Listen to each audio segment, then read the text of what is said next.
theme under my byline. Prologue. 1. Wednesday, December 8th, 1:12 a.m. Penny Dawson woke and heard something moving furtively in the dark bedroom. At first, she thought she was hearing a sound left over from her dream. She had been dreaming about horses, and about going for long rides in the country, and it had been the most wonderful, special, thrilling dream she'd ever had in all of her 11.5 dream-filled years.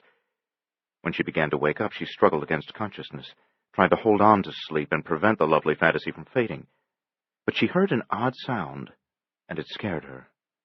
She told herself it was only a horse sound, or just the rustle of straw in the stable in her dream, nothing to be alarmed about. But she couldn't convince herself. She couldn't tie the strange sound to her dream, and she woke up all the way. The peculiar noise was coming from the other side of the room, from Davy's bed. But it wasn't ordinary middle-of-the-night 7-year-old boy pizza and ice cream for dinner noise. It was a sneaky sound, definitely sneaky. What was he doing?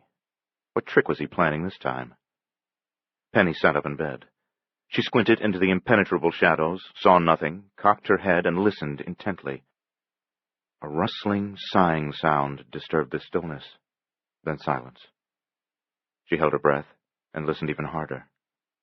Hissing, then a vague, shuffling, scraping noise. The room was virtually pitch black. There was one window, and it was beside her bed. However, the drape was drawn shut, and the alleyway outside was especially dark tonight, so the window provided no relief from the gloom. The door was ajar. They always slept with it open a couple of inches so Daddy could hear them more easily if they called for him in the night. But there were no lights on in the rest of the apartment, and no light came through the partly open door. Penny spoke softly. "Davy?" He didn't answer. "Davy, is that you?" Rustle, rustle, rustle. "Davy, stop it!" No response. 7-year-old boys were a trial sometimes, a truly monumental pain. She said, "If you're playing some stupid game, you're going to be real sorry." A dry sound, like an old withered leaf crunching crisply under someone's foot. It was nearer now than it had been. "Davy, don't be weird." Nearer. Something was coming across the room toward the bed. It wasn't Davy. He was a giggler. He would have broken up by now and would have given himself away. Penny's heart began to hammer, and she thought, maybe this is just another dream, like the horses, only a bad one this time. But she knew she was wide awake. Her eyes watered with the effort she was making to peer through the darkness. She reached for the switch on the cone-shaped reading lamp that was fixed to the headboard of her bed. For a terribly long while she couldn't find it. She fumbled desperately in the dark. The stealthy sounds now issued from the blackness beside her bed. The thing had reached her. Suddenly her groping fingers found the metal lampshade, then the switch. A cone of light fell across the bed and onto the floor. Nothing frightening was crouched nearby. The reading lamp didn't cast enough light to dispel all the shadows, but Penny could see there wasn't anything dangerous, menacing, or even the least bit out of place. Davy was in his bed on the other side of the room. Davy, tangled in his covers, sleeping beneath large posters of Chewbacca the Wookiee from Star Wars and E.T. Penny didn't hear the strange noise anymore. She knew she hadn't been imagining it, and she wasn't the kind of girl who could just turn off the lights and pull the covers over her head and forget about the whole thing. Daddy said she had enough curiosity to kill about 1,000 cats. She threw back the covers, got out of bed, and stood very still in her pajamas and bare feet, listening. Not a sound. Finally, she went over to Davy and looked at him more closely. Her lamp's light didn't reach this far. He lay mostly in shadows, but he seemed to be sound asleep. She leaned very close, watching his eyelids, and at last she decided he wasn't faking it. The noise began again, behind her. She whirled around. It was under the bed now, a hissing, scraping, softly rattling sound, not particularly loud, but no longer stealthy either. The thing under the bed knew she was aware of it. It was making noise on purpose, teasing her, trying to scare her. No, she thought, that's silly. Besides, it wasn't a thing, wasn't a boogeyman. She was too old for boogeymen. That was more Davy's speed. This was just a mouse. Yes, that was it, just a mouse, more scared than she was. She felt somewhat relieved. She didn't like mice, didn't want them under her bed, for sure, but at least there was nothing too frightening about a lowly mouse. It was grody, creepy, but it wasn't big enough to bite her head off or anything major like that. She stood with her small hands fisted at her sides, trying to decide what to do next. She looked up at Scott Baio, who smiled down at her from a poster that hung on the wall behind her bed, and she wished he were here to take charge of the situation. Scott Baio wouldn't be scared of a mouse, not in a million years. Scott Baio would crawl right under the bed and grab that miserable rodent by its tail and carry it outside and release it, unharmed, in the alley behind the apartment building, because Scott Baio wasn't just brave, he was good and sensitive and gentle, too. But Scott wasn't here. He was out there in Hollywood making his TV show, which left Daddy. Penny didn't want to wake her father until she was absolutely, positively, 100% sure there actually was a mouse. If Daddy came looking for a mouse and turned the room upside down and then didn't find one, he'd treat her as if she were a child, for God's sake. She was only 2 months short of her 12th birthday, and there was nothing she loathed more than being treated like a child. She couldn't see under the bed because it was very dark under there, and because the covers had fallen over the side. They were hanging almost to the floor, blocking the view. The thing under the bed, the mouse under the bed, hissed and made a gurgling, scraping noise. It was almost like a voice, a raspy, cold, nasty little voice that was telling her something in a foreign language. Could a mouse make a sound like that? She glanced at Davy. He was still sleeping. A plastic baseball bat leaned against the wall beside her brother's bed.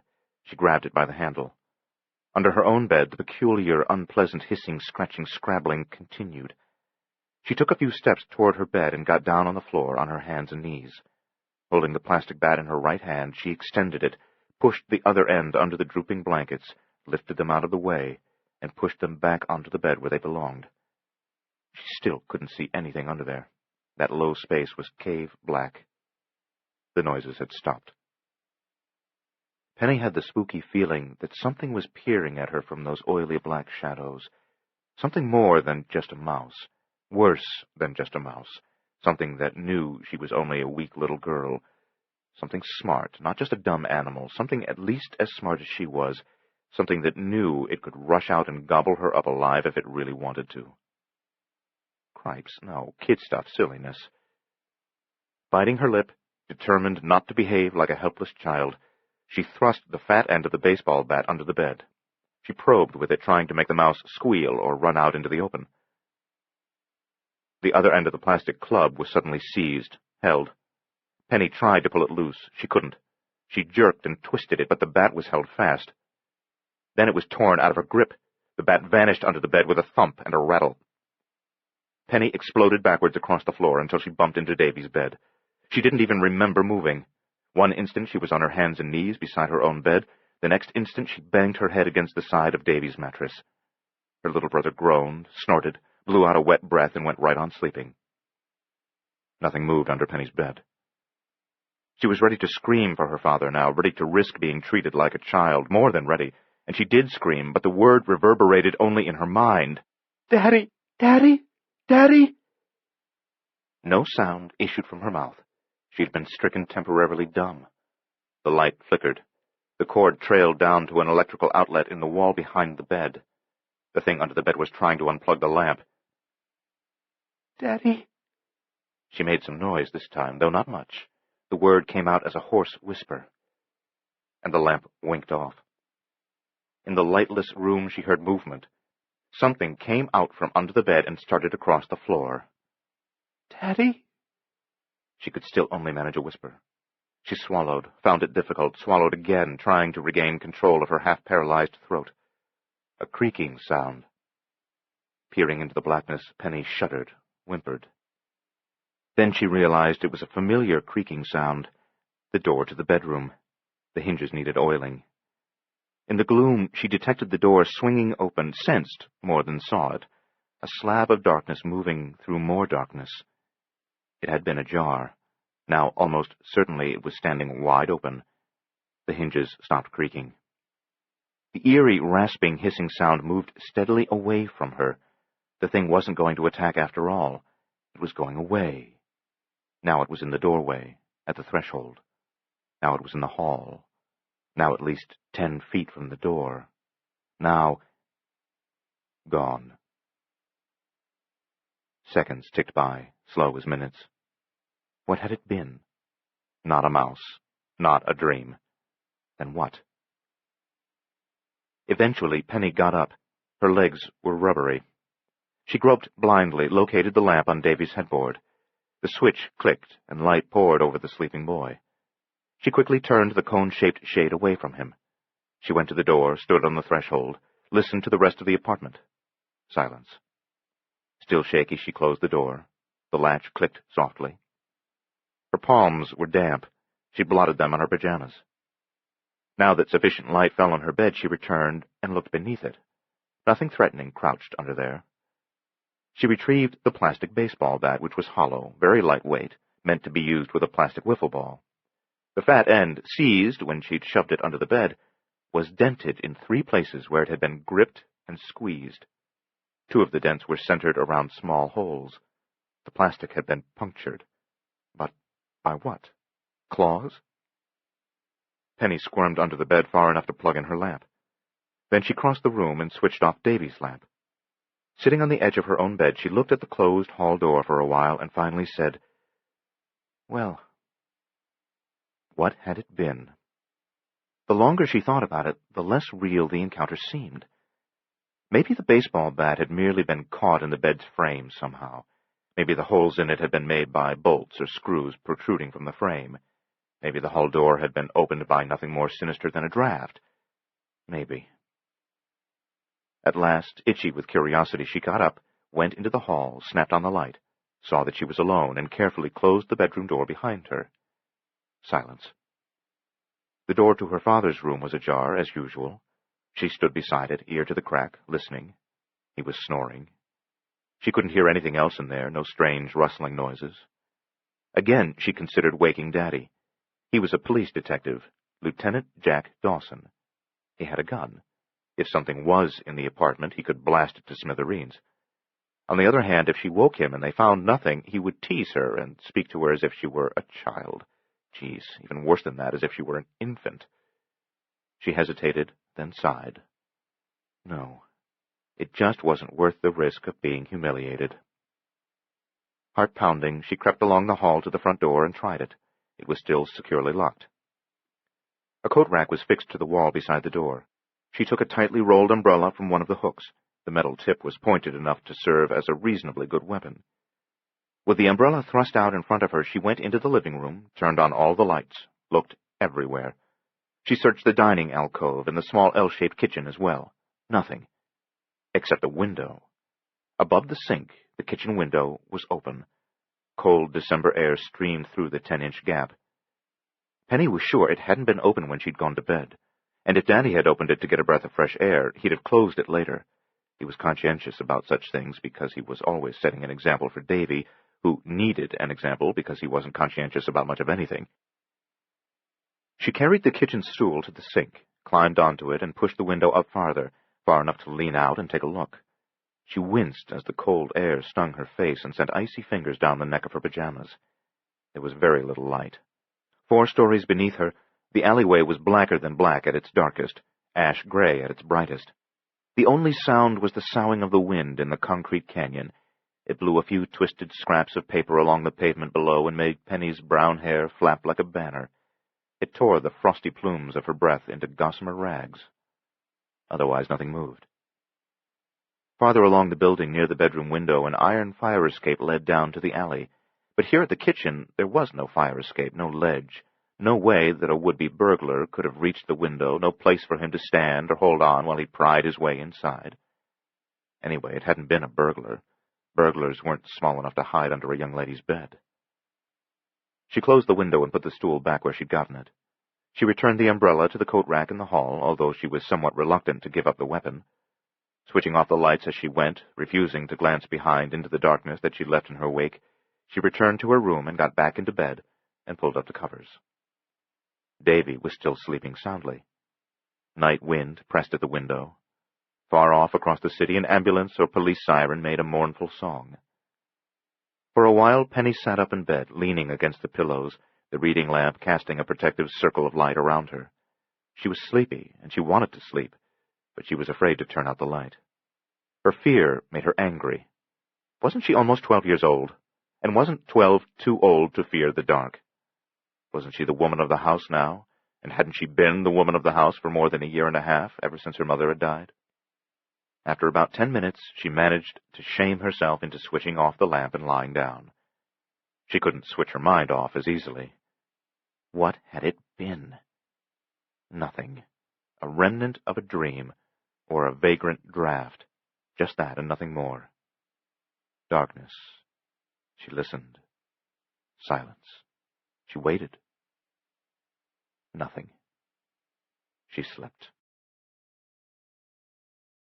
2. Wednesday, 1:34 a.m.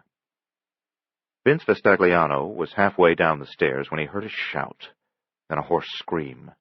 It wasn't shrill, it wasn't a piercing scream. It was a startled, guttural cry that he might not even have heard if he'd been upstairs. Nevertheless, it managed to convey stark terror. Vince paused with one hand on the stair railing, standing very still, head cocked, listening intently, heart suddenly hammering, momentarily frozen by indecision.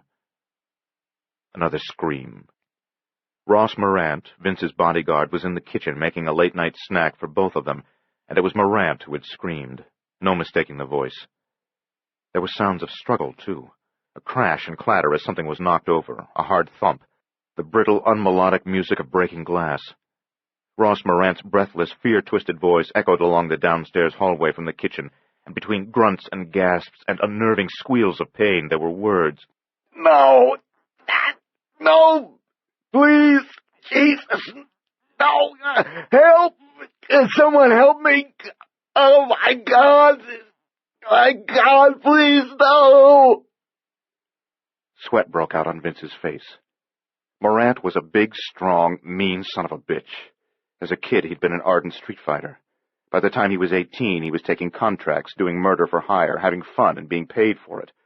Over the years, he gained a reputation for taking any job, regardless of how dangerous or difficult it was, regardless of how well protected the target was, and he always got his man.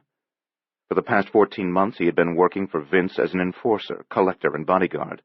During that time, Vince had never seen him scared. He couldn't imagine Morant being frightened of anyone or anything. And Morant begging for mercy, well, that was simply inconceivable. Even now, hearing the bodyguard whimper and plead, Vince still couldn't conceive of it. It just didn't seem real. Something screeched, not Morant. It was an ungodly, inhuman sound. It was a sharp, penetrating eruption of rage and hatred and alien need that belonged in a science fiction movie, the hideous cry of some creature from another world. Until this moment, Vince had assumed that Morant was being beaten and tortured by other people, competitors in the drug business who had come to waste Vince himself in order to increase their market share. But now, as he listened to the bizarre, ululating wail that came from the kitchen, Vince wondered if he had just stepped into the twilight zone. He felt cold all the way to his bones, queasy, disturbingly fragile, and alone. He quickly descended 2 more steps and looked along the hall toward the front door. The way was clear. He could probably leap down the last of the stairs, race along the hallway, unlock the front door, and get out of the house before the intruders came out of the kitchen and saw him. Probably. But he harbored a small measure of doubt, and because of that doubt he hesitated a couple of seconds too long. In the kitchen, Morant shrieked more horribly than ever, a final cry of bleak despair and agony that was abruptly cut off. Vince knew what Morant's sudden silence meant. The bodyguard was dead. Then the lights went out from one end of the house to the other. Apparently someone had thrown the master breaker switch in the fuse box down in the basement. Not daring to hesitate any longer, Vince started down the stairs in the dark, but he heard movement in the unlighted hallway, back toward the kitchen, coming in this direction, and he halted again. He wasn't hearing anything as ordinary as approaching footsteps. Instead, it was a strange, eerie, hissing, rustling, rattling, grumbling that chilled him and made his skin crawl. He sensed that something monstrous, something with pale, dead eyes and cold, clammy hands was coming toward him. Such a fantastic notion was wildly out of character for Vince Vestagliano, who had the imagination of a tree stump, but he couldn't dispel the superstitious dread that had come over him. Fear brought a watery looseness to his joints. His heart, already beating fast, now thundered. He would never make it to the front door alive. He turned and clambered up the steps. He stumbled once in the blackness, almost fell, regained his balance. By the time he reached the master bedroom, the noises behind him were more savage, closer, louder, and hungrier.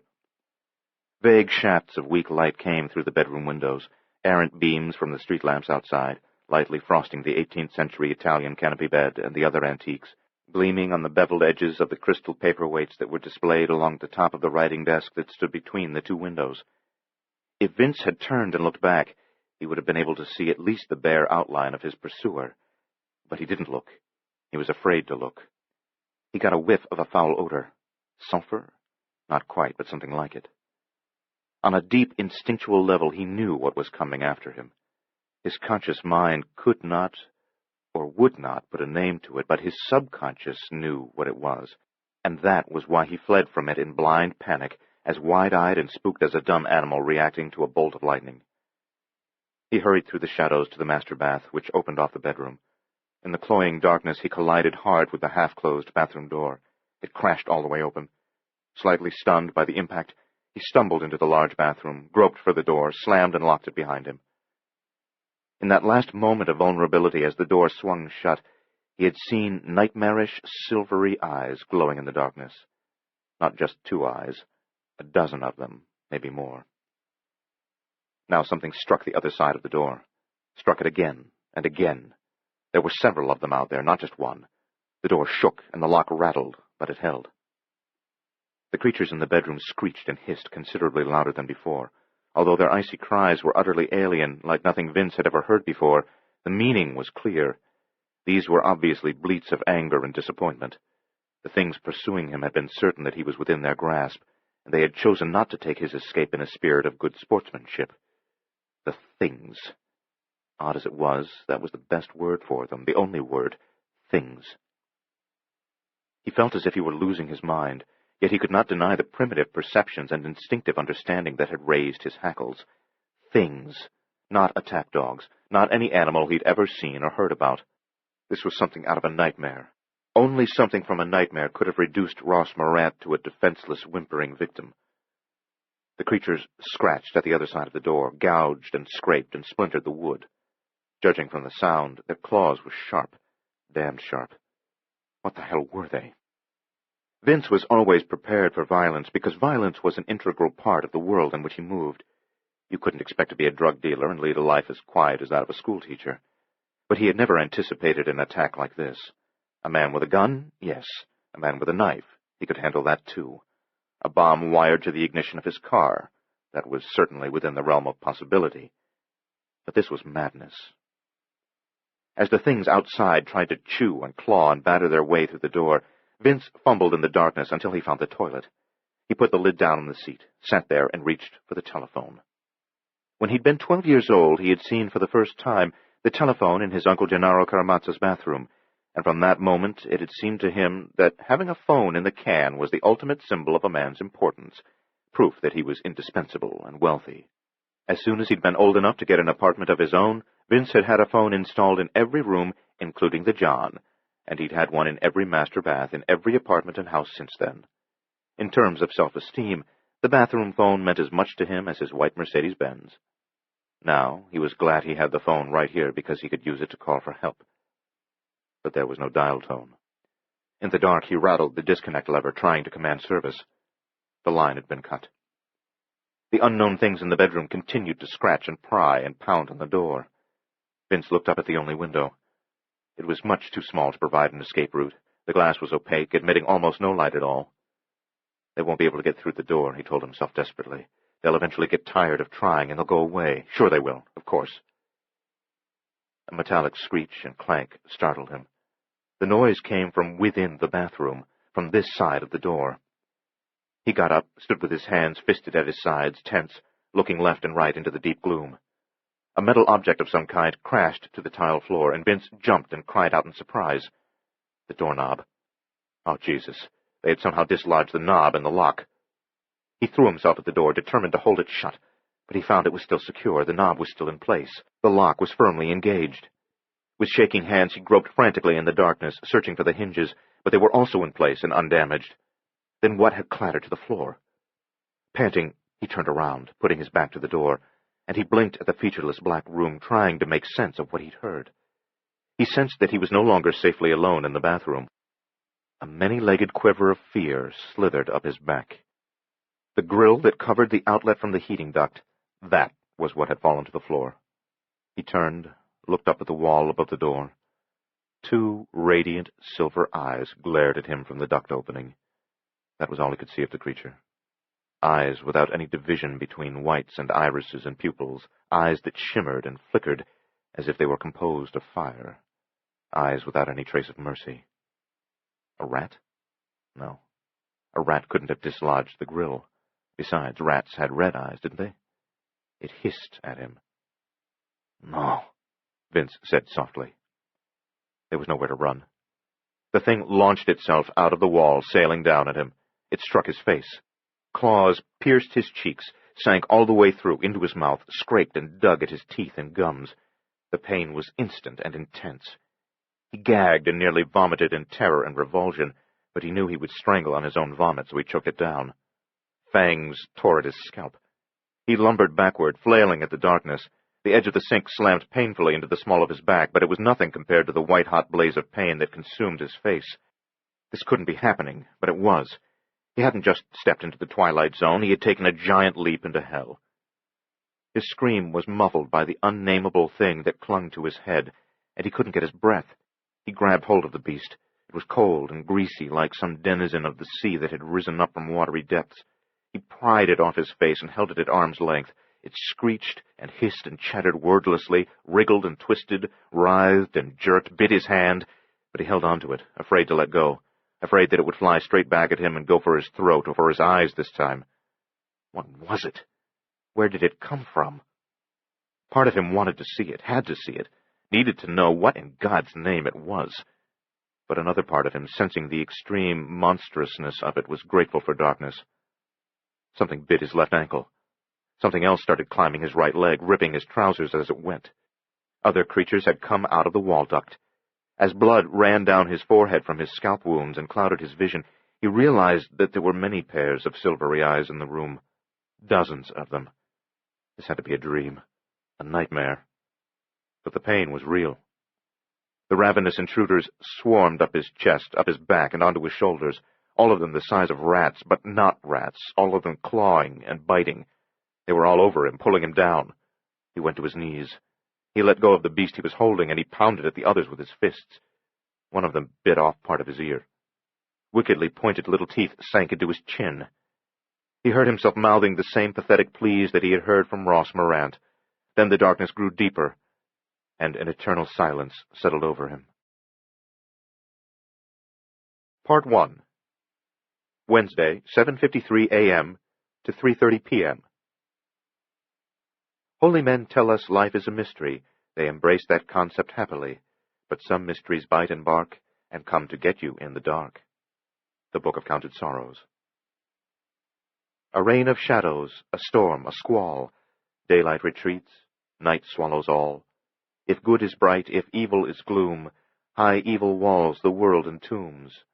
Now comes the end, the drear, Darkfall. The Book of Counted Sorrows. Chapter 1. 1. The next morning, the first thing Rebecca said to Jack Dawson was, "We have 2 stiffs." "Huh? 2 corpses." "I know what stiffs are," he said. "The call just came in." "Did you order 2 stiffs? Be serious." "I didn't order 2 stiffs." "Uniforms are already on the scene," she said. "Our shift doesn't start for 7 minutes. You want me to say we won't be going out there because it was thoughtless of them to die this early in the morning?" "Isn't there at least time for polite chit-chat?" he asked. "No. See, the way it should be, you're supposed to say, 'Good morning, Detective Dawson,' and then I say, 'Good morning, Detective Chandler.' Then you say, 'How are you this morning?' And then I wink and say," she frowned. "It's the same as the other 2, Jack. Bloody and strange, just like the one Sunday and the one yesterday. But this time it's 2 men, both with crime family connections from the sound of it." Standing in the grubby police squad room, half out of his heavy gray overcoat, a smile incompletely formed, Jack Dawson stared at her in disbelief. He wasn't surprised that there had been another murder or 2. He was a homicide detective. There was always another murder, or two. He wasn't even surprised that there was another strange murder. After all, this was New York City.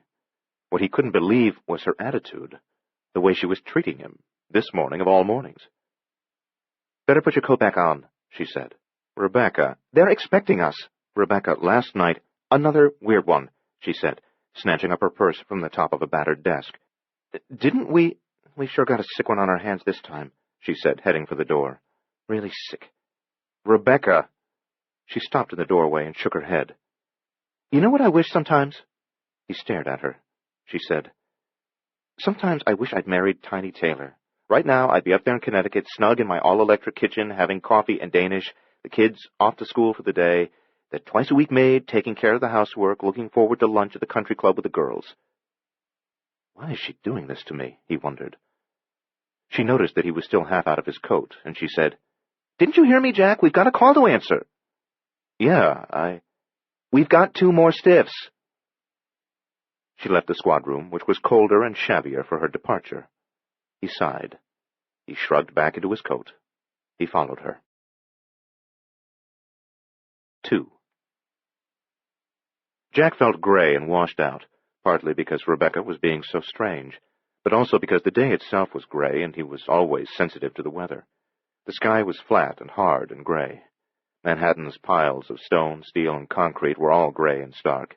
The bare-limbed trees were ash-colored. They looked as if they had been severely scorched by a long-extinguished fire. He got out of the unmarked sedan, half a block off Park Avenue, and a raw gust of wind hit him in the face. The December air had a faint, tomb-dank smell. He jammed his hands into the deep pockets of his overcoat. Rebecca Chandler got out of the driver's side and slammed the door. Her long blonde hair streamed behind her in the wind. Her coat was unbuttoned. It flapped around her legs.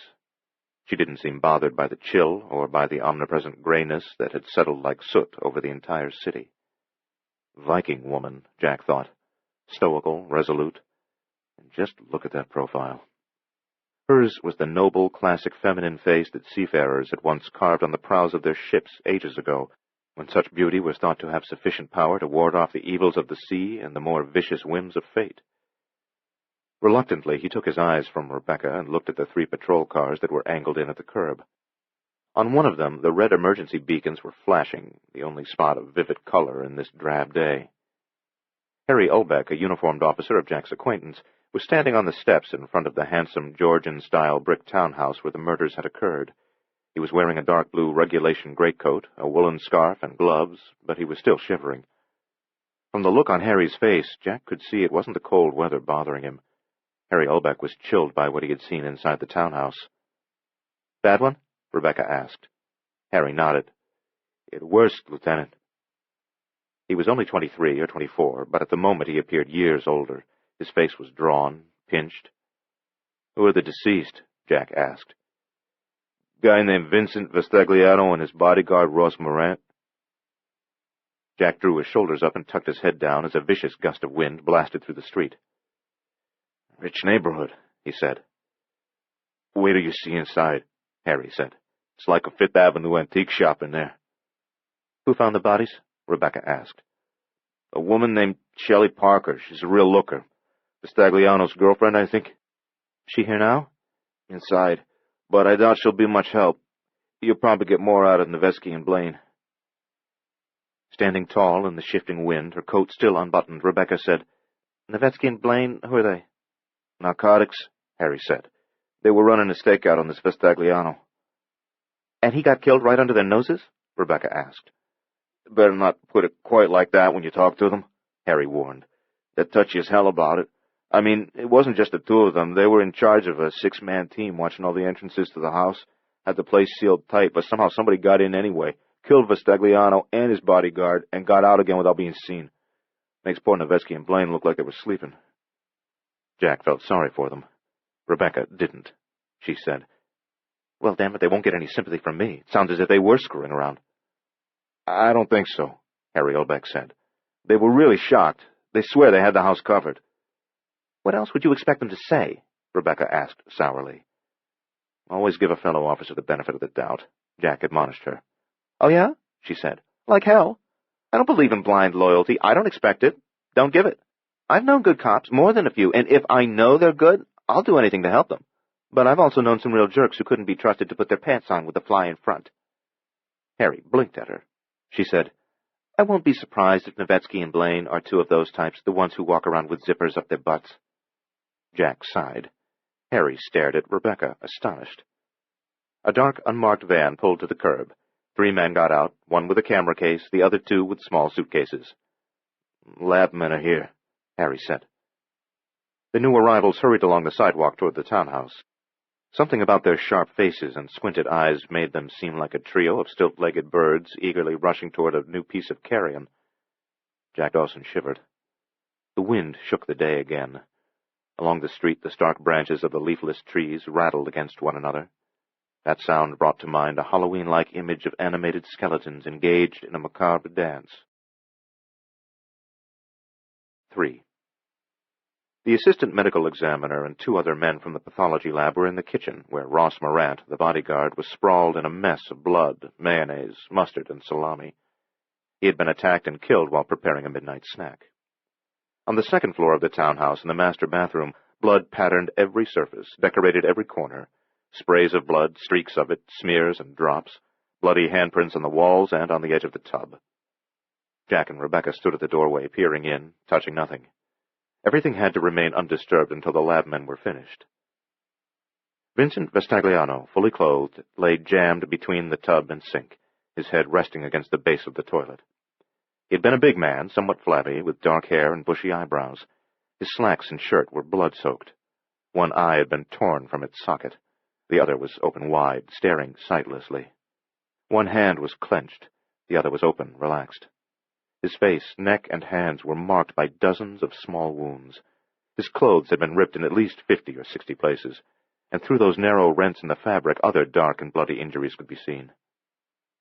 Worse than the other 3, Rebecca said. Much.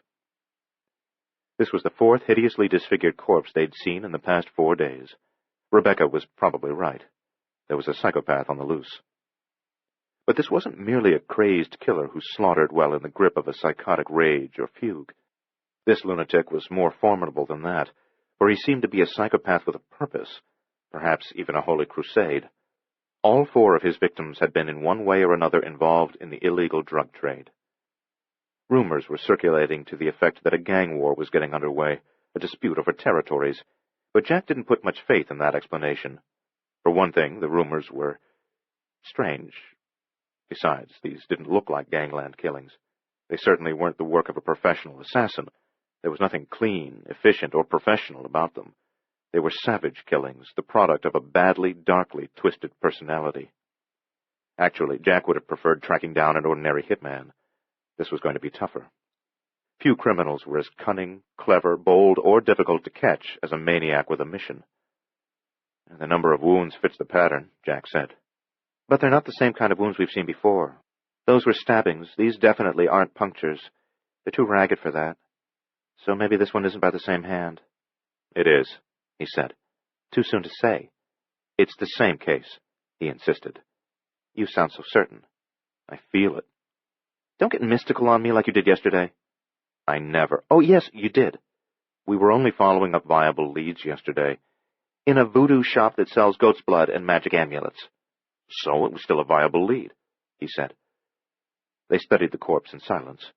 Then Rebecca said, It almost looks as if something bit him about 100 times. He looks chewed. Yeah, something small, he said. Rats? This is really a nice neighborhood. Yeah, sure, but it's also just one big happy city, Jack. The good and the bad neighborhood share the same streets, the same sewers, the same rats. It's democracy in action. If those are rat bites, then the damn things came along and nibbled at him after he was already dead. They must have been drawn by the scent of blood. Rats are basically scavengers. They aren't bold. They aren't aggressive. People don't get attacked by packs of rats in their own homes. You ever heard of such a thing? No, she admitted. So the rats came along after he was dead, and they gnawed on him, but it was only rats. Don't try to make it anything mystical. Did I say anything? You really bothered me yesterday. We were only following viable leads. Talking to a sorcerer, she said disdainfully. The man wasn't a sorcerer. He was nuts. That's what he was, nuts. And you stood there listening for more than half an hour. Jack sighed. These are rat bites, she said. and they've disguised the real wounds. We'll have to wait for the autopsy to learn the cause of death. I'm already sure it'll be like the others. A lot of small stab wounds under those bites. You're probably right, she said. Queasy, Jack turned away from the dead man. Rebecca continued to look. The bathroom door frame was splintered and the lock on the door was broken. As Jack examined the damage, he spoke to a beefy, ruddy-faced patrolman who was standing nearby. You found the door like this? No, Lieutenant. It was locked tight when we got here. Surprised, Jack looked up from the ruined door. Say what? Rebecca turned to face the patrolman. Locked? The officer said, See, this Parker broad, Miss Parker, she had a key. She let herself into the house, called for Vastagliano, figured he was still sleeping, and came upstairs to wake him. She found the bathroom door locked, couldn't get an answer, and got worried he might have had a heart attack. She looked under the door, saw his hand sort of outstretched and all that blood. She phoned it into 911 right away. Me and Tony, my partner, were the first here, and we broke down the door in case the guy might still be alive, but one look told us he wasn't. Then we found the other guy in the kitchen. The bathroom door was locked from inside, Jack asked. The patrolman scratched his square, dimpled chin. Well, sure, it was locked from inside, otherwise we wouldn't have to break it down, would we? And see here? See the way it works? It's what the locksmiths call a privacy set. It can't be locked from outside the bathroom. Rebecca scowled. So the killer couldn't possibly have locked it after he was finished with Vastagliano? No, Jack said, examining the broken lock more closely. Looks like the victim locked himself in to avoid whoever was after him. But he was wasted anyway, Rebecca said. Yeah. In a locked room? Yeah. Where the biggest window is only a narrow slit? Yeah. Too narrow for the killer to escape that way. Much too narrow. So how was it done? Damned if I know, Jack said. She scowled at him. She said, Don't go mystical on me again. He said, I never. There's an explanation. I'm sure there is. And we'll find it. I'm sure we will. A logical explanation. Of course. 4. That morning, something bad happened to Penny Dawson when she went to school. The Welton School, a private institution, was in a large converted 4-story brownstone on a clean, tree-lined street in a quite respectable neighborhood. The bottom floor had been remodeled to provide an acoustically perfect music room and a small gymnasium. The second floor was given over to classrooms for grades 1 through 3, while grades 4 through 6 received their instruction on the third level. The business offices and records room were on the 4th floor. Being a 6th grader, Penny attended class on the 3rd floor. It was there, in the bustling and somewhat overheated cloakroom, that the bad thing happened. At that hour, shortly before the start of school, the cloakroom was filled with chattering kids struggling out of heavy coats and boots and galoshes. Although snow hadn't been falling this morning, the weather forecast called for precipitation by mid-afternoon, and everyone was dressed accordingly. Snow. The first snow of the year. Even though city kids didn't have fields and country hills and woods in which to enjoy winter's games, the first snow of the season was nevertheless a magic event. Anticipation of the storm put an edge on the usual morning excitement. There was much giggling, name-calling, teasing, talk about television shows and homework, joke-telling, riddle-making, exaggerations about just how much snow they were supposed to be in for, and whispered conspiracy, the rustle of coats being shed, the slap of books on benches, the clank and rattle of metal lunchboxes. Standing with her back to the whirl of activity, stripping off her gloves and then pulling off her long woolen scarf, Penny noticed that the door of her tall, narrow metal locker was dented at the bottom and bent out slightly along one edge, as if someone had been prying at it. On closer inspection, she saw the combination lock was broken, too. Frowning, she opened the door, and jumped back in surprise as an avalanche of paper spilled out at her feet. She had left the contents of her locker in a neat, orderly arrangement. Now, everything was jumbled together in one big mess. Worse than that, every one of her books had been torn apart, the pages ripped free of the bindings. Some pages were shredded, too, and some were crumpled. Her yellow-lined tablet had been reduced to a pile of confetti. Her pencils had been broken into small pieces. Her pocket calculator was smashed. Several other kids were near enough to see what had tumbled out of her locker. The sight of all that destruction startled and silenced them. Numb, Penny crouched, reached into the lower section of the locker, pulled out some of the rubbish until she uncovered her clarinet case. She hadn't taken the instrument home last night because she'd had a long report to write and hadn't had time to practice. The latches on the black case were busted. She was afraid to look inside. Sally Rather, Penny's best friend, stooped beside her. "What happened?" "I don't know." "You didn't do it?" "Of course not. I'm afraid my clarinet's broken." "Who'd do something like that? That's downright mean."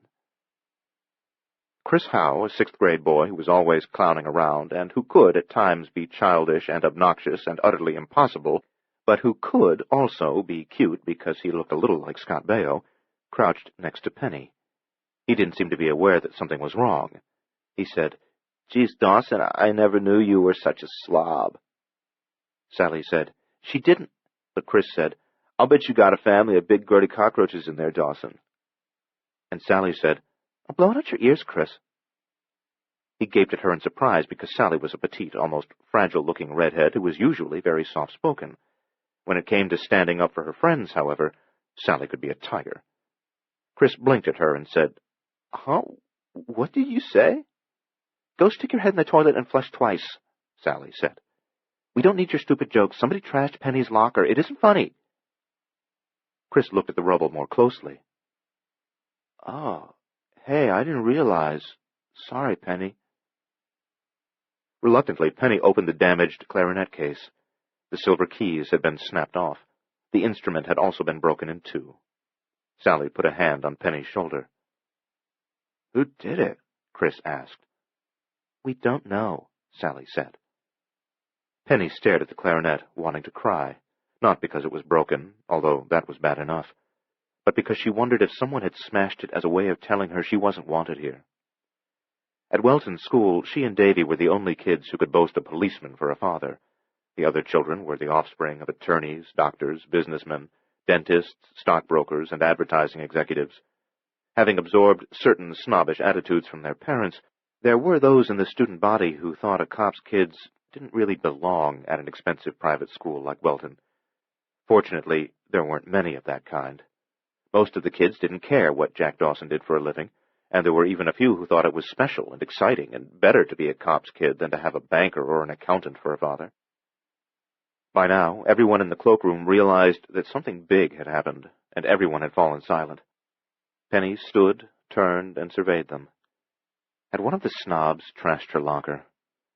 She spotted two of the worst offenders, a pair of sixth-grade girls, Sissy Johansson and Kara Wallace, and suddenly she wanted to grab hold of them, shake them, scream in their faces, tell them how it was with her, make them understand. "I didn't ask to come to your damn school. The only reason my dad can afford it is because there was my mother's insurance money and the out-of-court settlement with the hospital that killed her. You think I wanted my mother dead just so I could come to Welton? Cripes. Holy cripes, you think I wouldn't give up Welton in a snap if I could only have my mother back? You creepy, snot-eating nerds, do you think I'm glad my mother's dead, for God's sake? Stupid creeps. What's wrong with you?" But she didn't scream at them. She didn't cry, either. She swallowed the lump in her throat. She bit her lip. She kept control of herself, for she was determined not to act like a child. After a few seconds, she was relieved she hadn't snapped at them, for she began to realize that even Sissy and Kara, snotty as they could be sometimes, were not capable of anything as bold and as vicious as the trashing of her locker and the destruction of her clarinet. No, it hadn't been Sissy or Kara or any of the other snobs. But if not them, who? Chris Howe had remained crouched in front of Penny's locker, pawing through the debris. Now he stood up holding a fistful of mangled papers from her textbooks. He said, "Hey, look at this. This stuff hasn't just been torn up. A lot of it looks like it's been chewed." "Chewed?" Sally Rather said. "See the little teeth marks?" Chris asked. Penny saw them. "Who would chew up a bunch of books?" Sally asked. Teeth marks, Penny thought. "Rats," Chris said. "Like the punctures in Davy's plastic baseball bat." "Rats?" Sally said, grimacing. "Oh, yuck!" Last night, the thing under the bed. "Rats! Rats! Rats!" The word swept around the room. A couple of girls squealed. Several kids slipped out of the cloakroom to tell the teachers what had happened. Rats. But Penny knew it hadn't been a rat that had torn the baseball bat out of her hand. It had been something else. Likewise, it hadn't been a rat that had broken her clarinet. Something else. Something else. But what? 5. Jack and Rebecca found Novetzke and Blaine downstairs in Vincent Vestagliano's study. They were going through the drawers and compartments of a Sheraton desk and a wall of beautifully crafted oak cabinets.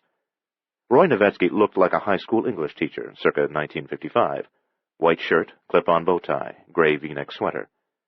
By contrast, Novetzke's partner, Carl Blaine, looked like a thug. Novetzke was on the slender side, but Blaine was stocky, barrel-chested, slab-shouldered, bull-necked. Intelligence and sensitivity seemed to glow in Roy Novetzke's face, but Blaine appeared to be about as sensitive as a gorilla. Judging from Novetzke's appearance, Jack expected him to conduct a neat search, leaving no marks of his passage. Likewise, he figured Blaine to be a slob, scattering debris behind, leaving dirty paw prints in his wake. In reality, it was the other way around. When Roy Novetzke finished poring over the contents of a drawer, the floor at his feet was littered with discarded papers, while Carl Blaine inspected every item with care and then returned it to its original resting place, exactly as he had found it. "Just stay the hell out of our way," Novetzke said irritably. "We're going to pry into every crack and crevice in this fucking joint. We aren't leaving until we find what we're after." He had a surprisingly hard voice, all low notes and rough edges and jarring metallic tones, like a piece of broken machinery. "So just step back." "Actually," Rebecca said, "now that Vestagliano's dead, this is pretty much out of your hands." Jack winced at her directness and all too familiar coolness. "It's a case for homicide now," Rebecca said.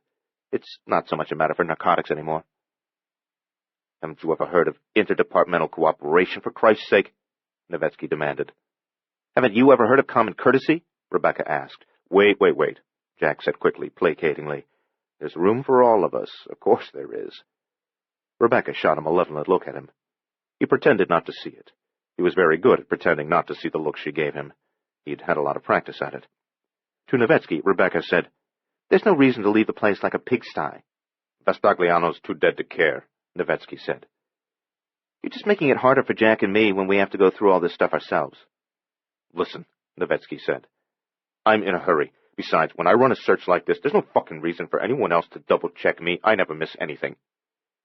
"You'll have to excuse Roy," Carl Blaine said, borrowing Jack's placating tone and gestures. "Like hell," Novetzke said. "He doesn't mean anything by it," Blaine said. "Like hell," Novetzke said. "He's extraordinarily tense this morning," Blaine said. In spite of his brutal face, his voice was soft, cultured, mellifluous. "Extraordinarily tense." "From the way he's acting," Rebecca said. "I thought maybe it was his time of the month." Novetzke glowered at her. "There's nothing so inspiring as police camaraderie," Jack thought. Blaine said, "It's just that we were conducting a tight surveillance on Vestagliano when he was killed." "Couldn't have been too tight," Rebecca said. "Happens to the best of us," Jack said, wishing she'd shut up. "Somehow," Blaine said, "the killer got past us, both going in and coming out. We didn't get a glimpse of him." "Doesn't make any goddamn sense," Novetzke said, and he slammed a desk drawer with savage force. "We saw the Parker woman come in here around 7:20, Blaine said. 15 minutes later, the first black and white pulled up. That was the first we knew anything about Vestagliano being snuffed. It was embarrassing. The captain won't be easy on us." "Hell, the old man will have our balls for Christmas decorations." Blaine nodded agreement. "It'd help if we could find Vestagliano's business records, turn up the names of his associates, customers, maybe collect enough evidence to make an important arrest." "We might even wind up heroes," Novetzke said, "although right now I'd settle for just getting my head above the shit line before I drown." Rebecca's face was lined with disapproval of Novetzke's incessant use of obscenity. Jack prayed she wouldn't chastise Novetzke for his foul mouth.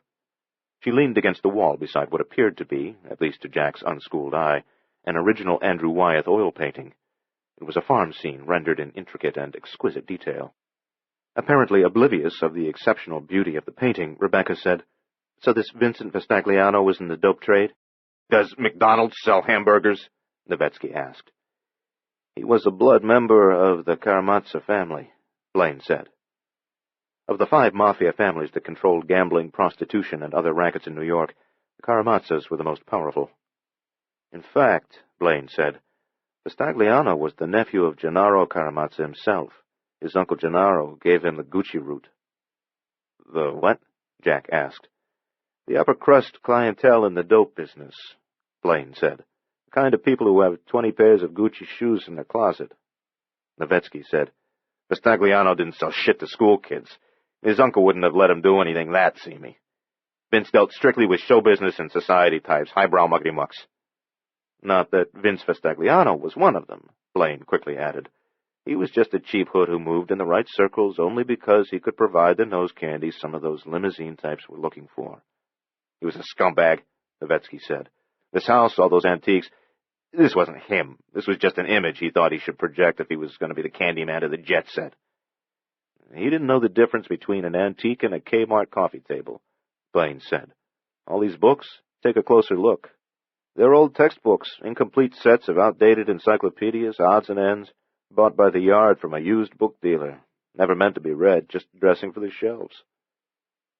Jack took Blaine's word for it, but Rebecca, being Rebecca, went to the bookcases to see for herself. We've been after Vistagliano for a long time, Novetzky said. We had a hunch about him. He seemed like a weak link. The rest of the Karamazov family is as disciplined as the fucking Marine Corps. But Vince drank too much, whored around too much, smoked too much pot, even used cocaine once in a while. Blaine said, We figured if we could get the goods on him, get enough evidence to guarantee him a prison term, he'd crack and cooperate rather than do hard time. Through him, we figured to finally lay our hands on some of the wise guys at the heart of the Karamazov organization. Novetzky said, We got a tip that Vistagliano would be contacting a South American cocaine wholesaler named Rene Oblido. Our informant said they were meeting to discuss new sources of supply. The meeting was supposed to be yesterday or today. It wasn't yesterday. And for damn sure, it won't happen today. Not now that Vistagliano was nothing but a pile of bloody garbage. Novetzky looked as if he would spit on the carpet in disgust. You're right. It's screwed up, Rebecca said, turning away from the bookshelves. It's over. So why not split and let us handle it? Novetzky gave her his patented glare of anger. Even Blaine looked as if he were finally about to snap at her. Jack said, Take your time. Find whatever you need. You won't be in our way. We've got a lot of other things to do here. Come on, Rebecca. Let's see what the ME's people can tell us. He didn't even glance at Rebecca because he knew she was giving him a look pretty much like the one Blaine and Novetzky were giving her. Reluctantly, Rebecca went into the hall. Before following her, Jack paused at the door, looking back at Novetzky and Blaine. You notice anything odd about this one? Such as? Novetzky asked. Anything, Jack said. Anything out of the ordinary. Strange, weird, unexplainable.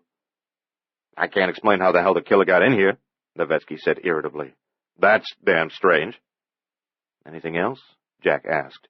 Anything that would make you think this is more than just your ordinary drug-related homicide? They looked at him blankly.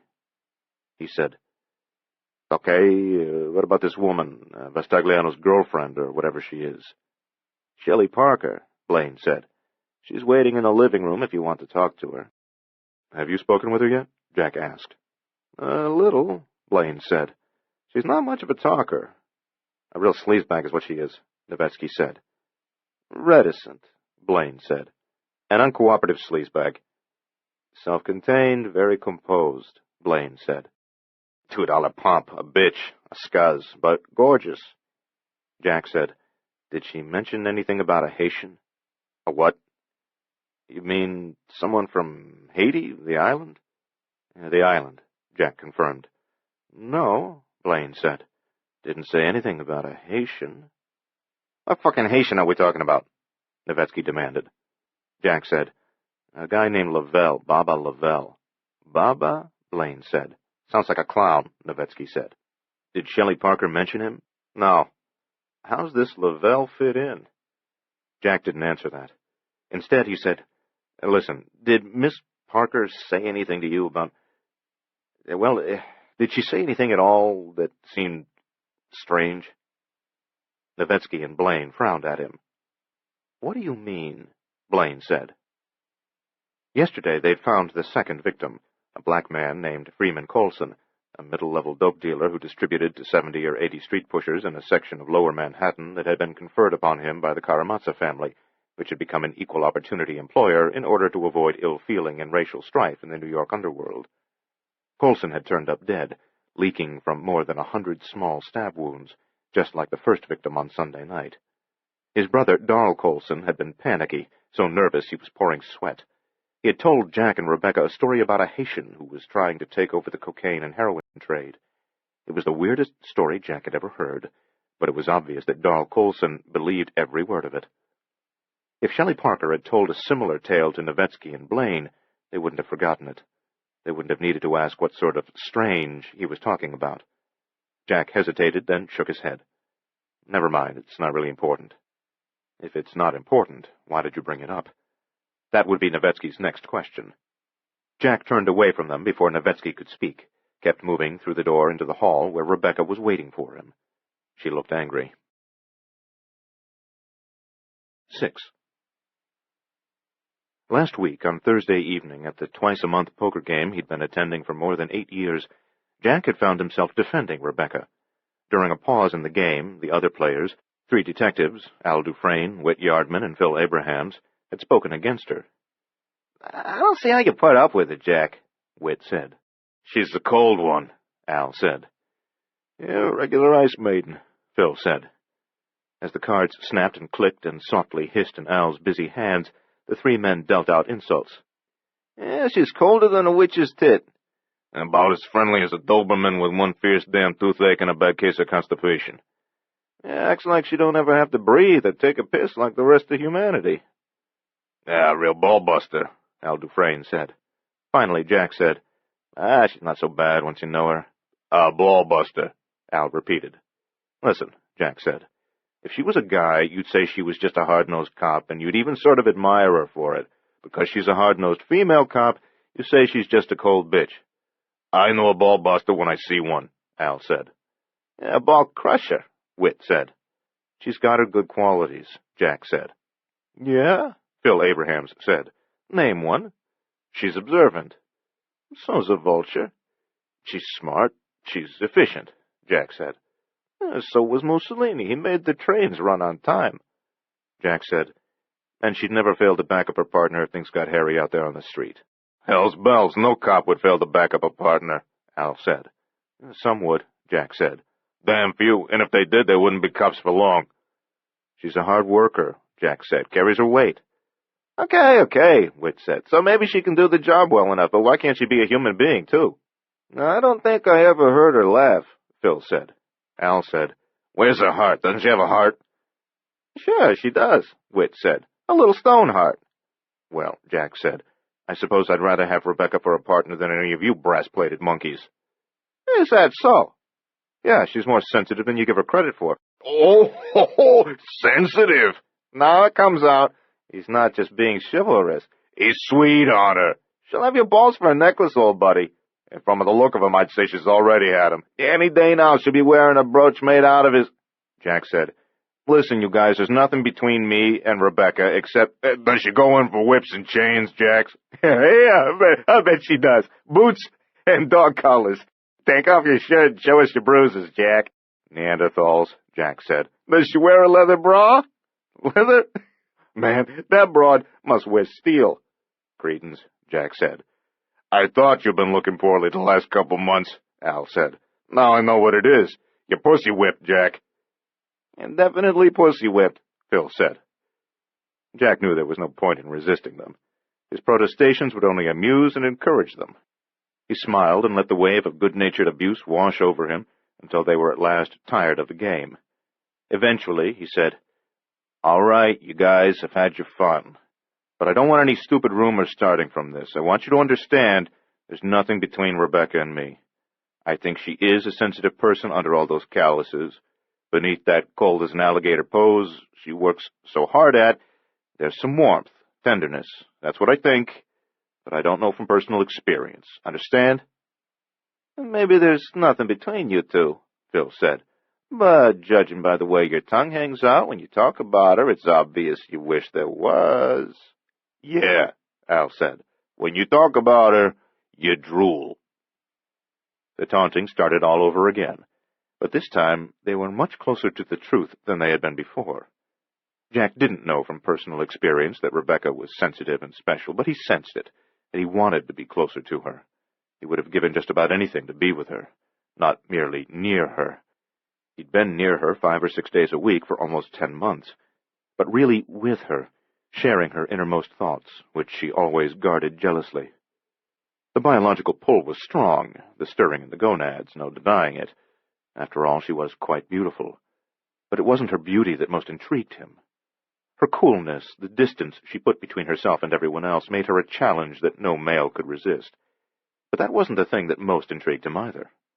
Now and then, rarely, no more than once a week, there was an unguarded moment, a few seconds, never longer than a minute, when her hard shell slipped slightly, giving him a glimpse of another and very different Rebecca beyond the familiar cold exterior, someone vulnerable and unique, someone worth knowing and perhaps worth holding on to. That was what fascinated Jack Dawson.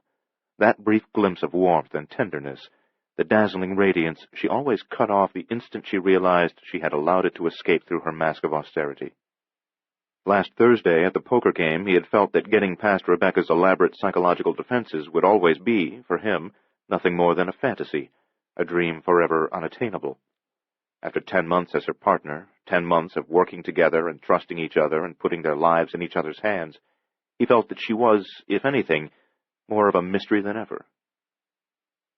Now, less than a week later, Jack knew what lay under her mask. He knew from personal experience. Very personal experience. And what he had found was even better, more appealing, more special than what he had hoped to find. She was wonderful. But this morning there was absolutely no sign of the inner Rebecca, not the slightest hint that she was anything more than the cold and forbidding Amazon that she assiduously impersonated. It was as if last night had never happened. In the hall outside the study where Novetzky and Blaine were still looking for evidence, she said, "I heard what you asked them about the Haitian." "So?" "Oh, for God's sake, Jack!" "Well, Baba Lavelle is our only suspect so far." "It doesn't bother me that you asked about him," she said. "It's the way you asked about him." "I used English, didn't I?" "Jack!" "Wasn't I polite enough?" "Jack, it's just that I don't understand what you mean." "Yes, you do." She mimicked him, pretending she was talking to Novetzky and Blaine. "Has either of you noticed anything odd about this one? Anything out of the ordinary? Anything strange? Anything weird?" "I was just pursuing a lead," he said defensively. "Like you pursued it yesterday, wasting half the afternoon in the library reading about voodoo." "We were at the library less than an hour." This is the end of disc number 1. Please insert disc number 2.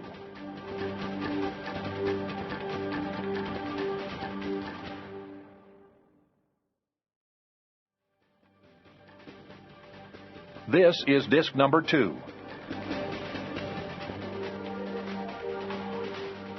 "I was just pursuing a lead," he said defensively.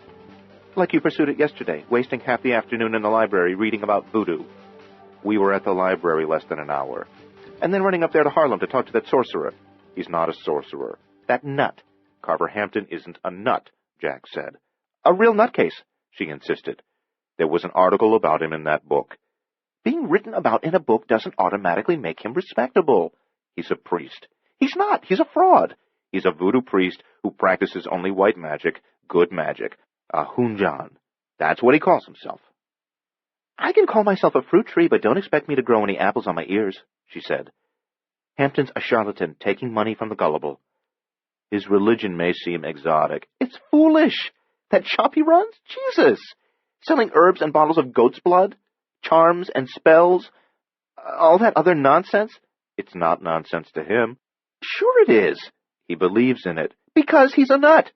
"Make up your mind, Rebecca. Is Carver Hampton a nut or a fraud? I don't see how you can have it both ways." Okay.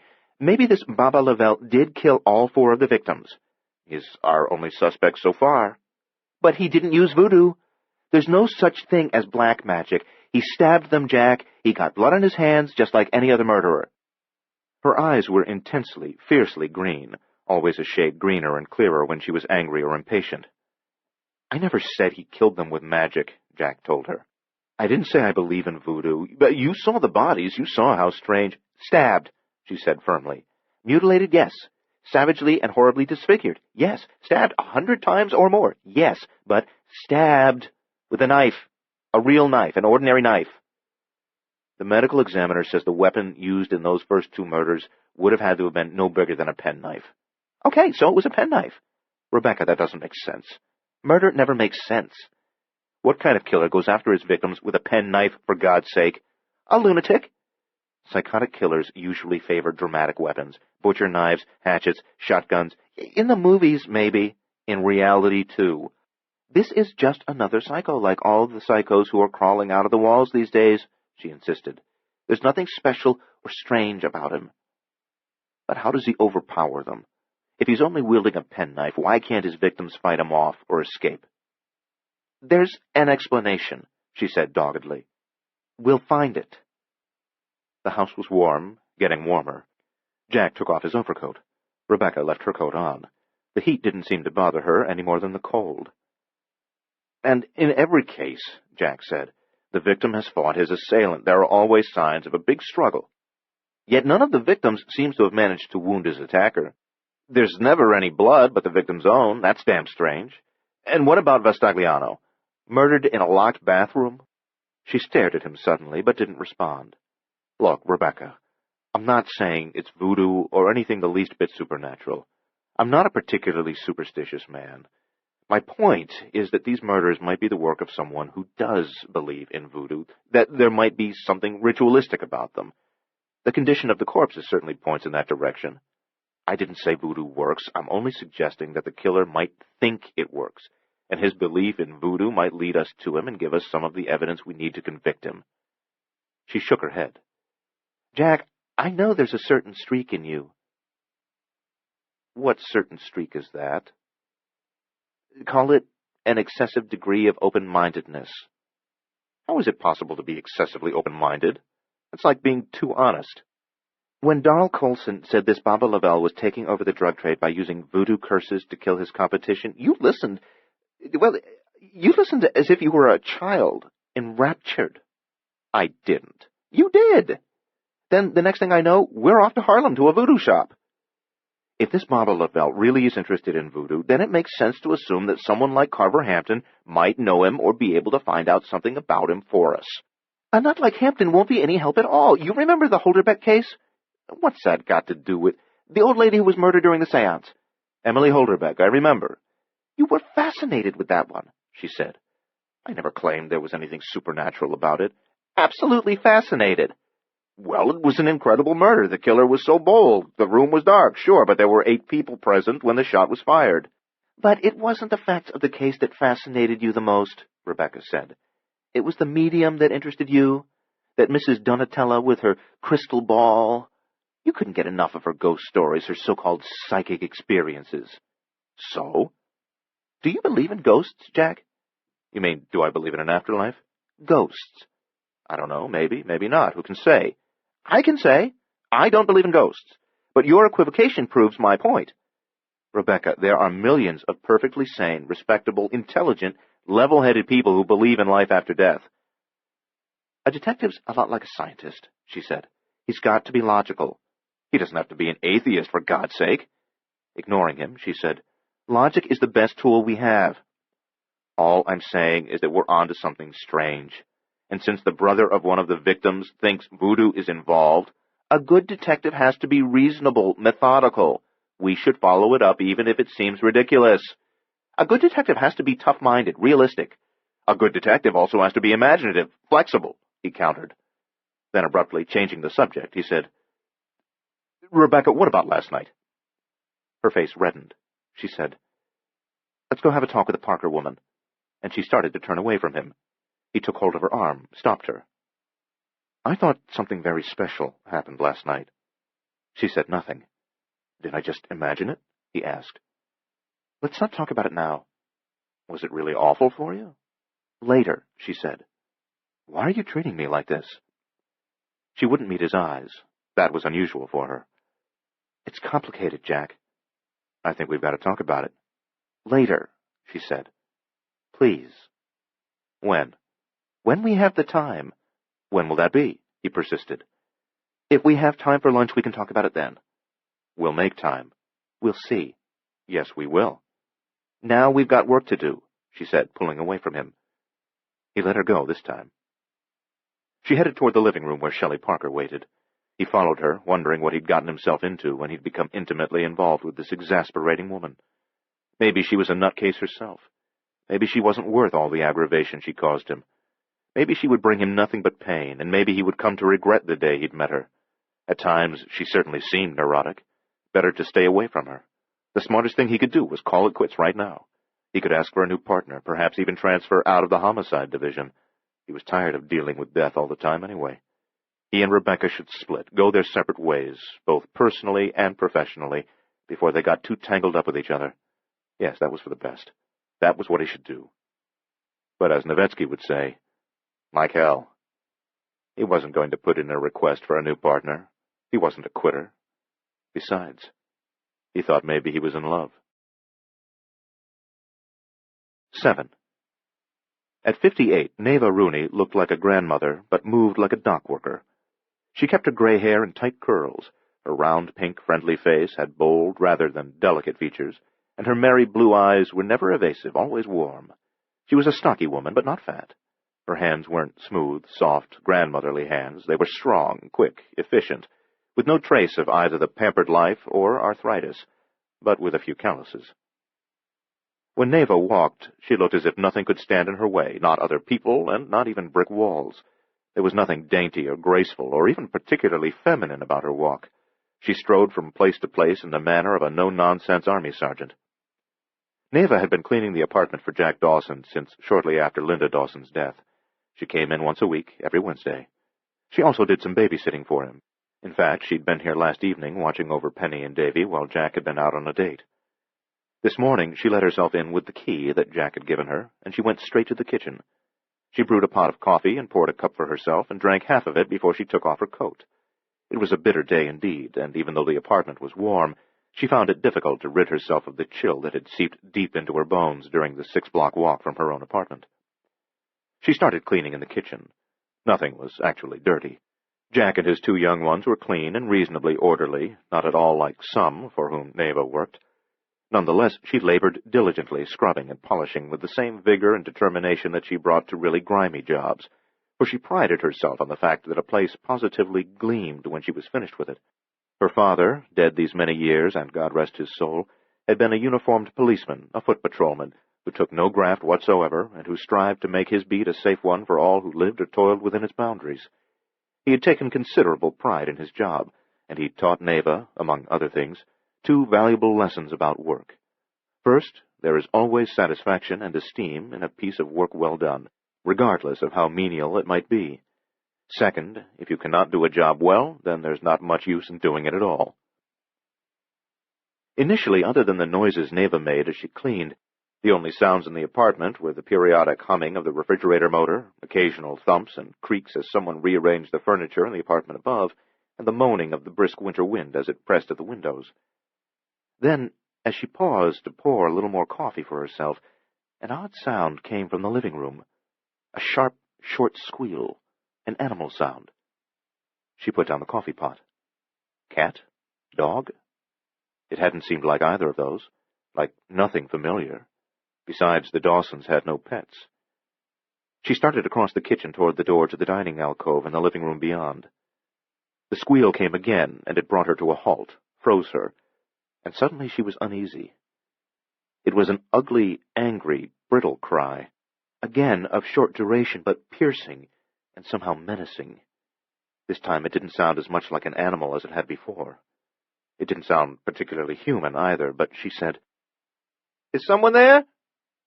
The apartment was silent, almost too silent now, as if someone were listening, waiting for her to make a move. Neva wasn't a woman given to fits of nerves, and certainly not to hysteria, and she had always been confident that she could take care of herself just fine, thank you. But suddenly she was stricken by an uncharacteristic twinge of fear. Silence. "Who's there?" she demanded. The shrill, angry shriek came again. It was a hateful sound. Neva shuddered. A rat? Rats squealed, but not like this. Feeling slightly foolish, she picked up a broom and held it as if it were a weapon. The shriek came again from the living room, as if taunting her to come see what it was.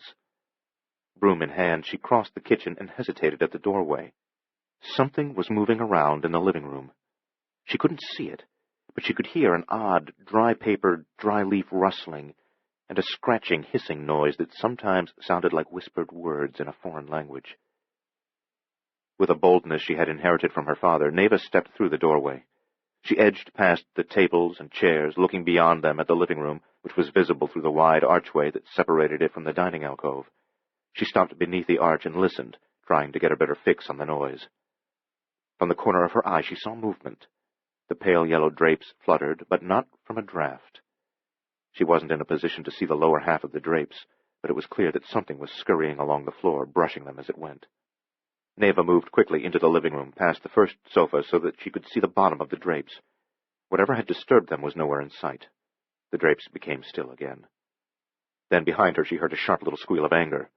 She whirled around, bringing up the broom, ready to strike. Nothing. She circled the second sofa. Nothing behind it. Looked in back of the armchair, too. Nothing. Under the end tables. Nothing. Around the bookcase, on both sides of the television set, under the sideboard, behind the drapes. Nothing. Nothing. Then the squeal came from the hallway. By the time she got to the hall, there wasn't anything to be seen. She hadn't flicked on the hall light when she'd come into the apartment, and there weren't any windows in there, so the only illumination was what spilled in from the kitchen and living room. However, it was a short passageway, and there was absolutely no doubt that it was deserted. She waited, head cocked. The cry came again, from the kid's bedroom this time. Neva went down the hall.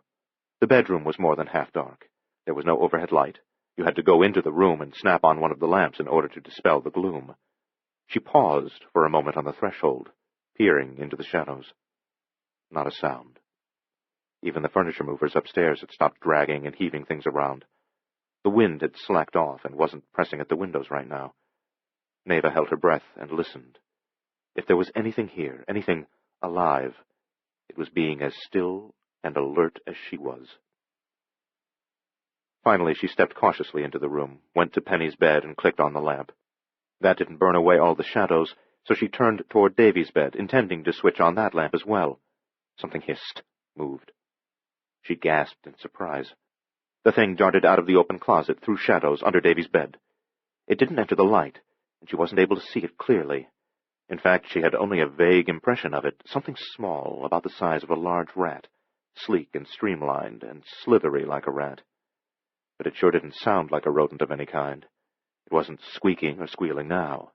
It hissed, and gabbled as if it were whispering urgently to itself. Neva backed away from Davy's bed. She glanced at the broom in her hands and wondered if she should poke it under the bed and rattle it around until she drove the intruder out in the open, where she could see exactly what it was. Even as she was deciding on a course of action, the thing scurried out from the foot of the bed, through the dark end of the room, into the shadowy hallway. It moved fast. Again, Neva failed to get a good look at it. "Damn," she said. She had the unsettling feeling that the critter, whatever in God's name it might be, was just toying with her, playing games, teasing. But that didn't make sense. Whatever it was still only a dumb animal, one kind of dumb animal or another, and it wouldn't have either the wit or the desire to lead her on a merry chase merely for the fun of it. Elsewhere in the apartment the thing shrieked, as if calling to her. "Okay," Neva thought. "Okay, you nasty little beast, whatever you may be. Look out, because here I come. You may be fast and you may be clever, but I'll track you down and have a look at you, even if it's the last thing I do in this life." Chapter 2. 1. They had been questioning Vince Vestagliano's girlfriend for 15 minutes. Nevetsky was right. She was an uncooperative bitch. Perched on the edge of a Queen Anne chair, Jack Dawson leaned forward and finally mentioned the name that Darl Coulson had given him yesterday. "Do you know a man named Baba Lavelle?" Shelley Parker glanced at him, then quickly looked down at her hands, which were folded around a glass of scotch. But in that unguarded instant, he saw the answer in her eyes. "I don't know anyone named Lavelle," she lied. Rebecca was sitting in another Queen Anne chair, legs crossed, arms on the chair arms, looking relaxed and confident and infinitely more self-possessed than Shelley Parker. She said, "Maybe you don't know Lavelle, but maybe you've heard of him. Is that possible?" "No," Shelley said. Jack said, Look, Ms. Parker, we know Vince was dealing dope, and maybe we could hang a related charge on you. I had nothing to do with that.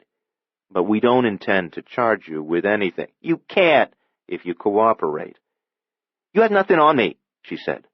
We can make life very difficult for you. So can the Karamatsas. I'm not talking about them. We aren't asking you to talk about them, Rebecca said. Just tell us about this Lavelle. Shelley said nothing. She chewed thoughtfully on her lower lip. He's a Haitian, Jack said, encouraging her. Shelley stopped biting her lip and settled back on the white sofa, trying to look nonchalant, failing. What kind of needs is he? Jack blinked at her. Huh?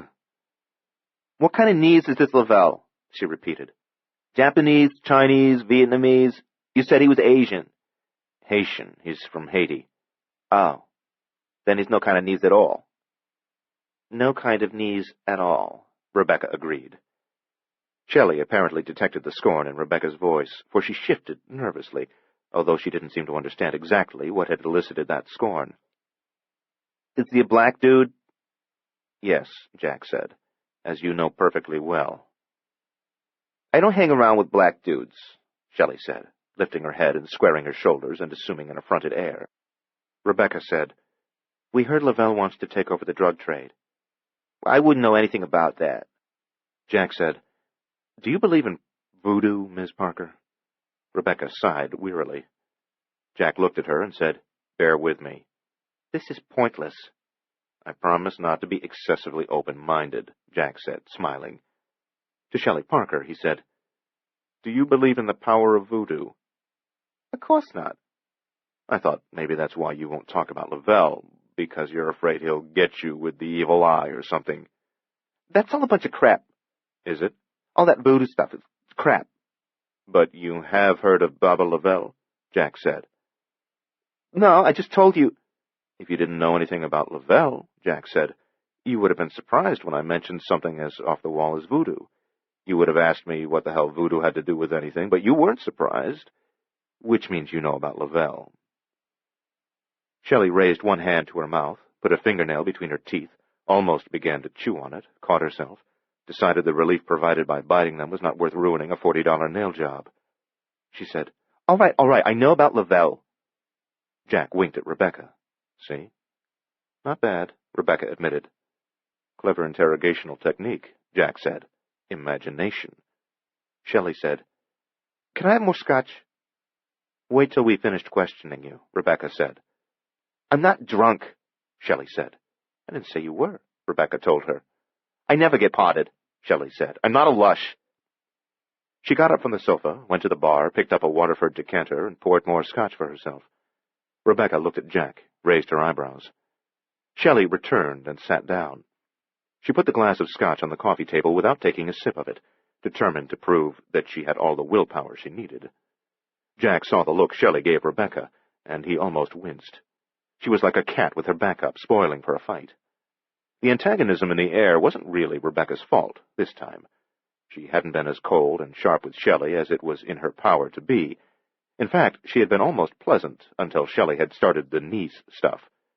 Apparently, however, Shelley had been comparing herself with Rebecca and had begun to feel that she came off second best. That was what had generated the antagonism. Like Rebecca, Shelley Parker was a good-looking blonde, but there the resemblance ended. Rebecca's exquisitely shaped and harmoniously related features bespoke sensitivity, refinement, breeding. Shelley, on the other hand, was a parody of seductiveness. Her hair had been elaborately cut and styled to achieve a carefree, abandoned look. She had flat, wide cheekbones, a short upper lip, a pouting mouth. She wore too much makeup. Her eyes were blue, although slightly muddy, dreamy. They were not as forthright as Rebecca's eyes. Her figure was too well developed. She was rather like a wonderful French pastry made with far too much butter, too many eggs, mounds of whipped cream and sugar, too rich, soft. But, in tight black slacks and a purple sweater, she was definitely an eye-catcher. She was wearing a lot of jewelry, an expensive watch, 2 bracelets, 2 rings, 2 small pendants on gold chains, one with a diamond, the other with what seemed to be an emerald the size of a large pea. She was only 22, and although she had not been gently used, it would be quite a few years before men stopped buying jewelry for her. Jack thought he knew why she had taken an instant disliking to Rebecca. Shelley was the kind of woman a lot of men wanted, fantasized about. Rebecca, on the other hand, was the kind of woman men wanted, fantasized about, and married. He could imagine spending a torrid week in the Bahamas with Shelley Parker. Oh, yes, but only a week. At the end of a week, in spite of her sexual energy and undoubted sexual proficiency, he would most certainly be bored with her. At the end of a week, conversation with Shelley would probably be less rewarding than conversation with a stone wall. Rebecca, however, would never be boring. She was a woman of infinite layers and endless revelations. After 20 years of marriage, he would surely still find Rebecca intriguing. Marriage? 20 years? God, just listen to me, he thought, astonished. Have I been bitten, or have I been bitten? To Shelley, he said, "So what do you know about Baba Lavelle?" She sighed. "I'm not telling you anything about the Karamatzes." "We're not asking for anything about them, just Lavelle." "And then forget about me. I walk out of here. No phony detention as a material witness." "You weren't a witness to the killings? Just tell us what you know about Lavelle, and you can go." "All right. He came from nowhere a couple months ago and started dealing coke and smack. I don't mean penny ante stuff either. In a month, he'd organized about 20 street dealers, supplied them, and made it clear he expected to expand. At least that's what Vince told me. I don't know firsthand because I've never been involved with drugs." "Of course not." "Now, nobody but nobody deals in the city without an arrangement with Vince's uncle. At least that's what I've heard." "And that's what I've heard, too," Jack said dryly. "So some of Karamatz's people passed word to Lavelle to stop dealing until he made arrangements with the family. Friendly advice." "Like Dear Abby," Jack said. "Yeah," Shelley said. She didn't even smile. "But he didn't stop like he was told. Instead, the crazy nigger sent word to Karamatza offering to split the New York business down the middle, half for each of them, even though Karamatza already has all of it." "Rather audacious of Mr. Lavelle," Rebecca said. "No, it was smart-ass is what it was," Shelley said. "I mean, Lavelle is a nobody. Who ever heard of him before this? According to Vince, old man Karamatza figured Lavelle just hadn't understood the first message, so he sent a couple of guys around to make it plainer." "They were going to break Lavelle's legs?" Jack asked. "Or worse," Shelley said. "And there's always worse." "But something happened to the messengers," Shelley said. "Dead?" "I'm not sure. Vince seemed to think they just never came back again." "That's dead," Jack said. "Probably. Anyway, Lavelle warned Karamatza that he was some sort of voodoo witch doctor and that not even the family could fight him. Of course, everyone laughed about that. And Karamatza sent 5 of his best, 5 big mean bastards who know how to watch and wait and pick the right moment." "And something happened to them, too?" Rebecca asked. "Yeah, 4 of them never came back." "What about the 5th man?" Jack asked. "He was dumped on the sidewalk in front of Gennaro Karamatza's house in Brooklyn Heights. Alive. Badly bruised, scraped, cut up, but alive. Trouble was, he might as well have been dead." "Why's that?" "He was apeshit." "What?" "Crazy. Stark raving mad," Shelley said, turning the scotch glass around and around in her long-fingered hands. "The way Vince heard it, this guy must have seen what happened to the other 4, and whatever it was drove him clear out of his skull. Absolutely apeshit." "What was his name?" "Vince didn't say." "Where is he now?" "I guess Don Karamatza's got him somewhere." "And he's still crazy?" "I guess so." "Did Karamatza send a 3rd hit squad?" "Not that I heard of. I guess after that this Lavelle sent a message to old man Karamatza. If you want war, then it's war. And he warned the family not to underestimate the power of voodoo." "No one laughed this time," Jack said. "No one," Shelley confirmed. They were silent for a moment. Jack looked at Shelley Parker's downcast eyes. They weren't red. The skin around them wasn't puffy. There was no indication that she had wept for Vince Vestagliano, her lover. He could hear the wind outside. He looked at the windows. Snowflakes tapped the glass. He said, "Ms. Parker, do you believe that all of this has been done through voodoo curses or something like that?" "No. Maybe. Hell, I don't know. After what's happened these last few days, who can say? One thing I believe in for sure. I believe this Baba Lavelle is one smart, creepy, badass dude." Rebecca said, "We heard a little of this story yesterday from another victim's brother. Not so much detail as you've given us. He didn't seem to know where we could find Lavelle. Do you? He used to have a place in the village, Shelley said. But he's not there anymore. Since all this started going down, nobody can find him. His street dealers are still working for him, still getting supplies, or so Vince said. But no one knows where Lavelle is gone. The place in the village where he used to be, Jack said. You happen to know the address? No, I told you, I'm not really involved in the drug business. Honest, I don't know. I only know what Vince told me. Jack glanced at Rebecca. Anything more? Nope. To Shelley, he said, You can go. At last, she swallowed some scotch, then put the glass down, got to her feet, and straightened her sweater. Christ, I swear, I've had it with wops. No more wops. It always turns out bad with them. Rebecca gaped at her, and Jack saw a flicker of anger in her eyes, and then she said, I hear some of the Knees are pretty nice guys. Shelley screwed up her face and shook her head. Knees? Not for me. They're all little guys, aren't they?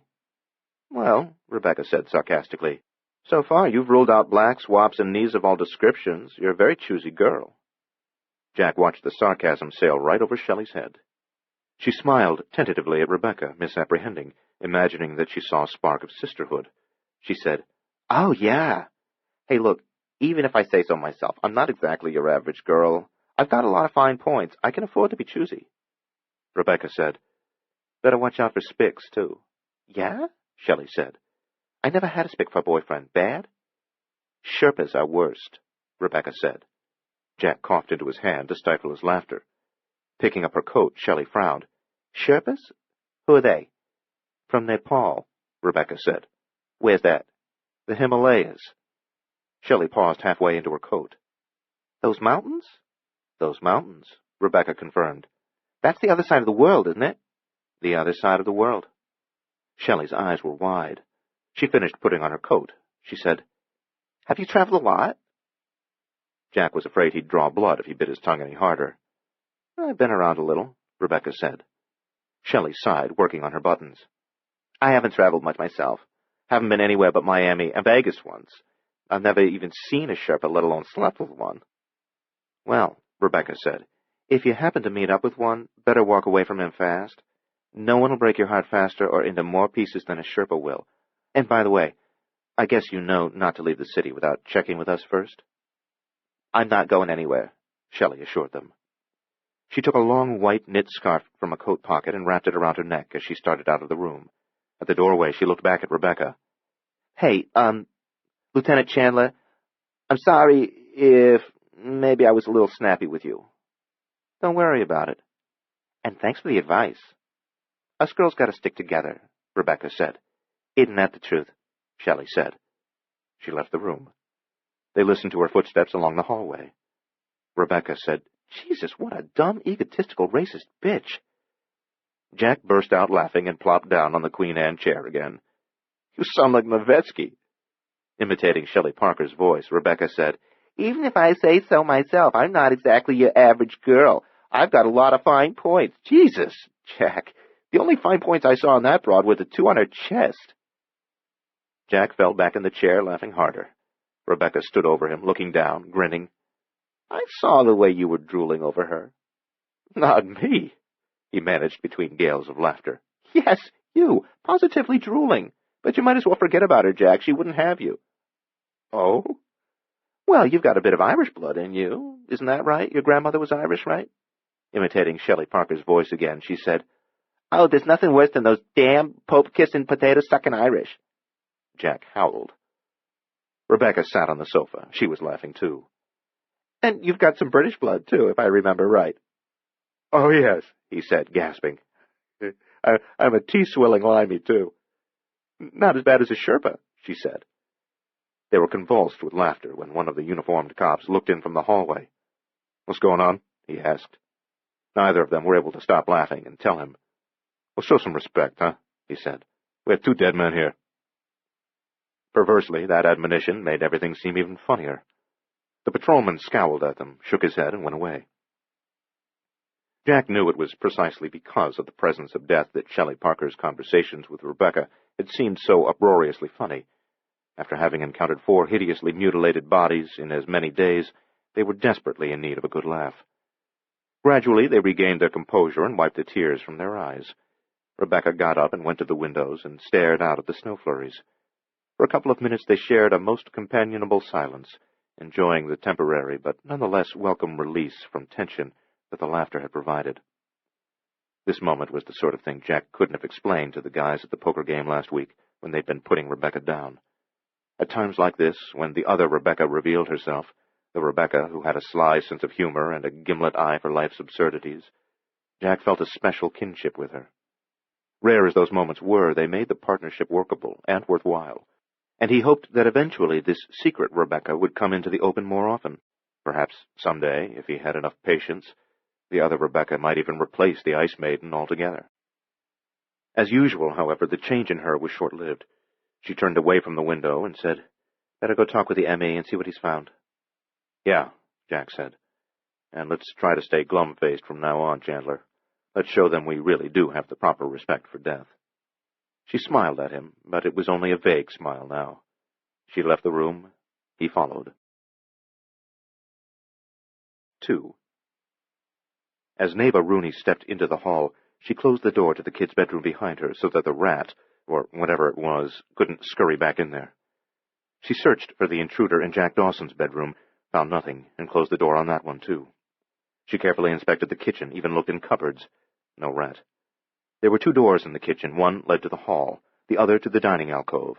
She closed them both, sealing the critter out of that room as well. Now it simply had to be hiding in the dining alcove or the living room. But it wasn't. Neva looked everywhere. She couldn't find it. Several times she stopped searching just so she could hold her breath and listen. Listen. Not a sound. Throughout the search, in all the rooms, she hadn't merely looked for the elusive little beast itself, but also for a hole in a partition or in the baseboard, a breach big enough to admit a largish rat. She discovered nothing of that sort. At last she stood in the archway between the living room and the hall. Every lamp and ceiling light was blazing. She looked around, frowning, baffled. Where had it gone? It still had to be here, didn't it? Yes, she was sure of it. The thing was still here. She had the eerie feeling that she was being watched. 3. The assistant medical examiner on the case was Ira Goldblum, who looked more Swedish than Jewish. He was tall, fair-skinned, with hair so blonde it was almost white. His eyes were blue, with a lot of gray speckled through them. Jack and Rebecca found him on the second floor in the master bedroom.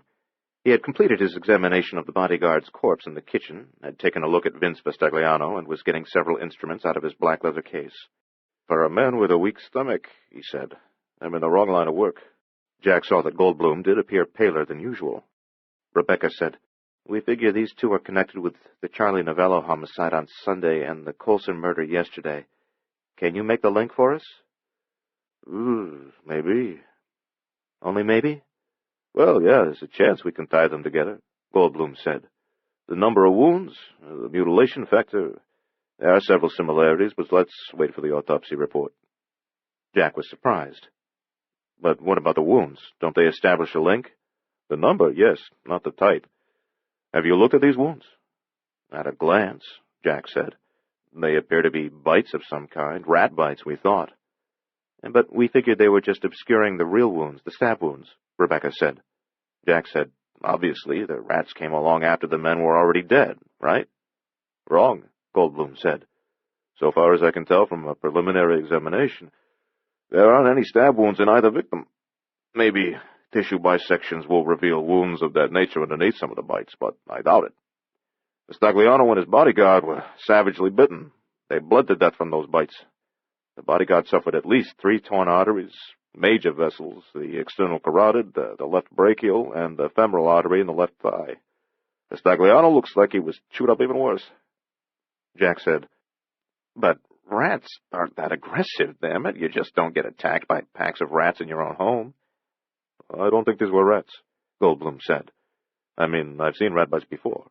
Every now and then a wino will be drinking in an alley, have a heart attack or a stroke right there behind the garbage bin, where nobody finds him for maybe 2 days. Meanwhile, the rats get at him, so I know what a rat bite looks like, and this just doesn't seem to match up on a number of points." "Could it have been dogs?" Rebecca asked. "No. For one thing, the bites are too small. I think we can rule out cats, too. Any ideas? Jack asked. No, it's weird. Maybe the autopsy will pin it down for us. Rebecca said, Did you know the bathroom door was locked when the uniforms got here? They had to break it down? So I heard. A locked room mystery, Goldblum said. Maybe there's not much of a mystery to it, Rebecca said thoughtfully. If Vestagliano was killed by some kind of animal, then maybe the thing was small enough to get under the door. Goldblum shook his head. It would have had to have been real small to manage that. No, it was bigger. A good deal bigger than the crack under the door. About what size would you say? As big as a large rat. Rebecca thought for a moment. Then, there's an outlet from a heating duct in there. Maybe the thing came through the duct. But there's a grill over the duct, Jack said, and the vents in the grill are narrower than the space under the door. Rebecca took 2 steps to the bathroom, leaned through the doorway, looked around, craning her neck. She came back and said, You're right, and the grill's firmly in place. And the little window is closed, Jack said. And locked, Goldblum said. Rebecca brushed a shining strand of hair from her forehead. What about the drains? Could a rat come up through the tub drain? No, Goldblum said. Not in modern plumbing. The toilet? Unlikely. But possible? Conceivable, I suppose, but you see, I'm sure it wasn't just one animal. How many? Rebecca asked. There's no way I can give you an exact count, but I would think, whatever they are, there had to be at least a dozen of them. Good heavens, Jack said. Maybe 24, maybe more. How do you figure? Well, Goldblum said, Vestagliano was a big man, a strong man. He'd be able to handle 1, 2, 3 rat-sized animals, no matter what sort of things they were. In fact, he'd most likely be able to deal with 6 of them. Oh, sure, he'd get bitten a few times, but he'd be able to take care of himself. He might not be able to kill all of them, but he'd kill a few and keep the rest at bay. So it looks to me as if there were so many of these things, such a horde of them, that they simply overwhelmed him. With insect-quick feet, a chill skittered the length of Jack's spine. He thought of Vestagliano being borne down onto the bathroom floor under a tide of screeching rats, or perhaps something even worse than rats. He thought of the man harried at every flank, bitten and torn and ripped and scratched, attacked from all directions so that he hadn't the presence of mind to strike back effectively, his arms weighed down by the sheer numbers of his adversaries, his reaction time affected by a numbing horror, a painful, bloody, lonely death. Jack shuddered. And Ross, the bodyguard, Rebecca said. You figure he was attacked by a lot of them, too? Yes, Goldblum said. Same reasoning applies. Rebecca blew air out through clenched teeth in an expression of her frustration. This just makes the locked bathroom even more difficult to figure. From what I've seen, it looks as if Vestagliano and his bodyguard were both in the kitchen making a late-night snack. The attack started there, evidently. Ross was quickly overwhelmed. Vestagliano ran. He was chased, couldn't get to the front door because they cut him off. So he ran upstairs and locked himself in the bathroom. Now the rats, or whatever, weren't in there when he locked the door, so how did they get in there? And out again, Goldblum reminded her. It almost has to be plumbing, the toilet. I rejected that because of the numbers involved, Goldblum said. Even if there weren't any plumbing traps designed to stop a rat, and even if it held its breath and swam through whatever water barriers there were, I just don't buy that explanation. Because what we're talking about here is a whole pack of creatures slithering in that way, one behind the other, like a commando team, for God's sake. Rats just aren't that smart, or that determined. No animal is. It doesn't make sense. The thought of Vestagliano wrapped in a cloak of swarming, biting rats had caused Jack's mouth to go dry and sour. He had to work up some saliva to unstick his tongue. Finally, he said, Another thing, even if Vestagliano and his bodyguard were overwhelmed by scores of these things, they'd still have killed a couple, wouldn't they? But we haven't found a single dead rat or a single dead anything else, except, of course, dead people. And no droppings, Goldblum said. No what? Droppings, feces. If there were dozens of animals involved, you'd find droppings, at least a few, probably piles of droppings. If you find animal hairs, we'll definitely be looking for them, Goldblum said. We'll vacuum the floor around each body, of course, and analyze the sweepings. If we could find a few hairs, that would clear up a lot of the mystery. The assistant medical examiner wiped one hand across his face, as if he could pull off and cast away his tension, his disgust. He wiped so hard that spots of color actually did rise in his cheeks, but the haunted look was still in his eyes. There's something else that disturbs me, too. The victims weren't eaten. Bitten, ripped, gouged, all of that. But so far as I can see, not an ounce of flesh was consumed. Rats would have eaten the tender parts, eyes, nose, earlobes, testicles. They'd have torn open the body cavities in order to get to the soft organs. So would any other predator or scavenger, but there was nothing like that in this case.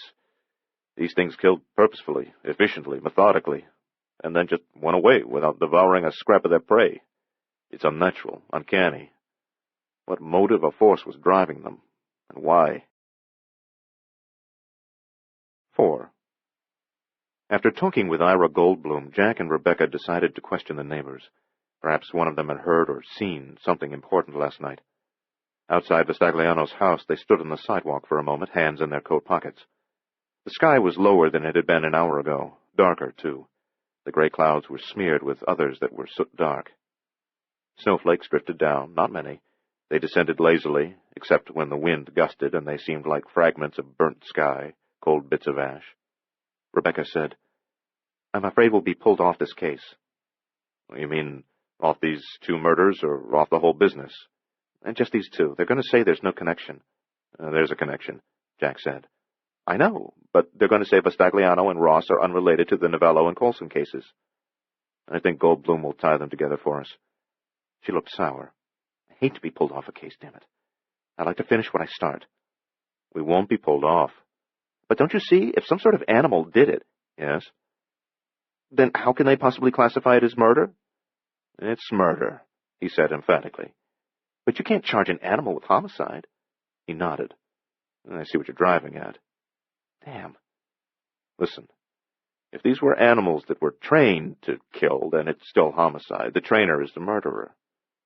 "If these were dog bites that Vistagliano and Ross died from," Rebecca said, "then maybe you might just be able to sell that theory, but what animal as small as these apparently were can be trained to kill, to obey all commands? Rats? No. Cats? No. Gerbils, for God's sake?" "Well, they train ferrets," Jack said. "They use them for hunting sometimes. Not game hunting, where they're going after the meat, but just for sport, because the prey is generally a ragged mess when the ferret gets done with it." "Ferrets, huh? I'd like to see you convince Captain Gresham that someone's prowling the city with a pack of killer ferrets to do his dirty work for him." "Does sound far-fetched," Jack admitted. "To say the least." "So what does that leave us with?" She shrugged. Jack thought about Baba Lavelle. Voodoo? No, surely not. It was one thing to propose that Lavelle was making the murders look strange in order to frighten his adversaries with the threat of voodoo curses, but it was quite something else to imagine that the curses actually worked.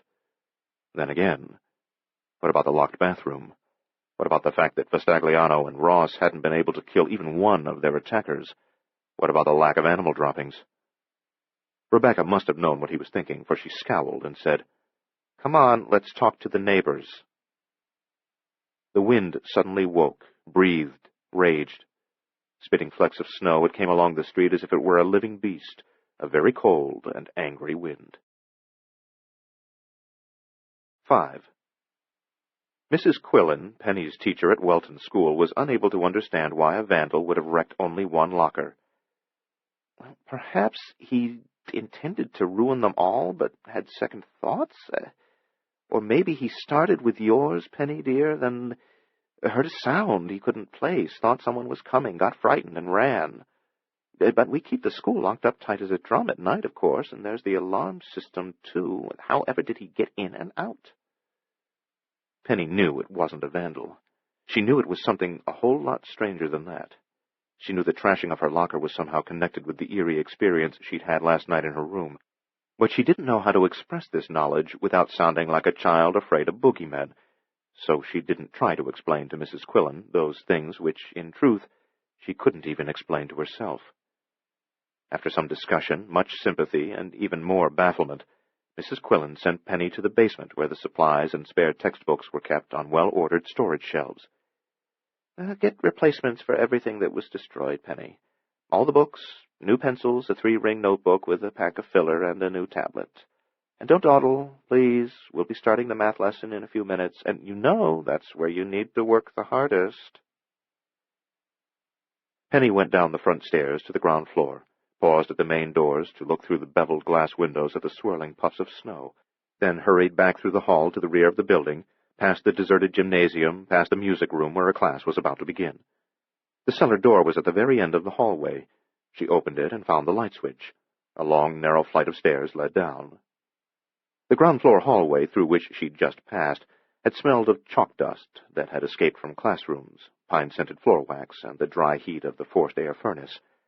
But as she descended the narrow steps, she noticed that the smells of the cellar were different from those upstairs. She detected the mild, lime-rich odor of concrete dust. Insecticide lent a pungent note to the air. She knew they sprayed every month to discourage silverfish from making a meal of the books stored here. And underlying everything else, there was a slightly damp smell, a vague but nonetheless unpleasant mustiness. She reached the bottom of the stairs. Her footsteps rang sharply, crisply on the concrete floor and echoed hollowly in a far corner. The basement extended under the entire building and was divided into 2 chambers. At the opposite end from the stairs lay the furnace room, beyond a heavy metal fire door that was always kept closed.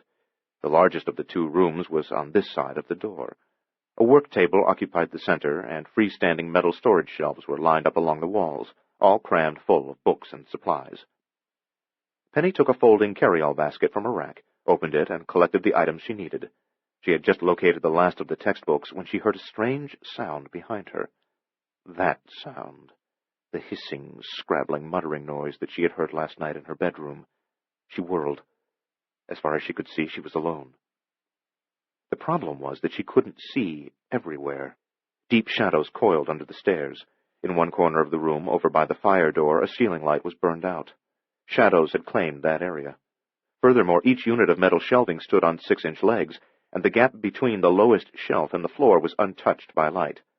There were a lot of places where something small and quick could hide. She waited, frozen, listening, and 10 long seconds elapsed, then 15, 20, and the sound didn't come again, so she wondered if she'd really heard it or only imagined it, and another few seconds ticked away as slowly as minutes. But then something thumped overhead at the top of the stairs, the cellar door. She had left the door standing open. Someone or something had just pulled it shut. With the basket of books and supplies in one hand, Penny started toward the foot of the stairs, but stopped abruptly when she heard other noises up there on the landing. Hissing, growling, murmuring, the tick and scrape of movement. Last night she had tried to convince herself that the thing in her room hadn't actually been there, that it had been only a remnant of a dream. Now she knew it was more than that. But just what was it? A ghost? Whose ghost? Not her mother's ghost. She maybe wouldn't have minded if her mother had been hanging around, sort of watching over her. Yeah, that would have been okay. But at best, this was a malicious spirit. At worst, a dangerous spirit. Her mother's ghost would never be malicious like this, not in a million years. Besides, a ghost didn't follow you around from place to place. No, that wasn't how it worked. People weren't haunted. Houses were haunted. And the ghosts doing the haunting were bound to one place until their souls were finally at rest. They couldn't leave that special place they haunted, couldn't just roam all over the city following one particular young girl. Yet the cellar door had been drawn shut. Maybe a draft had closed it. Maybe. But something was moving around on the landing up there where she couldn't see it. Not a draft. Something strange. Imagination. Oh, yeah? She stood by the stairs, looking up, trying to figure it out, trying to calm herself, carrying on an urgent conversation with herself. Well, if it's not a ghost, what is it? Something bad. Not necessarily. Something very, very bad. Stop it. Stop scaring yourself. It didn't try to hurt you last night, did it? No. So there, you're safe. But now it's back. A new sound jolted her out of her interior dialogue. Another thump. But this was different from the sound the door had made when it had been pushed shut. And again, thump. Again. It sounded as if something was throwing itself against the wall at the head of the stairs, bumping mindlessly like a summer moth battering against a window. Thump. The lights went out. Penny gasped. The thumping stopped. In the sudden darkness, the weird and unsettling eager animal sounds rose on all sides of Penny, not just from the landing overhead, and she detected movement in the claustrophobic blackness. There wasn't merely one unseen, unknown creature in the cellar with her. There were many of them. But what were they? Something brushed her foot, then darted away into the subterranean gloom. She screamed. She was loud, but not loud enough. Her cry hadn't carried beyond the cellar. At the same moment, Mrs. March, the music teacher, began pounding on the piano in the music room directly overhead. Kids began to sing up there. Frosty the Snowman. They were rehearsing for a Christmas show which the entire school would perform for parents just prior to the start of the holiday vacation. Now, even if Penny could manage a louder scream, no one would hear her anyway. Likewise, because of the music and singing, she could no longer hear the things moving in the darkness around her. But they were still there. She had no doubt that they were there. She took a deep breath. She was determined not to lose her head. She wasn't a child. They won't hurt me, she thought. But she couldn't convince herself. She shuffled cautiously to the foot of the stairs, the carryall in one hand, her other hand out in front of her, feeling her way as if she were blind, which she might as well have been. The cellar had 2 windows, but they were small rectangles set high in the wall, at street level, with no more than 1 square foot of glass in each of them. Besides, they were dirty on the outside. Even on a bright day, those grimy panes did little to illuminate the basement. On a cloudy day like today, with a storm brewing, the windows gave forth only a thin, milky light that traveled no more than a few inches into the cellar before expiring. She reached the foot of the stairs and looked up. Deep, deep blackness. Mrs. March was still hammering on the piano, and the kids were still singing about the snowman that had come to life. Penny raised 1 foot, found the first step. Overhead at the top of the stairs, a pair of eyes appeared only a few inches above the landing floor, as if disembodied, as if floating in the air, although they must have been attached to an animal about the size of a cat. It wasn't a cat, of course. She wished it were. The eyes were as large as a cat's eyes, too, and very bright, not merely reflective like the eyes of a cat, but so unnaturally bright that they glowed like 2 tiny lanterns. The color was odd, too. White, moon-pale, with the faintest trace of silvery blue. Those cold eyes glared down at her. She took her foot off the first step. The creature above slipped off the landing onto the highest step, edging closer. Penny retreated. The thing descended 2 more steps, its advance betrayed only by its unblinking eyes. Darkness cloaked its form. Breathing hard, her heart pounding louder than the music above, she backed up until she collided with a metal storage shelf. There was nowhere to turn, nowhere to hide. The thing was now 1/3 of the way down the stairs and still coming. Penny felt the urge to pee. She pressed back against the shelves and squeezed her thighs together. The thing was halfway down the stairs, moving faster. Overhead in the music room, they had really gotten into the spirit of Frosty the Snowman, a lilt in their voices, belting it out with what Mrs. March always called gusto. From the corner of her eye, Penny saw something in the cellar off to the right, a wink of soft light, a flash, a glow, movement. Daring to look away from the creature that was descending the stairs in front of her, she glanced into the unlighted room, and immediately wished she hadn't. Eyes. Silver-white eyes. The darkness was full of them. 2 eyes shone up at her from the floor, hardly more than a yard away, regarding her with a cold hunger. 2 more eyes were little farther than a foot behind the first pair. Another 4 eyes gleamed frostily from a point at least 3 feet above the floor, in the center of the room, and for a moment she thought she had misjudged the height of these creatures. But then she realized 2 of them had climbed onto the work table.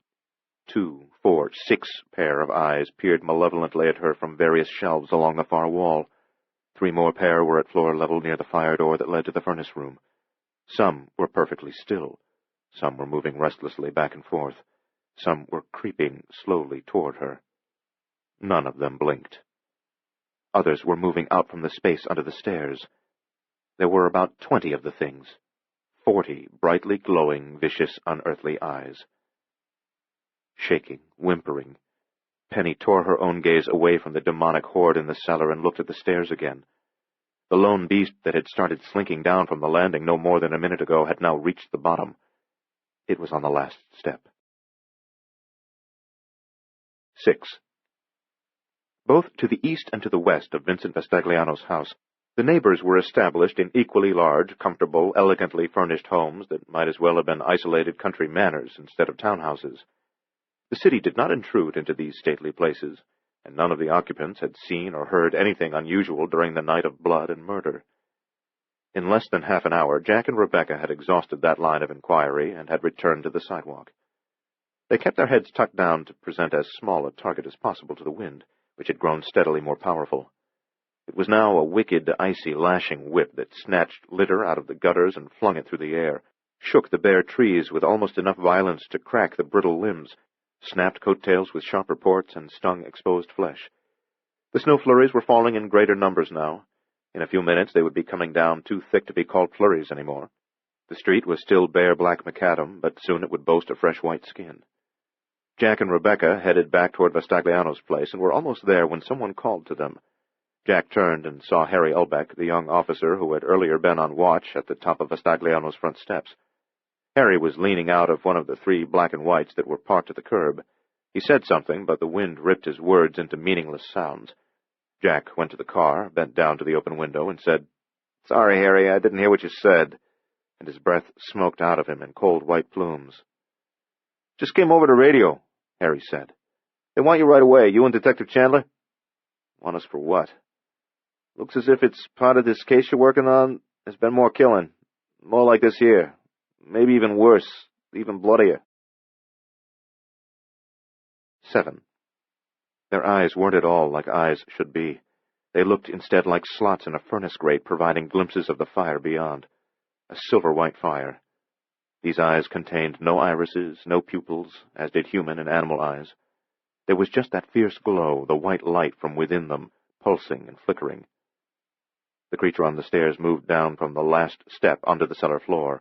It edged toward Penny, then stopped, stared up at her. She couldn't move back even one more inch. Already one of the metal shelves pressed painfully across her shoulder blades. Suddenly she realized the music had stopped. The cellar was silent, had been silent for some time, perhaps for as long as half a minute. Frozen by terror, she hadn't reacted immediately when Frosty the Snowman was concluded. Belatedly, she opened her mouth to scream for help, but the piano started up again. This time the tune was Rudolph the Red-Nosed Reindeer, which was even louder than the first song. The thing at the foot of the stairs continued to glare at her, and although its eyes were utterly different from the eyes of a tiger, she was nevertheless reminded of a picture of a tiger that she'd seen in a magazine. The eyes in that photograph and these strange eyes looked absolutely nothing alike, yet they had something in common. They were the eyes of predators.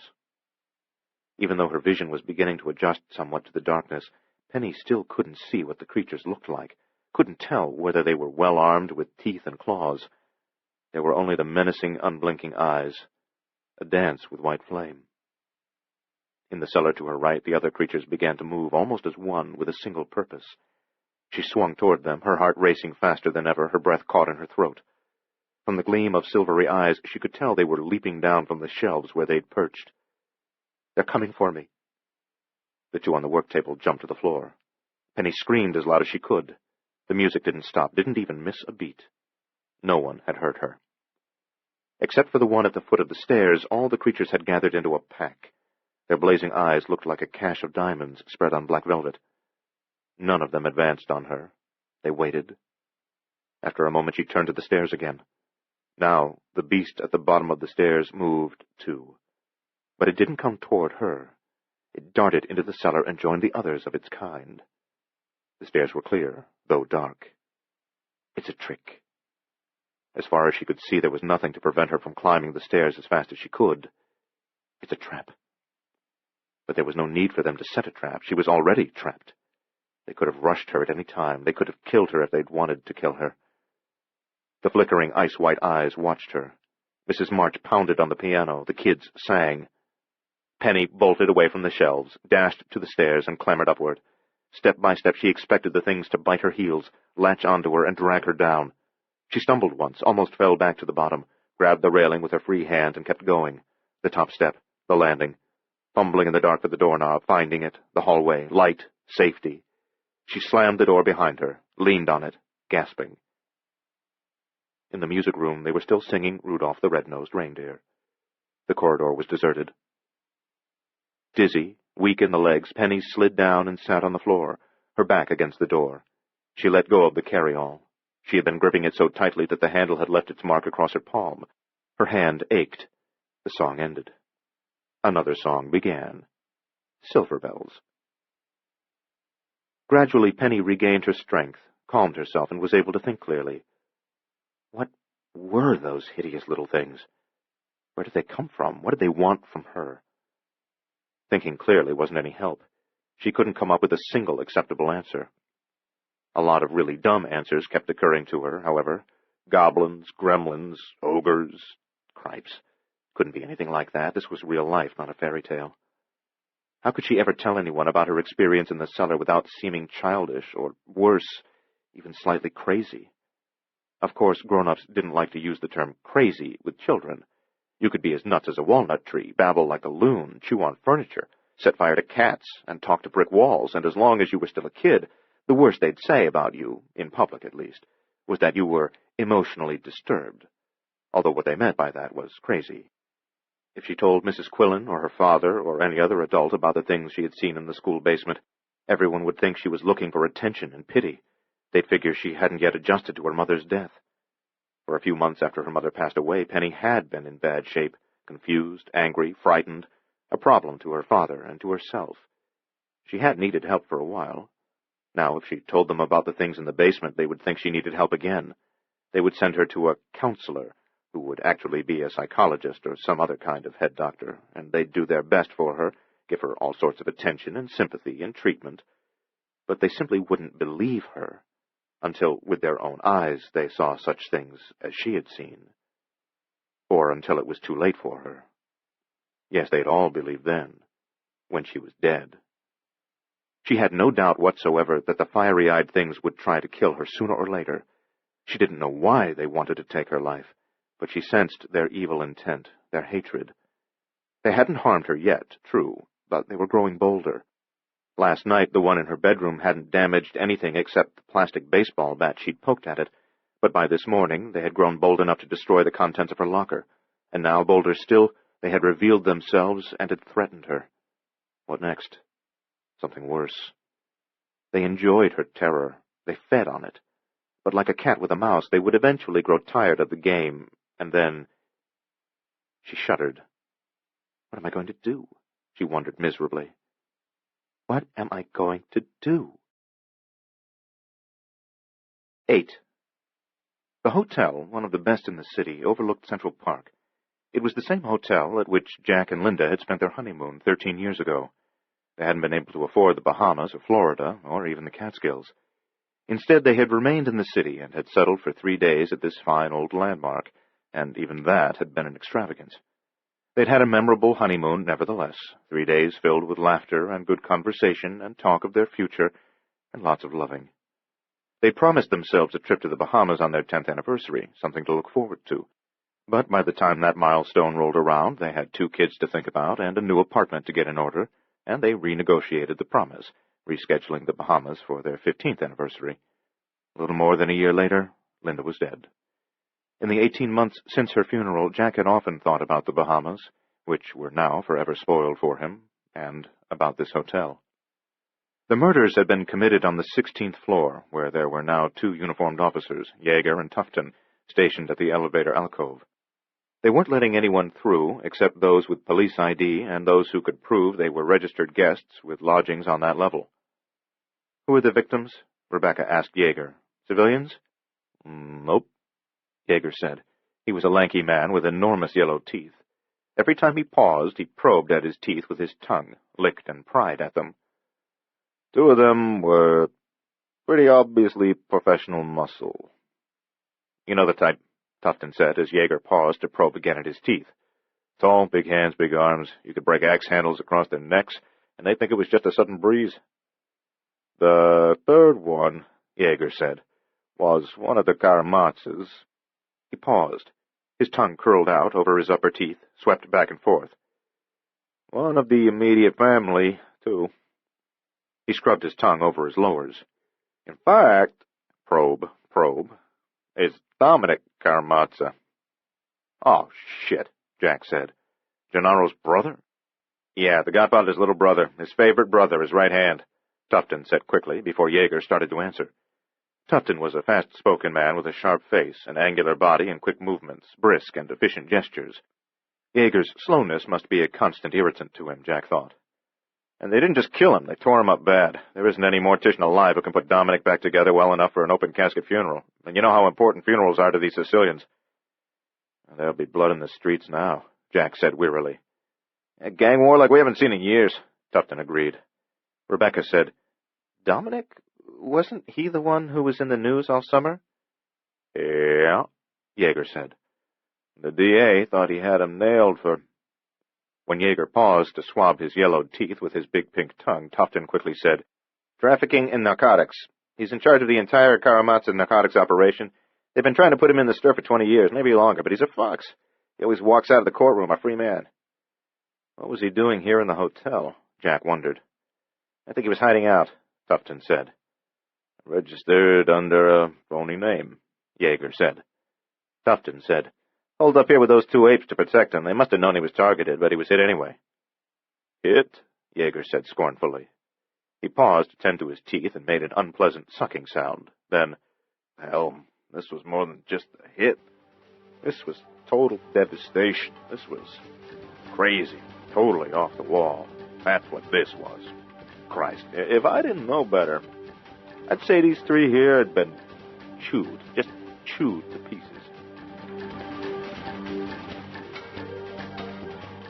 This is the end of disc number 2. Please insert disc number 3.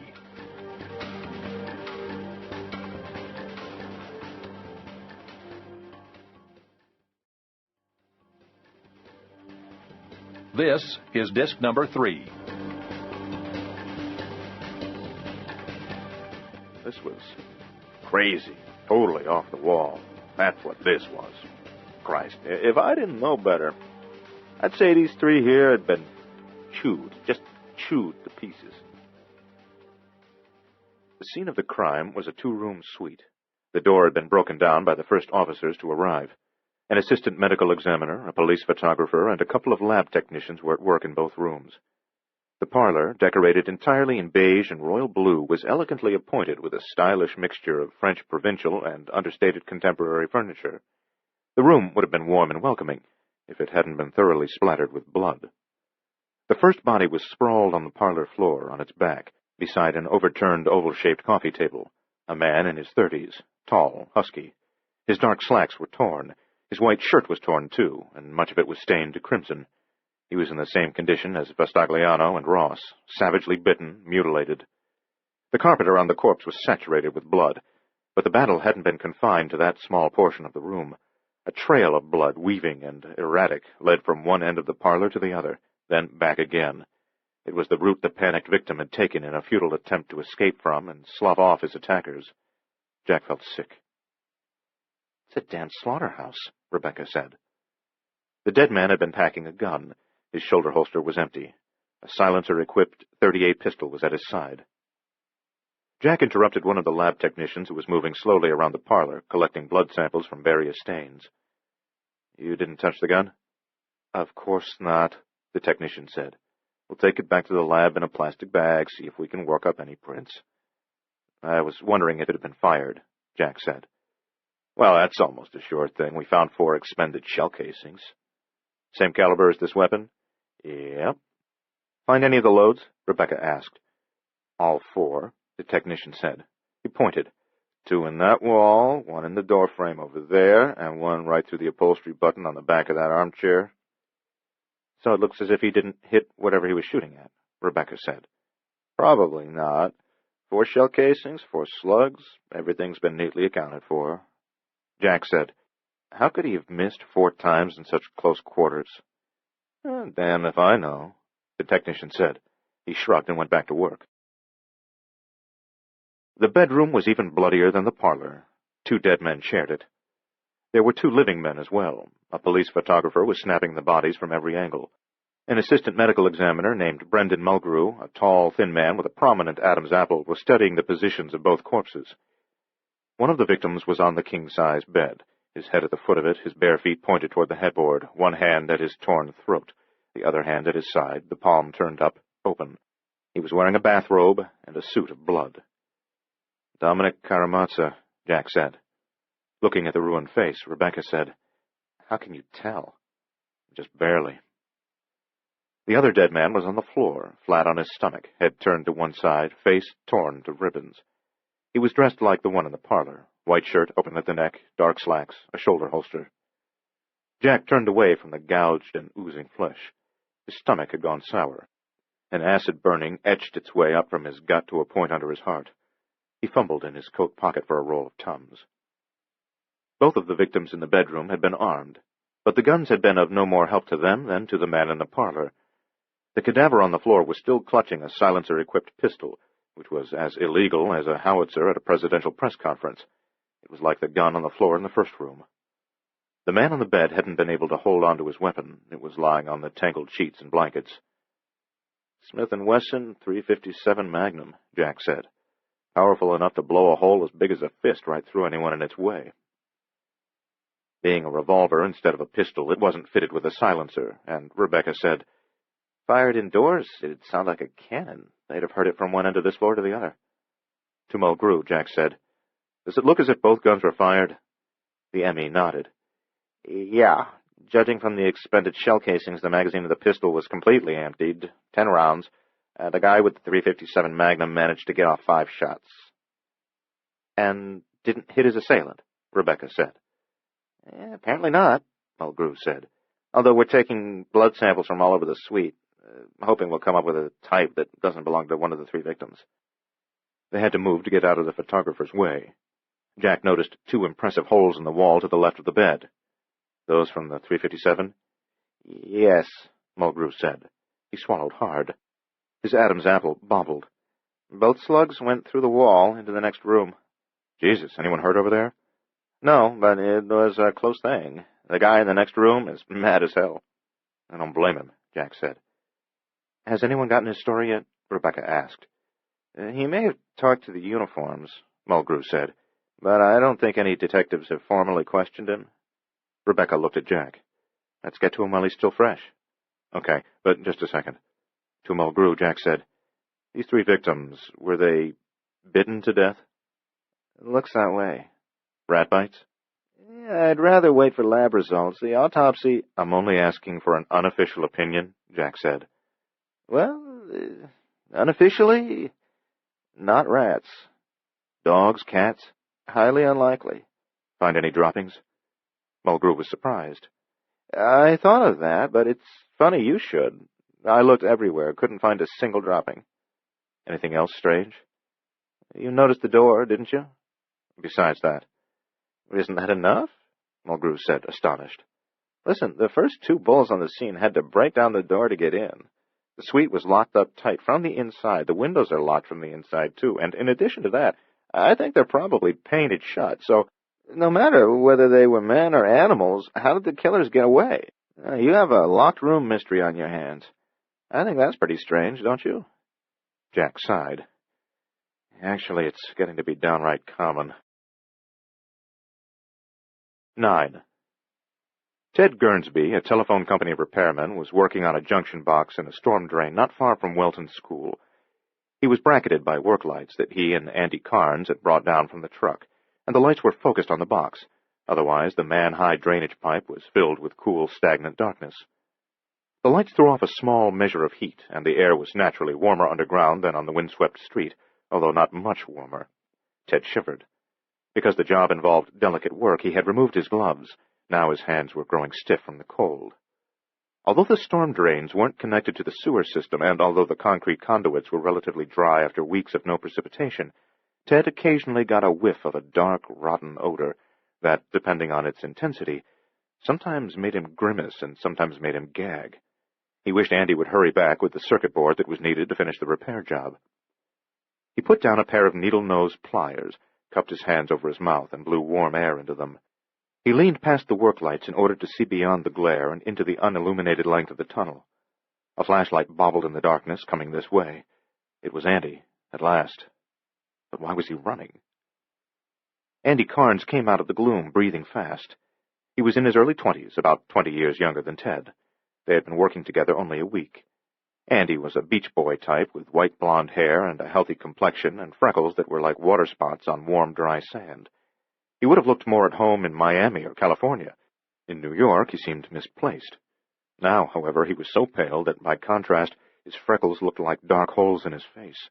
His eyes were wild. He was trembling. "What's wrong?" Ted asked. "Back there," Andy said shakily. "In the branch tunnel, just this side of the manhole." "Something there, what?" Andy glanced back. "They didn't follow me, thank God. I was afraid they were after me." Ted Guernsby frowned. "What are you talking about?" Andy started to speak, hesitated, shook his head. Looking sheepish, yet still frightened, he said, "You wouldn't believe it, not in a million years. I don't believe it. I'm the one who saw it." Impatient, Ted unclipped his own flashlight from the tool belt around his waist. He started back toward the branch drain. "Wait," Andy said. "It might be dangerous to go back there." "Why?" Ted demanded, exasperated with him. "Eyes." Andy shivered. "That's what I saw first. A lot of eyes shining in the dark, there inside the mouth of the branch line." "Is that all? Listen, you saw a few rats. Nothing to worry about. When you've been on this job a while, you get used to them." "Not rats," Andy said adamantly. "Rats have red eyes, don't they? These were white, or sort of silvery white eyes. Very bright. It wasn't that they reflected my flashlight. No, I didn't even have the flash on them when I first spotted them. They glowed. Glowing eyes with their own light. I mean, like jack-o'-lantern eyes. Little spots of fire flickering. So I turned the flash on them, and they were right there, no more than 6 feet from me. The most incredible damn things. Right there." "What?" Ted demanded. "You still haven't told me what you saw." In a tremulous voice, Andy told him. It was the craziest story Ted had ever heard, but he listened without comment, and although he was sure it couldn't be true, he felt a quiver of fear pass through him. Then, in spite of Andy's protests, he went back to the branch tunnel to have a look for himself. He didn't find anything at all, let alone the monsters he'd heard described. He even went into the tributary for a short distance, probing with the beam of his flashlight. Nothing. He returned to the worksite. Andy was waiting in the pool of light cast by the big lamps. He eyed the surrounding darkness with suspicion. He was still pale. "Nothing there," Ted said. "A minute ago there was." Ted switched off his flashlight, snapped it onto his tool belt. He jammed his hands into the fur-lined pockets of his quilted jacket. He said, "This is the first time you've been sub-street with me." "So?" "Ever been in a place like this before?" Andy said, "You mean in a sewer?" "It's not a sewer. Storm drain. You ever been underground?" "No. What's that got to do with it?" "Ever been in a crowded theater and suddenly felt closed in?" "I'm not claustrophobic," Andy said defensively. "Nothing to be ashamed of, you know. I've seen it happen before. A guy's a little uncomfortable in small rooms, elevators, crowded places, though not so uncomfortable that you'd say he was claustrophobic.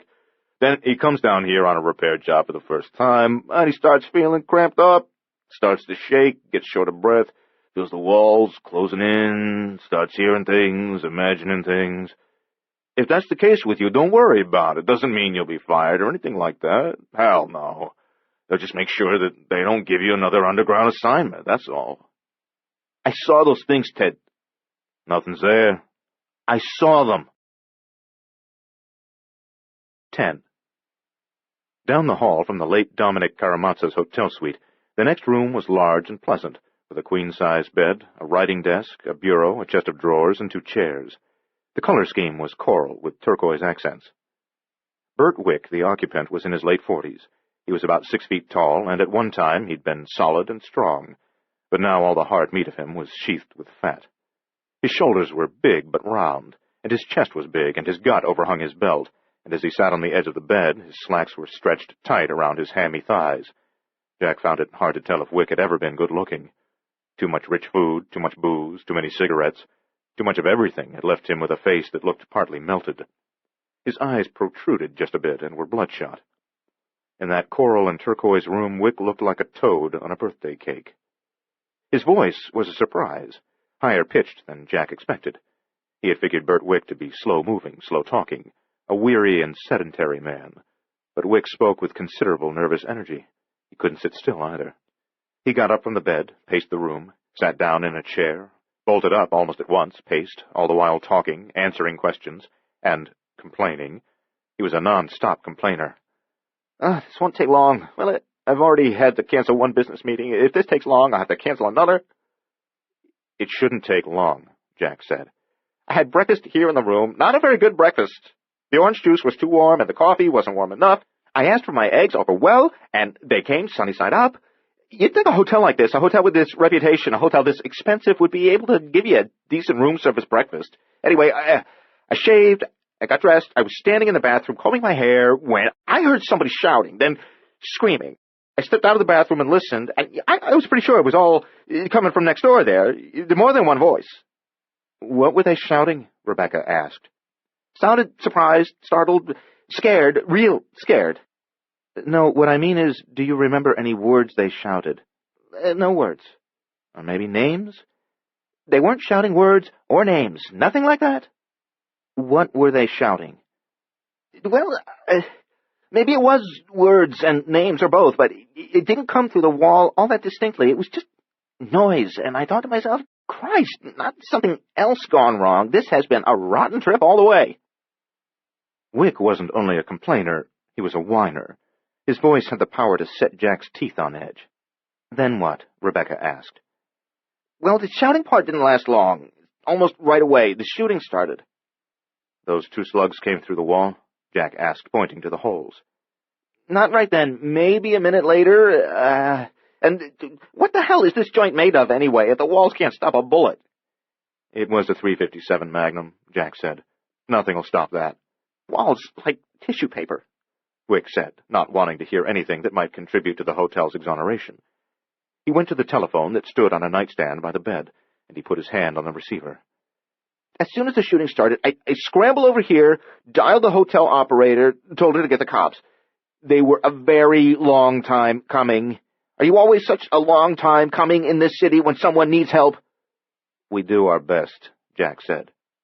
So I put the phone down and hesitated, not sure what to do, just stood listening to them screaming and shooting over there, and then I realized I might be in the line of fire, so I started toward the bathroom, figuring to hole up in there until it all blew over, and then all of a sudden, Jesus, I was in the line of fire. The first shot came through the wall and missed my face by maybe 6 inches. The second one was even closer. I dropped to the floor and hugged the carpet, but those were the last 2 shots, and just a few seconds later, there wasn't any more screaming either. Then what? Jack asked. Then I waited for the cops. You didn't go into the hall? Why would I? To see what happened? Are you crazy? How was I to know who might be out there in the hall? Maybe one of them with a gun was still out there. So you didn't see anyone, or hear anything important like a name? I already told you, no. Jack couldn't think of anything more to ask. He looked at Rebecca, and she seemed stymied too. Another dead end. They got up from their chairs, and Bert Wick, still fidgety, still whining, said, And this has been a rotten trip from the beginning, absolutely rotten. First I have to make the entire flight from Chicago, sitting next to a little old lady from Peoria who wouldn't shut up. Boring old bitch. And the plane hit turbulence like you wouldn't believe. Then yesterday, 2 deals fall through, and I find out my hotel has rats. An expensive hotel like this. Rats? Jack asked. Huh? You said the hotel has rats. Well, it does. You've seen them? Rebecca asked. It's a disgrace, Wick said. A place like this with such an almighty reputation, but crawling with rats. Have you seen them? Rebecca repeated. Wick cocked his head, frowned. Why are you so interested in rats? It's got nothing to do with the murders. Have you seen them? Rebecca repeated in a harsher voice. Well, not exactly, but I heard them in the walls. You heard rats in the walls? Well, in the heating system, actually. They sounded close, like they were right here in these walls, but you know how those hollow metal heating ducts can carry sound? The rats might have been on another floor, even in another wing, but they sure sounded close. I got up on the desk there and put my ear to the vent, and I swear they couldn't have been inches away. Squeaking, a funny sort of squeaking, chittering, twittering sounds, maybe half a dozen rats by the sound of it. I could hear their claws scraping on metal. The scratchy, rattly noise that gave me the creeps. I complained, but the management here doesn't bother attending to complaints. From the way they treat their guests, you'd never know this was supposed to be one of the finest hotels in the city. Jack figured Bert Wick had lodged an unreasonable number of vociferous petty complaints prior to hearing the rats. By that time, the management had tagged him as either a hopeless neurotic or a grifter who was trying to establish excuses for not paying his bill. Having paced to the window, Wick looked up at the winter sky, down at the street far below. Now it's snowing. On top of everything else, the weather's got to turn rotten. It isn't fair. The man no longer reminded Jack of a toad. Now he seemed like a 6-foot-tall, fat, hairy, stumpy-legged baby. Rebecca said, "When did you hear the rats?" "This morning, just after I'd finished breakfast. I called down to the front desk to tell them how terrible their room service food was. After a highly unsatisfactory conversation with the clerk on duty, I put the phone down, and that's the very moment when I heard the rats. After I'd listened to them a while and was positively sure they were rats, I called the manager himself to complain about that, again without satisfactory results. That's when I made up my mind to get a shower, dress, pack my suitcases, and find a new hotel before my first business appointment of the day." "Do you remember the exact time when you heard the rats?" "Well, not to the minute, but it must have been around 8:30. Jack glanced at Rebecca. "About 1 hour before the killing started next door." She looked troubled. She said, "Weirder and weirder."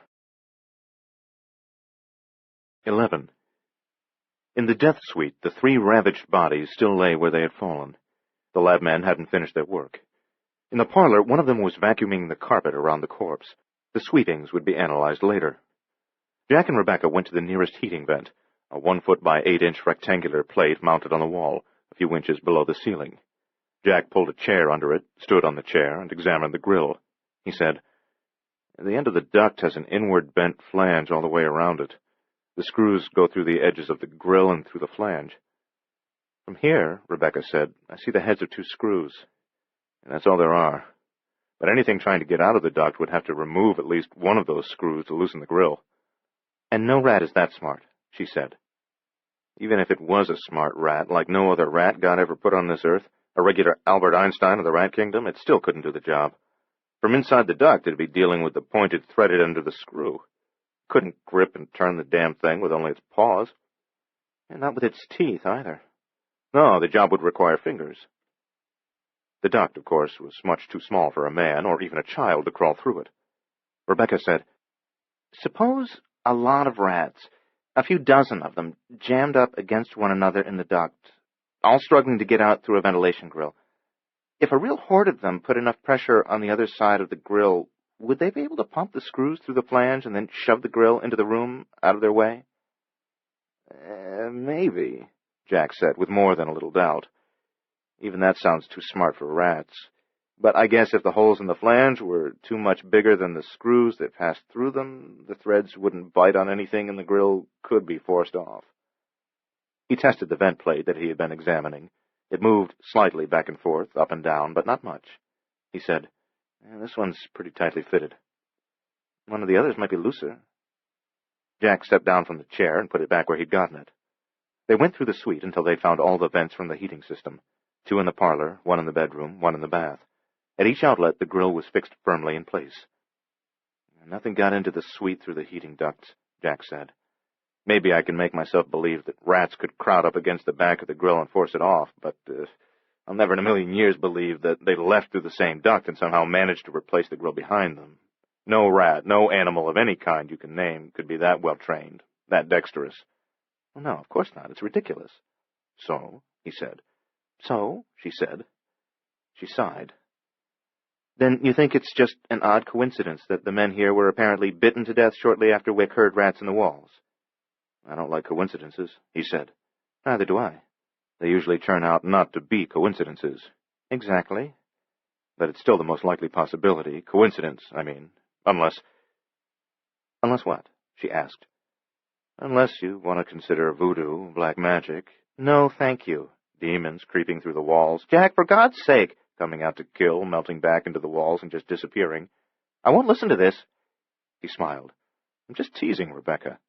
"Like hell you are. Maybe you think you don't put any credence in that kind of baloney, but deep down inside, there's a part of you that's Excessively open-minded, he finished. If you insist on making a joke of it, I do, I insist. But it's true just the same. I may be excessively open-minded, if that's even possible. It is, but at least I'm not inflexible. Neither am I, or rigid. Neither am I, or frightened. What's that supposed to mean? You figure it. You're saying I'm frightened. Aren't you, Rebecca? Of what? Last night, for one thing. Don't be absurd. Then let's talk about it. Not now. He looked at his watch. 11:20. We'll break for lunch at 12. You promised to talk about it at lunch. I said if we had time for lunch. We'll have time. I don't think so. We'll have time. There's a lot to be done here. We can do it after lunch. People to interrogate. We can grill them after lunch. You're impossible, Jack. Indefatigable.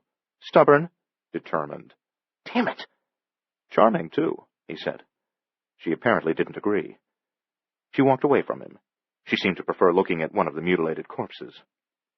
Beyond the window, snow was falling heavily now. The sky was bleak.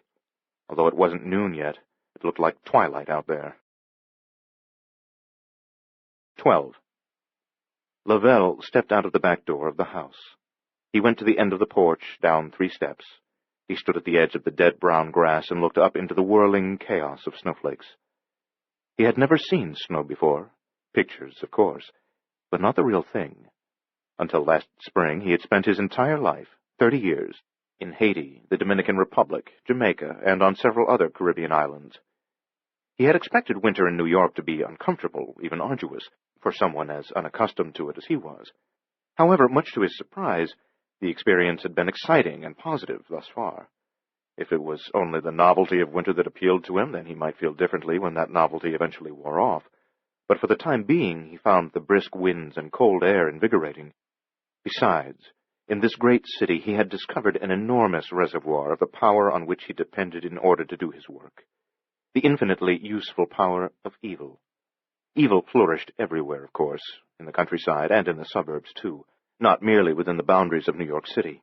There was no shortage of evil in the Caribbean, where he had been a practicing Bokor, a voodoo priest skilled in the uses of black magic, ever since he was 22. But here, where so many people were crammed into such a relatively small piece of land, here where a score or two of murders were committed every week, here where assaults and rapes and robberies and burglaries numbered in the tens of thousands, even hundreds of thousands every year, here where there were an army of hustlers looking for an advantage, legions of conmen searching for marks, psychos of every twisted sort, perverts, punks, wife-beaters, and thugs, almost beyond counting, this was where the air was flooded with raw currents of evil that you could see and smell and feel, if, like Lavelle, you were sensitized to them. With each wicked deed, an effluvium of evil rose from the corrupted soul, contributing to the crackling currents in the air, making them stronger, potentially more destructive. Above and through the metropolis, vast tenebrous rivers of evil energy surged and churned. Ethereal rivers, yes, of no substance. Yet the energy of which they were composed was real, lethal, the very stuff with which Lavelle could achieve virtually any result he wished. He could tap into those midnight tides and twilight pools of malevolent power. He could use them to cast even the most difficult and ambitious spells, curses, and charms. The city was also crisscrossed by other, different currents of a benign nature, composed of the effluvium arising from good souls engaged in the performance of admirable deeds. These were rivers of hope, love, courage, charity, innocence, kindness, friendship, honesty, and dignity. This, too, was an extremely powerful energy, but it was of absolutely no use to Lavelle. Ahun John, a priest skilled at white magic, would be able to tap that benign energy for the purpose of healing, casting beneficial spells, and creating miracles. But Lavelle was a Bokor, not Ahun John. He had dedicated himself to the black arts, to the rites of Congo and Petro, rather than the various rites of Rada, white magic. And dedication to that dark sphere of sorcery also meant confinement to it. Yet his long association with evil had not given him a bleak, mournful, or even sour aspect. He was a happy man. He smiled broadly as he stood there behind the house, at the edge of the dead brown grass, looking up into the whirling snow. He felt strong, relaxed, content, almost unbearably pleased with himself. He was tall, 6'3". He looked even taller in his narrow-legged black trousers and his long, well-fitted gray cashmere topcoat. He was unusually thin, yet powerful-looking in spite of the lack of meat on his long frame. Not even the least observant could mistake him for a weakling, for he virtually radiated confidence and had eyes that made you want to get out of his way in a hurry. His hands were large, his wrists large and bony. His face was noble, not unlike that of the film actor Sidney Poitier. His skin was exceptionally dark, very black, with an almost purple undertone, somewhat like the skin of a ripe eggplant. Snowflakes melted on his face and stuck in his eyebrows and frosted his wiry black hair. The house out of which he had come was a 3-story brick affair, pseudo-Victorian, with a false tower, a slate roof, and lots of gingerbread trim, but battered and weathered and grimy. It had been built in the early years of the century, had been part of a really fine residential neighborhood at that time, had still been solidly middle class by the end of World War II, though declining in prestige, and had become distinctly lower middle class by the late 70s. Most of the houses on the street had been converted to apartment buildings. This one had not, but it was in the same state of disrepair as all the others. It wasn't where Lavelle wanted to live. It was where he had to live until this little war was finished to his satisfaction. It was his hidey hole. On both sides, other brick houses, exactly the same as this one, crowded close. Each overlooked its own fenced yard. Not much of a yard, a 40-by-20-foot plot of thin grass, now dormant under the harsh hand of winter. At the far end of the lawn was the garage, and beyond the garage was a litter-strewn alley. In one corner of Lavelle's property, up against the garage wall, stood a corrugated metal utility shed with a white enamel finish and a pair of green metal doors. He'd bought it at Sears, and their workmen had erected it a month ago.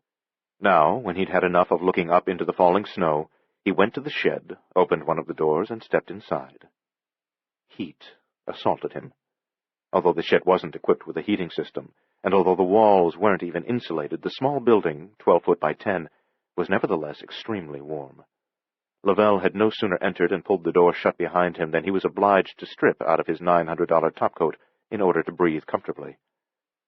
A peculiar, slightly sulphurous odor hung in the air.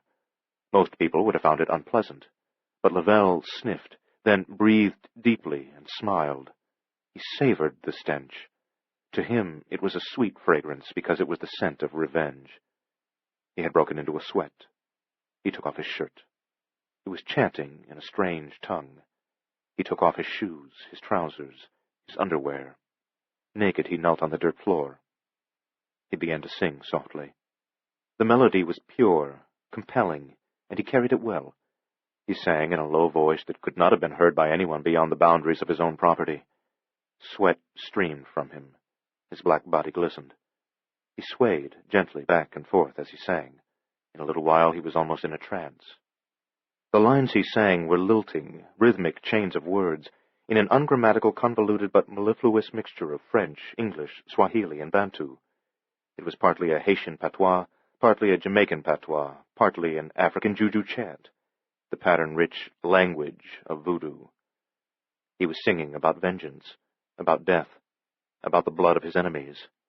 He called for the destruction of the Karamatsa family, one member at a time, according to a list he had made. Finally, he sang about the slaughter of that police detective's 2 children, which might become necessary at any moment. The prospect of killing children did not disturb him. In fact, the possibility was exciting. His eyes shone. His long-fingered hands moved slowly up and down his lean body in a sensuous caress. His breathing was labored as he inhaled the heavy warm air and exhaled an even heavier, warmer vapor. The beads of sweat on his ebony skin gleamed with reflected orange light. Although he had not switched on the overhead light when he'd entered, the interior of the shed wasn't pitch black. The perimeter of the small, windowless room was shrouded in shadows, but a vague orange glow rose from the floor in the center of the chamber. It came out of a hole about 5 feet in diameter. Lavelle had dug it while performing a complicated 6-hour ritual, during which he had spoken to many of the evil gods, Congo Savannah, Congo Masai, Congo Modong, and the evil angels like the Zandor, the Ibos Gerouge, the Petromama Pemba, and Tijon Piefin. The excavation was shaped like a meteor crater, the walls sloping inward to form a basin. The center of the basin was only 3 feet deep. However, if you stared into it long enough, it gradually began to appear much, much deeper than that. In some mysterious way, when you peered at the flickering light for a couple of minutes, when you tried hard to discern its source, your perspective abruptly and drastically changed, and you could see that the bottom of the hole was hundreds, if not thousands, of feet below. It wasn't merely a hole in the dirt floor of the shed, not anymore. Suddenly and magically, it was a doorway into the heart of the earth. But then, with a blink, it seemed only a shallow basin once more. Now, still singing, Lavelle leaned forward. He looked at the strange, pulsing orange light. He looked into the hole. Looked down. Down. Down into the pit. The pit. 13. Shortly before noon, Neva Rooney had finished cleaning the Dawsons' apartment. She had neither seen nor heard anything more of the rat, or whatever it had been, that she had pursued from room to room earlier in the morning. It had vanished. She wrote a note to Jack Dawson asking him to call her this evening. He had to be told about the rat so that he could arrange to have the building superintendent hire an exterminator. She fixed the note to the refrigerator with a magnetic plastic butterfly that was usually used to hold a shopping list in place. After she put on her rubber boots, coat, scarf, and gloves, she switched off the last light, the hall light. Now the apartment was lit only by the thin, gray, useless daylight that seemed barely capable of penetrating the windows. The hall, windowless, was not lit at all. She stood perfectly still by the front door for more than a minute, listening. The apartment remained tomb-silent. At last she let herself out and locked the door behind her. A few minutes after Neva Rooney had gone, there was movement in the apartment. Something came out of Penny and Davy's bedroom, into the gloomy hallway. It merged with the shadows. If Neva had been there, she would have seen only its bright, glowing, fiery white eyes. It stood for a moment just outside the door through which it had come, and then it moved down the hall toward the living room, its claws clicking on the wooden floor. It made a cold, angry, hissing noise as it went. A second creature came out of the kid's room. It, too, was well hidden by the darkness in the apartment, just a shadow among shadows, except for its shining eyes. A third, small, dark, hissing beast appeared. A fourth, a fifth, another, and another. Soon they were all over the apartment, crouching in corners, perching on furniture or squirming under it, slinking along the baseboard, climbing the walls with insectal skill, creeping behind the drapes, sniffing and hissing, scurrying restlessly from room to room and then back again, ceaselessly growling in what almost sounded like a guttural foreign language, staying for the most part in the shadows, as if even the pale winter light coming through the windows was too harsh for them. Then, suddenly, they all stopped moving and were motionless, as if a command had come to them. Gradually they began to sway from side to side, their beaming eyes describing small arcs in the darkness. Their metronomic movement was in time with the song that Baba Lavelle sang in another distant part of the city. Eventually they stopped swaying. They did not become restless again. They waited in the shadows, motionless, eyes shining. Soon they might be called upon to kill. They were ready. They were eager. Chapter 3. 1. Captain Walter Gresham of Homicide had a face like a shovel. Not that he was an ugly man. In fact, he was rather handsome in a sharp-edged sort of way. But his entire face sloped forward, all of his strong features pointing down and out toward the tip of his chin, so that you were reminded of a garden spade. He arrived at the hotel a few minutes before noon and met with Jack and Rebecca at the end of the elevator alcove on the 16th floor, by a window that looked down on Fifth Avenue. "Oh, what we've got brewing here is a full-fledged gang war," Gresham said.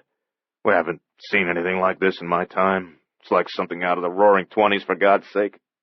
Even if it is just a bunch of hoods and scumbags killing one another, I don't like it. Absolutely won't tolerate it in my jurisdiction. I spoke with the commissioner before I came over here, and he's in full agreement with me. We can't go on treating this as if it were just an ordinary homicide investigation. We've got to put the pressure on. We're forming a special task force. We're converting 2 interrogation rooms into a task force headquarters, putting in special phone lines and everything." "Does that mean Jack and I are being pulled off the case?" No, Gresham said. "I'm putting you in charge of the task force. I want you to head back to the office, work up an attack plan, a strategy, figure out everything you'll need. How many men, both uniforms and detectives. How much clerical support, how many vehicles. Establish emergency liaisons with city, state, federal drug enforcement agencies so we don't have to go through the bureaucracy every time we need information. Then meet me in my office at 5 o'clock. We've still got work to do here, Jack said. Others can handle that, Gresham said. And by the way, we've gotten some answers to your queries about Lavelle. The phone company? Jack asked. That's one of them. They've no listed or unlisted number for anyone named Baba Lavelle. In the past year, they've only had 2 new customers named Lavelle. I sent a man around this morning to talk to both of them. Neither is black, like your Lavelle. Neither of them knows anyone named Baba, and neither of them made my man the least bit suspicious. Driven by a sudden hard wind, snow grated like sand across the window. Below, Fifth Avenue briefly vanished beneath whirling flakes. What about the power company? Jack asked. Same situation, Gresham said. No Baba Lavelle. He might have used a friend's name for utility connections.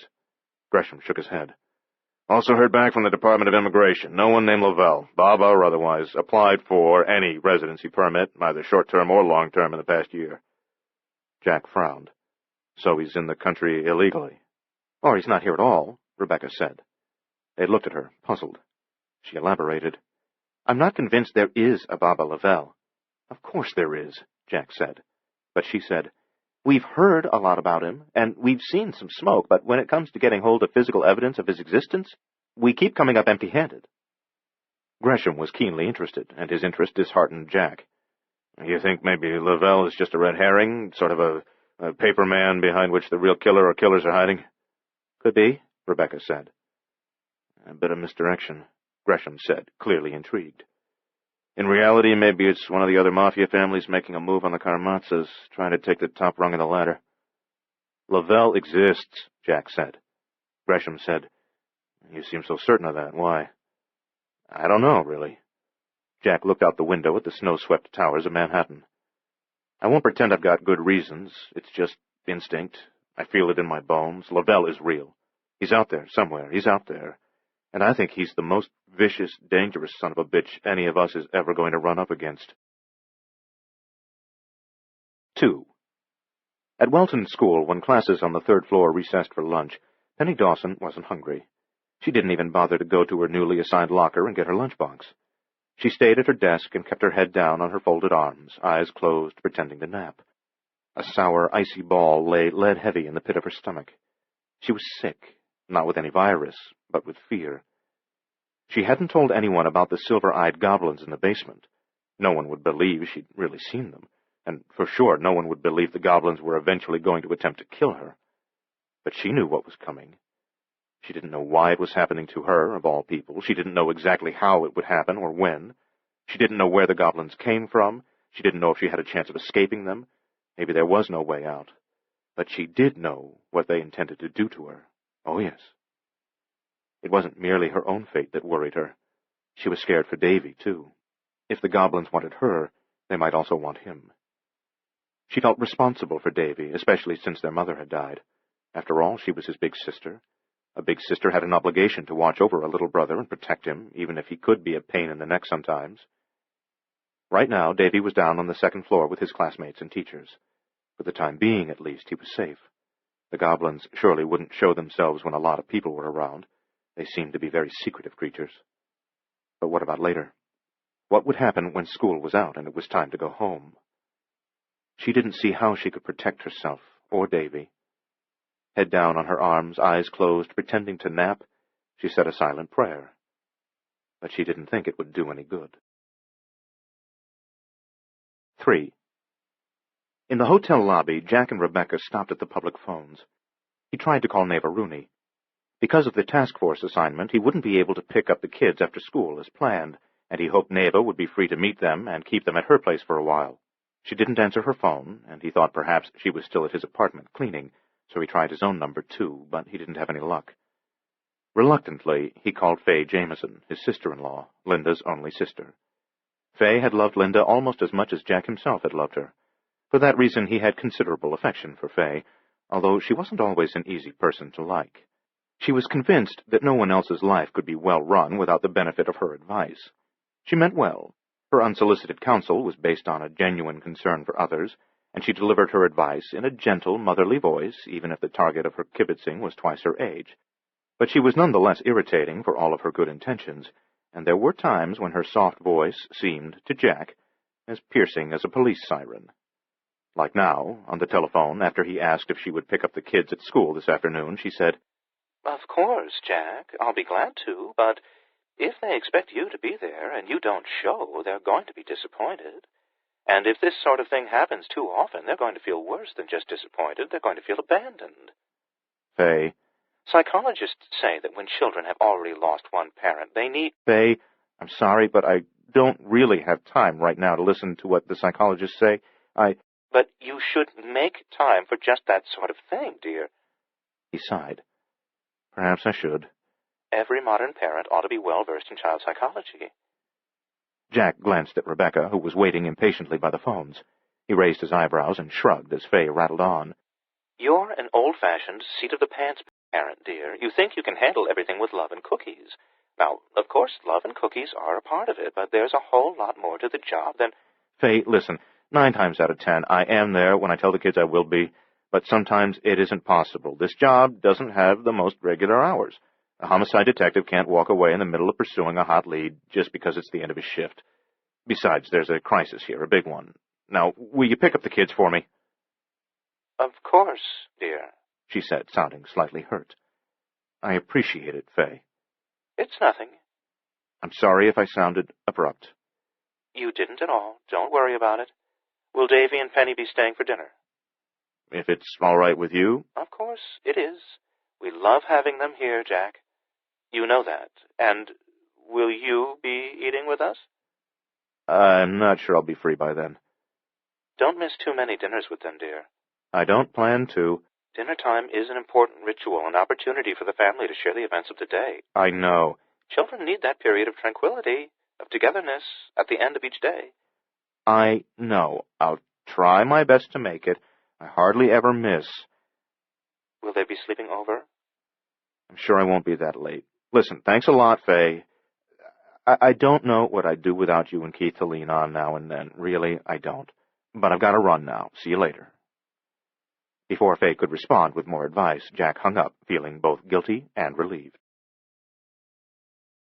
A fierce and bitter wind was stored up in the west. It poured through the cold gray city in an unrelenting flood, harrying the snow before it. Outside the hotel, Rebecca and Jack turned up their coat collars and tucked their chins down, and cautiously negotiated the slippery, snow-skinned pavement. Just as they reached their car, a stranger stepped up to them. He was tall, dark-complexioned, well-dressed. "Lieutenant Chandler, Lieutenant Dawson, my boss wants to talk to you." "Who's your boss?" Rebecca asked. Instead of answering, the man pointed to a black Mercedes limousine that was parked farther along the hotel driveway. He started toward it, clearly expecting them to follow without further question. After a brief hesitation, they actually did follow him, and when they reached the limousine, the heavily tinted rear window slid down. Jack instantly recognized the passenger, and he saw that Rebecca also knew who the man was. Don Gennaro Caramazza, patriarch of the most powerful mafia family in New York. The tall man got in the front seat with the chauffeur, and Caramazza, alone in the back, opened his door and motioned for Jack and Rebecca to join him. "What do you want?" Rebecca asked, making no move to get into the car. "A little conversation," Caramazza said, with just the vaguest trace of a Sicilian accent. He had a surprisingly cultured voice. "So talk," she said. "Not like this.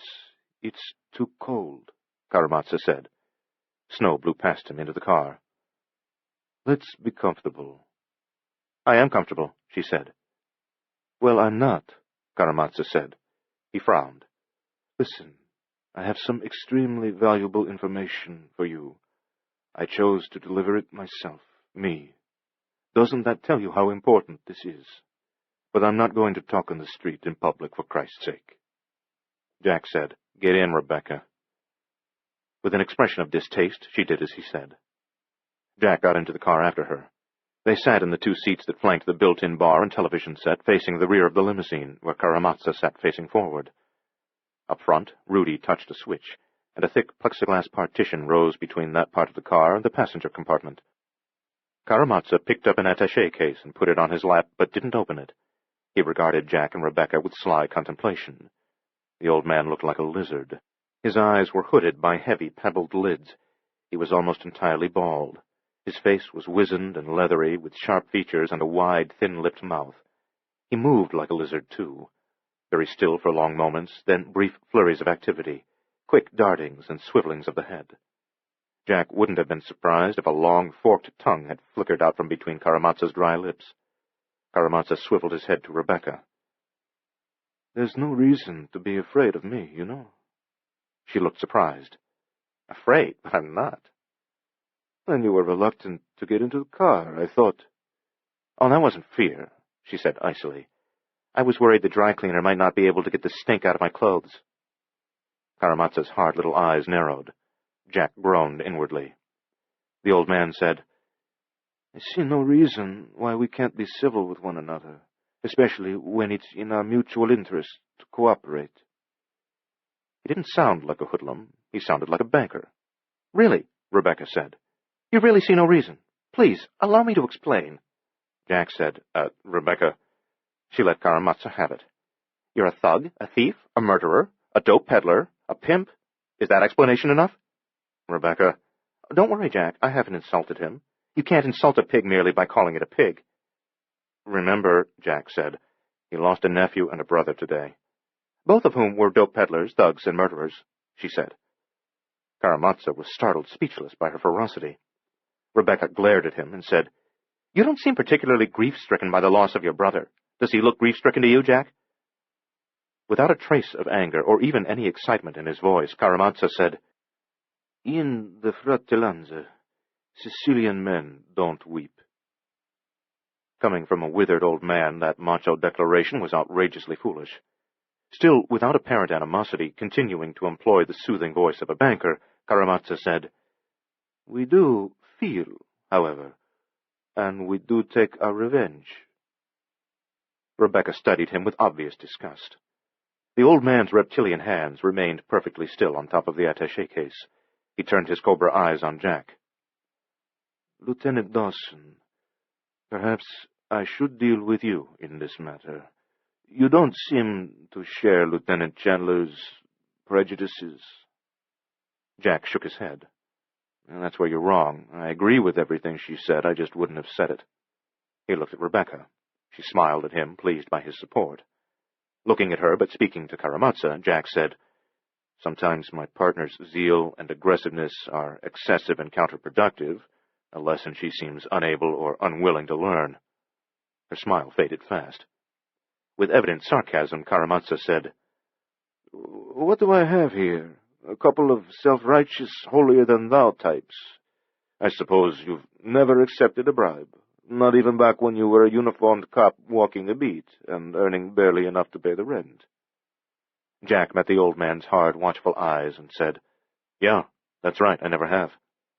"Not even one gratuity?" "No." "Like a free tumble in the hay with a hooker who was trying to stay out of jail, or—" "No." "A little cocaine? Maybe some grass from a pusher who wanted you to look the other way?" "No." "A bottle of liquor or a $20 bill at Christmas?" "No." Karamazov regarded them in silence for a moment, while a cloud of snow swirled around the car and obscured the city. At last he said, "So I've got to deal with a couple of freaks." He spat out the word freaks with such contempt that it was clear he was disgusted by the mere thought of an honest public official. "No, you're wrong," Jack said. "There's nothing special about us. We're not freaks. Not all cops are corrupt. In fact, not even most of them are." "Most of them," Karamazov disagreed. "No," Jack insisted. "They're bad apples, sure, and weak sisters, but for the most part I can be proud of the people I work with." "Most are on the take, one way or another," Karamazov said. "That's just not true." Rebecca said, "No use arguing, Jack. He has to believe everyone else is corrupt. That's how he justifies the things he does." The old man sighed. He opened the attaché case on his lap, withdrew a manila envelope, handed it to Jack. "This might help you." Jack took it with more than a little apprehension. "What is it?" "Relax," Karamazov said. "It isn't a bribe. It's information. Everything we've been able to learn about this man who calls himself Baba Lavelle. His last known address, restaurants he frequented before he started this war and went into hiding, the names and the addresses of all the pushers who distributed his merchandise over the past couple of months, though you won't be able to question some of them anymore. Because you've had them killed? Rebecca asked. Maybe they just left town. Sure. Anyway, it's all there, Karamazov said. Maybe you already have all that information. Maybe you don't. I think you don't. Why are you giving it to us? Jack asked. Isn't that obvious? The old man asked, opening his hooded eyes a bit wider. I want Lavelle found. I want him stopped. Holding the 9x12 envelope in one hand, tapping it against his knee, Jack said, I'd have thought you'd have a much better chance of finding him than we would. He's a drug dealer, after all. He's part of your world. You have all the sources, all the contacts. The usual sources and contacts are of little or no use in this case, the old man said. This Lavelle is a loner. Worse than that, it's as if he's made of smoke. Are you sure he actually exists? Rebecca asked. Maybe he's only a straw man. Maybe your real enemies created him in order to hide behind him. He's real, Karamazov said emphatically. He entered this country illegally last spring. Came here from Jamaica by way of Puerto Rico. There's a photograph of him in the envelope there. Jack hastily opened it, rummaged through the contents, and extracted an 8x10 glossy. Karamazov said, It's an enlargement of a snapshot taken at a restaurant shortly after Lavelle began operating in what has been traditionally our territory. Traditionally our territory? Good God, Jack thought. He sounds as if he's some British duke complaining about poachers invading his fox-hunting fields. The photo was a bit fuzzy, but Lavelle's face was sufficiently distinct so that henceforth Jack would be able to recognize him if he ever saw him on the street. The man was very black, handsome, indeed striking, with a broad brow, deep-set eyes, high cheekbones, and a wide mouth. In the picture he was smiling at someone who wasn't within the camera's field. He had an engaging smile. Jack passed the picture to Rebecca. Karamazov said, Lavelle wants to take away my business, destroy my reputation within the Fratellanza, and make me look weak and helpless. Me. The man who has controlled the organization with an iron hand for 28 years. Me. Finally, emotion filled his voice. Cold, hard anger. He went on, spitting out the words as if they tasted bad. But that isn't the worst of it. No. You see, he doesn't actually want the business. Once he's got it, he'll throw it away. Let the other families move in and carve it up among themselves. He just doesn't want me or anyone named Karamazov to have it. This isn't merely a battle for the territory, not just a struggle for control. For Lavelle, this is strictly a matter of revenge. He wants to see me suffer in every way possible. He intends to isolate me and hopes to break my spirit by robbing me of my empire and by killing my nephews, my sons. Yes, all of them, one by one. He threatens to murder my best friends as well, anyone who has ever meant anything to me. He promises to kill my 5 precious grandchildren. Can you believe such a thing? He threatens little babies. No vengeance, regardless of how justified it might be, should ever touch innocent children. He's actually told you that he'll do all of those things? Rebecca asked. When? When did he tell you? Several times. You've had face-to-face meetings? No. You wouldn't survive a face-to-face meeting. The banker image had vanished. There was no veneer of gentility now. The old man looked more reptilian than ever, like a snake in a $1,000 suit, a very poisonous snake. He said, This crudball Lavelle told me these things on the phone. My unlisted home number. I keep having the number changed, but the creep gets the new one every time, almost as soon as it's installed. He tells me, he says, after he has killed my friends, nephews, sons, grandkids, then he says he's going to. For a moment, recalling Lavelle's arrogant threats, Karamazov was unable to speak. Anger locked his jaws. His teeth were clenched, and the muscles in his neck and cheeks were bulging. His dark eyes, always disturbing, now shone with a rage so intense, so inhuman, that it communicated itself to Jack and sent a chill up his spine. Eventually, Karamazov regained control of himself. When he spoke, however, his voice never rose above a fierce, frigid whisper.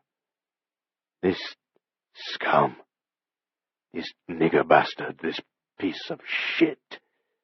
He tells me he'll slaughter my wife, my Nina.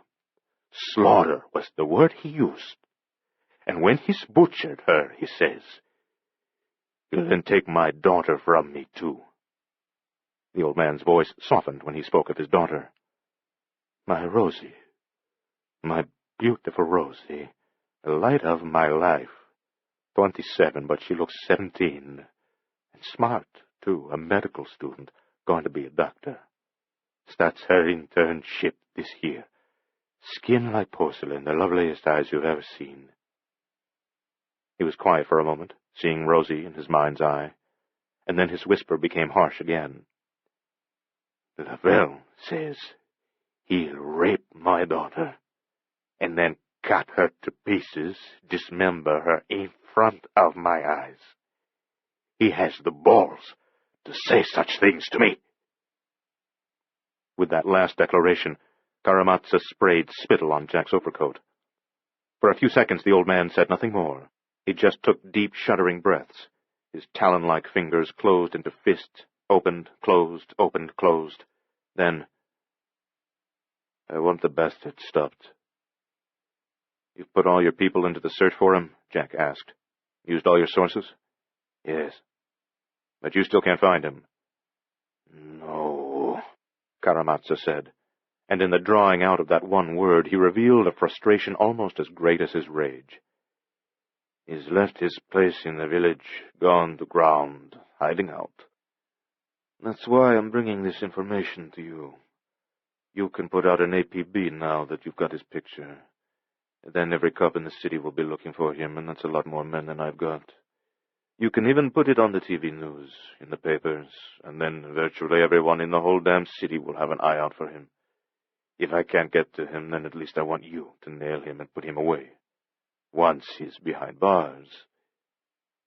"You'll have ways of reaching him in prison," Rebecca said, finishing the thought to which Karamazov would not give voice. "If we arrest him, he'll never stand trial. He'll be killed in jail." Karamazov wouldn't confirm what she had said, but they all knew it was true. Jack said, "You've told us Lavelle is motivated by revenge, but for what? What did you do to him that would make him want to exterminate your entire family, even your grandchildren?" "I won't tell you that. I can't tell you because if I did, I might be compromising myself." "More likely incriminating yourself," Rebecca said. Jack slipped the photograph of Lavelle back into the envelope. "I've been wondering about your brother Dominic." Gennaro Karamazov seemed to shrivel and age at the mention of his dead brother. Jack said, "I mean, he was apparently hiding out in the hotel here when Lavelle got to him. But if he knew he was targeted, why didn't he squirrel himself away at his own place, or come to you for protection? Under the circumstances, no place in the city would be as safe as your house. With all this going down, surely you must have a fortress out there in Brooklyn Heights." "It is," the old man said. "My house is a fortress." His eyes blinked once, twice, slow as lizard eyes. "A fortress, but not safe. Lavelle has already struck inside my own house, in spite of the tight security." "You mean he's killed in your house?" "Yes." "Who?" "Ginger and Pepper." "Who are they?" "My doggies. A matched pair of papillons." "Ah, Little dogs, you know." I'm not really sure what they look like," Jack said. "Toy spaniels," Rebecca said. "Long, silky coats." Yes. Very playful," Karamazov said. "Always wrestling with each other, chasing, always wanting to be held and petted." "And they were killed in your house?" Karamazov looked up. "Last night. Torn to pieces. Somehow, we still don't know how. Lavelle, one of his men, got in. Killed my sweet little dogs. Got out again without being spotted." He slammed one bony hand down on his attaché case. "Damn it! The whole thing's impossible. The house is sealed tight. It's guarded by his small army. He blinked more rapidly than he had done before, and his voice faltered. Ginger and Pepper were so gentle. They wouldn't bite anyone, never. They hardly even barked. They didn't deserve to be treated so brutally. Two innocent little creatures. Jack was astounded. This murderer, this geriatric dope peddler, this ancient racketeer, this supremely dangerous, poisonous lizard of a man who had been unable or unwilling to weep for his dead brother, now seemed on the verge of tears over the slaying of his dogs. Jack glanced at Rebecca. She was staring at Karamazov, half in wide-eyed wonder, half in the manner of someone watching a particularly loathsome creature as it crawled out from under a rock. The old man said, After all, they weren't guard dogs, they weren't attack dogs, they posed no threat, just a couple of adorable little toy spaniels. Not quite sure how to handle a maudlin mafia chieftain, Jack tried to get Karamazov off the subject of his dogs before the old man reached that pathetic and embarrassing state of mind on the edge of which he now teetered. He said, Word on the street is that Lavelle claims to be using voodoo against you. Karamazov nodded. That's what he says. You believe it? He seems serious. But do you think there's anything to this voodoo business? Karamazov didn't answer. He gazed out the side window at the wind-whipped snow whirling past the parked limousine. Although Jack was aware that Rebecca was scowling at him in disapproval, he pressed the point. You think there's anything to it? Karamazov turned his face away from the window. You mean, do I think it works? A month ago, anybody asked me the same thing, I'd have laughed. But now, Jack said, now you're wondering if maybe... Yeah, if maybe. Jack saw that the old man's eyes had changed. They were still hard, still cold, still watchful, but now there was something new in them. Fear. It was an emotion to which this vicious old bastard was long unaccustomed. Find him, Karamazov said. We'll try, Jack said.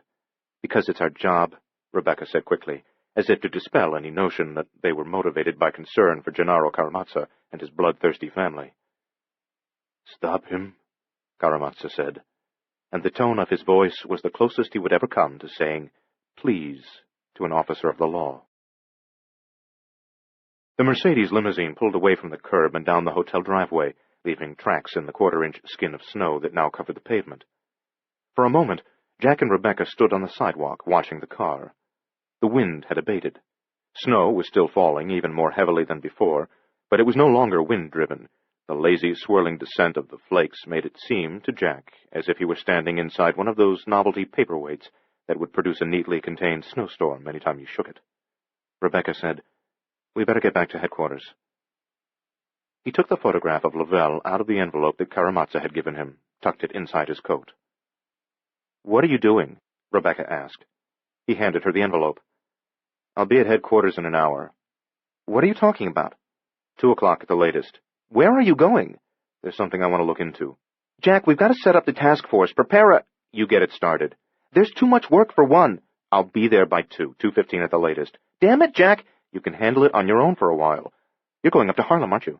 Listen, Rebecca, up to that damn voodoo shop. He didn't say anything. She said, I knew it. You're running up there to see Carver Hampton again, that charlatan, that fraud. He's not a fraud. He believes in what he does. I said I'd get back to him today. This is crazy. Is it?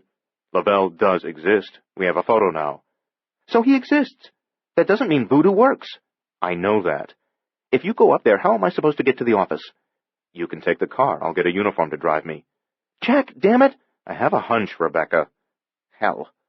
I have a hunch that somehow the voodoo subculture, maybe not any real supernatural stuff, but at least the subculture itself is inextricably entwined with this. I have a strong hunch that's the way to approach the case. Christ. A smart cop places hunches.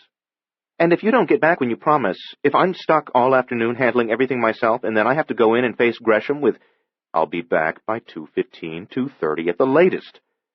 I'm not going to forgive you for this, Jack. He met her eyes, hesitated, then said, Maybe I could postpone seeing Carver Hampton until tomorrow if... If what? If I knew you'd take just half an hour, just 15 minutes to sit down with me and talk about everything that happened between us last night. Where are we going from here?" Her eyes slid away from his. "We don't have time for that now, Rebecca. There's a lot of work to do, Jack." He nodded. "You're right. You've got to get started on the task force details, and I've got to see Carver Hampton." He walked away from her toward the uniforms who were standing by the patrol cars. She said, "No later than 2 o'clock. "I'll make it as fast as I can," he said. The wind suddenly picked up again. It howled. This is the end of disc number 3. Please insert disc number 4.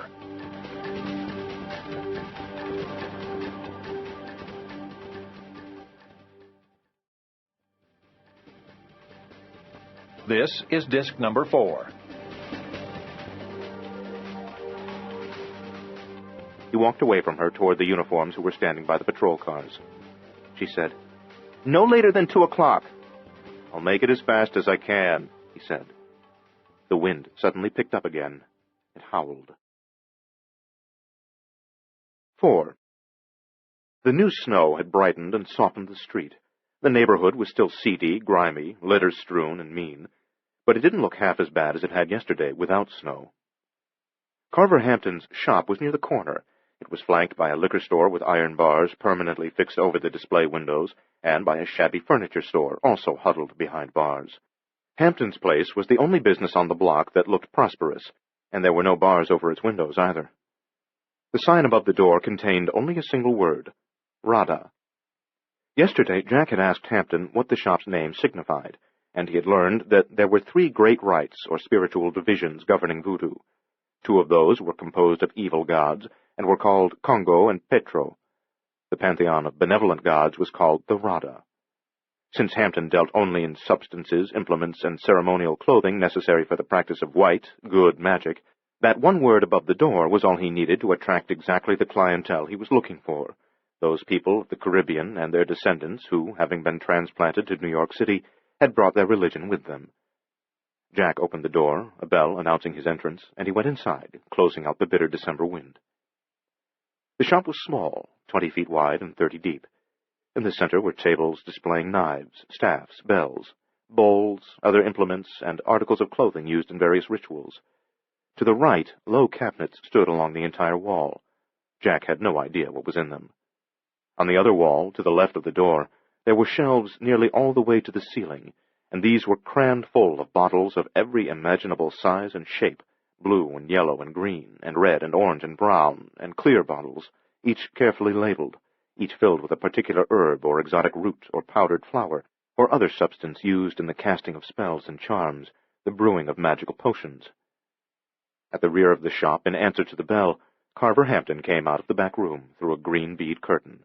He looked surprised. "Detective Dawson! How nice to see you again. But I didn't expect you'd come all the way back here, especially not in this foul weather. I thought you'd just call, see if I'd come up with anything for you." Jack went to the back of the shop, and they shook hands across the sales counter. Carver Hampton was tall, with wide shoulders and a huge chest, about 40 pounds overweight, but very formidable. He looked like a pro football lineman who had been out of training for 6 months. He wasn't a handsome man. There was too much bone in his slab-like forehead, and his face was too round for him ever to appear in the pages of Gentleman's Quarterly. Besides, his nose, broken more than once, now had a distinctly squash-like appearance.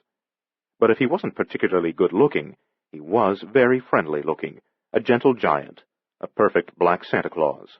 He said, "I'm so sorry you came all this way for nothing." "Then you haven't turned up anything since yesterday?" Jack asked. "Nothing much. I put the word out. I'm still asking here and there, poking around. So far, all I've been able to find out is that there actually is someone around who calls himself Baba Lavelle and says he's a Bokor." "Bokor? That's a priest who practices witchcraft, right?" "Right. Evil magic. That's all I've learned. That he's real, which you weren't sure of yesterday, so I suppose this is at least of some value to you. But if you telephoned—" "Well, actually, I came to show you something that might be of help. A photograph of Baba Lavelle himself." "Truly?" "Yes." "So you already know he's real?" Let me see it, though. It ought to help if I can describe the man I'm asking around about. Jack withdrew the 8x10 glossy from inside his coat and handed it over. Hampton's face changed the instant he saw Lavelle. If a black man could go pale, that was what Hampton did. It wasn't that the shade of his skin changed so much as that the gloss and vitality went out of it. Suddenly it didn't seem like skin at all, but like dark brown paper, dry and lifeless. His lips tightened, and his eyes were not the same as they had been a moment ago, haunted now. He said, "This man." "What?" Jack asked. The photograph quivered as Hampton quickly handed it back. He thrust it at Jack as if desperate to be rid of it, as if he might somehow be contaminated merely by touching the photographic image of Lavelle. His big hands were shaking. Jack said, "What is it? What's the matter?" "I know him," Hampton said. "I've seen him. I just didn't know his name." "Where have you seen him?" "Here." "Right in the shop?" "Yes." "When?" "Last September." "Not since then?" "No." "What was he doing here?" "He came to purchase herbs, powdered flowers." "But I thought you dealt only in good magic, the Rada." "Many substances can be used by both the Bokor and the Hunjan to obtain very different results, to work evil magic or good. These were herbs and powdered flowers that were extremely rare, and that he hadn't been able to locate elsewhere in New York." "There are other shops like yours?" "One shop somewhat like this, although not as large. And then there are 2 practicing Hunjans, not strong magicians, these 2, little more than amateurs, neither of them powerful enough or knowledgeable enough to do well for themselves, who sell the stuff of magic out of their apartments. They have considerable lines of merchandise to offer to other practitioners, but none of those 3 have scruples. They will sell to either the Bokor or the Hunjan. They even sell the instruments required for a blood sacrifice, the ceremonial hatchets, the razor-edged spoons used to scoop the living eye from the skull. Terrible people, peddling their wares to anyone at all, even to the most wicked and the best." "So Lavelle came here when he couldn't get everything he wanted from them?" "Yes. He told me that he'd found most of what he needed, but he said my shop was the only one with a complete selection of even the most seldom-used ingredients for spells and incantations, which is, of course, true. I pride myself on my selection and on the purity of my goods, but unlike the others, I won't sell to a Bokor, if I know what he is. Usually I can spot them. I also won't sell to those amateurs with bad intentions, the ones who want to put a curse of death on a mother-in-law, or cause sickness in some man who's a rival for a girl or a job. I'll have none of that. Anyway, this man, this one in the photograph." "Lavelle," Jack said. "But I didn't know his name then. As I was packaging the few things he'd selected, I discovered he was a Bokor, and I refused to conclude the sale.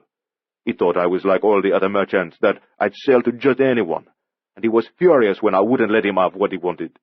I made him leave the shop, and I thought that was the end of it." "But it wasn't?" Jack asked. "No." "He came back?" "No." "Then what happened?" Hampton came out from behind the sales counter. He went to the shelves where the hundreds upon hundreds of bottles were stored, and Jack followed him. Hampton's voice was hushed, a note of fear in it.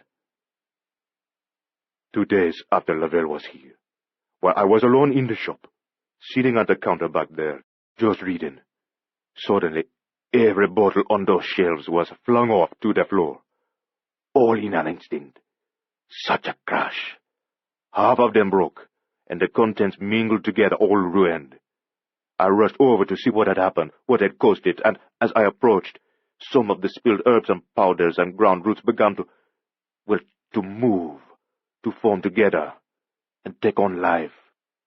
Out of the debris, composed of several substances, there arose a black serpent, about 18 inches in length, yellow eyes, fangs, a flickering tongue, as real as any serpent hatched from its mother's egg. Jack stared at the big man, not sure what to think of him or his story. Until this moment he had thought that Carver Hampton was sincere in his religious beliefs, and a perfectly level-headed man, no less rational because his religion was voodoo rather than Catholicism or Judaism. However, it was one thing to believe in a religious doctrine and in the possibility of magic and miracles, and quite another thing altogether to claim to have seen a miracle. Those who swore they had seen miracles were hysterics, fanatics, or liars, weren't they?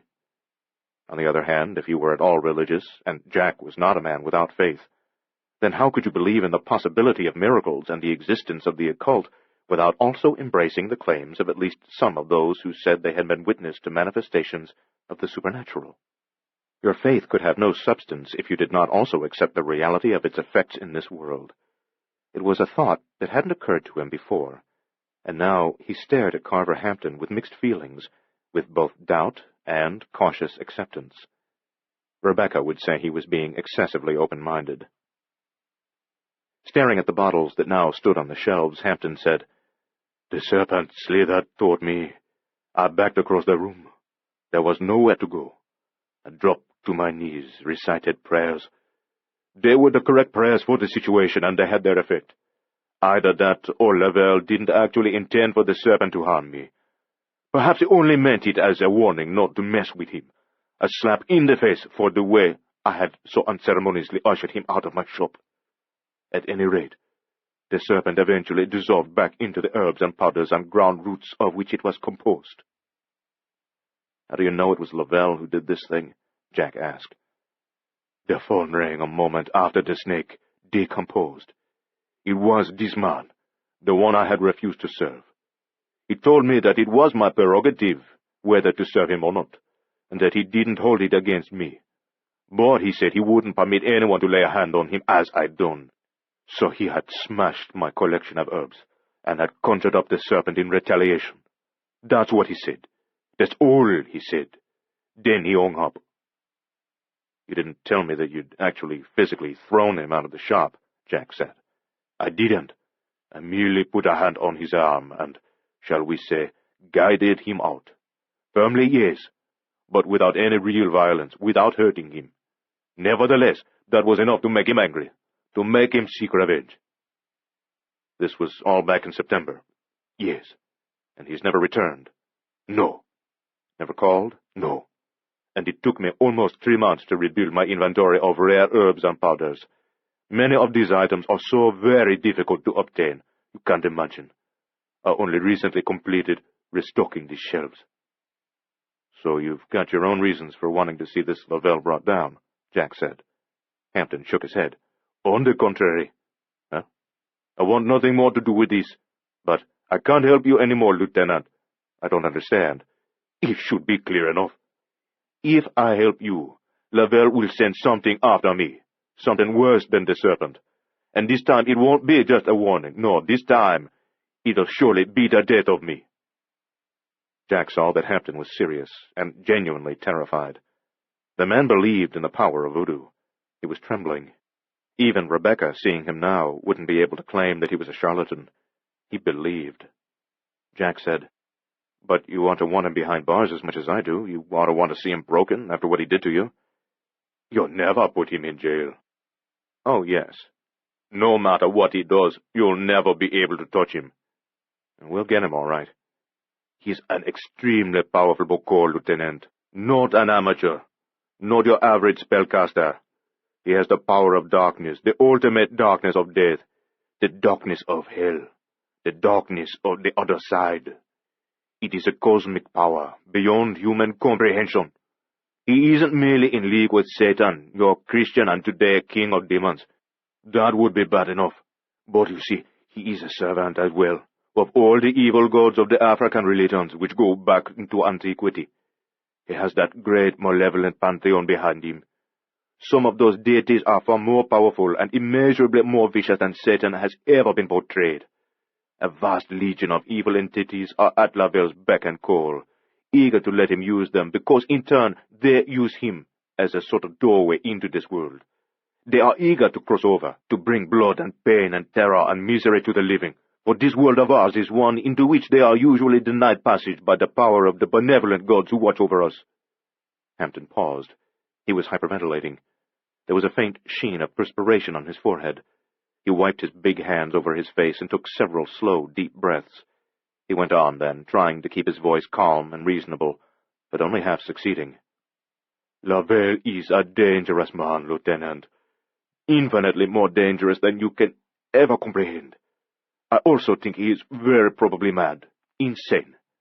There was definitely a quality of insanity about him. That is a most formidable combination. Evil beyond measure, madness, and the power of a masterfully skilled Bokor. But you say you're a Hunjan, a priest of white magic. Can't you use your power against him? I'm a capable Hunjan, better than many, but I'm not in this man's league. For instance, with great effort, I might be able to put a curse on his own supply of herbs and powders. I might be able to reach out and cause a few bottles to fall off the shelves in his study or wherever he keeps them. If I had seen the place first, of course. However, I wouldn't be able to cause so much destruction as he did, and I wouldn't be able to conjure up a serpent as he did. I haven't that much power, that much finesse. You could try. No, absolutely not. In any contest of powers, he would crush me like a bug. Hampton went to the door, opened it. The bell above it rang. Hampton stepped aside, holding the door wide open. Jack pretended not to get the hint. Listen, if you'll just keep asking around— No, I can't help you any more, Lieutenant. Can't you get that through your head? A frigid, blustery wind huffed and moaned and hissed and puffed at the open door, spraying snowflakes like flecks of spittle. Listen, Jack said. Lavelle never has to know that you're asking about him. He would find out, Hampton said angrily, his eyes wide open as the door he was holding. He knows everything, or can find out. Everything. But please go, Hampton said. Hear me out, Go! But go! Get out! Leave now, damn it, now! Hampton said in a tone of voice composed of one part anger, one part terror, and one part panic. The big man's almost hysterical fear of Lavelle had begun to affect Jack. A chill rippled through him, and he found that his hands were suddenly clammy. He sighed, nodded. All right, Mr. Hampton, but I sure wish— No, damn it, no! Hampton shouted. Jack got out of there. 5. The door to Rada slammed behind him. In the snow-quieted street, the sound was like a rifle blast. Jack turned and looked back, saw Carver Hampton drawing down the shade that covered the glass panel in the center of the door. In bold white letters on the dark canvas, one word was printed: closed. A moment later, the lights went out in the shop. The snow on the sidewalk was now half an inch deep, twice what it had been when he had gone into Hampton's store. It was still coming down fast, too, out of a sky that was even more somber and more claustrophobically close than it had been 20 minutes ago. Cautiously negotiating the slippery pavement, Jack started toward the patrol car that was waiting for him at the curb, white exhaust trail pluming up from it. He had taken only 3 steps when he was stopped by a sound that struck him as being out of place here on the wintry street. A ringing telephone. He looked right, left, and saw a payphone near the corner, 20 feet behind the waiting black and white. In the uncity-like stillness that the muffling snow brought to the street, the ringing was so loud that it seemed to be issuing from the air immediately in front of him. He stared at the phone. It wasn't in a booth. There weren't many real booths around these days, the kind with the folding door, like a small closet that offered privacy. Too expensive, Ma Bell said. This was a phone on a pole, with a scoop-shaped sound baffle bending around 3 sides of it. Over the years, he had passed a few other public telephones that had been ringing when there was no one waiting nearby to answer them. On those occasions, he had never given them a second glance, had never been the least bit tempted to lift the receiver and find out who was there. It had been none of his business, just as this was none of his business. And yet, this time was, somehow, different. The ringing snaked out like a lariat of sound, roping him, snaring him, holding him. Ringing, ringing, insistent, beckoning, hypnotic, ringing. A strange and disturbing transformation occurred in the Harlem neighborhood around him. Only 3 things remained solid and real: the telephone, a narrow stretch of snow-covered pavement leading to the telephone, and Jack himself. The rest of the world seemed to recede into a mist that rose out of nowhere. The buildings appeared to fade away, dissolving as if this were a film in which one scene was fading out to be replaced by another. The few cars progressing hesitantly along the snowy street began to evaporate. They were replaced by the creeping mist, a white mist that was like a movie theater screen splashed with brilliant light but with no images.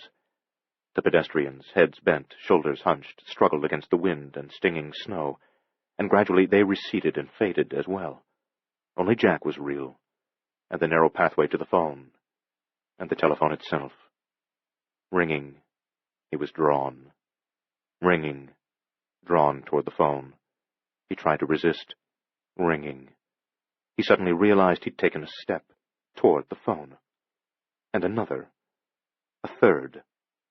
He felt as if he were floating. Ringing. He was moving as if in a dream or a fever. He took another step. He tried to stop. Couldn't. He tried to turn toward the patrol car. Couldn't. His heart was hammering.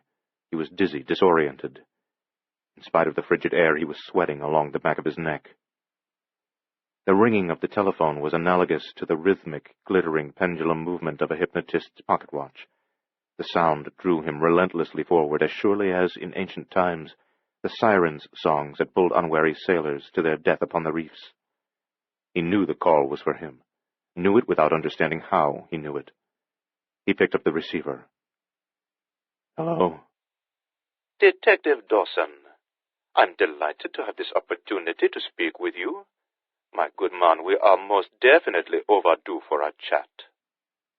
The voice was deep, although not a bass voice, and smooth and elegant, characterized by an educated British accent filtered through the lilting patterns of speech common to tropical zones, so that words like man came out as mon, clearly a Caribbean accent.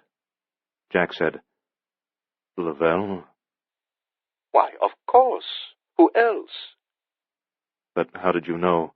That you were there?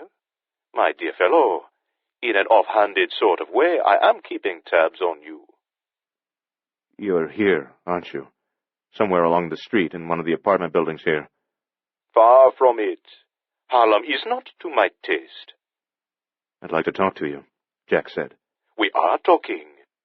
I mean, face to face. Oh, I hardly think that's necessary. I wouldn't arrest you. You couldn't. No evidence. Well, then.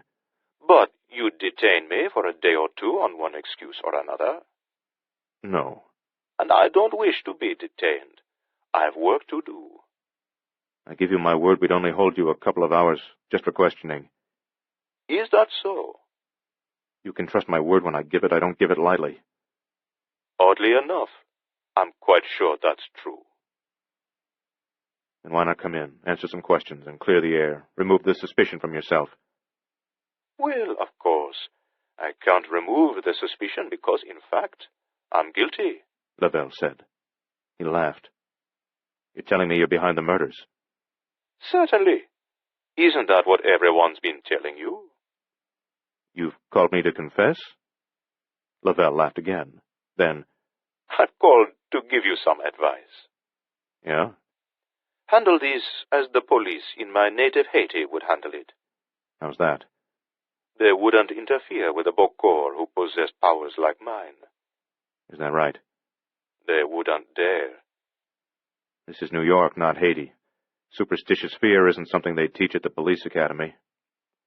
Jack kept his voice calm, unruffled, but his heart continued to bang against his ribcage. Lavelle said, Besides, in Haiti, the police would not want to interfere if the Bokor's targets were such worthless filth as the Karamazov family. Don't think of me as a murderer, Lieutenant. Think of me as an exterminator, performing a valuable service for society. That's how they look at this in Haiti. Our philosophy is different here. I'm sorry to hear that. You think murder is wrong regardless of who the victim is. How unsophisticated. We believe in the sanctity of human life. How foolish. If the Karamazovs die, what will the world lose? Only thieves, murderers, pimps. Other thieves, murderers, and pimps will move in to take their place. Not me, you understand? You may think of me as their equal, as only a murderer, but I'm not of their kind. I am a priest. I don't want to rule the drug trade in New York. I only want to take it away from Gennaro Karamazov as part of his punishment.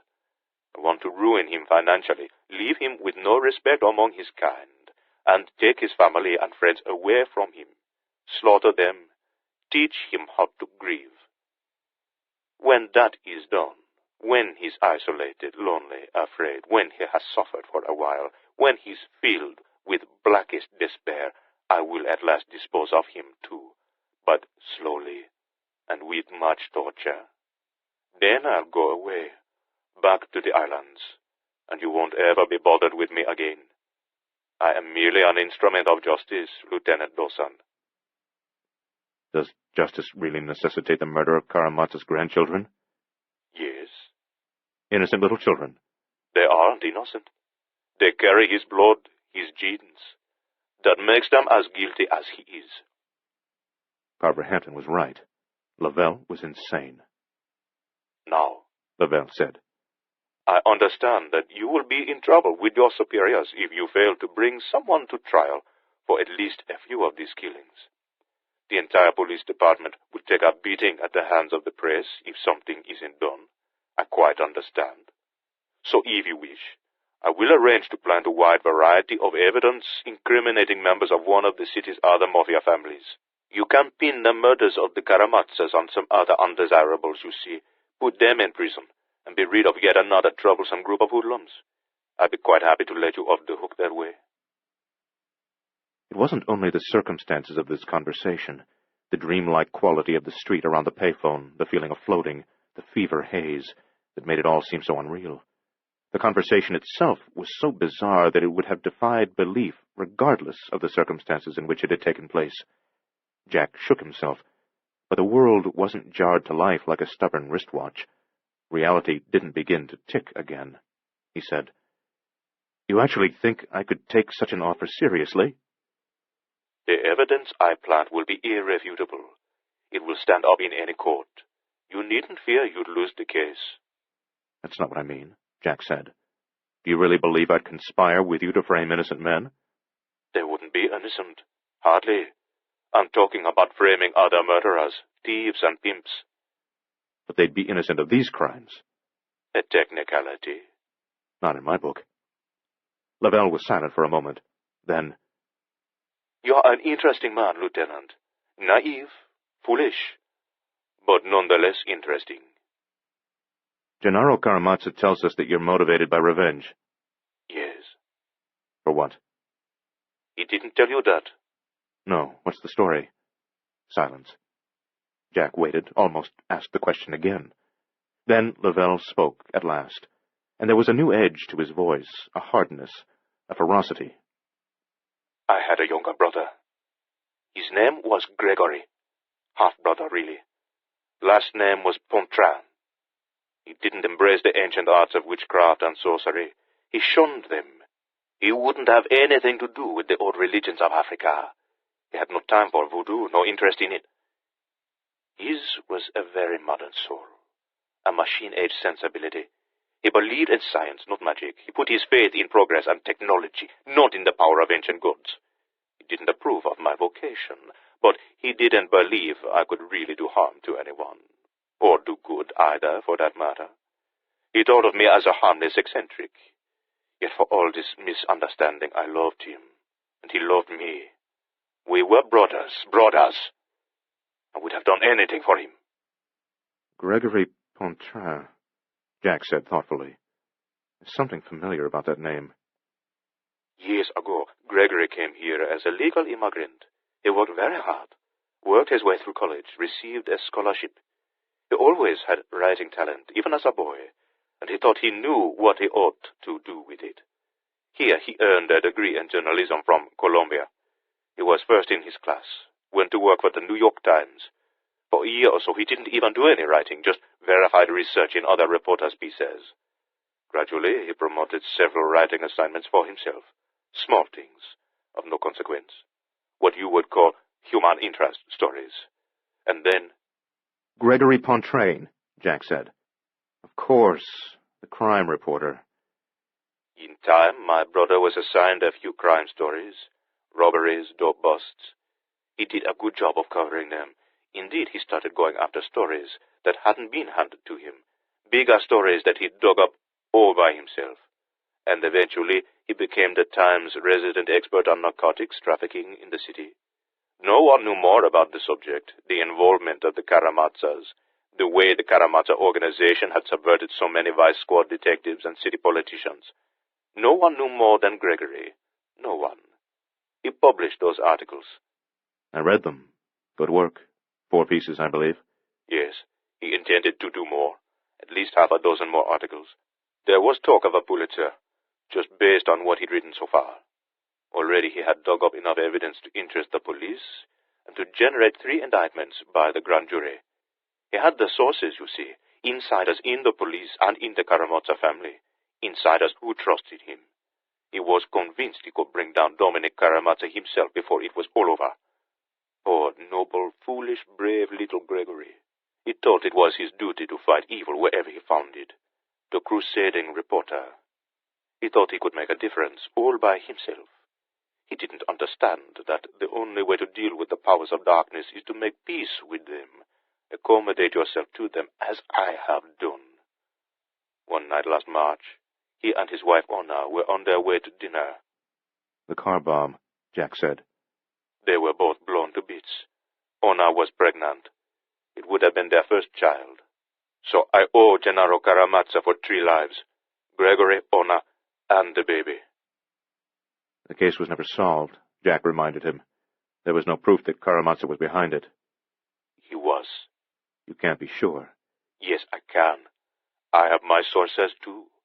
Better even than Gregory's. I have the eyes and ears of the underworld working for me. He laughed. He had a musical, appealing laugh that Jack found unsettling. A madman should have a madman's laugh, not the warm chuckle of a favorite uncle. The underworld, Lieutenant.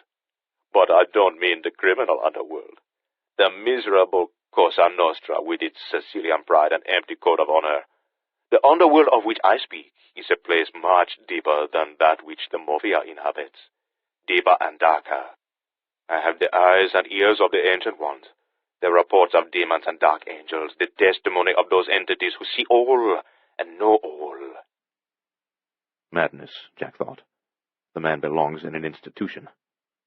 But in addition to the madness, there was something else in Lavelle's voice that nudged and poked the cop's instincts in Jack. When Lavelle spoke of the supernatural, he did so with genuine awe and conviction. However, when he spoke of his brother, his voice became oily with phony sentiment and unconvincing grief.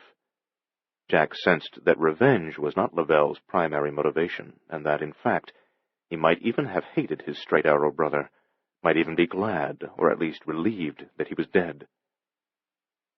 Your brother wouldn't approve of this revenge you're taking, Jack said. Perhaps he would. You didn't know him. But I know enough about him to say with some confidence that he wasn't at all like you. He was a decent man. He wouldn't want all this slaughter. He would be repelled by it. Lavelle said nothing, but there was somehow a pouting quality to his silence, a smoldering anger.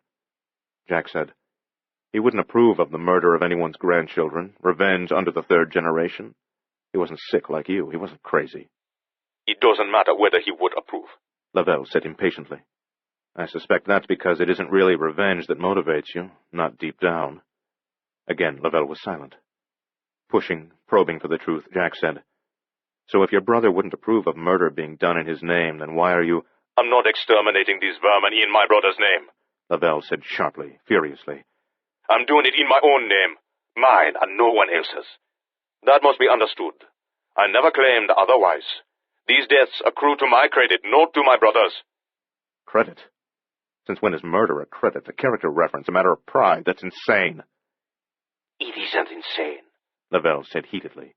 The madness boiled up in him. It is the reasoning of the Ancient Ones, the gods of Petro and Congo. No one can take the life of a Bokor's brother and go unpunished. The murder of my brother is an insult to me. It diminishes me. It mocks me. I cannot tolerate that. I will not. My power as a Bokor would be weakened forever if I were to forego revenge. The Ancient Ones would lose respect for me, turn away from me, withdraw their support and power. He was ranting now, losing his cool. Blood must flow. The floodgates of death must be opened. Oceans of pain must sweep them away, all who mocked me by touching my brother. Even if I despised Gregory, he was of my family. No one can spill the blood of a Bokor's family and go unpunished. If I fail to take adequate revenge, the Ancient Ones will never permit me to call upon them again. They will not enforce my curses and spells anymore. I must repay the murder of my brother with at least a score of murders of my own, if I am to keep the respect and patronage of the gods of Petro and Congo. Jack had probed to the roots of the man's true motivation, but he had gained nothing for his efforts.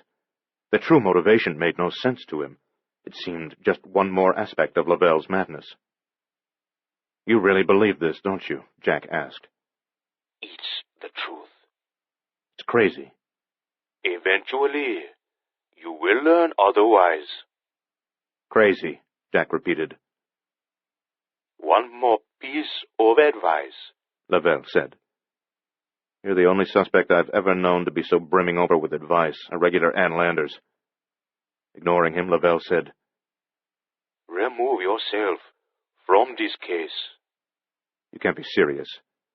Get out of it. "Impossible." Ask to be relieved. "No." You'll do it if you know what's good for you." "You're an arrogant bastard." I know. "I'm a cop, for God's sake. You can't make me back down by threatening me. Threats just make me all the more interested in finding you. Cops in Haiti must be the same. Can't be that much different. Besides, what good would it do you if I did ask to be relieved? Someone else would replace me. They'd still continue to look for you." Yes, but whoever replaced you wouldn't be broad-minded enough to explore the possibility of voodoo's effectiveness. It'd stick to the usual police procedure, and I have no fear of that. Jack was startled. "You mean my open-mindedness alone is a threat to you?" Lavelle didn't answer the question. He said, All right. If you won't step out of the picture, then at least stop your research into voodoo.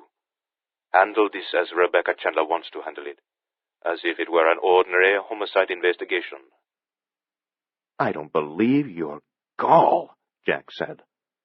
Your mind is open, if only a narrow crack, to the possibility of a supernatural explanation. Don't pursue that line of inquiry, that's all I ask. "Oh, that's all, is it?" Satisfy yourself with fingerprint kits, lab technicians, your usual experts, the standard tools. Question all the witnesses you wish to question. "Thanks so much for the permission," I don't care about those things. Lavelle continued, as if Jack hadn't interrupted. You'll never find me that way. I'll be finished with Karamazov and on my way back to the islands before you've got a single lead. Just forget about the voodoo angle." Astonished by the man's chutzpah, Jack said, "And if I don't forget about it?" The open telephone line hissed, and Jack was reminded of the black serpent of which Carver Hampton had spoken, and he wondered if Lavelle could somehow send a serpent over the telephone line, out of the earpiece to bite him on the ear and head, or out of the mouthpiece to bite him on the lips and on the nose and in the eyes. He held the receiver away from himself, looked at it warily, then felt foolish and brought it back to his face. Lavelle said, If you insist on learning more about voodoo, if you continue to pursue that avenue of investigation, then I will have your son and daughter torn to pieces." Finally, one of Lavelle's threats affected Jack. His stomach twisted, knotted. Lavelle said, "Do you remember what Dominic Karamazov and his bodyguards looked like?" And then they were both talking at once, Jack shouting, Lavelle maintaining his cool, measured tone of voice. "Listen, you creepy son of a bitch! Back there in the hotel, old Dominic all ripped up. You stay away from— Eyes torn out, all bloody. My kids are all— When I'm finished with Davy and Penny, Blow your fucking head off! there'll be nothing but dead meat. I'm warning you. Dog meat, garbage. I'll find you. And maybe I'll even rape the girl. You stinking scumbag! 'Cause she's really a tender, juicy little piece. I like them tender sometimes, very young and tender, innocent. The thrill is in the corruption, you see. You threatened my kids, you asshole. You just threw away whatever chance you had. Who do you think you are? My God, where do you think you are? This is America, you dumb shit. You can't get away with that kind of stuff here, threatening my kids. I'll give you the rest of the day to think it over. Then if you don't back off, I'll take Davy and Penny, and I'll make it very painful for them." Lavelle hung up. "Wait!" Jack shouted. He rattled the disconnect lever, trying to re-establish contact, trying to bring Lavelle back. Of course, it didn't work. He was gripping the receiver so hard that his hand ached and his muscles were bunched up all the way to the shoulder. He slammed the receiver down almost hard enough to crack the earpiece. He was breathing like a bull that for some time had been taunted by the movement of a red cape. He was aware of his own pulse throbbing in his temples, and he could feel the heat in his flushed face. The knots in his stomach had drawn painfully tight. After a moment he turned away from the phone. He was shaking with rage. He stood in the falling snow, gradually getting a grip on himself. Everything would be all right. Nothing to worry about. Penny and Davy were safe at school, where there were plenty of people to watch over them. It was a good, reliable school with first-rate security. And Faye would pick them up at 3 o'clock and take them to her place. Lavelle couldn't know about that. If he did decide to hurt the kids this evening, he'd expect to find them at the apartment. When he discovered they weren't at home, he wouldn't know where to look for them. In spite of what Carver Hampton had said, Lavelle couldn't know all and see all. Could he? Of course not. He wasn't God. He might be a Bokor, a priest with real power, a genuine sorcerer, but he wasn't God. So the kids would be safe with Faye and Keith. In fact, maybe it would be a good idea for them to stay at the Jameson apartment overnight, or even for the next few days until Lavelle was apprehended. Faye and Keith wouldn't mind. They'd welcome the visit, the opportunity to spoil their only niece and nephew. Might even be wise to keep Penny and Davy out of school until this was all over. And he'd talked to Captain Gresham about getting some protection for them, a uniformed officer to stay in the Jameson apartment when Jack wasn't able to be there. Not much chance Lavelle would track the kids down, highly unlikely, but just in case. And if Gresham didn't take the threat seriously, if he thought an around-the-clock guard was an unjustified use of manpower, then something could be arranged with the guys, the other detectives. They'd help him, just as he'd help them if anything like this ever fell in their direction. Each of them would give up a few hours of off-duty time, take a shift at the Jamesons. Anything for a buddy whose family was marked. It was part of the code. Okay, fine. Everything would be all right. The world, which had strangely receded when the telephone had begun to ring, now rushed back. Jack was aware of sound first, a bleating automobile horn, laughter farther along the street, the clatter-clank of tire chains on the snowy pavement, the howling wind. The buildings crowded in around him. A pedestrian scurried past, bent into the wind, and here came 3 black teenagers laughing, throwing snowballs at one another as they ran. The mist was gone, and he didn't feel dizzy or disoriented any longer. He wondered if there actually had been any mist in the first place, and he decided the eerie fog had existed only in his mind, a figment of his imagination.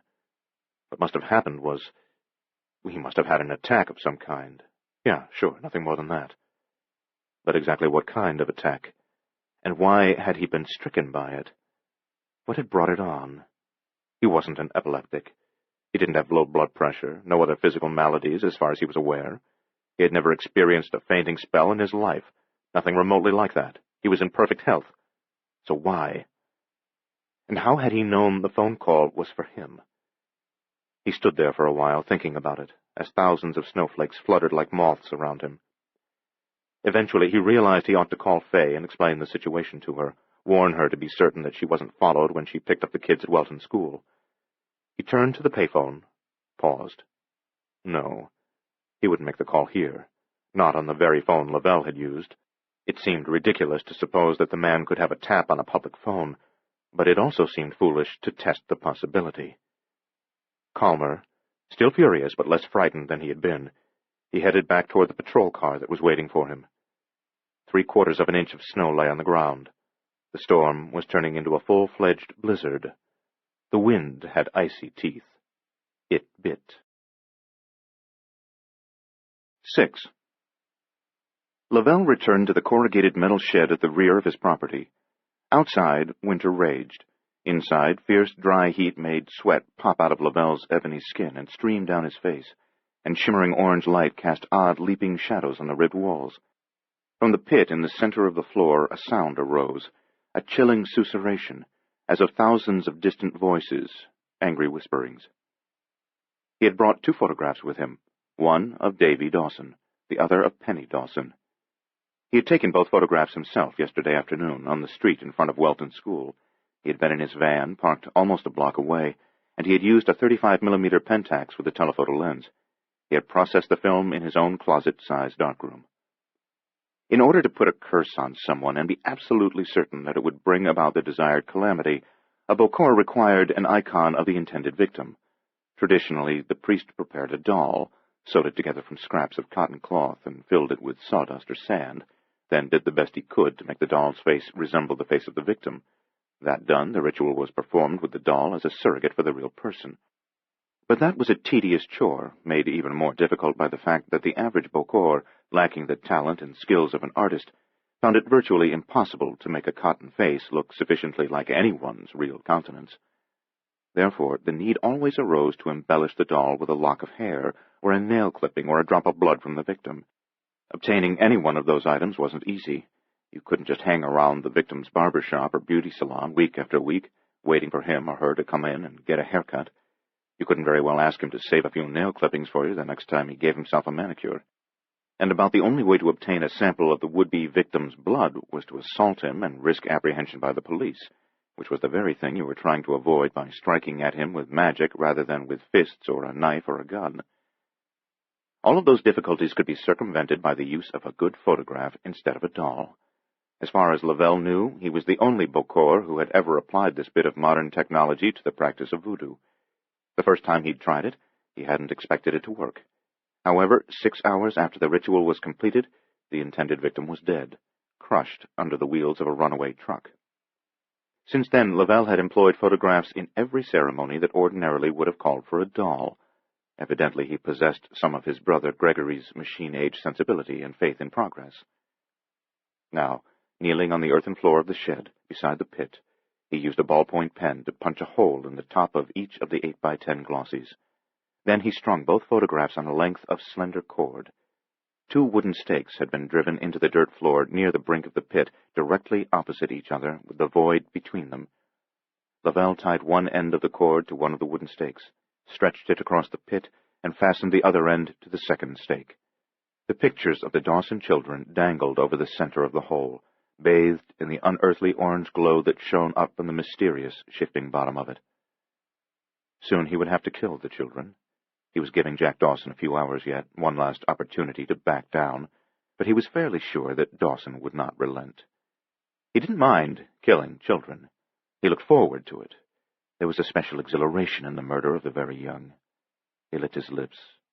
The sound issuing from the pit, the distant susurration that seemed to be composed of tens of thousands of hissing, whispering voices, grew slightly louder when the photographs were suspended where Lavelle wanted them. And there was a new, disquieting tone to the whispers as well, not merely anger, not just a note of menace. It was an elusive quality that somehow spoke of monstrous needs, of a hideous voracity, of blood and perversion, the sound of a dark and insatiable hunger. Lavelle stripped out of his clothes. Fondling his genitals, he recited a short prayer. He was ready to begin. To the left of the shed door stood 5 large copper bowls. Each contained a different substance: white flour, cornmeal, red brick powder, powdered charcoal, and powdered tannis root. Scooping up a handful of the red brick powder, allowing it to dribble in a measured flow from one end of his cupped hand, Lavelle began to draw an intricate design on the floor along the northern flank of the pit. This design was called a veve, and it represented the figure and power of an astral force. There were hundreds of veves that a Hunjan or a Bokor must know. Through the drawing of several appropriate veves prior to the start of a ritual, the priest was forcing the attention of the gods to the umfor, the temple, where the rites were to be conducted. The veve had to be drawn freehand, without the assistance of a stencil, and most certainly without the guidance of a preliminary sketch scratched in the earth. Nevertheless, though done freehand, the veve had to be symmetrical and properly proportioned if it were to have any effect. The creation of the veves required much practice, a sensitive and agile hand, and a keen eye. Lavelle scooped up a second handful of red brick powder and continued his work. In a few minutes he had drawn the veve that represented Simbi Iankitha, one of the dark gods of Petro. He scrubbed his hand on a clean, dry towel, ridding himself of most of the brick dust. He scooped up a handful of flour and began to draw another veve along the southern flank of the pit. This pattern was much different from the first. In all, he drew 4 intricate designs, one on each side of the pit. The third was rendered in charcoal powder. The fourth was done with powdered tannis root. Then, careful not to disturb the veves, he crouched naked at the edge of the pit. He stared down, down. The floor of the pit shifted, boiled, changed, swirled, oozed, drew close, pulsed, receded. Lavelle had placed no fire or light of any kind inside the hole, yet it glowed and flickered. At first the floor of the pit was only 3 feet away, just as he had made it. But the longer he stared, the deeper it seemed to become. Now 30 feet instead of 3. Now 300. Now 3 miles deep. Now as deep as the center of the earth itself. And deeper, still deeper, deeper than the distance to the moon, the stars, deeper than the distance to the edge of the universe. When the bottom of the pit had receded to infinity, Lavelle stood up. He broke into a 5-note song, a repetitive chant of destruction and death, and he began the ritual by urinating on the photographs that he had strung on the cord. 7. In the squad car. The hiss and crackle of the police band radio, headed downtown toward the office. Chain-rigged tires singing on the pavement. Snowflakes colliding soundlessly with the windshield. The wipers thumping with metronomic monotony. Nick Iervolino, the uniformed officer behind the wheel, startled Jack out of a near trance. "You don't have to worry about my driving, Lieutenant." "I'm sure I don't," Jack said. "Been driving a patrol car for 12 years, never had an accident." "Is that right?" "Never even put a scratch on one of my cars." "Congratulations." "Snow, rain, sleet, nothing bothers me. Never have the least little trouble handling a car. Sort of a talent. Don't know where I get it from. My mother doesn't drive. My old man does, but he's one of the worst you ever seen. Scares the hell out of me to ride with him. But me, I have a knack for handling a car, so don't worry." "I'm not worried," Jack assured him. "You sure seemed worried." "How's that?" "You were grinding the hell out of your teeth." "Was I?" "I expected to hear your molars start cracking apart any second." "I wasn't aware of it, but believe me, I'm not worried about your driving."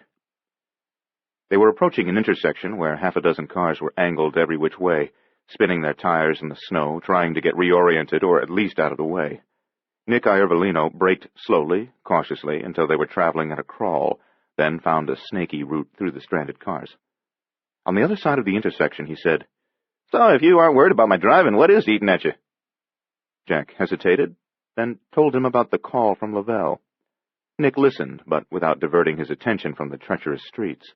When Jack finished, Nick said, "Jesus Christ almighty." "My sentiments exactly," Jack said. "You think you can do it? Put a curse on your kids? One that'll actually work?" Jack turned the questions back on him. "What do you think?" Nick pondered for a moment, then, "I don't know. It's a strange world we live in, you know. Flying saucers, Bigfoot, the Bermuda Triangle, the abominable snowman, all sorts of weird things out there. I like to read about stuff like that. It fascinates me. There are millions of people out there who claim to have seen a lot of truly strange things. Not all of it can be bunk, can it? Maybe some of it, maybe most of it, but not all of it, right?" "Probably not all of it," Jack agreed. "So maybe voodoo works." Jack nodded. "Of course, for your sake and for the kids, I hope to God it doesn't work," Nick said. They traveled 1/2 block in silence. Then Nick said, "One thing bothers me about this Lavelle, about what he told you." "What's that?" "Well, let's just say voodoo does work." "Okay." "I mean, let's just pretend." "I understand." "Well, if voodoo works, and if he wants you off the case, why would he use this magic power of his to kill your kids?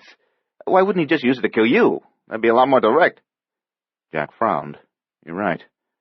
"If he killed you, they'd assign another detective to the case, and it isn't too likely the new man would be as open-minded as you are about this voodoo angle, so the easiest way for Lavelle to get what he wants is to eliminate you with one of his curses.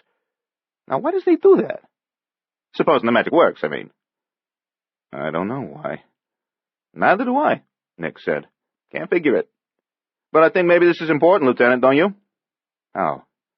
"See, even if the guy's a lunatic, even if voodoo doesn't work and you're just dealing with a maniac, at least the rest of his story, all the weird stuff he told you, has its own kind of crazy logic.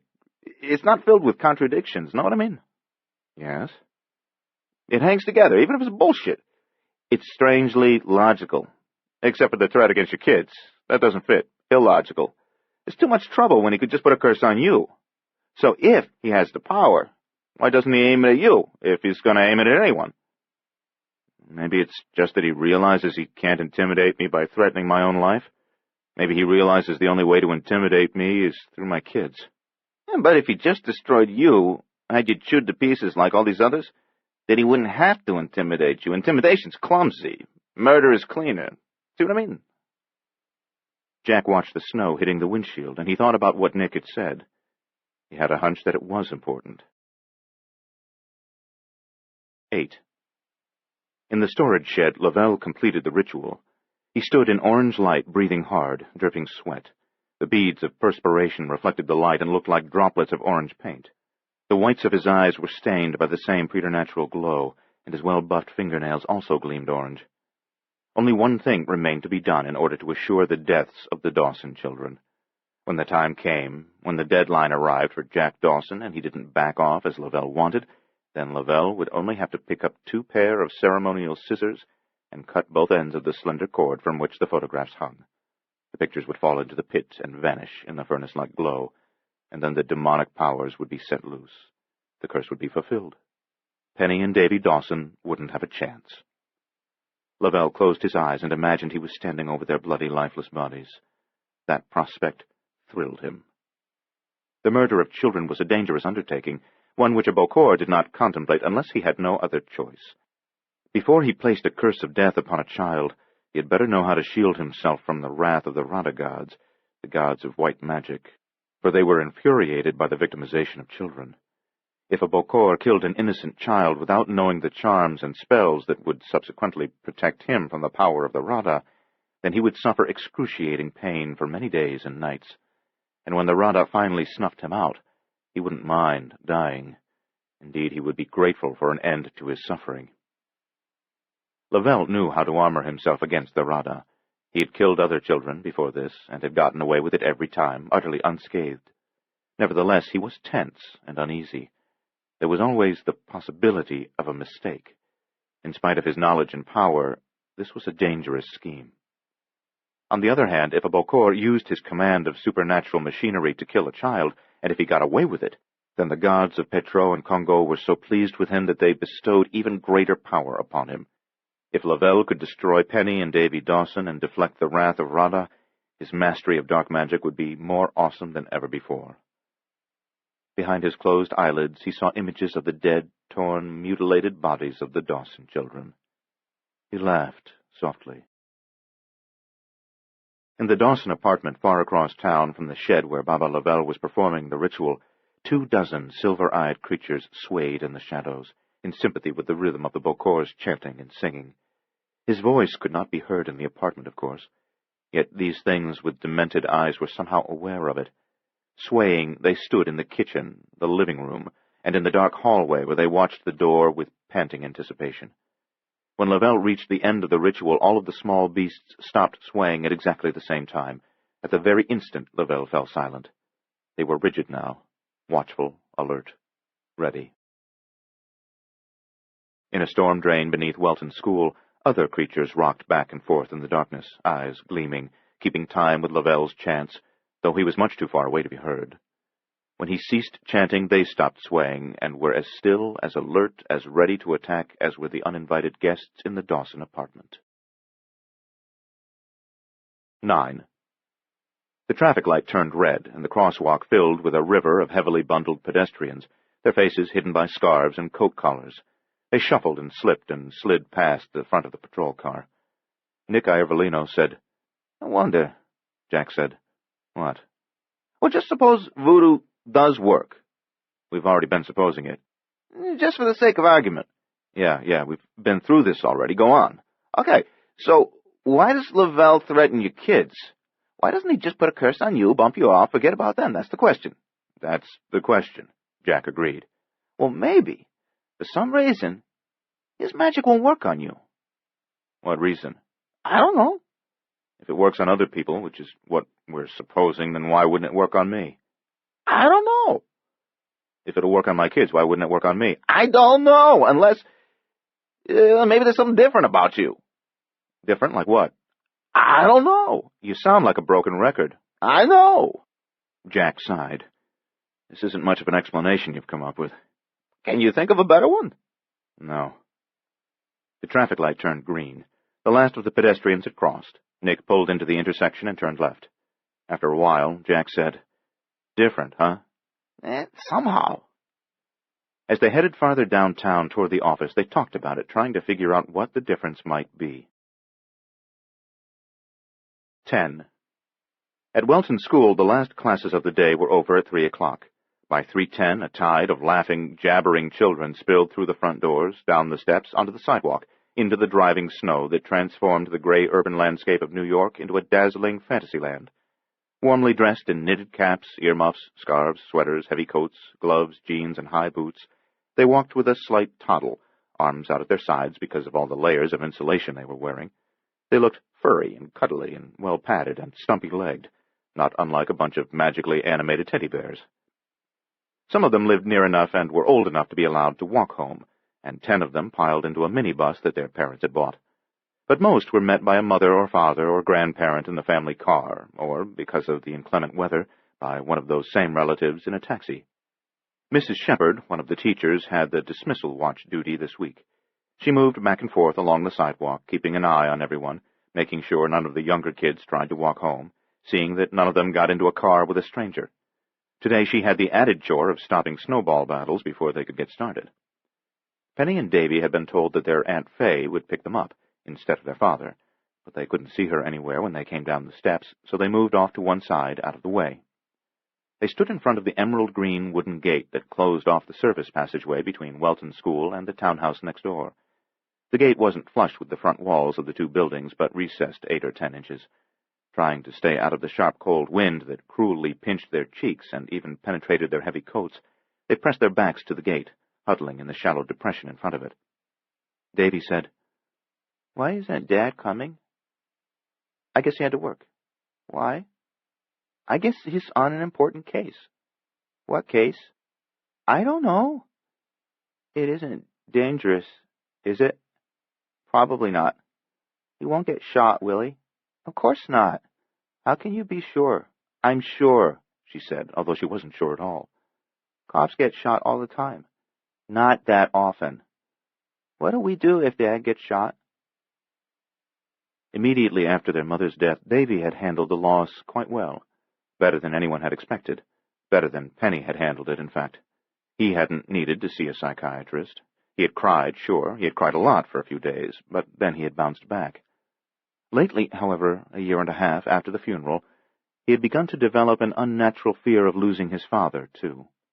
As far as Penny knew, she was the only one who noticed how terribly obsessed Davy was with the dangers, both real and imagined, of his father's occupation. She hadn't mentioned her brother's state of mind to her father, or to anyone else for that matter, because she thought she could straighten him out by herself. After all, she was his big sister. He was her responsibility. She had certain obligations to him. In the months right after their mother's death, Penny had failed Davy. At least, that was how she felt. She had gone to pieces then.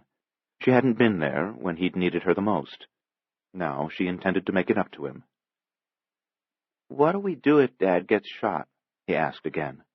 "He isn't going to get shot. But if he does get shot, what do we do?" "We'll be all right." "Will we have to go to an orphanage?" "No, silly. Where will we go then, huh? Penny, where will we go?" "We'd probably go to live with Aunt Fay and Uncle Keith." "Ugh. They're all right. I'd rather go live in the sewers." "It's ridiculous. It'd be neat living in the sewers." "Neat is the last thing it'd be. We could come out at night and steal our food." "From who? The winos asleep in the gutters?" "We could have an alligator for a pet." "There aren't any alligators in the sewers." "Of course there are," he said. "That's a myth." "A what?" "A myth. A made-up story, a fairy tale." "You're nuts. Alligators live in sewers." "Davy, sure they do. Where else would alligators live?" "Florida, for one place." "Florida? Boy, you're Flaco. Florida." "Yeah, Florida." "Only old retired coots and gold-digging bimbos live in Florida?" Penny blinked. "Did you hear that?" "Aunt Fay's friend, Mrs. Dumpy." "Dumpy." "Yeah, Mrs. Dumpy was talking to Aunt Fay, see. Miss Dumpy's husband wanted to retire to Florida, and he went down there by himself to scout around for a place to live. But he never came back, 'cause what he did was he ran off with a gold-digging bimbo. Mrs. Dumpy said only old coots and a lot of gold-digging bimbos live down there. And that's another good reason not to live with Aunt Fay. Her friends. They're all like Mrs. Dumpy. Always whining, you know, geez. And Uncle Keith smokes." "A lot of people smoke. His clothes stink from the smoke." "It's not that bad. And his breath, grody. Your breath isn't always like flowers, you know." "Who'd want breath like flowers?" "A bumblebee." "I'm no bumblebee." You buzz a lot. You never shut up. Always buzz, buzz, buzz. I do not. Bzzz. Better watch it. I might sting, too. Don't you dare. I might sting real bad. Davy, don't you dare. Anyway, Aunt Faye drives me nuts. She means well, Davy. She twitters. Birds twitter, not people. She twitters like a bird. It was true. But at the advanced age of almost 12, Penny had recently begun to feel the first stirrings of comradeship with adults. She wasn't nearly as comfortable ridiculing them as she had been just a few months ago. Davy said, and she always nags Dad about whether we're being fed well. She just worries about us. Does she think Dad would starve us? Of course not. Then why is she always going on and on about it? She's just Aunt Faye. Boy, you can say that again. An especially fierce gust of wind swept the street, found its way into the recess in front of the green gate. Penny and Davy shivered. He said, Dad's got a good gun, doesn't he? They give cops really good guns, don't they? They wouldn't let a cop go out on the street with a half-ass gun, would they? Don't say half-ass, would they? No, they give cops the best guns there are. And Dad's a good shot, isn't he? Yes. How good? Very good. He's the best, isn't he? Sure, Penny said. Nobody's better with a gun than Daddy. Then the only way he's going to get it is if somebody sneaks up on him and shoots him in the back. That isn't going to happen, she said firmly. It could.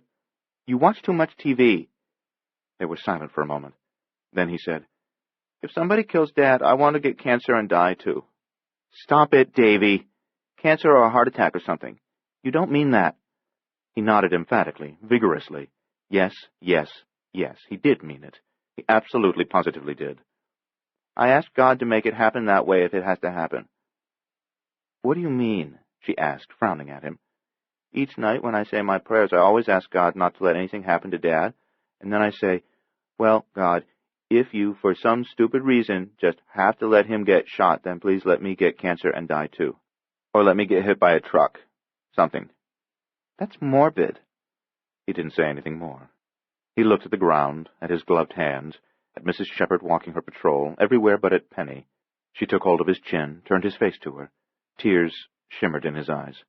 He was trying hard to hold them back, squinting, blinking. He was so small, just 7 years old and not big for his age. He looked fragile and helpless, and Penny wanted to grab hold of him and hug him. But she knew he wouldn't want her to do that when they might be seen by some of the other boys in his class. She suddenly felt small and helpless herself. But that wasn't good. Not good at all. She had to be strong for Davy's sake. Letting go of his chin, she said, Listen, Davy, we've got to sit down and talk. About Mom.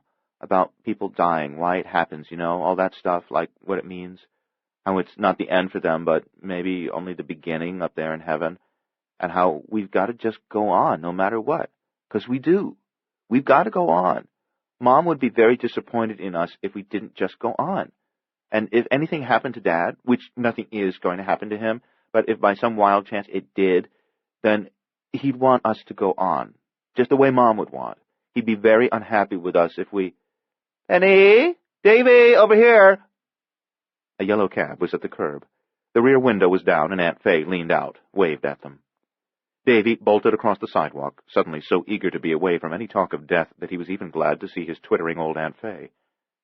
Damn, I botched it, Penny thought. I was too blunt about it. In that same instant, before she followed Davy to the taxi, before she even took one step, a sharp pain lanced through her left ankle. She twitched, yelped, looked down, and was immobilized by terror.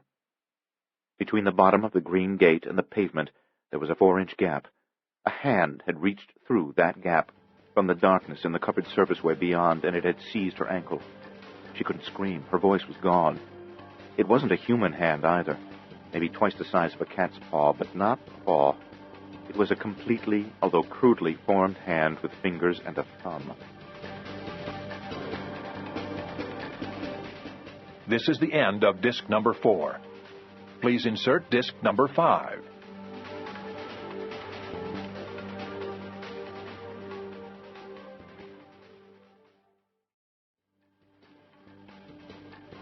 This is disc number 5.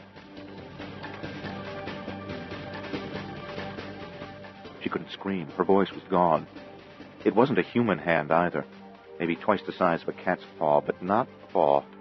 It was a completely, although crudely, formed hand with fingers and a thumb. She couldn't even whisper. Her throat was locked. The hand wasn't skin-colored. It was an ugly, mottled gray-green yellow, like bruised and festering flesh, and it was sort of lumpy, a little ragged-looking.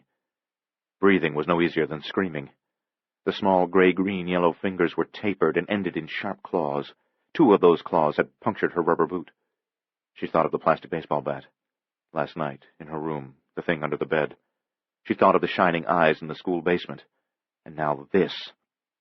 2 of the small fingers had thrust inside her boot and were scraping at her, digging at her, tearing, gouging. Abruptly her breath came to her in a rush. She gasped, sucked in lungs full of frigid air which snapped her out of the terror-induced trance that thus far had held her there by the gate. She jerked her foot away from the hand, tore loose, and was surprised that she was able to do so. She turned and ran to the taxi, plunged inside, and yanked the door shut. She looked back toward the gate. There was nothing unusual in sight. No creature with small, claw-tipped hands. No goblin capering in the snow. The taxi pulled away from Welton School. Aunt Fay and Davy were talking excitedly about the snowstorm, which, Fay said, was supposed to dump 10 or 12 inches before it was done. Neither of them seemed to be aware that Penny was scared half to death. While they chattered, Penny reached down and felt her boot. At the ankle, the rubber was torn. A flap of it hung loose. She unzippered the boot, slipped her hand inside, under her sock, and felt the wound on her ankle. It burned a little. When she brought her hand out of the boot, there was some blood glistening on her fingertips. Aunt Fay saw it. "What's happened to you, dear?" "It's okay," Penny said. "That's blood. Just a scratch." Davy paled at the sight of the blood. Penny tried to reassure him, although she was afraid that her voice was noticeably shaky and that her face would betray her anxiety. "It's nothing, Davy. I'm all right." Aunt Fay insisted on changing places with Davy so she would be next to Penny and could have a closer look at the injury. She made Penny take off the boot, and she peeled down the sock, revealing a puncture wound and several scratches on the ankle. It was bleeding, but not very much. In a couple of minutes, even unattended, it would stop. "How'd this happen?" Aunt Fay demanded. Penny hesitated. More than anything, she wanted to tell Fay all about the creatures with shining eyes. She wanted help, protection, but she knew that she couldn't say a word. They wouldn't believe her. After all, she was the girl who had needed a psychiatrist. If she started babbling about goblins with shining eyes, they'd think she was having a relapse. They would say she still hadn't adjusted to her mother's death, and they would make an appointment with a psychiatrist. While she was off seeing the shrink, there wouldn't be anyone around to keep the goblins away from Davy. Come on, Fay said. "Fess up. What were you doing that you shouldn't have been doing?" "Huh? That's why you're hesitating. What were you doing that you knew you shouldn't be doing?" "Nothing," Penny said. "Then how'd you get this cut?" I caught my boot on a nail." "Nail? Where?" "On the gate."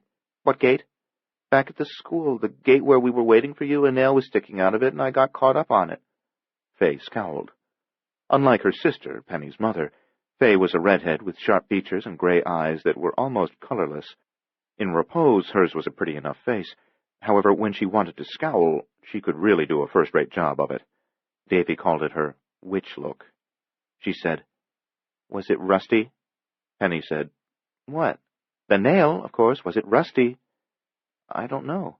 "Well, you saw it, didn't you? Otherwise, how'd you know it was a nail?" Penny nodded. "Yeah, I guess it was rusty." "Have you had a tetanus shot?" "Yeah." Aunt Fay peered at her with undisguised suspicion. "Do you even know what a tetanus shot is?" "Sure." "When did you get it?" "First week of October." "I wouldn't have imagined your father would think of things like tetanus shots." "They gave it to us at school," Penny said. "Is that right?" Fay said, still doubtful. Davy spoke up. "They make us take all kinds of shots at school. They have a nurse in, and all week we get shots. It's awful. Makes you feel like a pincushion. Shots for mumps and measles, a flu shot, other stuff. I hate it." Fay seemed to be satisfied. "Okay. Just the same, when we get home, we'll wash that cut out really good, bathe it in alcohol, get some iodine on it, and a proper bandage." "It's only a scratch," Penny said. "We won't take chances. Now put your boot back on, dear." Just as Penny got her foot in the boot and pulled up the zipper, the taxi hit a pothole. They were all bounced up and thrown forward with such suddenness and force that they almost fell off the seat. "Young man," Fay said to the driver, even though he was at least 40 years old, her own age, "where on earth did you learn to drive a car?" He glanced in the rearview mirror. "Sorry, lady." Don't you know the streets of this city are a mess? Faye demanded. You've got to keep your eyes open. I tried to, he said. While Faye lectured the driver on the proper way to handle his cab, Penny leaned back against the seat, closed her eyes, and thought about the ugly little hand that had torn her boot and ankle. She tried to convince herself that it had been the hand of an ordinary animal of some kind, nothing strange, nothing out of the Twilight Zone. But most animals had paws, not hands. Monkeys had hands, of course, but this wasn't a monkey, no way. Squirrels had hands of a sort, didn't they? And raccoons? But this wasn't a squirrel or a raccoon, either. It wasn't anything she had ever seen or read about. Had it been trying to drag her down and kill her, right there on the street? No. In order to kill her, the creature, and others like it, others with the shining silver eyes, would have had to come out from behind the gate into the open, where Mrs. Shepherd and the others would have seen them. And Penny was pretty sure the goblins didn't want to be seen by anyone but her. They were secretive. No, they definitely hadn't meant to kill her back there at the school. They had only meant to give her a good scare, to let her know they were still lurking around, waiting for the right opportunity. But why? Why did they want her, and presumably Davy, instead of some other kids? What made goblins angry? What did you have to do to make them come after you like this? She couldn't think of anything she had done that would make anyone terribly angry with her, certainly not goblins. Confused, miserable, frightened, she opened her eyes and looked out the window. Snow was piling up everywhere. In her heart she felt as cold as the icy, wind-scoured street beyond the window. Part 2. Wednesday, 5:30 p.m. to 11 p.m. Darkness devours every shining day. Darkness demands and always has its way. Darkness listens, watches, waits. Darkness claims the day and celebrates. Sometimes in silence darkness comes, sometimes with a gleeful banging of drums. The Book of Counted Sorrows. Who is more foolish, the child afraid of the dark, or the man afraid of the light? Maurice Freehill. Chapter 4. 1. At 5:30, Jack and Rebecca went into Captain Walter Gresham's office to present him with the manpower and equipment requirements of the task force, as well as to discuss strategy in the investigation. During the afternoon, 2 more members of the Karamazov crime family had been murdered, along with their bodyguards. Already the press was calling it the bloodiest gang war since Prohibition.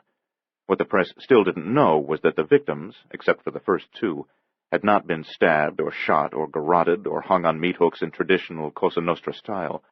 For the time being, the police had chosen not to reveal that all but the first 2 victims had been savagely bitten to death. When reporters uncovered that puzzling and grotesque fact, they would realize this was one of the biggest stories of the decade. That's when it'll get really bad, Gresham said. They'll be all over us like fleas on a dog. The heat was on, about to get even hotter, and Gresham was as fidgety as a toad on a griddle. Jack and Rebecca remained seated in front of the captain's desk, but Gresham couldn't remain still behind it. As they conducted their business, the captain paced the room, went repeatedly to the windows, lit a cigarette, smoked less than a third of it, stubbed it out, realized what he had done, and lit another. Finally, the time came for Jack to tell Gresham about his latest visit to Carver Hampton's shop, and about the telephone call from Baba Lavelle. He had never felt more awkward than he did while recounting those events under Gresham's skeptical gaze. He would have felt better if Rebecca had been on his side, but again they were in adversary positions. She was angry with him because he hadn't gotten back to the office until 10 minutes past 3, and she'd had to do a lot of the task force preparations on her own. He explained that the snowy streets were choked with crawling traffic, but she was having none of it. She listened to his story, was as angry as he was about the threat to his kids, but was not the least bit convinced that he had experienced anything even remotely supernatural. In fact, she was frustrated by his insistence that a great deal about the incident at the payphone was just plain uncanny. When Jack finished recounting those events for Gresham, the captain turned to Rebecca and said, "What do you make of it?" She said, "I think we can now safely assume that Lavelle is a raving lunatic, not just another hood who wants to make a bundle in the drug trade. This isn't just a battle for territory within the underworld, and we'd be making a big mistake if we tried to handle it the same way we'd handle an honest-to-God gang war." "What else?" Gresham asked. "Well," she said, "I think we ought to dig into this Carver Hampton's background, see what we can turn up about him. Maybe he and Lavelle are in this together." "No," Jack said. Hampton wasn't faking when he told me he was terrified of Lavelle. How did Lavelle know precisely the right moment to call that payphone? Rebecca asked. How did he know exactly when you'd be passing by it? One answer is that he was in Hampton's shop the whole time you were there, in the back room, and he knew when you left. He wasn't, Jack said. Hampton's just not that good an actor. He's a clever fraud, she said. But even if he isn't tied to Lavelle, I think we ought to get men up to Harlem this evening and really scour the block with the payphone, and the block across the intersection from it. If Lavelle wasn't in Hampton's shop, then he must have been watching it from one of the other buildings along that street. There's no other explanation. Unless maybe his voodoo really works, Jack thought. Rebecca continued. Have detectives check the apartments along those 2 blocks. See if Lavelle is holed up in one. Distribute copies of the photograph of Lavelle. Maybe someone up there's seen him around. Sounds good to me, Gresham said. We'll do it. And I believe the threat against Jack's kids ought to be taken seriously. Put a guard on them when Jack can't be there. I agree, Gresham said. We'll assign a man right now. Thanks, Captain, Jack said. But I think it can wait until morning. The kids are with my sister-in-law right now, and I don't think Lavelle could find them. I told her to make sure she wasn't being followed when she picked them up at school. Besides, Lavelle said he'd give me the rest of the day to make up my mind about backing off the voodoo angle, and I assume he meant this evening as well. Gresham sat on the edge of his desk. If you want, I can remove you from the case, no sweat. Absolutely not, Jack said. You take his threat seriously? Yes, but I also take my work seriously. I'm on this one to the bitter end. Gresham lit another cigarette, drew deeply on it. Jack, do you actually think there could be anything to this voodoo stuff? Aware of Rebecca's penetrating stare, Jack said, It's pretty wild to think maybe there could be something to it, but I just can't rule it out. I can, Rebecca said. Lavelle might believe in it, but that doesn't make it real. What about the condition of the bodies? Jack asked. Obviously, she said, Lavelle's using trained animals. That's almost as far-fetched as voodoo, Gresham said. Anyway, Jack said, we went through all of that earlier today. About the only small, vicious, trainable animal we could think of was the ferret. And we've all seen Pathology's report, the one that came in at 4:30. The teeth impressions don't belong to ferrets. According to Pathology, they don't belong to any other animal Noah took aboard the Ark, either. Rebecca said, Lavelle's from the Caribbean. Isn't it likely that he's using an animal indigenous to that part of the world? Something our forensic experts wouldn't even think of? Some species of exotic lizard or something like that? Now you're grasping at straws, Jack said. I agree, Gresham said. But it's worth checking out anyway. Okay, anything else? Yeah, Jack said. Can you explain how I knew that call from Lavelle was for me? Why I was drawn to that payphone? Wind stroked the windows. Behind Gresham's desk, the ticking of the wall clock suddenly seemed much louder than it had been. The captain shrugged. I guess neither of us has an answer for you, Jack. Don't feel bad. I don't have an answer for me either. Gresham got up from his desk. All right. If that's it, then I think the 2 of you ought to knock off, go home, get some rest. You've put in a long day already. The task force is functioning now, and it can get along without you until tomorrow. Jack, if you'll hang around just a couple of minutes, I'll show you a list of the available officers on every shift, and you can handpick the men you want to watch your kids. Rebecca was already at the door, pulling it open. Jack called to her. She glanced back. He said, Wait for me downstairs, okay? Her expression was non-committal. She walked out.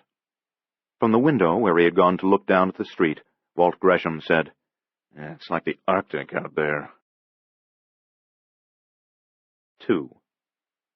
The one thing Penny liked about the Jamesons' place was the kitchen, which was big by New York City apartment standards, almost twice as large as the kitchen Penny was accustomed to, and cozy. A green tile floor, white cabinets with leaded glass doors and brass hardware, green ceramic tile counters.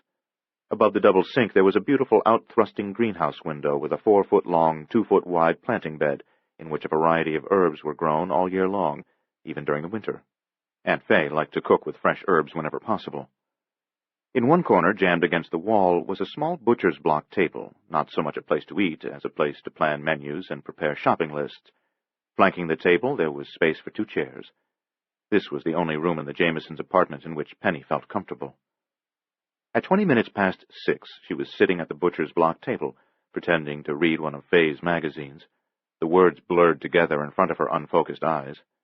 Actually, she was thinking about all sorts of things she didn't want to think about. Goblins, death, and whether she'd ever be able to sleep again. Uncle Keith had come home from work almost an hour ago. He was a partner in a successful stock brokerage.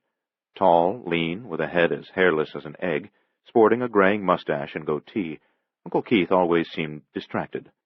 You had the feeling he never gave you more than 2/3 of his attention when he was talking with you. Sometimes he would sit in his favorite chair for an hour or two, his hands folded in his lap, unmoving, staring at the wall, hardly even blinking, breaking his trance only 2 or 3 times an hour in order to pick up a brandy glass and take one tiny sip from it. Other times he would sit at a window, staring and chain-smoking. Secretly, Davy called Uncle Keith the Moon Man, because his mind always seemed to be somewhere on the moon. Since coming home today, he'd been in the living room, sipping slowly at a martini, puffing on one cigarette after another, watching TV news and reading the Wall Street Journal at the same time. Aunt Fay was at the other end of the kitchen from the table where Penny sat. She had begun to prepare dinner, which was scheduled for 7:30, lemon chicken, rice, and stir-fried vegetables. The kitchen was the only place Aunt Fay was not too much like Aunt Fay. She enjoyed cooking, was very good at it, and seemed like a different person when she was in the kitchen, more relaxed, kinder than usual. Davy was helping her prepare dinner. At least she was allowing him to think he was helping. As they worked, they talked, not about anything important, this and that. "Gosh, I'm hungry enough to eat a horse," Davy said. "That's not a polite thing to say," Fay advised him. "It brings to mind an unpleasant image. You should simply say, 'I'm extremely hungry,' or 'I'm starved,' or something like that." "Well, naturally, I meant a dead horse," Davy said, completely misunderstanding Fay's little lesson in etiquette. "And one that's been cooked, too. I wouldn't want to eat any raw horse, Aunt Fay. Yuck, and double yuck. But, oh man, I sure could eat a whole lot of just about anything you'd give me right now." "My heavens, young man, you had cookies and milk when we got here this afternoon." "Only 2 cookies." "And you're famished already? You don't have a stomach. What you have is a bottomless pit." "Well, I hardly had any lunch," Davy said. "Mrs. Shepherd, she's my teacher, she shared some of her lunch with me, but it was really dumb, awful stuff. All she had was yogurt and tuna fish, and I hate both of them. So what I did, after she gave me a little of each, I nibbled at it just to make her feel good, and then when she wasn't looking, I threw most of it away." "But doesn't your father pack a lunch for you?" Fay asked, her voice suddenly sharper than it had been. "Oh, sure. Or when he doesn't have time, Penny packs it, but—" Fay turned to Penny. "Did he have a lunch to take to school today? Surely he doesn't have to beg for food." Penny looked up from her magazine.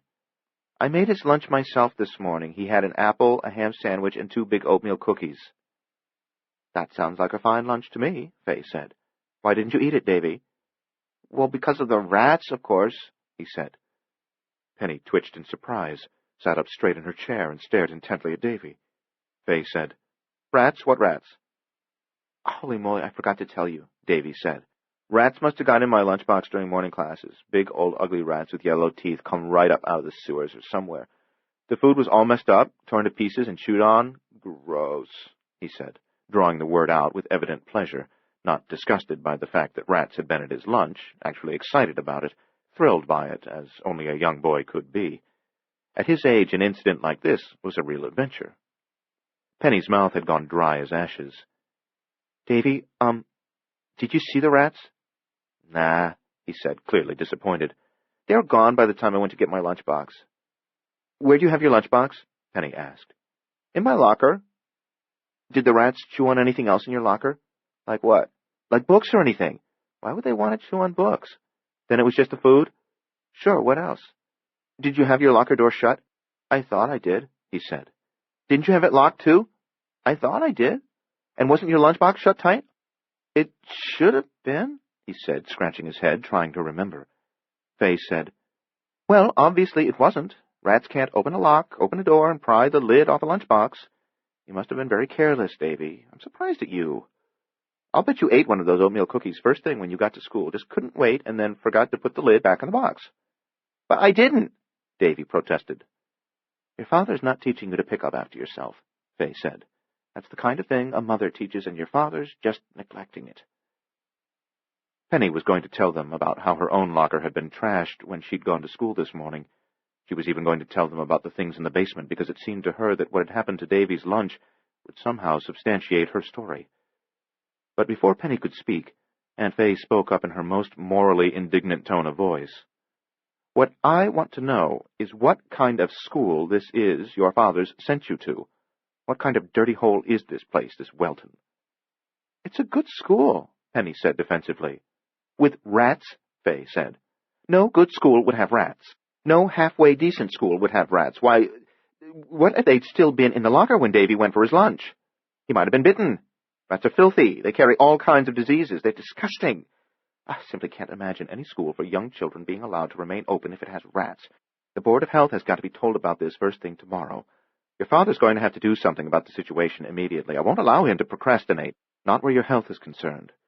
Why, your poor dear mother would be appalled by such a place, a school with rats in the wall. Rats! Ah, my God, rats carry everything from rabies to the plague." Fay droned on and on. Penny tuned her out. There wasn't any point in telling them about her own locker and the silver-eyed things in the school basement. Fay would insist they had been rats, too. When that woman got something in her head, there was no way of getting it out again, no way of changing her mind. Now Fay was looking forward to confronting their father about the rats. She relished the thought of blaming him for putting them in a rat-infested school, and she wouldn't be the least receptive to anything Penny said, to any explanation or any conflicting facts that might put rats completely out of the picture and thereby spare their father from a scolding. Even if I tell her about the hand, Penny thought, the little hand that came under the green gate, she'll stick to the idea that it's rats. She'll say I was scared and made a mistake about what I saw. She'll say it wasn't really a hand at all, but a rat, a slimy old rat biting at my boot. She'll turn it all around. She'll make it support the story she wants to believe, and it'll just be more ammunition for her to use against Daddy. Damn it, Aunt Fay, why are you so stubborn? Fay was chattering about the need for a parent to thoroughly investigate a school before sending children to it. Penny wondered when her father would come to get them, and she prayed he wouldn't be too late. She wanted him to come before bedtime. She didn't want to be alone, just her and Davy in a dark room, even if it was Aunt Fay's guest room, blocks and blocks away from their own apartment. She was pretty sure the goblins would find them, even here. She had decided to take her father aside and tell him everything. He wouldn't want to believe in goblins at first, but now there was Davy's lunchbox to consider, and if she went back to their apartment with her father and showed him the holes in Davy's plastic baseball bat, she might be able to convince him. Daddy was a grown-up like Aunt Fay, sure, but he wasn't stubborn, and he listened to kids in a way that few grown-ups did. Fay said, "With all the money he got from your mother's insurance and from the settlement the hospital made, he could afford to send you to a top-of-the-line school, absolutely top-of-the-line. I can't imagine why he settled on this Welton joint." Penny bit her lip, said nothing. She stared down at the magazine. The pictures and words swam in and out of focus. The worst thing was that now she knew beyond a doubt that the goblins weren't just after her. They wanted Davy, too. 3. Rebecca had not waited for Jack, though he had asked her to. While he'd been with Captain Gresham, working out the details of the protection that would be provided for Penny and Davy, Rebecca had apparently put on her coat and gone home. When Jack found that she had gone, he sighed and said softly, "You sure aren't easy, baby." On his desk were 2 books about voodoo, which he had checked out of the library yesterday. He stared at them for a long moment, then decided he needed to learn more about Bokors and Hunjans before tomorrow morning. He put on his coat and gloves, picked up the books, tucked them under one arm, and went down to the subterranean garage beneath the building. Because he and Rebecca were now in charge of the emergency task force, they were entitled to perquisites beyond the reach of ordinary homicide detectives, including the full-time use of an unmarked police sedan for each of them, not just during duty hours, but around the clock. The car assigned to Jack was a 1-year-old sour green Chevrolet that bore a few dents and more than a few scratches. It was the totally stripped-down model, without options or luxuries of any kind, just a get-around car, not a racer and chaser. The motor pool mechanics had even put the snow chains on the tires. The heap was ready to roll. He backed out of the parking space, drove up the ramp to the street exit. He stopped and waited while a city truck, equipped with a big snowplow and a salt spreader and lots of flashing lights, passed by in the storm-thrashed darkness. In addition to the truck, there were only 2 other vehicles on the street. The storm virtually had the night to itself. Yet when the truck was gone and the way was clear, Jack still hesitated. He switched on the windshield wipers. To head toward Rebecca's apartment, he would have to turn left. To go to the Jamesons' place, he ought to turn right.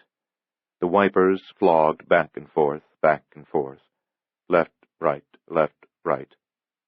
He was eager to be with Penny and Davy, eager to hug them, to see them warm and alive and smiling. Right, left, right. Of course, they weren't in any real danger at the moment. Even if Lavelle was serious when he threatened them, he wouldn't make his move this soon, and he wouldn't know where to find them, even if he did want to make his move. Left, right, left. They were perfectly safe with Fay and Keith. Besides, Jack had told Fay that he probably wouldn't make it for dinner. She was already expecting him to be late. The wipers beat time to his indecision. Finally, he took his foot off the brake, pulled into the street, and turned left. He needed to talk to Rebecca about what had happened between them last night. She had avoided the subject all day. He couldn't allow her to continue to dodge it. She would have to face up to the changes that last night had wrought in both their lives, major changes which he welcomed wholeheartedly, but about which she seemed at best ambivalent. Along the edges of the car roof, wind whistled hollowly through the metal beading, a cold and mournful sound. Crouching in deep shadows by the garage exit, the Thing watched Jack Dawson drive away in an unmarked sedan. Its shining silver eyes did not blink even once. Then, keeping to the shadows, it crept back into the deserted, silent garage. It hissed, it muttered, it gobbled softly to itself in an eerie, raspy little voice.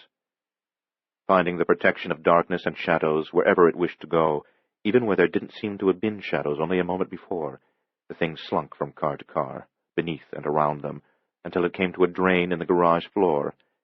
It descended into the midnight regions below. 4. Lavelle was nervous.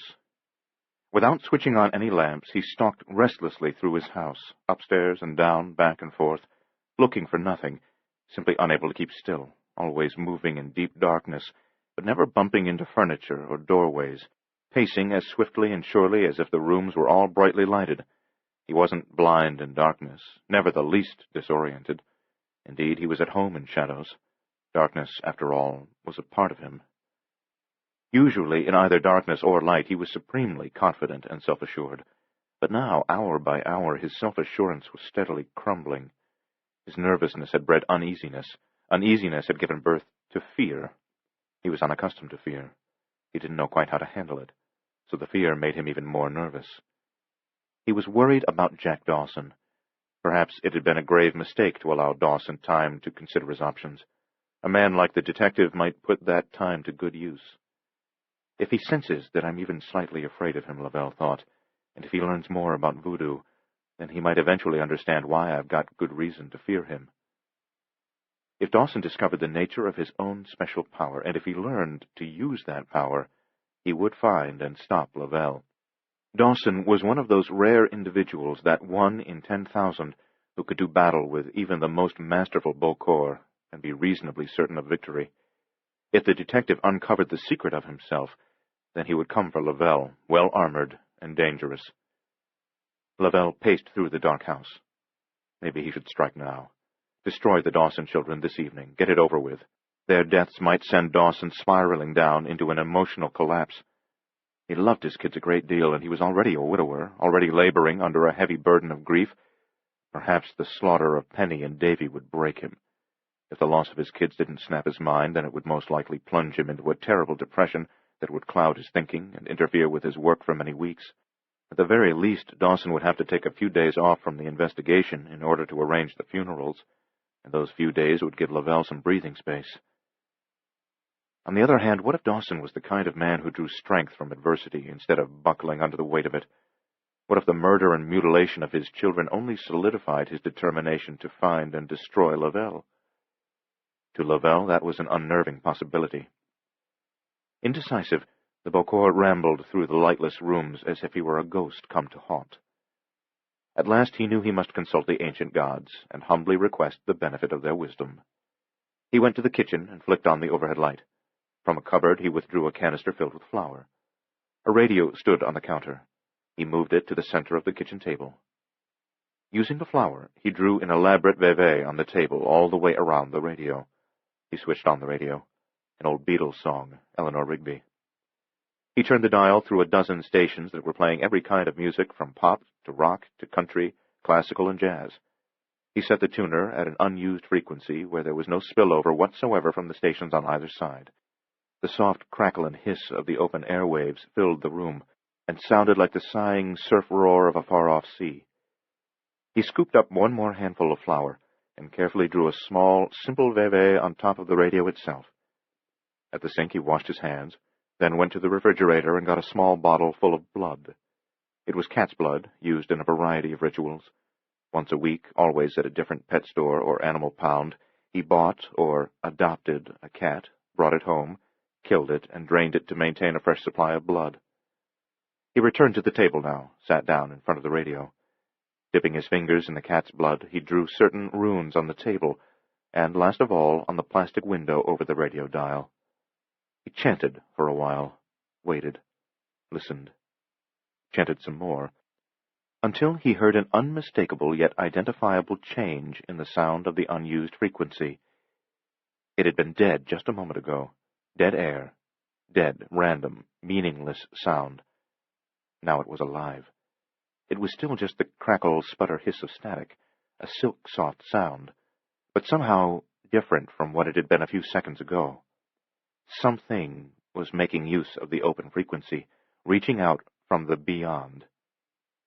Staring at the radio, but not really seeing it, Lavelle said, "Is someone there?" No answer. "Is someone there?" It was a voice of dust and mummified remains. Wait.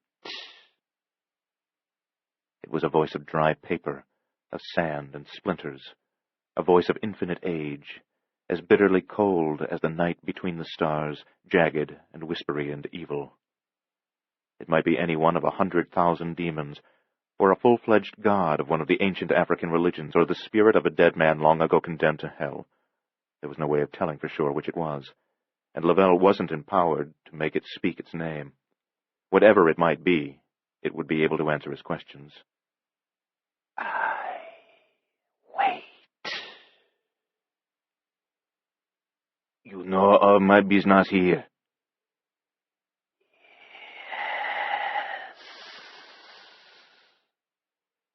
The business involving the Karamazov family.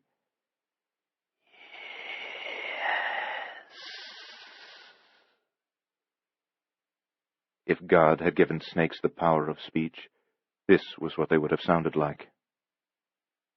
You know the detective, this man, Dawson.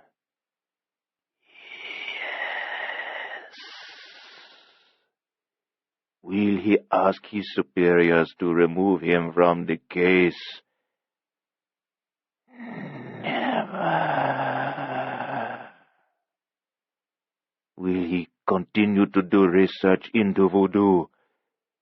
Yes. I've warned him to stop. He will not. The kitchen had grown extremely cold in spite of the house's furnace, which was still operating and still spewing hot air out of the wall vents. The air seemed thick and oily, too. What can I do to keep Dawson at bay? You know. Tell me. You know. Lavelle licked his lips, cleared his throat.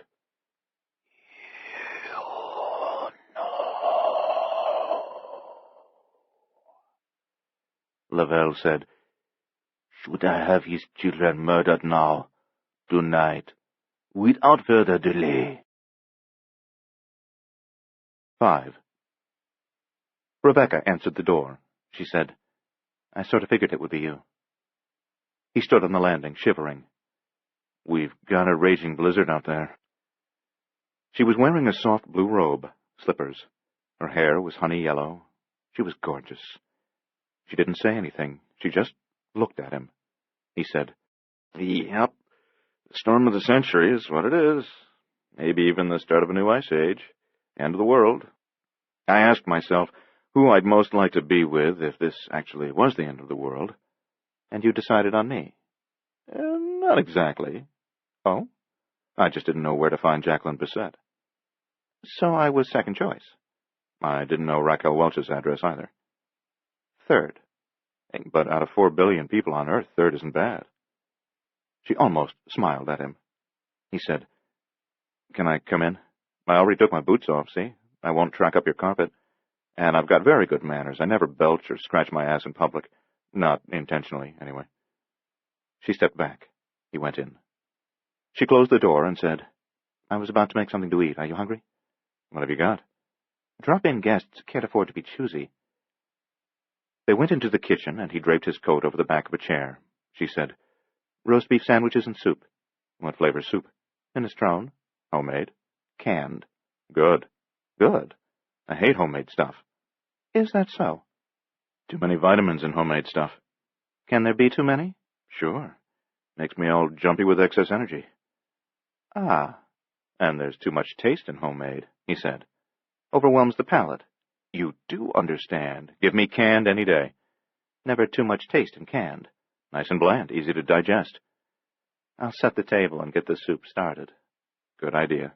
"You slice the roast beef." "Sure." "It's in the refrigerator in saran wrap. Second shelf, I think. Be careful." "Why, is it alive?" "The refrigerator's packed pretty full. If you're not careful taking something out, you can start an avalanche." He opened the refrigerator. On each shelf there were 2 or 3 layers of food, one atop the other. The storage spaces on the doors were crammed full of bottles, cans, and jars. "You afraid the government's going to outlaw food?" he asked. "I like to keep a lot of stuff on hand." "I noticed. "Just in case." In case the entire New York Philharmonic drops in for a nosh?" She didn't say anything. He said, "Most supermarkets don't have this much stock." She seemed embarrassed, and he dropped the subject. But it was odd. Chaos reigned in the refrigerator, while every other inch of her apartment was neat, orderly, and even Spartan in its decor. He found the roast beef behind a dish of pickled eggs, atop an apple pie in a bakery box, beneath a package of Swiss cheese, wedged in between 2 leftover casseroles on one side, and a jar of pickles and a leftover chicken breast on the other side, in front of 3 jars of jelly. For a while, they worked in silence. Once he had finally cornered her, he had thought it would be easy to talk about what had happened between them last night. But now he felt awkward. He couldn't decide how to begin, what to say first. The direct approach was best, of course. He ought to say, "Rebecca, where do we go from here?" Or maybe, "Rebecca, didn't it mean as much to you as it did to me?" Or maybe even, "Rebecca, I love you." But everything he might have said sounded in his own mind either trite or too abrupt or just plain dumb. The silence stretched. She put placemats, dishes, and silverware on the table. He sliced the beef, then a large tomato. She opened 2 cans of soup. From the refrigerator he got pickles, mustard, mayonnaise, and 2 kinds of cheese. The bread was in the bread box. He turned to Rebecca to ask how she wanted her sandwich. She was standing at the stove with her back to him, stirring the soup in the pot. Her hair shimmered softly against her dark blue robe. Jack felt a tremor of desire. He marveled at how very different she was now from the way she had been when he'd last seen her at the office, only an hour ago. No longer the Ice Maiden, no longer the Viking woman. She looked smaller, not particularly shorter, but narrower of shoulder, slimmer of wrist, overall more slender, more fragile, more girlish than she had seemed earlier.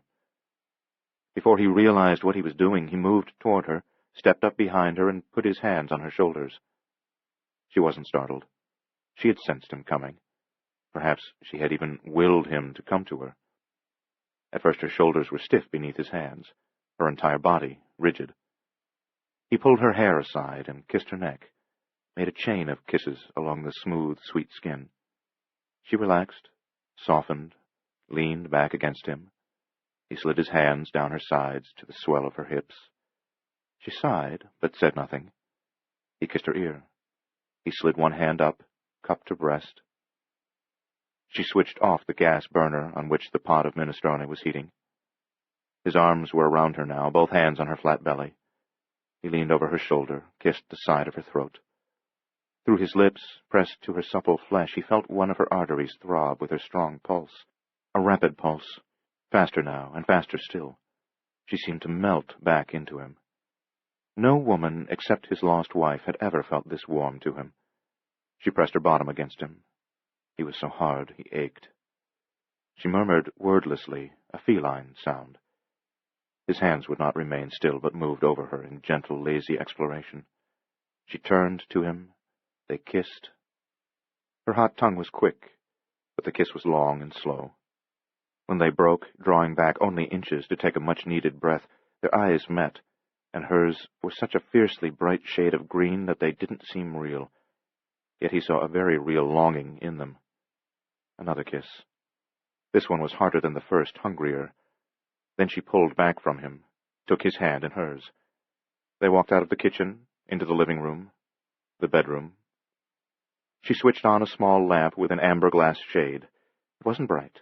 The shadows retreated slightly, but didn't go away. She took off her robe. She wasn't wearing anything else. She looked as if she were made of honey and butter and cream. She undressed him.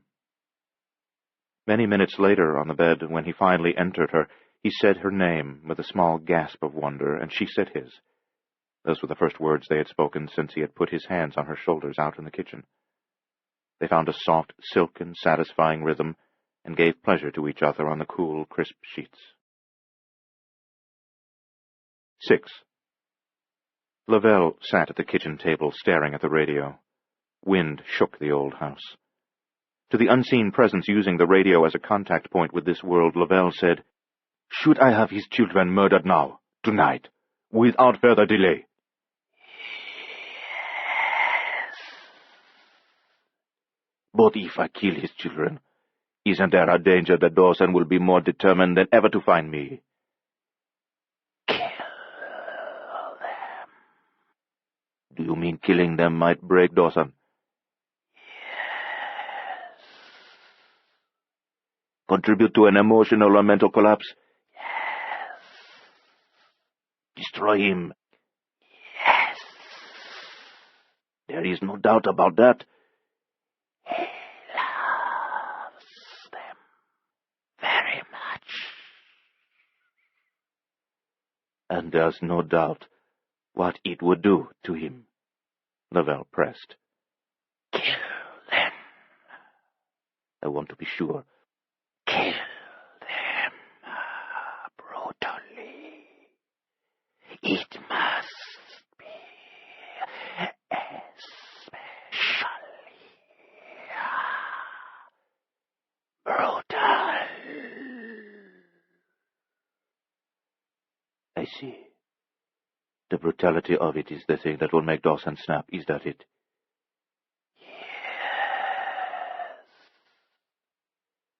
I'd do anything to get him out of my way. But I want to be absolutely sure it will work the way I want it to work. Kill them. Smash them. Break their bones. And tear out their eyes. Rip out their tongues. Gut them as if they were two pigs for butchering. 7. Rebecca's bedroom. Spicules of snow tapped softly on the window. They lay on their backs, side by side on the bed, holding hands in the butterscotch-colored light. Rebecca said, "I didn't think it would happen again." "What? This? Oh. I thought last night was an aberration." "Really? I was sure we'd never make love again." "But we did." "We sure did." "God, did we ever." She was silent. He said, "Are you sorry we did?" "No." "You don't think this was the last time, do you?" "No." "Can't be the last. Not as good as we are together." "So good together." "You can be so soft. And you can be so hard." "Crude, but true." A pause. Then she said, "What's happened to us?" "Isn't that clear?" "Not entirely." "We've fallen for each other." But how could it happen so fast? It wasn't fast. All this time, just cops, just partners, more than partners. Then, all of a sudden, wham! It wasn't sudden. I've been falling a long time. Have you? For a couple of months, anyway. I didn't realize it. A long, long, slow fall. Why didn't I realize? You realized. Subconsciously. Maybe. What I wonder is why you resisted it so strenuously. She didn't reply. He said, I thought maybe you found me repellent. I find you irresistible. Then why'd you resist? It scares me. What scares you? This? Having someone? Caring about someone? Why does that scare you? The chance of losing it. Oh, that's silly. It is not. You've got to risk losing a thing. I know. Or else never have it in the first place. Maybe that's best. Not having it at all? Yes. That philosophy makes for a damn lonely life. It still scares me. We won't lose this, Rebecca. Nothing lasts forever. That's not what you'd call a good attitude. Well, nothing does. If you've been hurt by other guys, it isn't that. Then what is it? She dodged the question. Kiss me. He kissed her, again and again. They weren't passionate kisses. Tender, sweet. After a while, he said, I love you. Don't say that. I'm not just saying it, I mean it. Just don't say it. I'm not a guy who says things he doesn't mean. I know. And I'm not saying it before I'm sure. She wouldn't look at him. He said, I'm sure, Rebecca. I love you. I asked you not to say that. I'm not asking to hear it from you. She bit her lip. I'm not asking for a commitment, he said. Jack, just say you don't hate me. Will you stop? Can't you please just say you don't hate me? She sighed. I don't hate you. He grinned. Just say you don't loathe me too much. I don't loathe you too much. Just say you like me a little bit. I like you a little bit. Maybe more than a little bit? Maybe more than a little bit. All right. I can live with that for now. Good. Meanwhile, I love you. Damn it, Jack! She pulled away from him. She drew the sheet over herself, all the way up to her chin. Don't be cold with me, Rebecca. I'm not being cold. Don't treat me like you treated me all day today. She met his eyes. He said, I thought you were sorry last night ever happened. She shook her head. No. It hurt me the way you were today, he said. I thought you were disgusted with me, with yourself, for what we'd done. No, never. I know that now, but here you are drawing away again, keeping me at arm's length. What's wrong? She chewed on her thumb, like a little girl. Rebecca? I don't know how to say it. I don't know how to explain. I've never had to put it into words for anyone before. I'm a good listener. I need a little time to think. So take your time. Just a little time, a few minutes. Take all the time you want. She stared at the ceiling, thinking. He got under the sheet with her and pulled the blanket over both of them. They lay in silence for a while. Outside, the wind sang a two-note serenade. She said, My father died when I was 6. I'm sorry, that's terrible. You never really had a chance to know him then. True. And yet, odd as it seems, I still sometimes miss him so bad, you know, even after all these years. Even a father I never really knew and can hardly remember. I miss him anyway. Jack thought of his own little Davy, not even quite 6 when his mother had died. He squeezed Rebecca's hand gently. She said, But my father dying when I was 6, in a way, that's not the worst of it. The worst of it is that I saw him die. I was there when it happened. God, how did it happen? Well, he and Mama owned a sandwich shop, a small place, 4 little tables, mostly takeout business, sandwiches, potato salad, macaroni salad, a few desserts. It's hard to make a go of it in that business unless you have 2 things right at the start. Enough startup capital to see you through a couple of lean years at the beginning, and a good location with lots of foot traffic passing by, or office workers in the neighborhood. But my folks were poor. They had very little capital.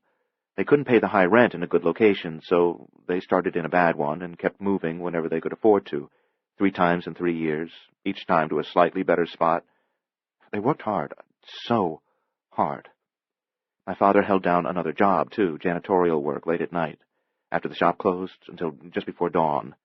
Then he'd come home, sleep 4 or 5 hours, and go open the shop for the lunch trade. Mama cooked a lot of the food that was served, and she worked behind the counter, too. But she also did some house cleaning for other people to bring in a few extra dollars. Finally, the shop began to pay off. My dad was able to drop his janitorial job, and Mama gave up the house cleaning. In fact, business started getting so good that they were looking for their first employee.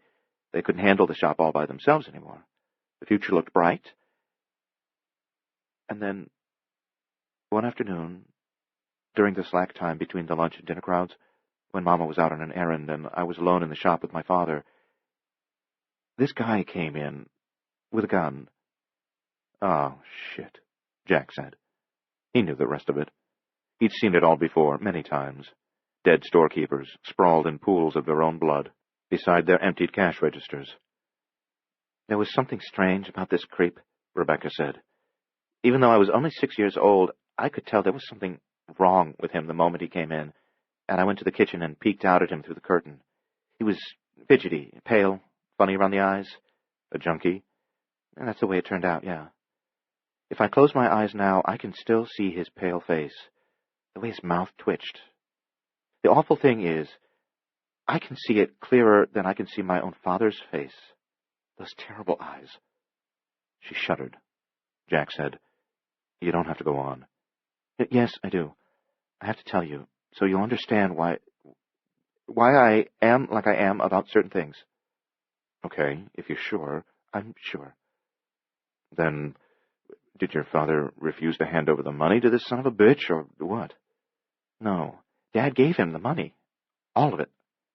"He offered no resistance at all?" "None." "But cooperation didn't save him?" "No. This junkie had a bad itch, a real bad need. The need was like something nasty crawling around in his head, I guess, and it made him irritable, mean, crazy mad at the world. You know how they get? So I think maybe he wanted to kill somebody even more than he wanted the money, so he just pulled the trigger." Jack put an arm around her, drew her against him. She said, 2 shots. Then the bastard ran. Only one of the slugs hit my father, but it hit him in the face." "Jesus," Jack said softly, thinking of a 6-year-old Rebecca in the sandwich shop's kitchen, peering through the parted curtain, watching as her father's face exploded. "It was a .45, she said. Jack winced, thinking of the power of the gun. "Hollow point bullets," she said. "Oh, Christ." Dad didn't have a chance at point-blank range. "Don't torture yourself with—" "Blew his head off," she said. "Don't think about it any more now," Jack said. "Brain tissue, put it out of your mind now. Pieces of his skull. It was a long time ago. Blood all over the wall. Hush now. Hush. There's more to tell. You don't have to pour it out all at once. I want you to understand. Take your time. I'll be here. I'll wait. Take your time." 8. In the corrugated metal shed, leaning over the pit, using 2 pair of ceremonial scissors with malachite handles, Lavelle snipped both ends of the cord simultaneously. The photographs of Penny and Davy Dawson fell into the hole, vanished in the flickering orange light. A shrill, unhuman cry came from the depths. "Kill them," Lavelle said. 9. Still in Rebecca's bed, still holding each other, she said, "The police only had my description to go on. A 6-year-old child doesn't make the best witness. They worked hard, trying to get a lead on the creep who shot Daddy. They really worked hard. They ever catch him?" "Yes. But too late, much too late." "What do you mean?" "See, he got $200 when he robbed the shop." "So?" "That was over 22 years ago." "Yeah." 200 was a lot more money then. Not a fortune, but a lot more than it is now." "I still don't see what you're driving at." "It looked like an easy score to him." "Not too damn easy. He killed a man." "But he wouldn't have had to. He wanted to kill someone that day." "Okay, right. So, twisted as he is, he figures it was easy." 6 months went by. "And the cops never got close to him?" "No." so it looks easier and easier to the creep.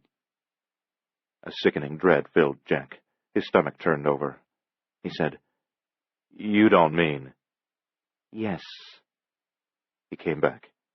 "With a gun. The same gun. But he'd have to have been nuts. All junkies are nuts." Jack waited. He didn't want to hear the rest of it, but he knew she would tell him, had to tell him, was compelled to tell him. She said, "My mother was at the cash register." "No," he said softly, as if a protest from him could somehow alter the tragic history of her family. "He blew her away. Rebecca fired 5 shots into her." "You didn't see this one?" "No. I wasn't in the shop that day." "Thank God." "This time they caught him." "Too late for you." "Much too late." "But it was after that when I knew what I wanted to be when I grew up. I wanted to be a cop, so I could stop people like that junkie. Stop them from killing the mothers and fathers of other little girls and boys. There weren't women cops back then, you know, not real cops. Just office workers in police stations, radio dispatchers, that sort of thing. I had no role models, but I knew I'd make it someday. I was determined. All the time I was growing up, there was never once when I thought about being anything else but a cop. I never even considered getting married, being a wife, having kids, being a mother, because I knew someone would only come along and shoot my husband or take my kids away from me or take me away from my kids, so what was the point in it? I would be a cop, nothing else. A cop, and that's what I became. I think I felt guilty about my father's murder. I think I believed that there must have been something I could have done that day to save him, and I know I felt guilty about my mother's death. I hated myself for not giving the police a better description of the man who shot my dad. Hated myself for being numb and useless, because if I had been of more help to them, maybe they'd have gotten the guy before he killed Mama. Being a cop, stopping other creeps like that junkie, it was a way to atone for my guilt. Maybe that's amateur psychology, but not far off the mark. I'm sure it's part of what motivates me. But you haven't any reason at all to feel guilty, Jack assured her. You did all you possibly could have done. You were only 6. I know, I understand that. But the guilt is there nevertheless. Still sharp at times. I guess it'll always be there. Fading year by year, but never fading away altogether. Jack was, at last, beginning to understand Rebecca Chandler, why she was the way she was. He even saw the reason for the overstocked refrigerator. After a childhood filled with so much bad news and unanticipated shocks and instability, keeping a well-supplied larder was one way to buy at least a small measure of security, the way to feel safe. Understanding increased his respect and already deep affection for her. She was a very special woman. He had a feeling that this night was one of the most important of his life. The long loneliness after Linda's passing was finally drawing to an end. Here, with Rebecca, he was making a new beginning, a good beginning. Few men were fortunate enough to find 2 good women and be given 2 chances at happiness in their lives. He was very lucky, and he knew it, and that knowledge made him exuberant. In spite of a day filled with blood and mutilated bodies and threats of death, he sensed a golden future out there ahead of them. Everything was going to work out fine after all. Nothing could go wrong. Nothing could go wrong now. 10. "Kill them. Kill them," Lavelle said. His voice echoed down into the pit, echoed and echoed as if it had been cast into a deep shaft. The indistinct, pulsing, shifting, amorphous floor of the pit suddenly became more active. It bubbled, surged, churned. Out of that molten lava-like substance, which might have been within arm's reach or instead miles below, something began to take shape. Something monstrous. 11. When your mother was killed, you were only 7 years old. Turned 7 the month before she died. Who raised you after that? I went to live with my grandparents, my mother's folks. Did that work out? They loved me, so it worked for a while. Only for a while? My grandfather died. Another death? Always another one. How? Cancer. I'd seen sudden death already. It was time for me to learn about slow death. How slow? 2 years from the time the cancer was diagnosed until he finally succumbed to it.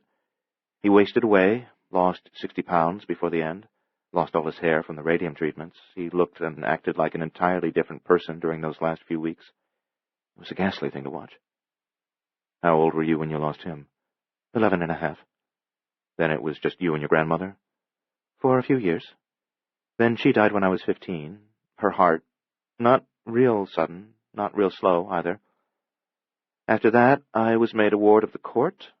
I spent the next 3 years until I was 18 in a series of foster homes, 4 of them in all. I never got close to any of my foster parents. I never allowed myself to get close. I kept asking to be transferred, see?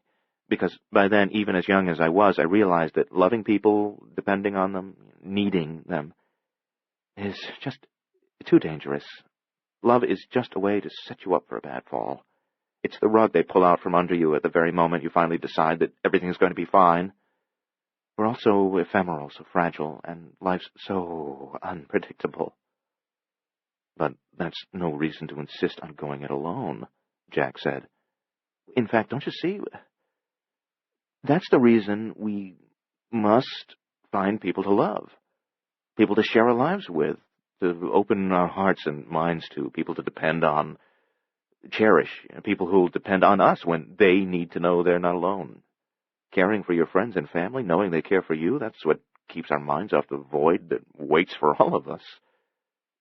By loving and letting ourselves be loved, we give meaning and importance to our lives. It's what keeps us from being just another species of the animal kingdom, grubbing for survival. At least, for a short while, through love, we can forget about the goddamn darkness at the end of everything. He was breathless when he finished, and astonished by what he had said, startled that such an understanding had been in him. She slipped an arm across his chest. She held him fast. She said, "You're right. A part of me knows that what you've said is true." "Good." "But there's another part of me that's afraid of letting myself love or be loved ever again. The part that can't bear losing it all again. The part that thinks loneliness is preferable to that kind of loss and pain. But, see, that's just it. Love given or love taken is never lost," he said, holding her. "Once you've loved someone, the love is always there, even after they're gone. Love is the only thing that endures. Mountains are torn down, built up, torn down again over millions and millions of years. Seas dry up, deserts give way to new seas, time crumbles every building man erects. Great ideas are proven wrong and collapse as surely as castles and temples, but love is a force, an energy, a power. At the risk of sounding like a Hallmark card, I think love is like a ray of sunlight traveling for all eternity through space, deeper and deeper into infinity. And like that ray of light, it never ceases to exist. Love endures. It's a binding force in the universe, like the energy within a molecule is a binding force, as surely as gravity is a binding force. Without the cohesive energy in a molecule, without gravity, without love, chaos. We exist to love and be loved. Because love seems to me to be the only thing that brings order and meaning and light to existence. It must be true. Because if it isn't true, what purpose do we serve? Because if it isn't true, well, God help us." For minutes they lay in silence, touching. Jack was exhausted by the flood of words and feelings that had rushed from him almost without his volition. He desperately wanted Rebecca to be with him for the rest of his life. He dreaded losing her. But he said not more. The decision was hers. After a while, she said, "For the first time in ages, I'm not so afraid of loving and losing. I'm more afraid of not loving at all." Jack's heart lifted. He said, "Don't ever freeze me out again. It won't be easy learning to open up." "You can do it." "I'm sure I'll backslide occasionally, withdraw from you a little bit now and then. You'll have to be patient with me." "I can be patient." "God, don't I know it? You're the most infuriatingly patient man I've ever known." "Infuriatingly?" "There have been times at work when I've been so incredibly bitchy, and I knew it. Didn't want to be, but couldn't seem to help myself. I wished sometimes you'd snap back at me, blow up at me, but when you finally responded, you were always so reasonable, so calm, so damn patient." "You make me sound too saintly." Well, you're a good man, Jack Dawson. A nice man. A damn nice man. Oh, I know. To you I seem perfect, he said self-mockingly.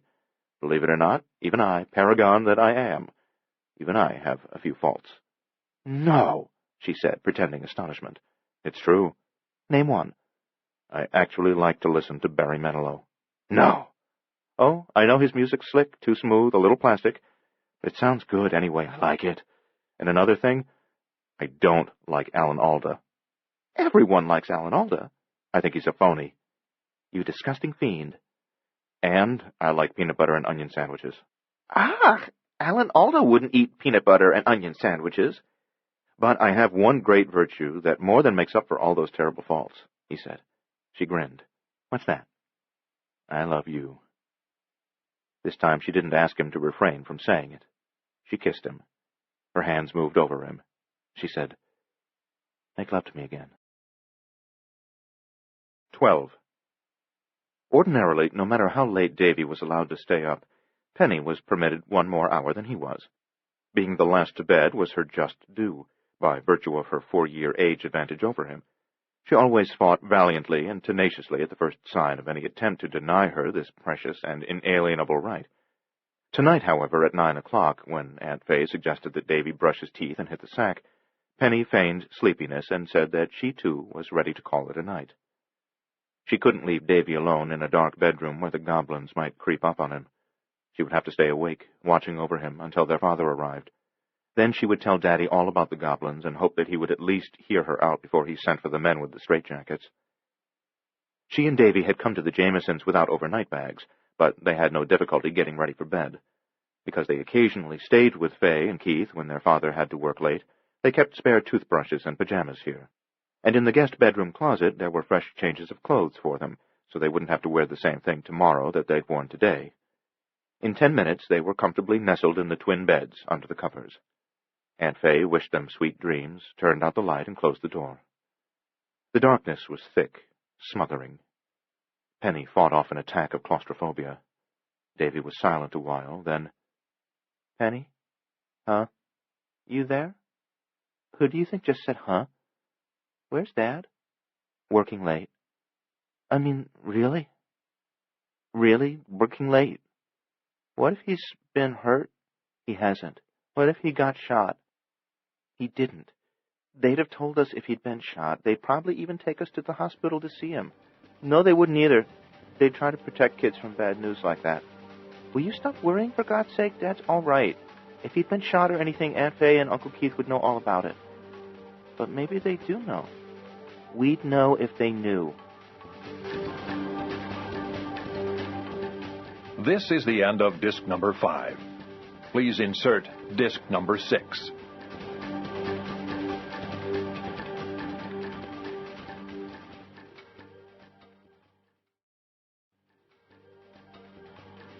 This is disc number 6. Will you stop worrying, for God's sake? Dad's all right. If he'd been shot or anything, Aunt Fay and Uncle Keith would know all about it. But maybe they do know. We'd know if they knew. How? They'd show it, even if they were trying hard not to. How would they show it? They'd have treated us different. They'd have acted strange. They always act strange.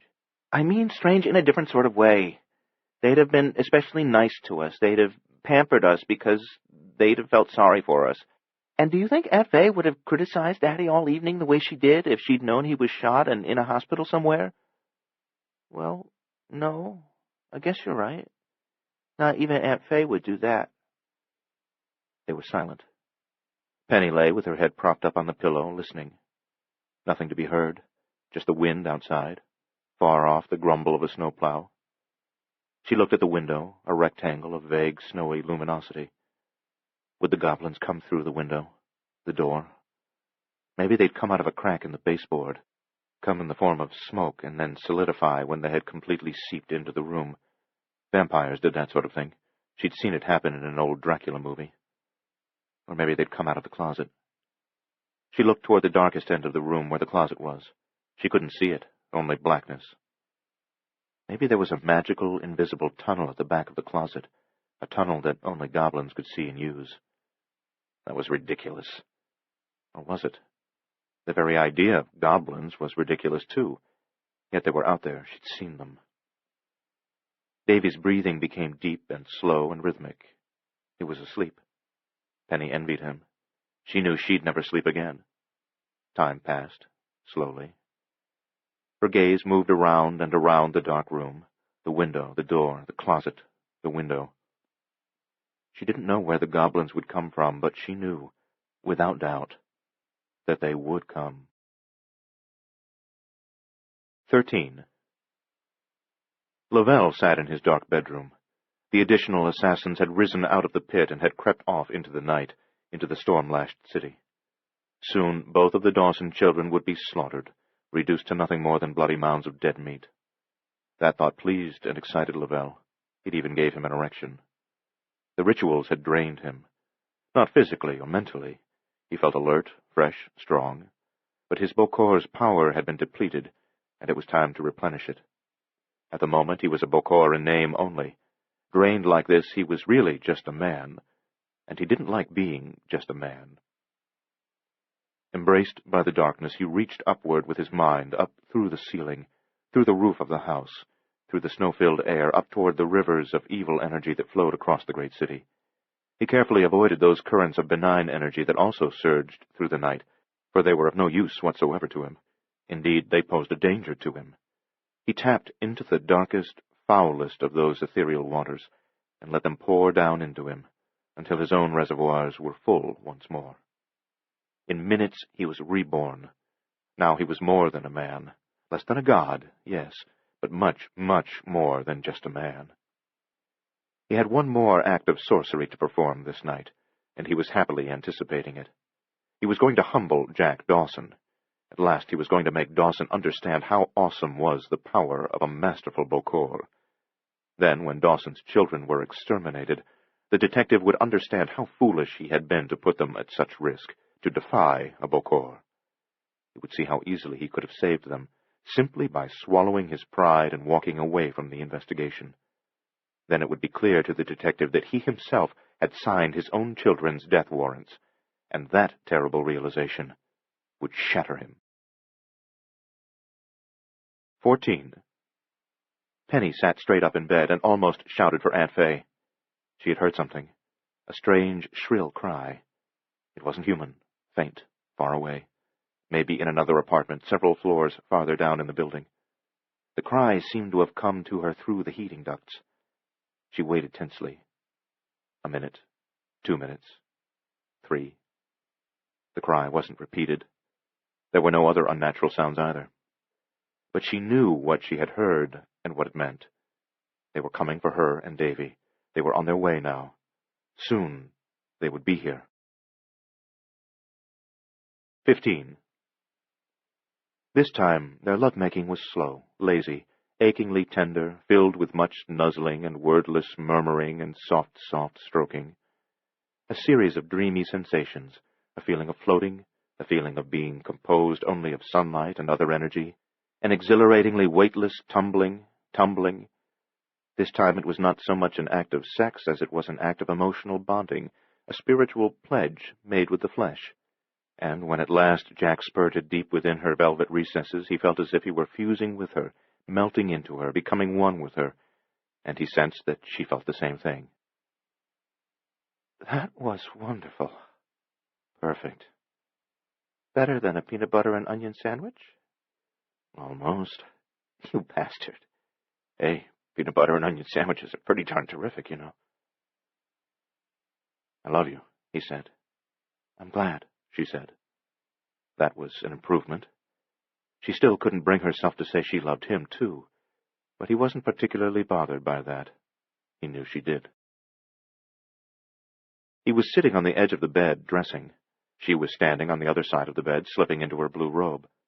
Both of them were startled by a sudden, violent movement. A framed poster from a Jasper Johns art exhibition tore loose of its mountings and flew off the wall. It was a large poster, 3.5 feet by 2.5 feet, framed behind glass. It seemed to hang in the air for a moment, vibrating, and then it struck the floor at the foot of the bed with a tremendous crash. "What the hell?" Jack said. "What could have done that?" Rebecca said. The sliding closet door flew open with a bang, slammed shut, flew open again. The 6-drawer highboy tipped away from the wall, toppled toward Jack, and he jumped out of the way, and the big piece of furniture hit the floor with the sound of a bomb explosion. Rebecca backed against the wall and stood there, rigid and wide-eyed, her hands fisted at her sides. The air was cold. Wind whirled through the room, not just a draft, but a wind almost as powerful as the one that whipped through the city streets outside. Yet there was nowhere that a cold wind could have gained admission. The door and the window were closed tight. And now at the window it seemed as if invisible hands grabbed the drapes and tore them loose of the rod from which they were hung. The drapes dropped in a heap, and then the rod itself was torn out of the wall and thrown aside. Drawers slid all the way out of the nightstands and fell onto the floor, spilling their contents. Several strips of wallpaper began to peel off the walls, starting at the top and going down. Jack turned this way and that, frightened, confused, not sure what to do. The dresser mirror cracked in a spiderweb pattern. The unseen presence stripped the blanket from the bed and pitched it onto the toppled highboy. "Stop it!" Rebecca shouted at the empty air. "Stop it!" The unseen intruder did not obey. The top sheet was pulled from the bed. It whirled into the air as if it had been granted life and the ability to fly. It floated off into a corner of the room where it collapsed lifeless again. The fitted bottom sheet popped loose at 2 corners. Jack grabbed it. The other 2 corners came loose as well. Jack tried to hold on to the sheet. It was a feeble and pointless effort to resist whatever power was wrecking the room, but it was the only thing he could think to do, and he simply had to do something. The sheet was quickly wrenched out of his hands with such force that he was thrown off balance. He stumbled and fell to his knees. On a wheeled TV stand in the corner, the portable television set snapped on of its own accord, the volume booming. A fat woman was dancing the cha-cha with a cat, and a thunderous chorus was singing the praises of Purina Cat Chow. Jack scrambled to his feet. The mattress cover was skinned off the bed, lifted into the air, rolled into a ball, and thrown at Rebecca. On the TV, George Plimpton was shouting like a baboon about the virtues of Intellivision. The mattress was bare now. The quilted sheath dimpled. A rent appeared in it.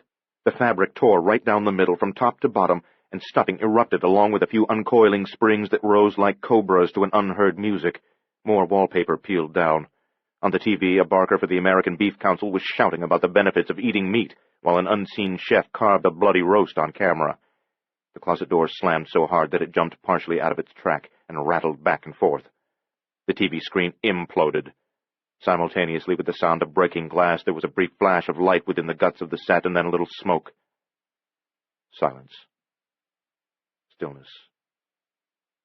Jack glanced at Rebecca. She looked bewildered and terrified. The telephone rang. The instant Jack heard it, he knew who was calling. He snatched up the receiver, held it to his ear, said nothing.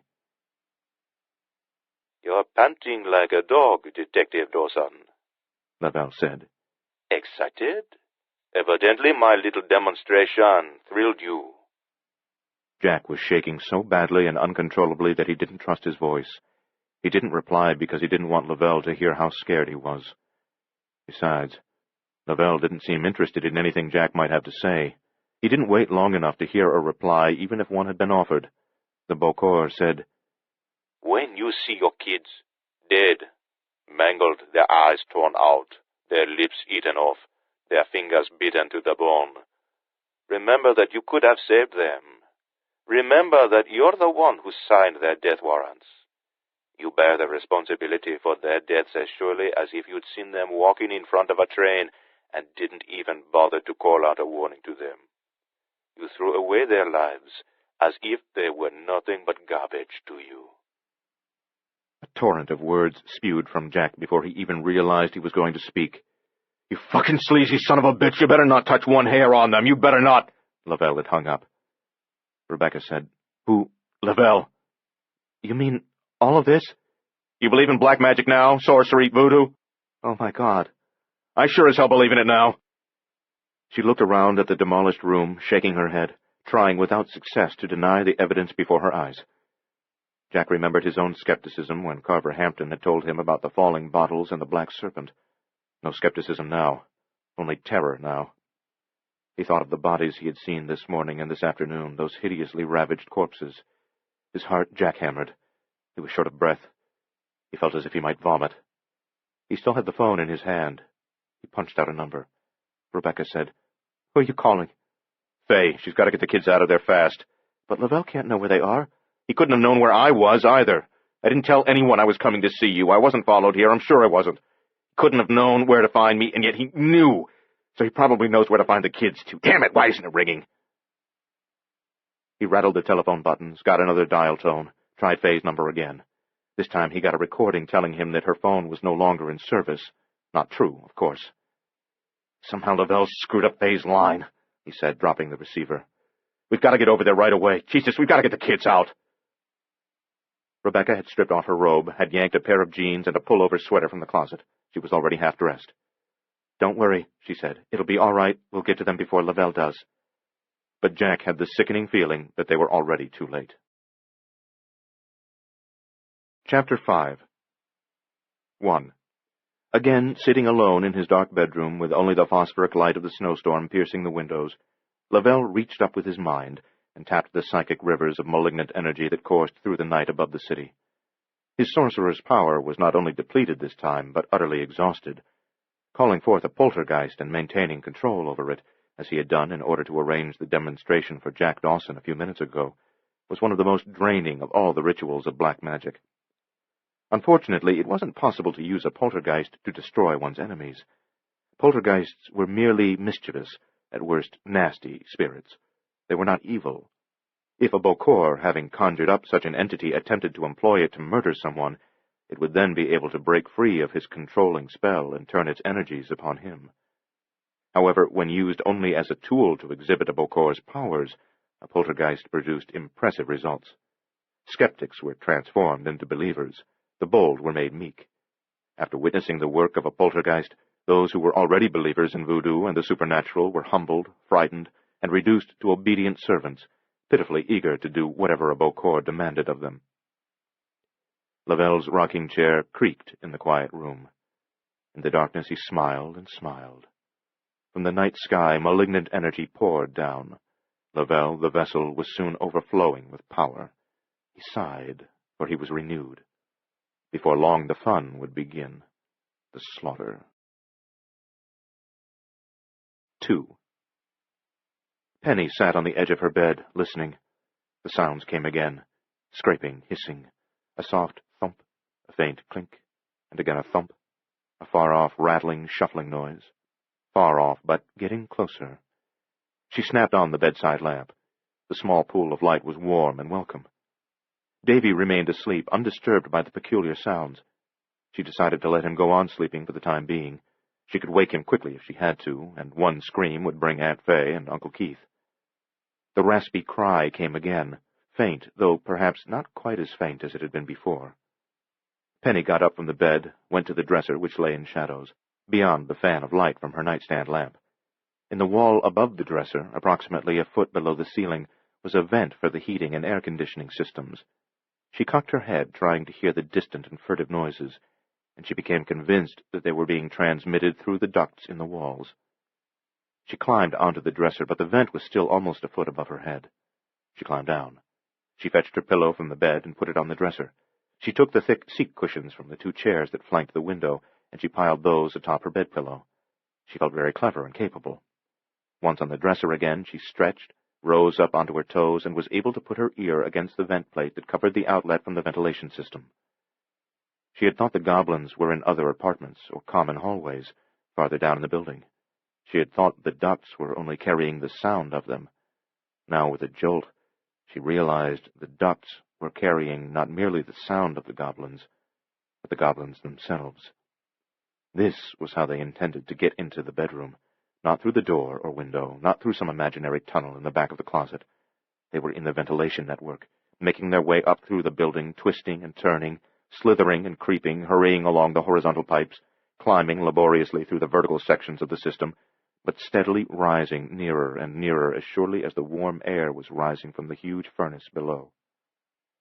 Trembling, teeth chattering, gripped by fear to which she refused to succumb, Penny put her face to the vent plate and peered through the slots into the duct beyond.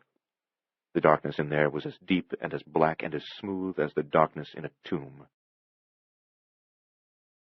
3. Jack hunched over the wheel, squinting at the wintry street ahead. The windshield was icing up. A thin, milky skin of ice had formed around the edges of the glass and was creeping inward.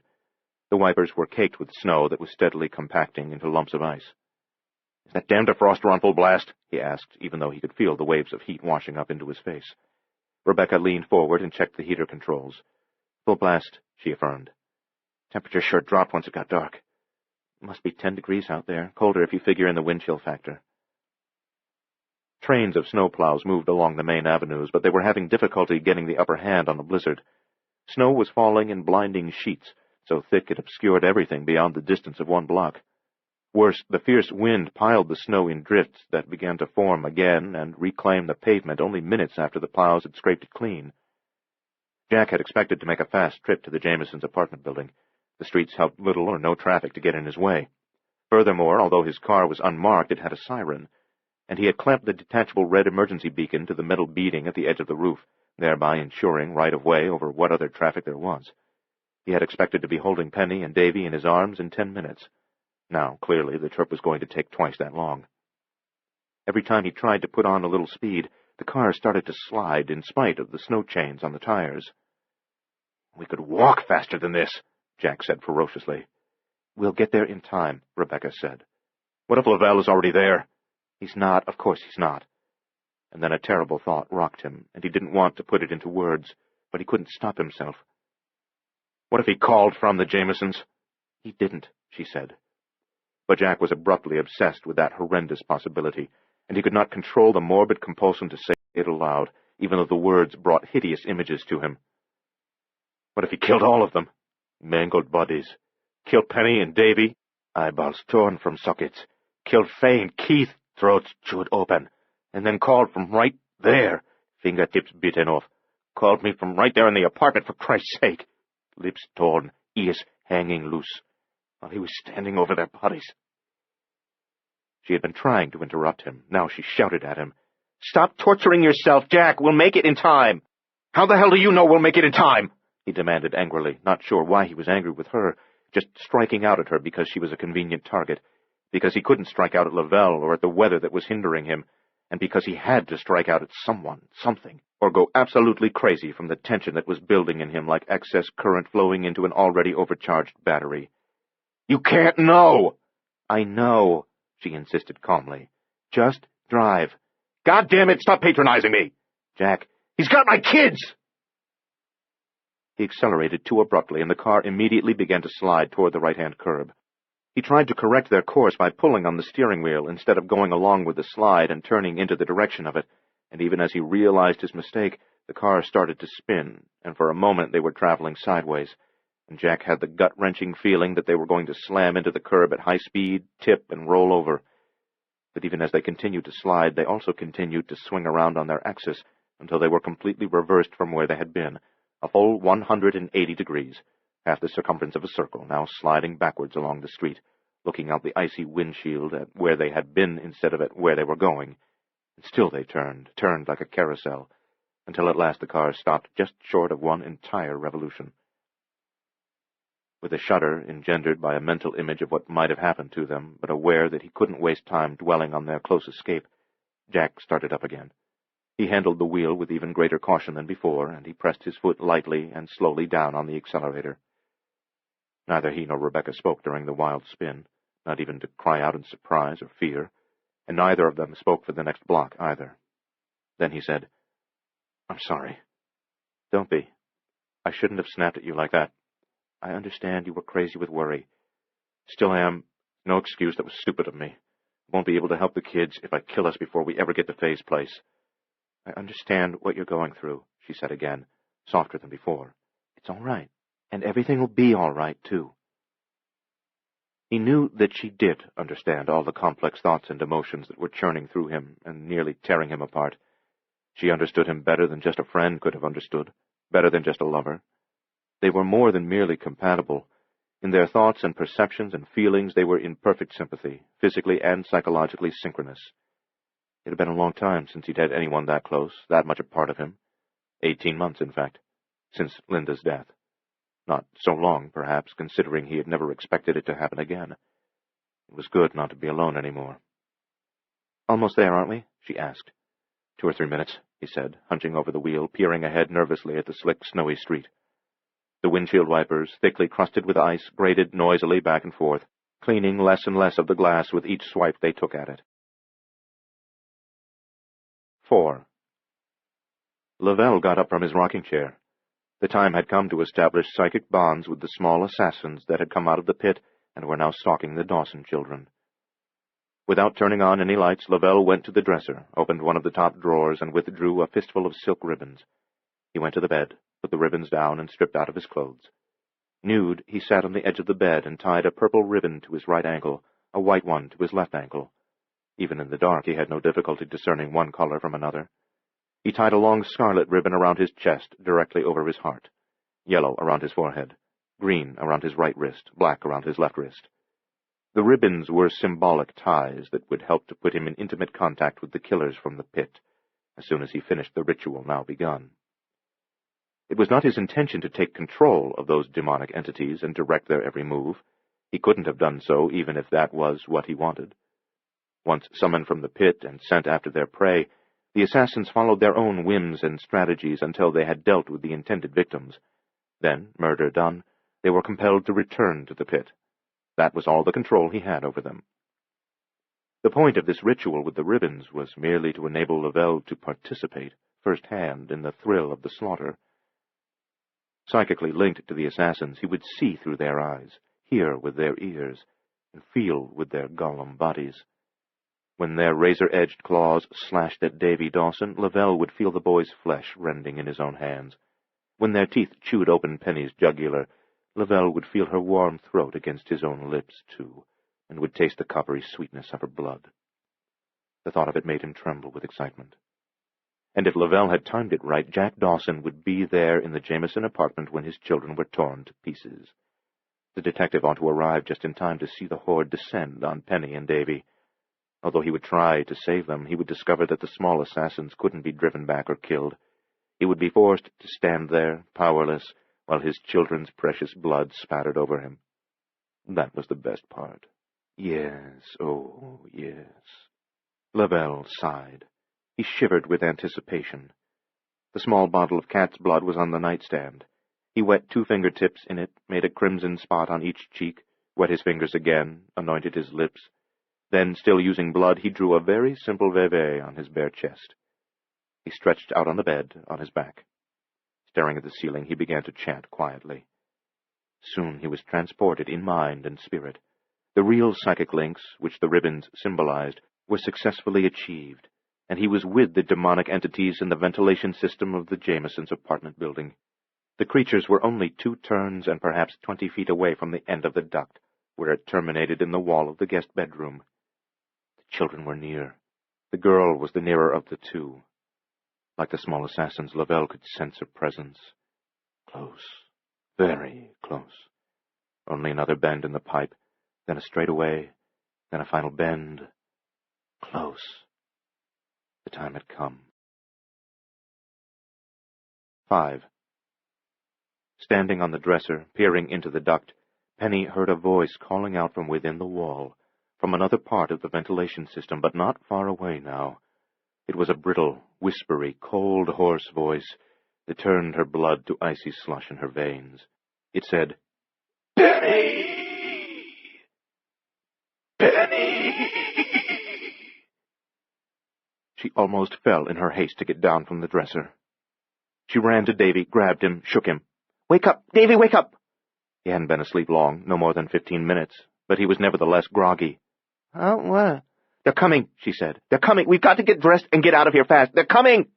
She screamed for Aunt Fay. 6. The Jamesons' apartment was in a 12-story building on a cross street that hadn't yet been plowed. The street was mantled with 6 inches of snow. Jack drove slowly forward and had no trouble for about 20 yards, but then the wheels sank into a hidden drift that had completely filled in a dip in the pavement. For a moment he thought they were stuck, but he threw the car into reverse, and then forward, and then reverse, and then forward again, rocking it until it broke free. 2/3 of the way down the block, he tapped the brakes, and the car slid to a stop in front of the right building. He flung open the door and scrambled out of the car. An Arctic wind hit him with sledgehammer force. He put his head down and staggered around the front of the car onto the sidewalk, barely able to see as the wind picked up crystals of snow from the ground and sprayed them in his face. By the time Jack climbed the steps and pushed through the glass doors into the lobby, Rebecca was already there. Flashing her badge and photo ID at the startled doorman, she said, "Police." He was a stout man, about 50, with hair as white as the snow outside. He was sitting at a Sheraton desk near the pair of elevators, drinking coffee and taking shelter from the storm. He must have been a day-shift man, filling in for the regular night-shift man, or perhaps new, because Jack had never seen him on the evenings when he'd come here to pick up the kids. "Well, what is it?" the doorman asked. "What's wrong?" This wasn't the kind of building where people were accustomed to anything being wrong. It was first class all the way, and the mere prospect of trouble was sufficient to cause the doorman's face to turn nearly as pale as his hair. Jack punched the elevator call button and said, "We're going up to the Jamesons' apartment, 11th floor. "Well, I know which floor they're on," the doorman said, flustered, getting up so quickly that he bumped the desk and almost knocked over his coffee cup. "But why—" One set of elevator doors opened. Jack and Rebecca stepped into the cab. Jack shouted back to the doorman, "Bring a passkey. I hope to God we don't need it." Because if we need it, he thought, that'll mean no one's left alive in the apartment to let us in. The lift doors shut. The cab started up. Jack reached inside his overcoat, drew his revolver. Rebecca pulled her gun, too. Above the doors, the panel of lighted numbers indicated that they had reached the 3rd floor. "Guns didn't help Dominic Karamazov," Jack said shakily, staring at the Smith & Wesson in his hand. 4th floor. "We won't need guns anyway," Rebecca said. "We've gotten here ahead of Lavelle. I know we have." But the conviction had gone out of her voice. Jack knew why. The journey from her apartment had taken forever. It seemed less and less likely that they were going to be in time. 6th floor. "Why are the elevators so goddamn slow in this building?" Jack demanded. 7th floor. 8th. 9th. "Move, damn it!" he commanded the lift machinery as if he thought it would actually speed up if he ordered it to do so. 10th floor. 11th. At last the doors slid open and Jack stepped through them. Rebecca followed close behind. The 11th floor was so quiet and looked so ordinary that Jack was tempted to hope. Please, God, please. There were 7 apartments on this floor. The Jamesons had one of the 2 front units. Jack went to their door and stood to one side of it. His right arm was bent and tucked close against his side, and the revolver was in his right hand, held close to his face, the muzzle pointed straight up at the ceiling for the moment, but ready to be brought into play in an instant. Rebecca stood on the other side, directly opposite him, in a similar posture. "Let them be alive, please, please." His eyes met Rebecca's. She nodded, ready. Jack pounded on the door. 7. In the shadow-crowded room on the bed, Lavelle breathed deeply and rapidly. In fact, he was panting like an animal. His hands were curled at his sides, fingers hooked and rigid, as if they were talons. For the most part, his hands were still, but now and then they erupted in sudden violent movement, striking at the empty air or clawing frantically at the sheets. He shivered almost continuously. Once in a while he jerked and twitched as if an electric current had snapped through him. On these occasions his entire body heaved up off the bed and slammed back down, making the mattress springs squeal in protest. Deep in a trance, he was unaware of these spasms. He stared straight up, eyes wide, seldom blinking, but he wasn't seeing the ceiling or anything else in the room. He was viewing other places in another part of the city, where his vision was held captive by the eager pack of small assassins with which he had established psychic contact. He hissed, groaned, gnashed his teeth. He jerked, flopped, twisted, then lay silent, still, then clawed the sheets. He hissed so forcefully that he sprayed spittle into the dark air around him. His legs suddenly became possessed. He drummed his heels furiously upon the mattress. He growled in the back of his throat. He lay silent for a while. Then he began to pant. He sniffed, hissed again.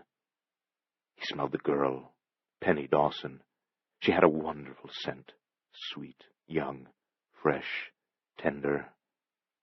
He wanted her. 8. Faye opened the door, saw Jack's revolver, gave him a startled look, and said, "My God, what's that for? What are you doing? You know how I hate guns. Put that thing away." From Faye's demeanor, as she stepped back to let them in, Jack knew the kids were all right, and he sagged a little with relief. But he said, "Where's Penny? Where's Davy? Are they okay?" Faye glanced at Rebecca and started to smile, then realized what Jack was saying, frowned at him, and said, "Okay? Well, of course they're okay. They're perfectly fine. I might not have kids of my own, but I know how to take care of them. You think I'd let anything happen to those 2 little monkeys? For heaven's sake, Jack, I don't—" "Did anyone try to follow you back here from the school?" he asked urgently. And just what was all that nonsense about, anyway? Faye demanded. It wasn't nonsense. I thought I made that clear. Did anyone try to follow you? You did look out for a tail like I told you to. Didn't you, Faye? Sure, I looked. No one tried to follow me, and I don't think... They had moved out of the foyer into the living room while they had been talking. Jack looked around, didn't see the kids. He said, Faye, where the hell are they? Don't take that tone, for goodness sake. What are you... Faye, damn it! She recoiled from him. They're in the guest room with Keith, she said quickly and irritably. They were put to bed at about 9:15, just as they should have been, and we thought they were just about sound asleep when all of a sudden Penny screamed, and said there were rats in their room. Well, of course, we don't have any rats. Jack bolted across the living room, hurried along the short hall, and burst into the guest room. The bedside lamps, the standing lamp in the corner, and the ceiling light were all blazing. Penny and Davy were standing at the foot of one of the twin beds, still in their pajamas. When they saw Jack, they cried out happily, Daddy, Daddy! And ran to him, hugged him. Jack was so overwhelmed at finding them alive and unhurt, so grateful, that for a moment he couldn't speak. He just grabbed hold of them and held them very tightly. In spite of all the lights in the room, Keith Jameson was holding a flashlight. He was over by the dresser, holding the flash above his head, directing the beam into the darkness beyond the vent plate that covered the outlet and the heating duct. He turned to Jack, frowning, and said, Something odd's going on there. Goblins, Penny said, clutching Jack. They're coming, Daddy. They want me and Davy. Don't let them get us, please. I've been waiting for them, waiting and waiting, scared, and now they're almost here. The words tumbled over one another, flooding out of her, and then she sobbed.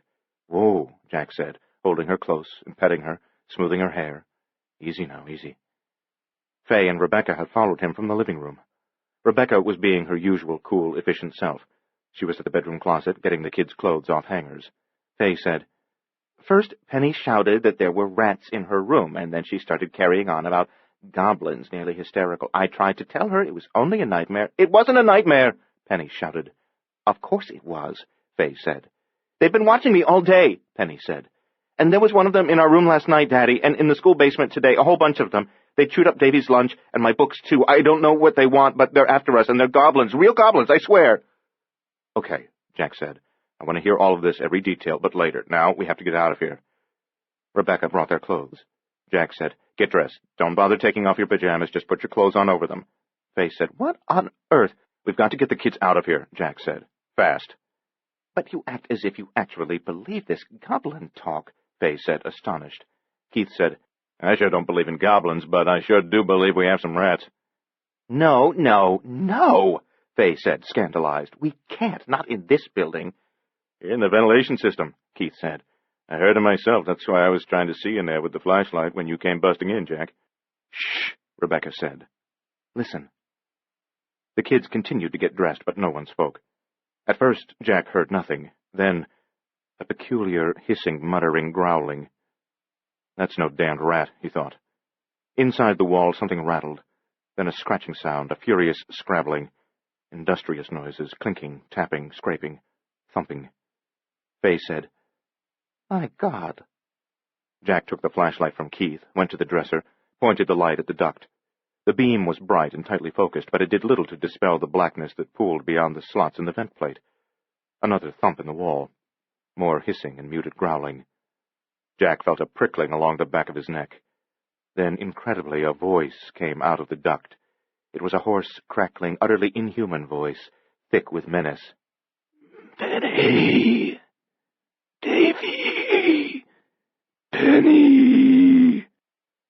Faye cried out and stumbled back a couple of steps. Even Keith, who was a big and rather formidable man, went pale and moved away from the vent.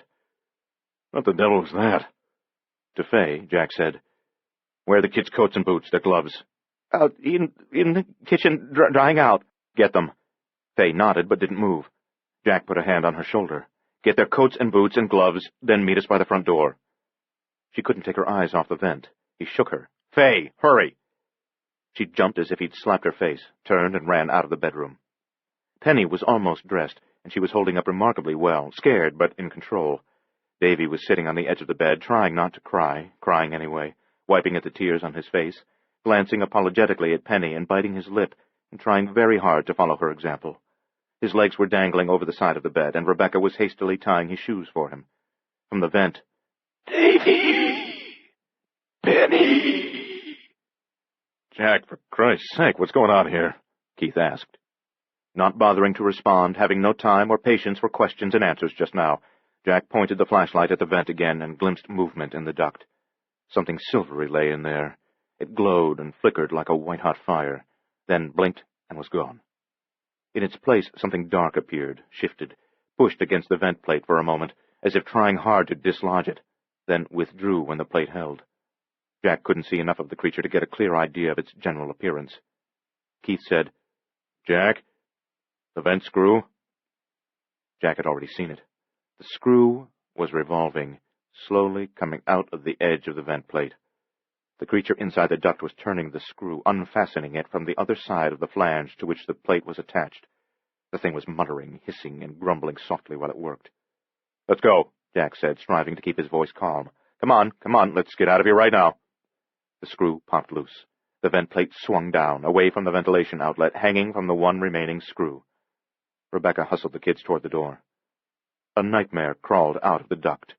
It hung there on the wall, with utter disregard for gravity, as if there were suction pads on its feet, although it didn't seem equipped with anything of that sort. "Jesus," Keith said, stunned. Jack shuddered at the thought of this repulsive little beast touching Davy or Penny. The creature was the size of a rat. In shape, at least, its body was rather like that of a rat, too, low-slung, long in the flanks, with shoulders and haunches that were large and muscular for an animal of its size. But there the resemblance to a rat ended, and the nightmare began. This thing was hairless. Its slippery skin was darkly mottled gray-green-yellow, and looked more like a slimy fungus than like flesh. The tail was not at all similar to a rat's tail. It was 8 or 10 inches long, an inch wide at the base, segmented in the manner of a scorpion's tail, tapering and curling up into the air above the beast's hindquarters, like that of a scorpion, although it wasn't equipped with a stinger. The feet were far different from a rat's feet. They were oversized by comparison to the animal itself. The long toes were triple-jointed, gnarly. The curving claws were much too big for the feet to which they were fitted. A razor-sharp, multiply barbed spur curved out from each heel. The head was even more deadly in appearance and design than were the feet. It was formed over a flattish skull that had many unnaturally sharp angles, unnecessary convexities and concavities, as if it had been molded by an inexpert sculptor. The snout was long and pointed, a bizarre cross between the muzzle of a wolf and that of a crocodile. The small monster opened its mouth and hissed, revealing too many pointed teeth that were angled in various directions along its jaws. A surprisingly long, black tongue slithered out of the mouth, glistening like a strip of raw liver. The end of it was forked, and it fluttered continuously. But the thing's eyes were what frightened Jack the most. They appeared not to be eyes at all. They had no pupils or irises, no solid tissue that he could discern. They were just empty sockets in the creature's malformed skull, crude holes from which radiated a harsh, cold, brilliant light. The intense glow seemed to come from a fire within the beast's own mutant cranium, which simply could not be, yet was. And the thing wasn't blind, either, as it should have been. There wasn't any question about its ability to see, for it fixed those fire-filled eyes on Jack, and he could feel its demonic gaze as surely as he would have felt a knife rammed into his gut. That was the other thing that disturbed him, the very worst aspect of those mad eyes, the death-cold, hate-hot, soul-withering feeling they imparted when you dared to meet them. Looking into the thing's eyes, Jack felt both physically and spiritually ill. With insectal disregard for gravity, the beast slowly crept head-first down the wall, away from the duct. A second creature appeared at the opening in the ventilation system. This one wasn't anything like the first. It was in the form of a small man, perhaps 10 inches high, crouching up there in the mouth of the duct. Although it possessed the crude form of a man, it was in no other way human-like. Its hands and feet resembled those of the first beast, with dangerous claws and barbed spurs. The flesh was fungus-like, slippery-looking, though less green, more yellow and gray. There were black circles around the eyes and patches of corrupted-looking black flesh fanning out from the nostrils. Its head was misshapen, with a toothy mouth that went from ear to ear, and it had those same hellish eyes, although they were smaller than the eyes in the rat-like thing. Jack saw that the man-form beast was holding a weapon. It looked like a miniature spear. The point was well honed. It caught the light and glinted along its cutting edge. Jack remembered the first 2 victims of Lavelle's crusade against the Karamazov family. They had both been stabbed hundreds of times with a weapon no bigger than a penknife, yet not a penknife. The medical examiner had been perplexed. The lab technicians had been baffled.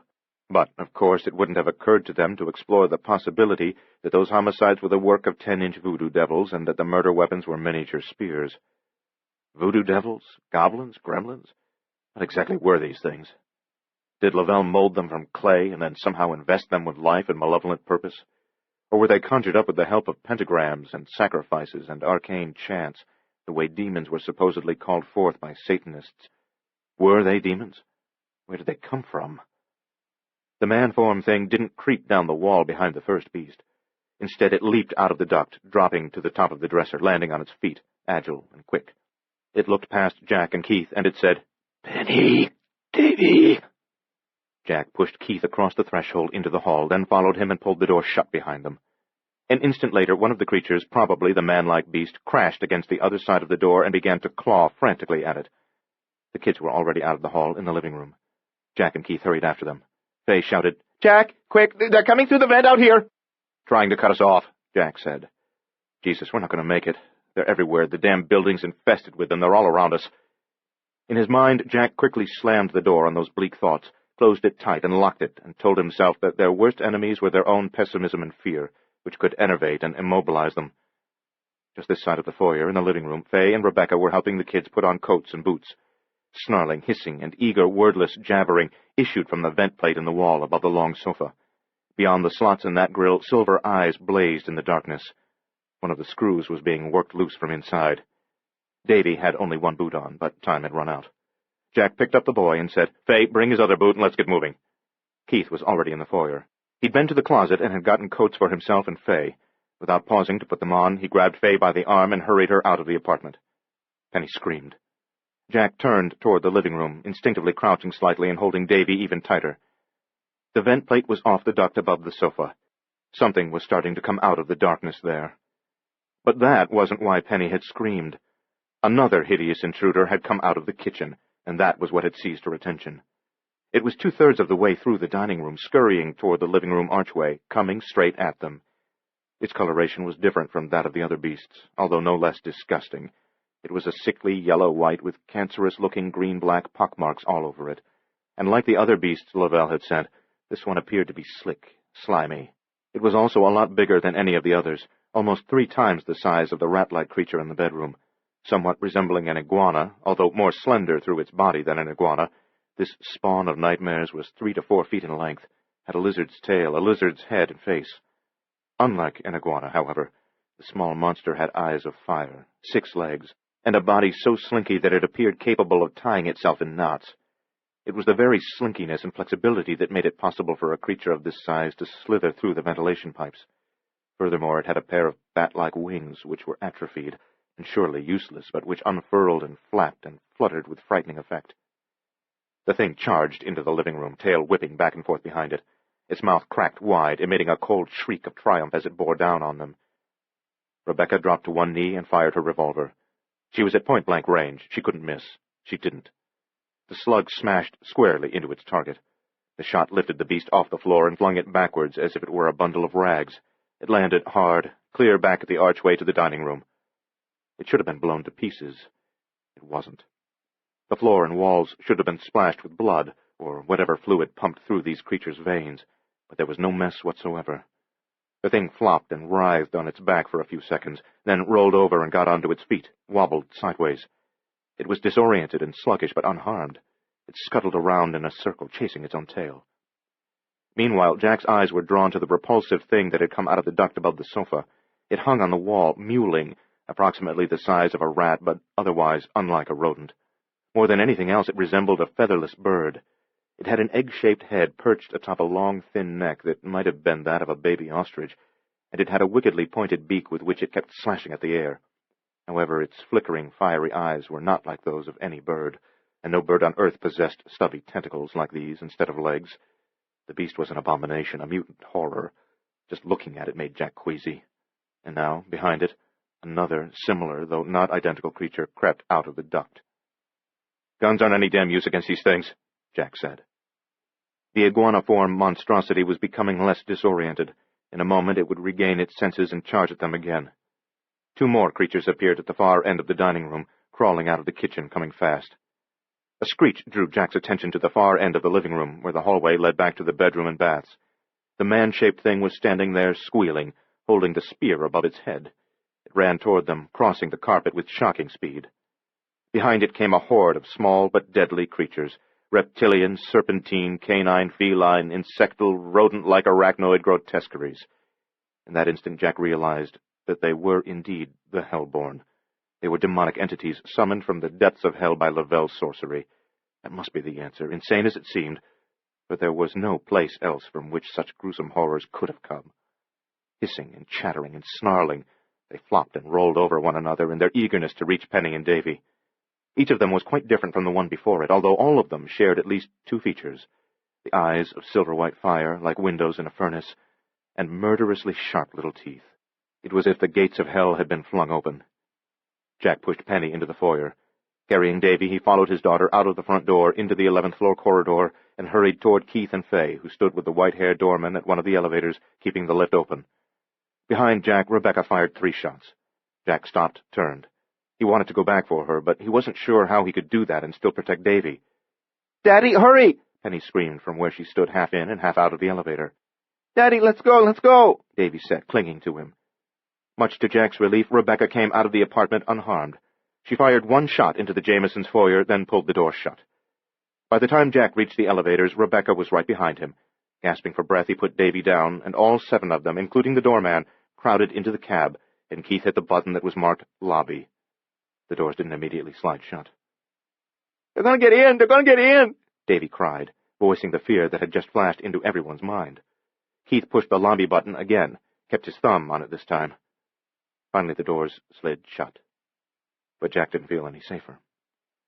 Now that he was closed up tight in the cramped cab, he wondered if they would have been wiser to take the stairs. What if the demons could put the lift out of commission, stop it between floors? What if they crept into the elevator shaft and descended onto the stranded cab? What if that monstrous horde found a way to get inside? God in heaven, what if... The elevator started down.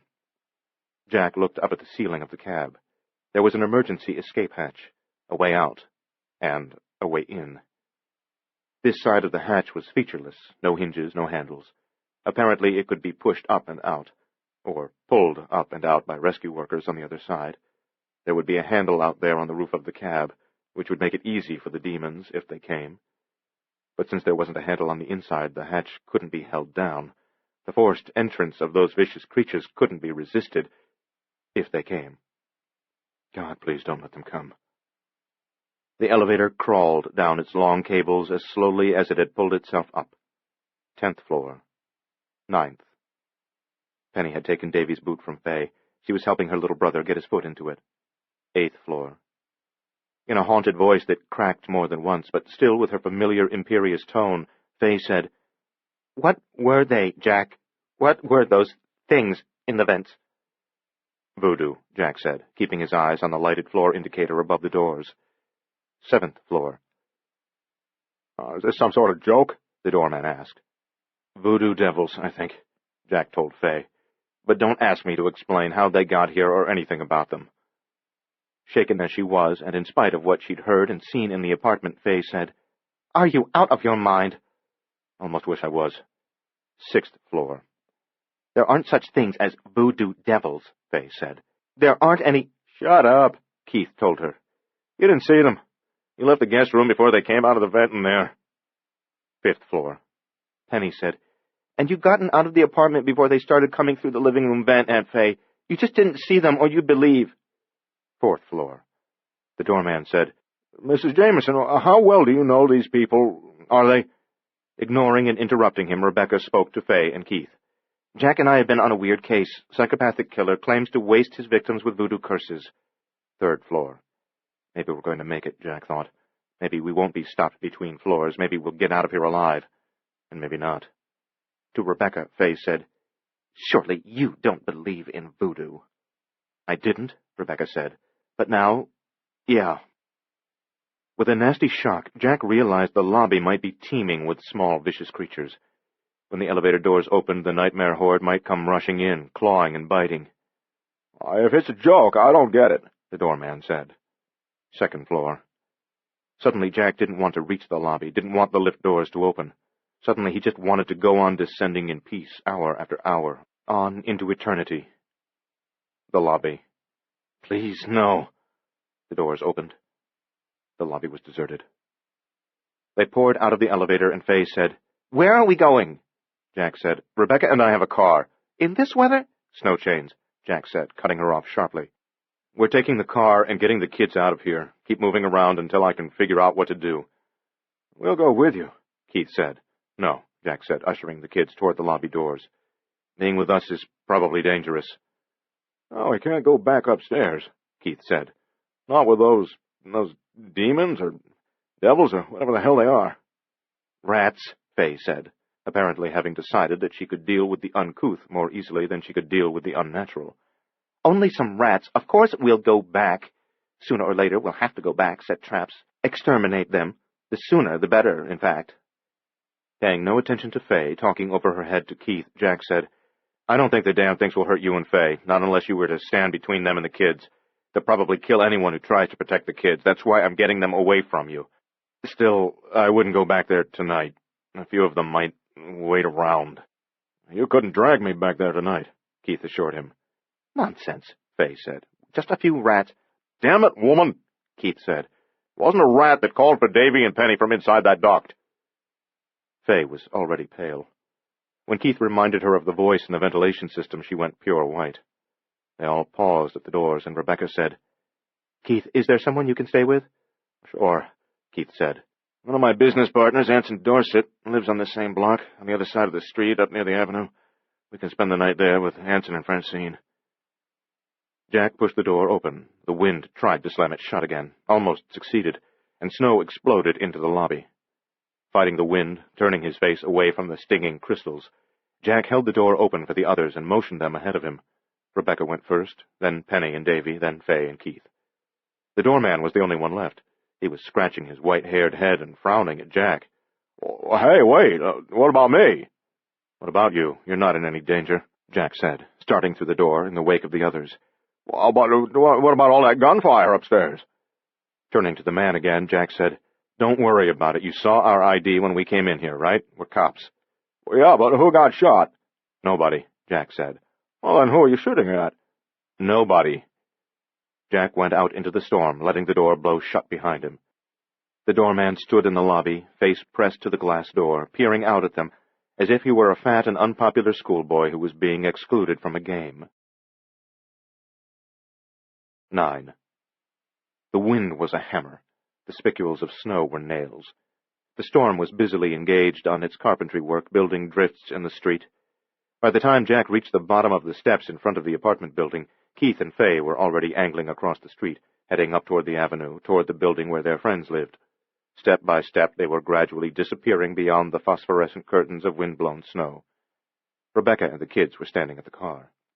Raising his voice above the huffing and moaning of the wind, Jack said, come on, get in! Let's get out of here!" Then he realized something was wrong. Rebecca had one hand on the door handle, but she wasn't opening the door. She was staring into the car, transfixed. Jack moved up beside her and looked through the window and saw what she saw. 2 of the creatures, both on the back seat. They were wrapped in shadows, and it was impossible to see exactly what they looked like, but their glowing silver eyes left no doubt that they were kin to the murderous things that had come out of the heating ducts. If Rebecca had opened the door without looking inside, if she hadn't noticed that the beasts were waiting in there, she might have been attacked and overwhelmed. Her throat could have been torn open, her eyes gouged out, her life taken before Jack was even aware of the danger, before he had a chance to go to her assistance. "Back off," he said. The 4 of them moved away from the car, huddled together on the sidewalk, wary of the night around them.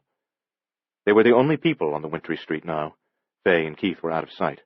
There were no plows, no cars, no pedestrians. Even the doorman was no longer watching them. It's strange, Jack thought, to feel this isolated and this alone in the heart of Manhattan. "What now?" Rebecca asked urgently, her eyes fixed on the car, one hand on Davy, one hand inside her coat where she was probably gripping her revolver. "We keep moving," Jack said, dissatisfied with his answer, but too surprised and too scared to think of anything better. "Don't panic." "Where?" Rebecca asked. "Toward the avenue," he said. "Calm, easy.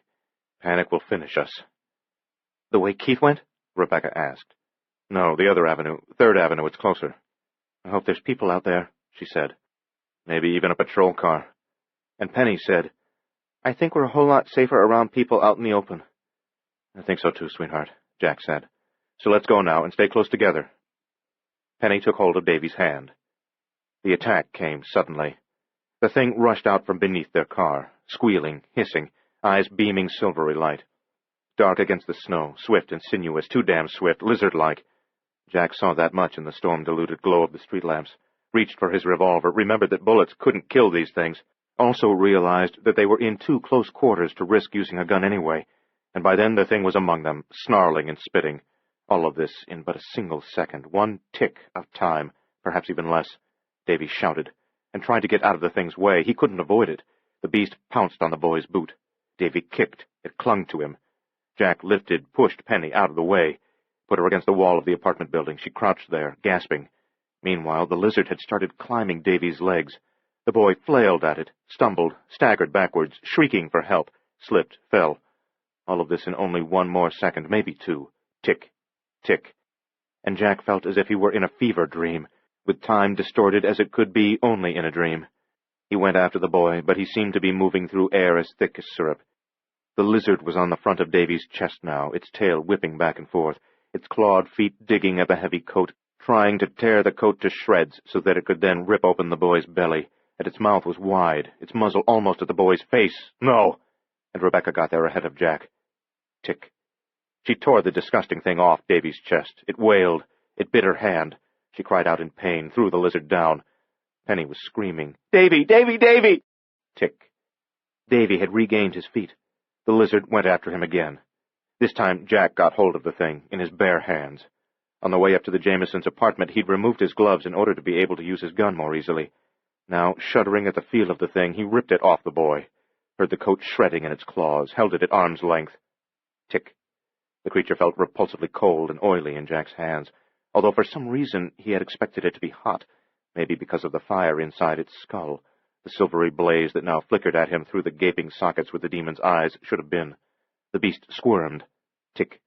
It tried to wrench free of him, and it was strong, but he was stronger. Tick. It kicked the air with its wickedly clawed feet. Tick, tick, tick, tick, tick. Rebecca said, Why isn't it trying to bite you? I don't know, he said breathlessly. What's different about you? I don't know. But he remembered the conversation he'd had with Nick Iervolino in the patrol car earlier today, on the way downtown from Carver Hampton's shop in Harlem, and he wondered. The lizard thing had a second mouth, this one in its stomach, complete with sharp little teeth. The aperture gaped at Jack, opened and closed, but this second mouth was no more eager to bite him than was the mouth in the lizard's head. Davy, are you all right? Jack asked. Kill it, Daddy, the boy said. He sounded terrified but unharmed. Please kill it, please.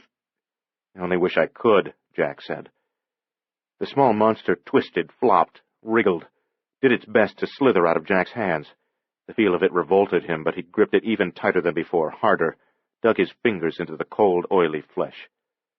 Rebecca, what about your hand? Just a nip, she said. Penny? I'm okay. Then the three of you get out of here. Go to the avenue. What about you? Rebecca asked. I'll hold on to this thing, give you a head start. The lizard thrashed. Then I'll throw it as far as I can before I follow you. We can't leave you alone, Penny said desperately. Only for a minute or two, Jack said. I'll catch up. I can run faster than the three of you. I'll catch up easy. Now go on. Get out of here before another one of these damn things charges out from somewhere. Go! They ran, the kids ahead of Rebecca, kicking up plumes of snow as they went.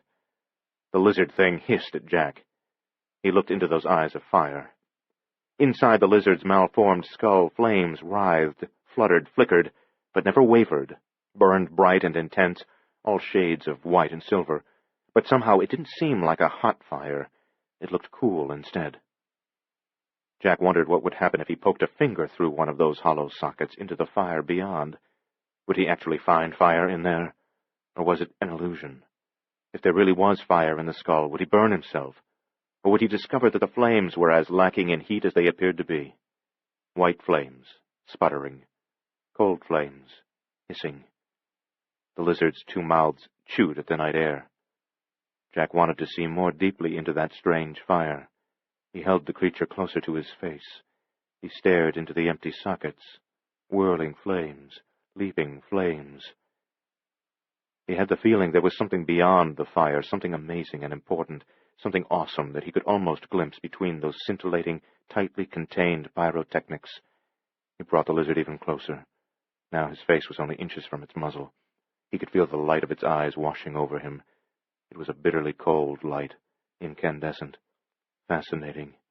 He peered intently into the skull fire. The flames almost parted, almost permitted him to see what lay beyond them. He squinted, trying harder to see. He wanted to understand the great mystery, the mystery beyond the fiery veil. Wanted, needed, had to understand it. White flames, flames of snow, of ice, flames that held a shattering secret, flames that beckoned. He almost didn't hear the car door opening behind him. The eyes of the lizard thing had seized him and half mesmerized him. His awareness of the snow-swept street around him had grown fuzzy. In a few more seconds he would have been lost. But they misjudged. They opened the car door one moment too soon, and he heard it. He turned, threw the lizard thing as far as he could into the stormy darkness. He didn't wait to see where it fell, didn't look to see what was coming out of the unmarked sedan. He just ran. Ahead of him, Rebecca and the kids had reached the avenue. They turned left at the corner, moving out of sight. Jack pounded through the snow, which was almost over the tops of his boots in some places, and his heart trip-hammered, and his breath spurted from him in white clouds, and he slipped, almost fell, regained his balance, ran, and it seemed to him that he wasn't running along a real street, that this was only a street in a dream, a nightmare place from which there was no escape. 10. In the elevator on the way up to the 14th floor, where Anson and Francine Dorset had an apartment, Fay said, "Not a word about voodoo or any of that nonsense, you hear me? They'll think you're crazy." Keith said, "Well, I don't know about voodoo, but I sure as hell saw something strange." "Don't you dare go raving about it to Anson and Francine. He's your business partner, for heaven's sake. You've got to go on working with the man. That's going to be hard to do if he thinks you're some sort of superstitious nut. A broker's got to have an image of stability, a banker's image. Bankers and brokers. People want to see stable, conservative men in a brokerage firm before they trust it with their investments. You can't afford the damage to your reputation. Besides, they were only rats." "They weren't rats," he said. "I saw—" "Nothing but rats." "I know what I saw." "Rats," she insisted. "But we're not going to tell Anson and Francine we have rats. What would they think of us? I won't have them knowing we live in a building with rats. Why, Francine already looks down on me. She looks down on everyone. She thinks she's such a blue blood, that family she comes from. I won't give her the slightest advantage. I swear I won't. Not a word about rats. What we'll tell them is that there's a gas leak. They can't see our building from their apartment, and they won't be going out on a night like this. So we'll tell them we've been evacuated because of a gas leak." "Oh, Fay." "And tomorrow morning," she said determinedly, "I'll start looking for a new place for us. But I won't live in a building with rats. I simply won't do it, and you can't expect me to. You should want out of there yourself, just as fast as it can be arranged." "Well, but they weren't—" "We'll sell the apartment. And maybe it's even time we got out of this damn dirty city altogether. I've been half wanting to get out for years. You know that. Maybe it's time we start looking for a place in Connecticut. I know you won't be happy about commuting, but the train isn't so bad, and think of all the advantages. Fresh air, bigger place with the same money, our own pool. Wouldn't that be nice? Maybe Penny and Davy could come and stay with us for the entire summer. They shouldn't spend their entire childhood in the city. It isn't healthy. Yes, definitely. I'll start looking into it tomorrow." "Well, Fay, for one thing, everything will be shut up tight on account of the blizzard." "That won't stop me. You'll see first thing tomorrow." The elevator doors opened.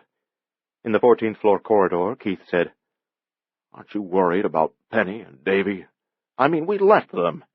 "They'll be fine," she said, and she even seemed to believe it. "It was only rats. You don't think rats are going to follow them out of the building. They're in no danger from a few rats. What I'm most worried about is that father of theirs telling them it's voodoo, scaring them like that, stuffing their heads full of such nonsense. What's gotten into that man? Maybe he does have a psychotic killer to track down, but voodoo has nothing to do with it. He doesn't sound rational. Honestly, I just can't understand him. No matter how hard I try, I just can't." They had reached the door to the Dorset apartment. Keith rang the bell. Fay said, "Remember, not a word." Anson Dorset must have been waiting with his hand on the doorknob ever since they phoned up from downstairs, for he opened up at once, just as Fay issued that warning to Keith. He said, "Not a word about what?" "Rats," Keith said. "All of a sudden, it seems as if our building is infested with rats." Fay cast a murderous look at him. He didn't care. He wasn't going to spin an elaborate story about a gas leak. They could be caught too easily in a lie like that, and then they'd look like fools. So he told Anson and Francine about a plague of vermin, but he didn't mention voodoo or say anything about the weird creatures that had come out of the guest room vent. He conceded that much to Fay, because she was absolutely right on that score. A stockbroker had to maintain a conservative, stable, level-headed image at all times, or risk ruin. But he wondered how long it would be before he could forget what he had seen. A long time. A long, long time. Maybe never. 11. Sliding a little, then stomping through a drift that put snow inside his boots, Jack turned the corner onto the avenue. He didn't look back because he was afraid he'd discover the goblins, as Penny called them, close at his heels. Rebecca and the kids were only 100 feet ahead. He hurried after them. Much to his dismay, he saw that they were the only people on the broad avenue. There were only a few cars, all deserted and abandoned after becoming stuck in the snow. Nobody out walking. And who in his right mind would be out walking in gale-force winds in the middle of a blinding snowstorm? Nearly 2 blocks away, red taillights and revolving red emergency beacons gleamed and winked, barely visible in the sheeting snow. It was a train of plows, but they were headed the other way. He caught up with Rebecca and the kids. It wasn't difficult to close the gap. They were no longer moving very fast. Already Davy and Penny were flagging. Running in deep snow was like running with lead weights on the feet. The constant resistance was quickly wearing them down. This is the end of disc number 6. Please insert disc number 7.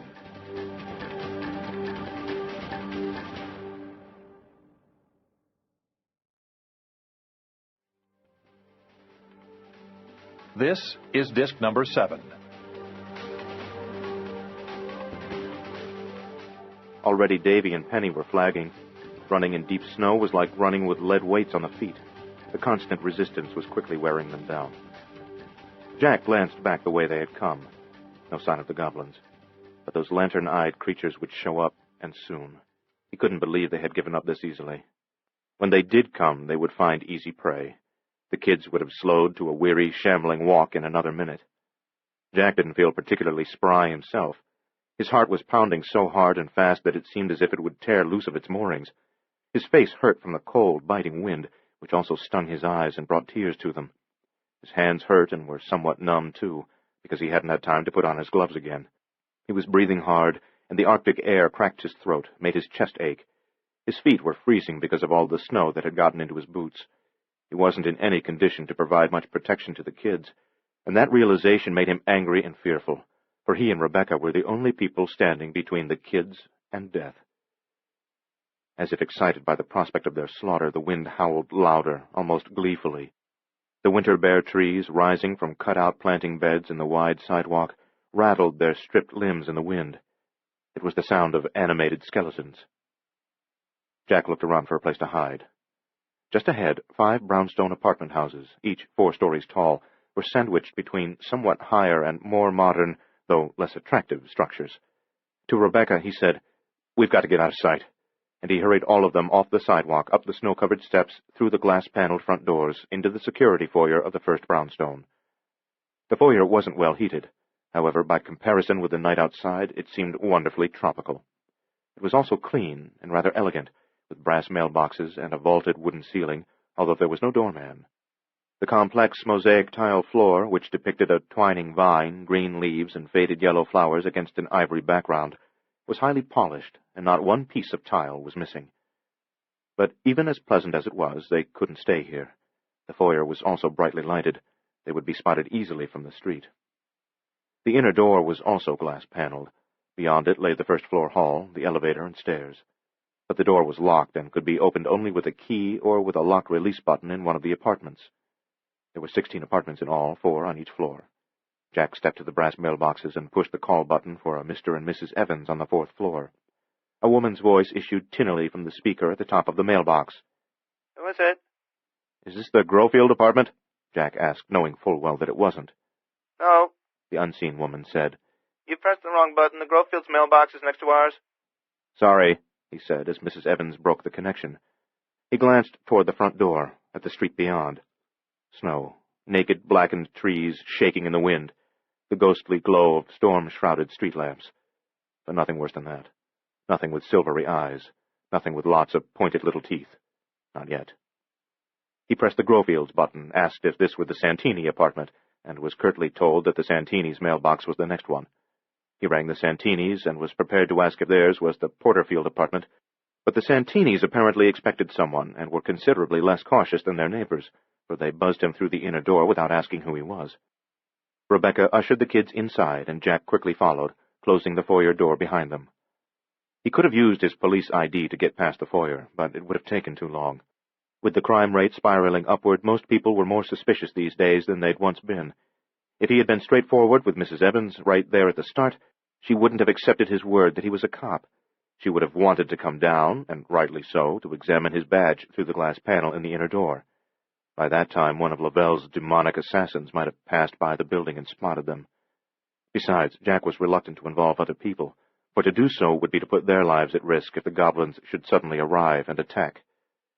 Apparently, Rebecca shared his concern about dragging strangers into it, for she warned the kids to be especially quiet as she escorted them into a shadowy recess under the stairs, to the right of the main entrance. Jack crowded into the nook with them, away from the door.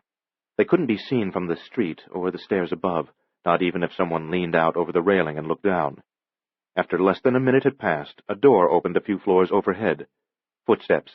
Then someone, apparently Mr. Santini, said, "Alex, is that you?" Under the stairs they remained silent, unmoving. Mr. Santini waited. Outside the wind roared. Mr. Santini descended a few steps. "Is anyone there?" Go away, Jack thought. You haven't any idea what you might be walking into. Go away. As if he were telepathic and had received Jack's warning, the man returned to his apartment and closed the door.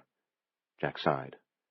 Eventually, speaking in a tremulous whisper, Penny said, "How will we know when it's safe to go outside again?" "We'll just give it a little time, and then when it seems right, I'll slip out there and take a peek," Jack said softly. Davy was shaking as if it were colder in here than it was outside. He wiped his runny nose with the sleeve of his coat and said, "How much time will we wait?" 5 minutes, Rebecca told him, also whispering. 10 at most. They'll be gone by then. They will? Sure. They might already be gone. You really think so? Davy asked. Already? Sure, Rebecca said. There's a good chance they didn't follow us.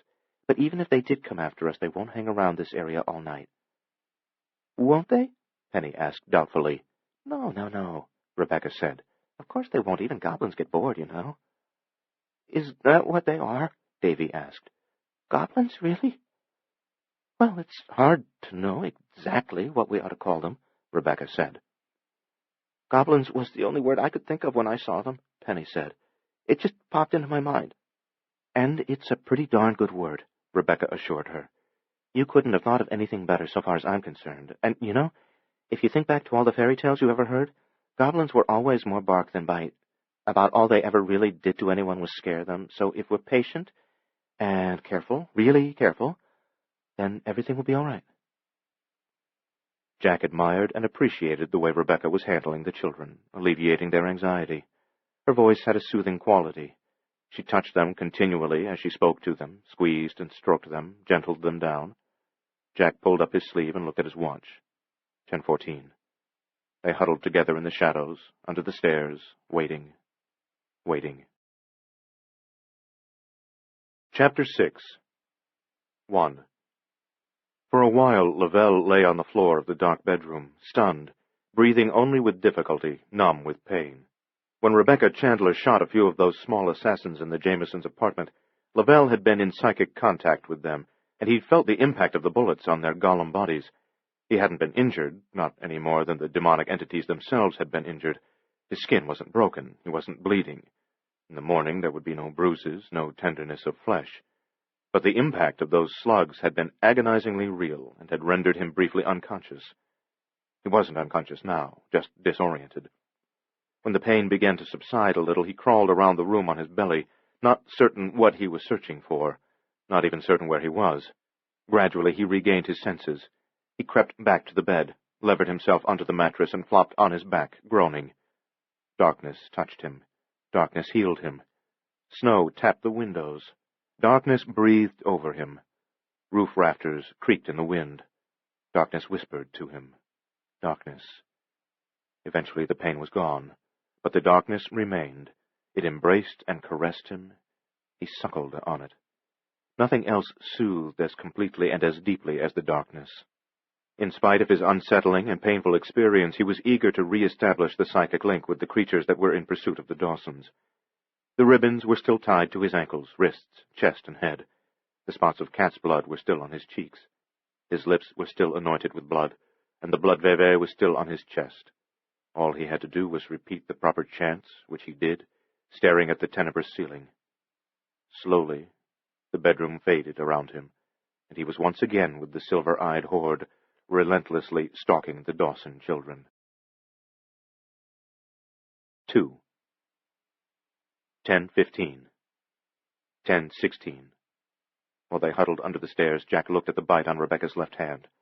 3 puncture marks were distributed over an area as large as a nickel on the meatiest part of her palm, and there was a small tear in the skin as well, but the lizard thing hadn't bitten deeply. The flesh was only slightly puffy. The wound no longer wept. There was only dried blood. "How does it feel?" "Burns a bit," she said. "That's all?" "It'll be fine. I'll put my glove on. That ought to help prevent it from breaking open and bleeding again." "Keep a watch on it, okay? If there's any discoloration, any more swelling, anything at all odd about it, maybe we ought to get you to a hospital." "And when I talk to the doctor, what'll I say happened to me?" "Tell him you were bitten by a goblin. What else?" "Might be worth it just to see his expression." 10:17. Jack examined Davy's coat, at which the lizard had clawed in a murderous frenzy. The garment was heavy and well-made. The fabric was sturdy. Nevertheless, the creature's claws had sliced all the way through it in at least 3 places, and through the quilted lining, too.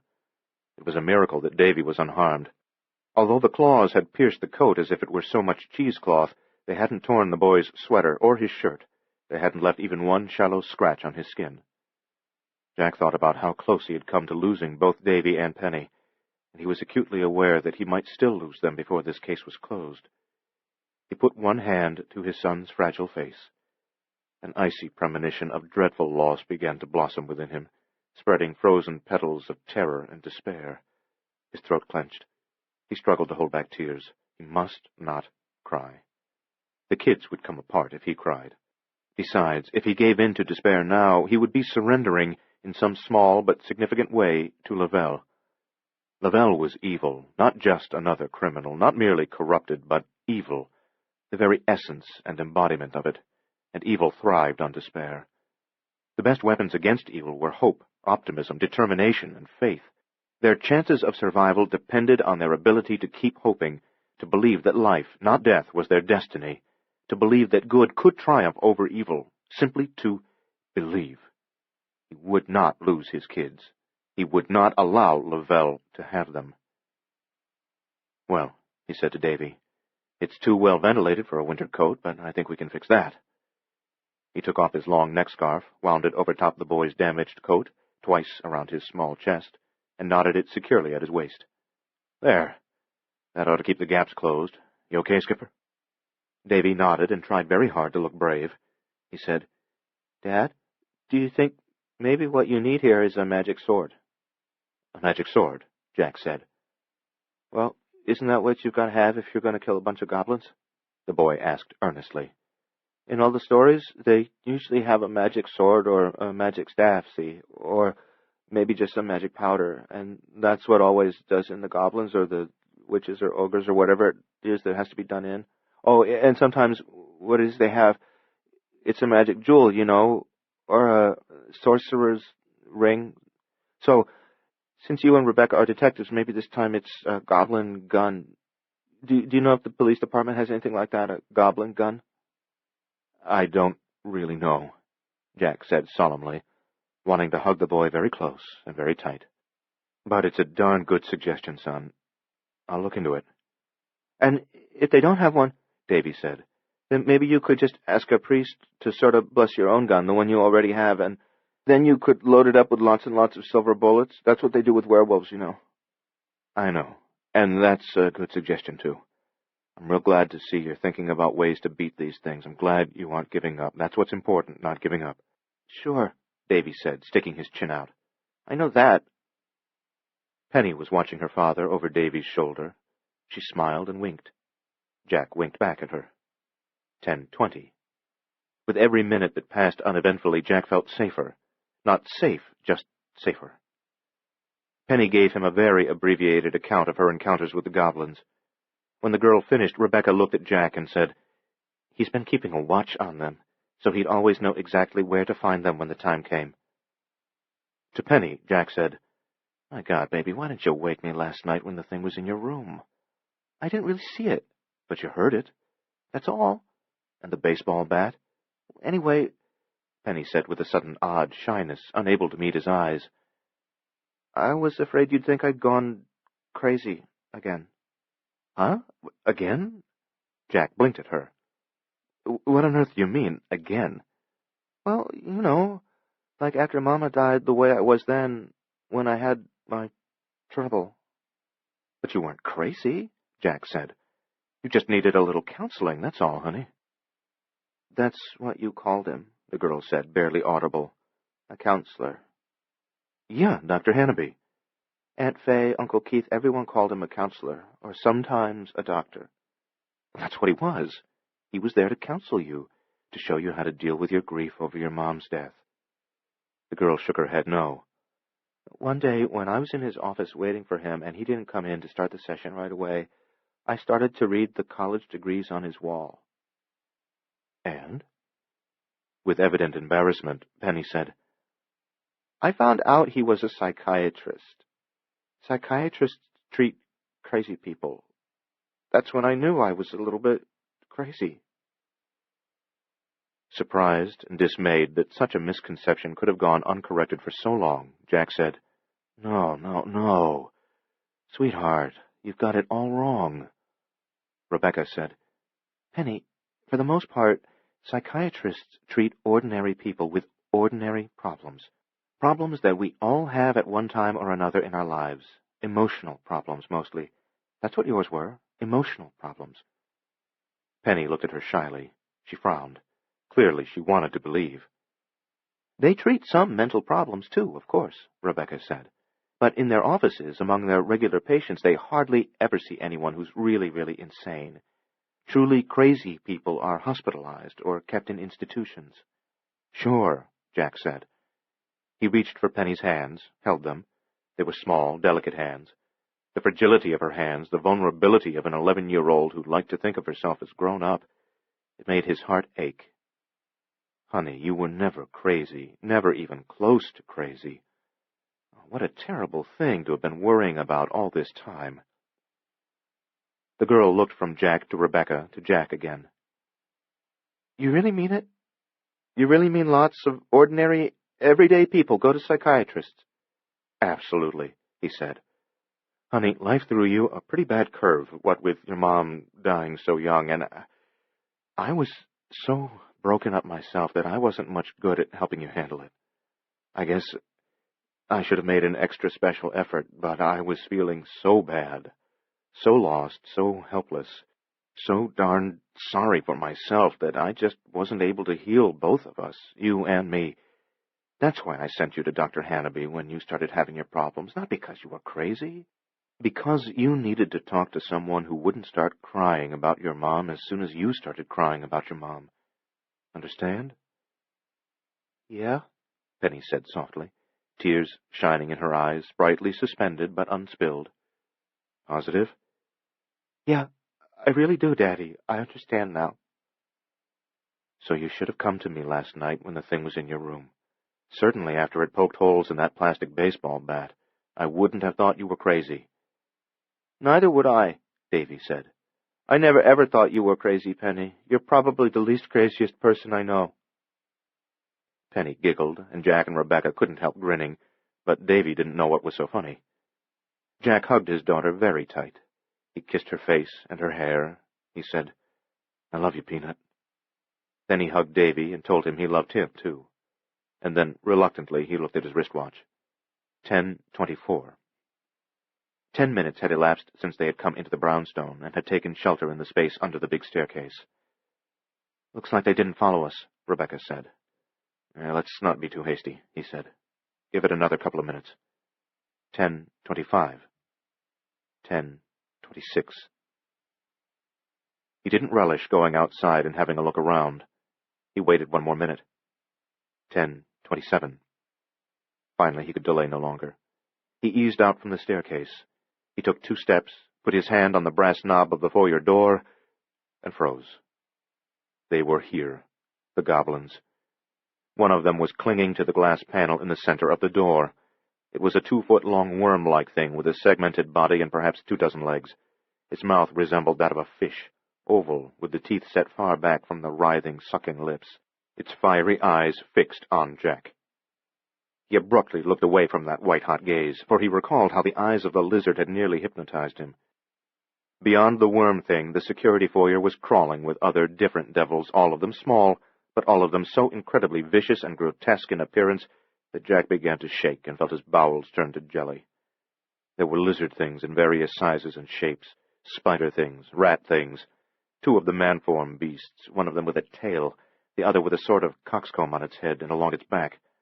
Dog things, crab-like, feline, snake-like, beetle-form, scorpion-like, dragonish, clawed and fanged, spiked and spurred, and sharply horned things. Perhaps 20 of them. No, more than 20, at least 30. They slithered and skittered across the mosaic tile floor, and they crept tenaciously up the walls, their foul tongues darting and fluttering ceaselessly, teeth gnashing and grinding, eyes shining. Shocked and repelled, Jack snatched his hand away from the brass doorknob. He turned to Rebecca and the kids. "They found us. They're here. Come on. Gotta get out. Hurry before it's too late." They came away from the stairs. They saw the worm thing on the door and the horde in the foyer beyond. Rebecca and Penny stared at that hell-born pack without speaking, both of them driven beyond the need and perhaps beyond the ability to scream. Davy was the only one who cried out. He clutched at Jack's arm. "They must be inside the building by now," Rebecca said. "In the walls." They all looked toward the hallway's heating vents. "How do we get out?" Penny asked. How indeed. For a moment no one spoke. In the foyer other creatures had joined the worm thing on the glass of the inner door. "Is there a rear entrance?" Rebecca wondered. "Probably," Jack said. "But if there is, then these things will be waiting there too." Another pause. The silence was oppressive and terrifying, like the unspent energy in the raised blade of a cocked guillotine. "Then we're trapped," Penny said. Jack felt his own heart beating. It shook him. Think. "Daddy, don't let them get me. Please don't let them," Davy said miserably. Jack glanced at the elevator, which was opposite the stairs. He wondered if the devils were already in the elevator shaft. Would the doors of the lift suddenly open, spilling out a wave of hissing, snarling, snapping death? Think! He grabbed Davy's hand and headed toward the foot of the stairs. Following with Penny, Rebecca said, "Where are you going?" "This way." They climbed the steps toward the second floor. Penny said, "But if they're in the walls, they'll be all through the building." "Hurry," was Jack's only answer. He led them up the steps as fast as they could go. 3. In Carver Hampton's apartment above his shop in Harlem, all the lights were on. Ceiling lights, reading lamps, table lamps, and floor lamps blazed. No room was left in shadow. In those few corners where the lamplight didn't reach, candles had been lit. Clusters of them stood in dishes and pie pans and cake tins. Carver sat at the small kitchen table by the window, his strong brown hands clamped around a glass of Chivas Regal. He stared out at the falling snow, and once in a while he took a sip of the scotch. Fluorescent bulbs glowed in the kitchen ceiling. The stove light was on, and the light above the sink, too. On the table within easy reach were packs of matches, 3 boxes of candles, and 2 flashlights, just in case the storm caused a power failure. This was not a night for darkness. Monstrous things were loose in the city. They fed on darkness. Although the night stalkers had not been sent to get Carver, he could sense them out there in the stormy streets, prowling, hungry. They radiated a palpable evil, the pure and ultimate evil of the Ancient Ones. The creatures now loose in the storm were foul and unspeakable presences that couldn't go unnoticed by a man of Carver Hampton's powers. For one who was gifted with the ability to detect the intrusion of otherworldly forces into this world, their mere existence was an intolerable abrasion of the nerves, the soul. He assumed they were Lavelle's hellish emissaries, bent on the brutal destruction of the Karamazov family, for to the best of his knowledge there was no other Bokor in New York who could have summoned such creatures from the underworld. He sipped his scotch. He wanted to get roaring drunk, but he wasn't much of a drinking man. Besides, this night of all nights, he must remain alert, totally in control of himself. Therefore he allowed himself only small sips of whiskey.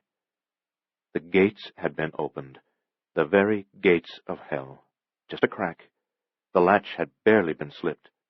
And through the application of his formidable powers as a Bokor, Lavelle was holding the gates against the crush of demonic entities that sought to push forth from the other side. Carver could sense all of those things in the currents of the ether, in the invisible and soundless tides of benign and malevolent energies that ebbed and flowed over the great metropolis. Opening the gates was a wildly dangerous step to have taken. Few Bokors were even capable of doing it, and of those few, fewer still would have dared such a thing. Because Lavelle evidently was one of the most powerful Bokors who had ever drawn a Vevey, there was good reason to believe that he would be able to maintain control of the gates, and that in time, when the Karamazovs were disposed of, he would be able to cast back the creatures that he had permitted out of hell. But if he lost control, for even a moment, then God help us, Carver thought. If he will help us, if he can help us. A hurricane-force gust of wind slammed into the building and whined through the eaves. The window rattled in front of Carver as if something more than the wind was out there and wanted to get in at him. A whirling mass of snow pressed to the glass. Incredibly, those hundreds upon hundreds of quivering, suspended flakes seemed to form a leering face that glared at Hampton. Although the wind huffed and hammered and whirled and shifted directions, and then shifted back again, that impossible face did not dissolve and drift away on the changing air currents. It hung there, just beyond the pane, unmoving, as if it were painted on canvas. Carver lowered his eyes. In time, the wind subsided a bit. When the howling of it had quieted to a moan, he looked up once more. The snow-formed face was gone.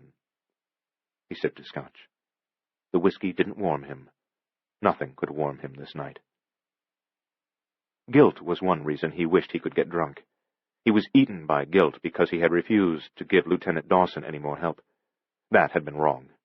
The situation was too dire for him to think only about himself. The gates were open, after all.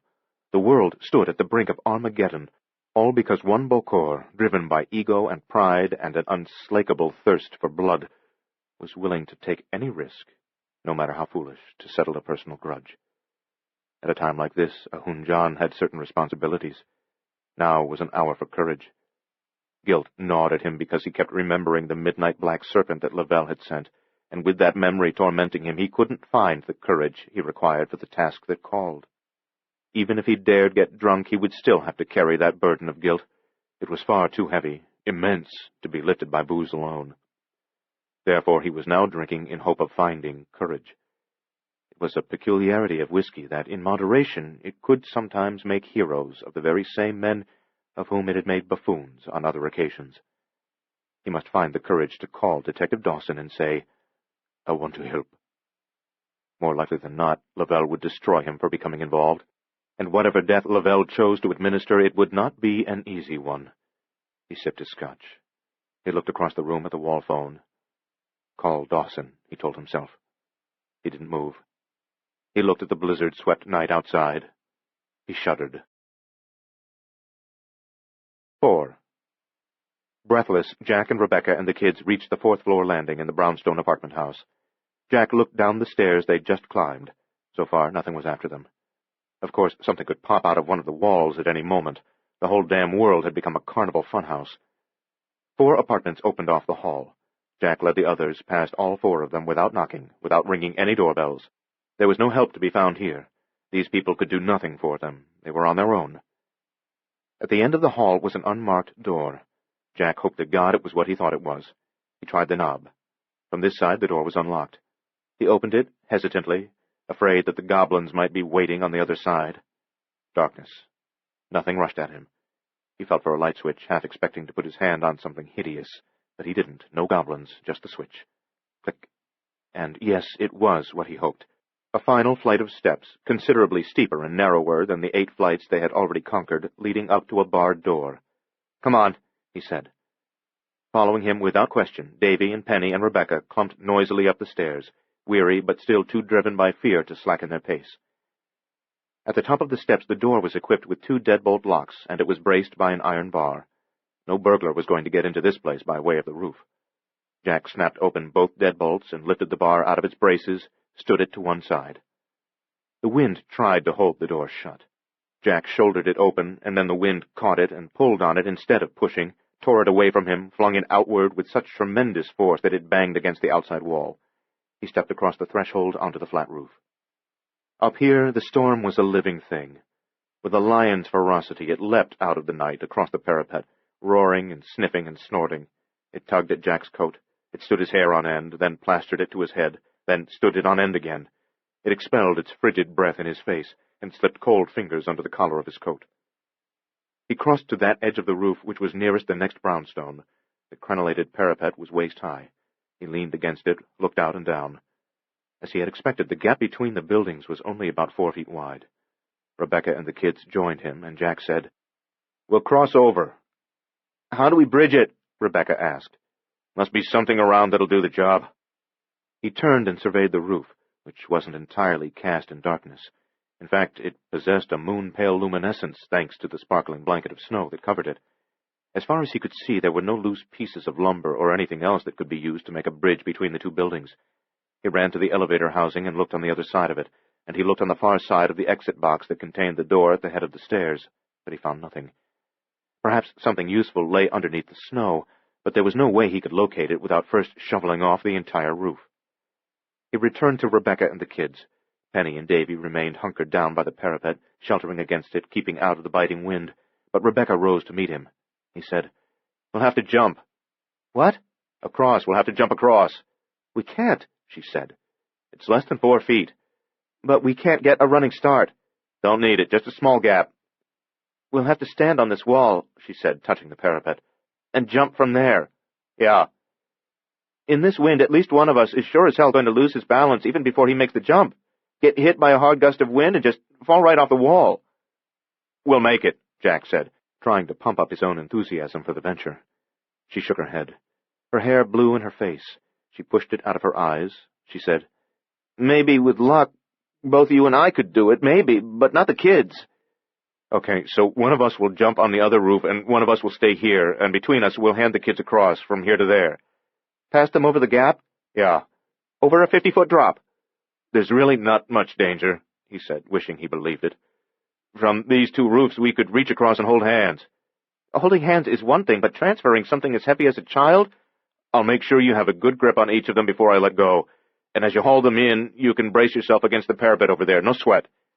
"Penny's getting to be a pretty big girl." "Not that big. We can handle her." "But—" "Rebecca, those things are in this building right under our feet, looking for us right this very minute." She nodded. "Who goes first?" "You." "Gee, thanks," he said. "I can help you get up on top of the wall, and I can hold you until just a split second before you jump. That way there's hardly any chance you could lose your balance and fall." "But after I'm over there, and after we've passed the kids across, who's going to help you get on top of the wall and keep your balance up there?" "Let me worry about that when the time comes," he said. Wind, like a freight train, whistled across the roof. 5. Snow didn't cling to the corrugated metal storage shed at the rear of Lavelle's property. The falling flakes melted when they touched the roof and walls of that small structure. Wisps of steam were actually rising from the leeward slope of the roof. Those pale snakes of vapor writhed up until they came within range of the wind's brisk broom, then they were swept away. Inside the shed was stifling hot. Nothing moved except the shadows. Rising out of the hole in the floor, the irregularly pulsing orange light was slightly brighter than it had been earlier. The flickering of it caused the shadows to shiver, giving an illusion of movement to every inanimate object in the dirt-floored room. The cold night air wasn't the only thing that failed to penetrate these metal walls. Even the shrieking and soughing of the storm wind was inaudible herein. The atmosphere within the shed was unnatural, uncanny, disquieting, as if the room had been lifted out of the ordinary flow of time and space and was now suspended in a void. The only sound was that which came from deep within the pit. It was a distant hissing, murmuring, whispering, growling, like 10,000 voices in a far-off place, the distant muffled roar of a crowd, an angry crowd. Suddenly the sound grew louder, not a great deal louder, just a little. At the same moment the orange light beamed brighter than ever before, not a lot brighter, just a little. It was as if a furnace door, already ajar, had been pushed open another inch. The interior of the shed grew slightly warmer, too. The vaguely sulphurous odor became stronger. And something strange happened to the hole in the floor. All the way around the perimeter, bits of earth broke loose and fell inward, away from the rim, vanishing into the mysterious light at the bottom. Like the increase in the brilliance of that light, this alteration in the rim of the hole wasn't major, only an incremental change. The diameter was increased by less than 1 inch. The dirt stopped falling away. The perimeter stabilized. Once more, everything in the shed was perfectly still. But now the pit was bigger. 6. The top of the parapet was 10 inches wide. To Rebecca, it seemed no wider than a tightrope. At least it wasn't icy. The wind scoured the snow off the narrow surface, kept it clean and dry. With Jack's help, Rebecca balanced on the wall in a half-crouch. The wind buffeted her, and she was sure that she would have been toppled by it if Jack hadn't been there. She tried to ignore the wind and the stinging snow that pricked her exposed face, ignored the chasm in front of her, and focused both her eyes and her mind on the roof of the next building. She had to jump far enough to clear the parapet over there and land on the roof. If she came down a bit short, on top of that waist-high wall, on that meager strip of stone, she would be unbalanced for a moment, even if she landed flat on both feet. In that instant of supreme vulnerability, the wind would snatch at her, and she might fall, either forward onto the roof, or backward into the empty air between the buildings. She didn't dare let herself think about that possibility, and she didn't look down. She tensed her muscles, tucked her arms in against her sides, and said, "Now!" And Jack let go of her, and she jumped into the night and the wind and the driving snow. Airborne, she knew at once that she hadn't put enough power into the jump, knew she was not going to make it to the other roof, knew she would crash into the parapet, knew she would fall backwards, knew that she was going to die. But what she knew would happen didn't happen. She cleared the parapet, landed on the roof, and her feet slipped out from under her, and she went down on her backside, hard enough to hurt, but not hard enough to break any bones. As she got to her feet, she saw the dilapidated pigeon coop. Pigeon-keeping was neither a common nor an unusual hobby in this city. In fact, this coop was smaller than some, only 6 feet long. At a glance, she was able to tell that it hadn't been used for years. It was so weathered and in such disrepair that it would soon cease to be a coop and would become just a pile of junk. She shouted to Jack, who was watching from the other building, "I think maybe I found our bridge!" Aware of how fast time was running out, she brushed some of the snow from the roof of the coop and saw that it appeared to be formed by a single 6-foot sheet of 1-inch plywood. That was even better than she had hoped. Now they wouldn't have to deal with 2 or 3 loose planks. The plywood had been painted many times over the years, and the paint had protected it from rot once the coop was abandoned and maintenance discontinued. It seemed sturdy enough to support the kids and even Jack. It was loose along one entire side, which was a great help to her. Once she brushed the rest of the snow off the coop roof, she gripped it by the loose end, pulled it up and back. Some of the nails popped out, and some snapped off because they were rusted clear through. In a few seconds, she had wrenched the plywood free. She dragged it to the parapet. If she tried to lever it onto the wall and shove it out toward Jack, the strong wind would get under it, treat it like a sail, lift it, tear it out of her hands, and send it kiting off into the storm. She had to wait for a lull.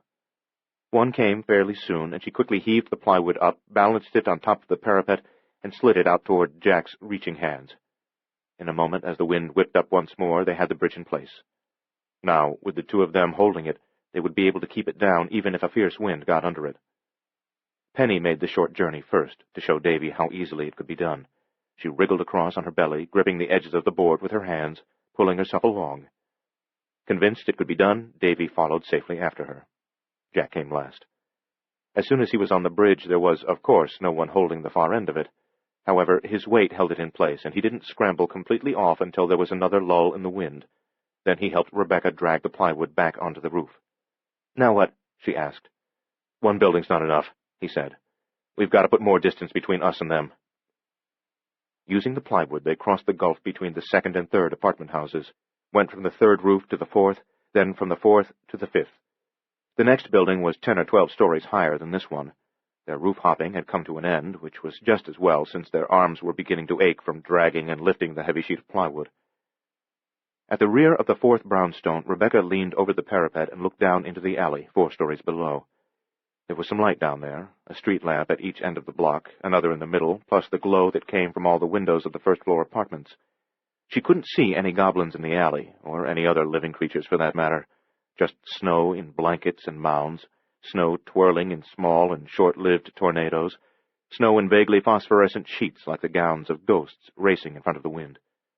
Maybe there were goblins crouching in the shadows somewhere, but she really didn't think so, because she couldn't see any glowing white eyes. A black iron switchback fire escape descended to the alley in a zigzag path along the rear face of the building. Jack went down first, stopping at each landing to wait for Penny and Davy. He was prepared to break their fall if they slipped on the cold, snow-covered, and occasionally ice-sheathed steps. Rebecca was the last off the roof. At each landing on the fire escape, she paused to look down at the alley, and each time she expected to see strange, threatening creatures loping through the snow toward the foot of the iron steps. But each time she saw nothing. When they were all in the alley, they turned right, away from the row of brownstones, and ran as fast as they could toward the cross street. When they reached the street, already slowing from a run to a fast walk, they turned away from 3rd Avenue and headed back toward the center of the city. Nothing followed them. Nothing came out of the dark doorways they passed. For the moment, they seemed safe. But more than that, they seemed to have the entire metropolis to themselves, as if they were the only 4 survivors of Doomsday.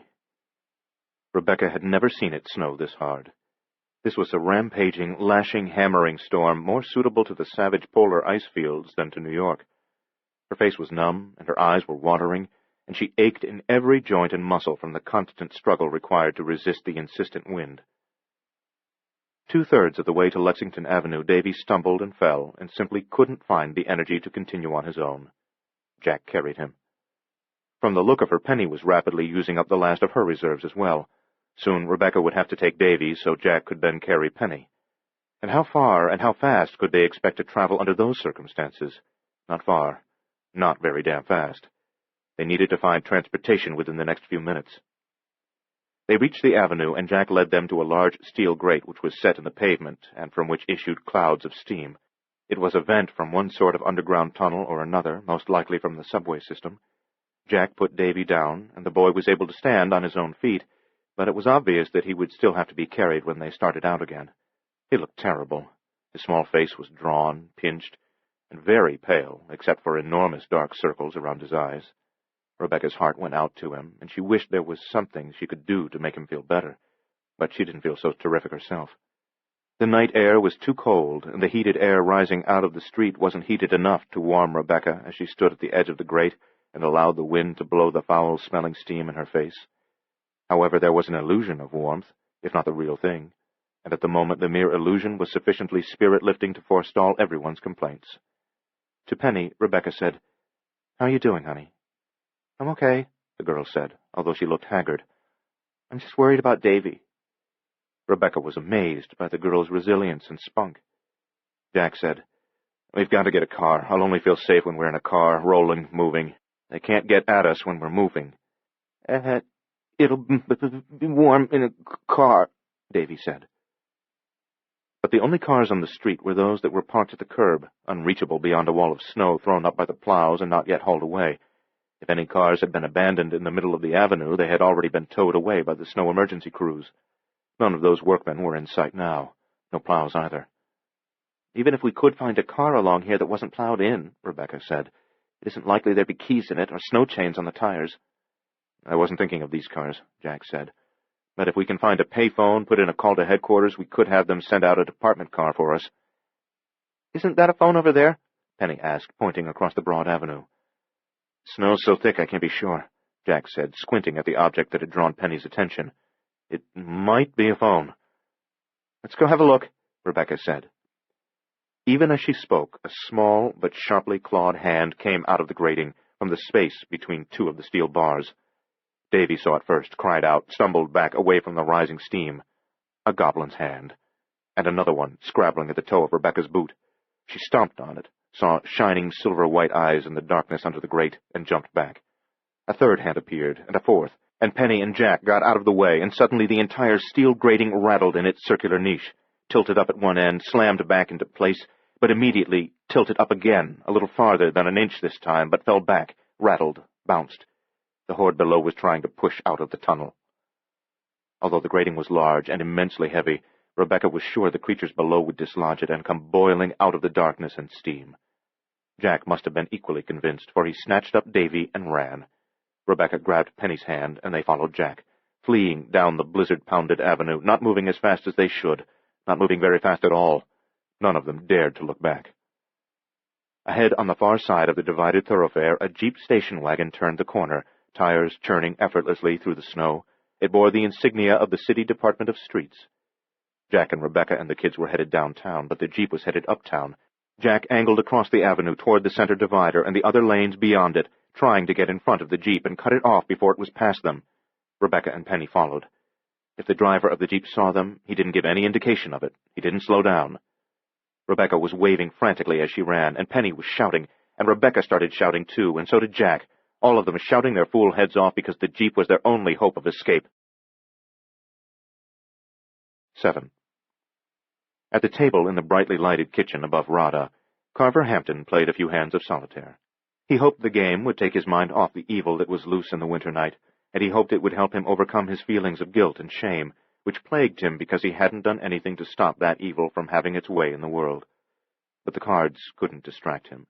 He kept looking out the window beside the table, sensing something unspeakable out there in the dark. His guilt grew stronger instead of weaker. It chewed on his conscience. He was a Hunjan. He had certain responsibilities. He could not condone such monstrous evil as this. Damn. He tried watching television. Quincy.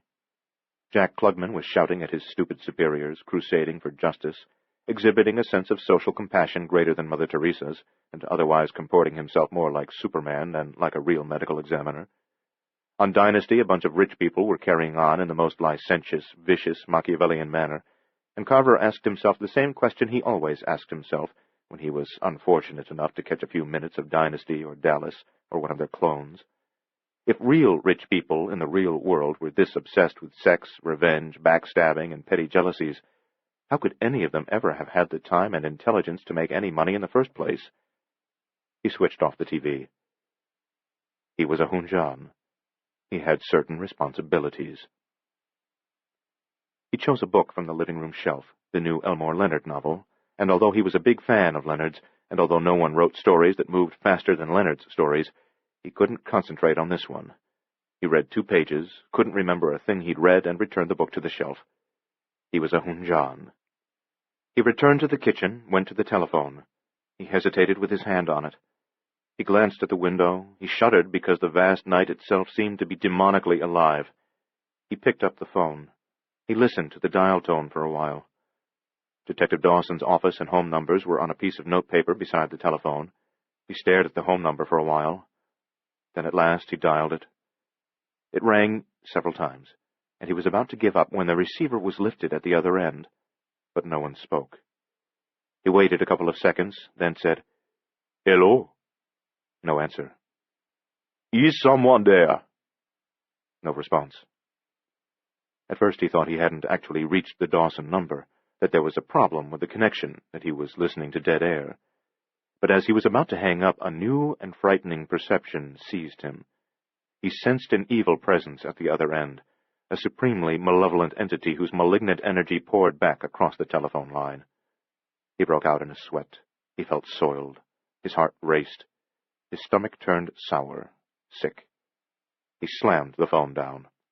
He wiped his damp hands on his pants. They still felt unclean, merely from holding the telephone that had temporarily connected him with the beast in the Dawson apartment. He went to the sink and washed his hands thoroughly. The thing at the Dawson's place was surely one of the entities that Lavelle had summoned to do his dirty work for him. But what was it doing there? What did this mean? Was Lavelle crazy enough to turn loose the powers of darkness not only on the Karamatsas, but on the police who were investigating those murders? If anything happens to Lieutenant Dawson, Hampton thought, I'm responsible because I refused to help him.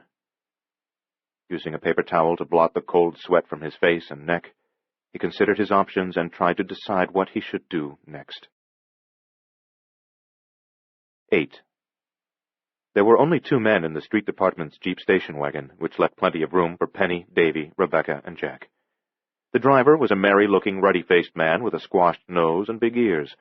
He said his name was Bert. He looked closely at Jack's police ID and, satisfied that it was genuine, was happy to put himself at their disposal, swing the Jeep around and run them back to headquarters where they could get another car. The interior of the Jeep was wonderfully warm and dry.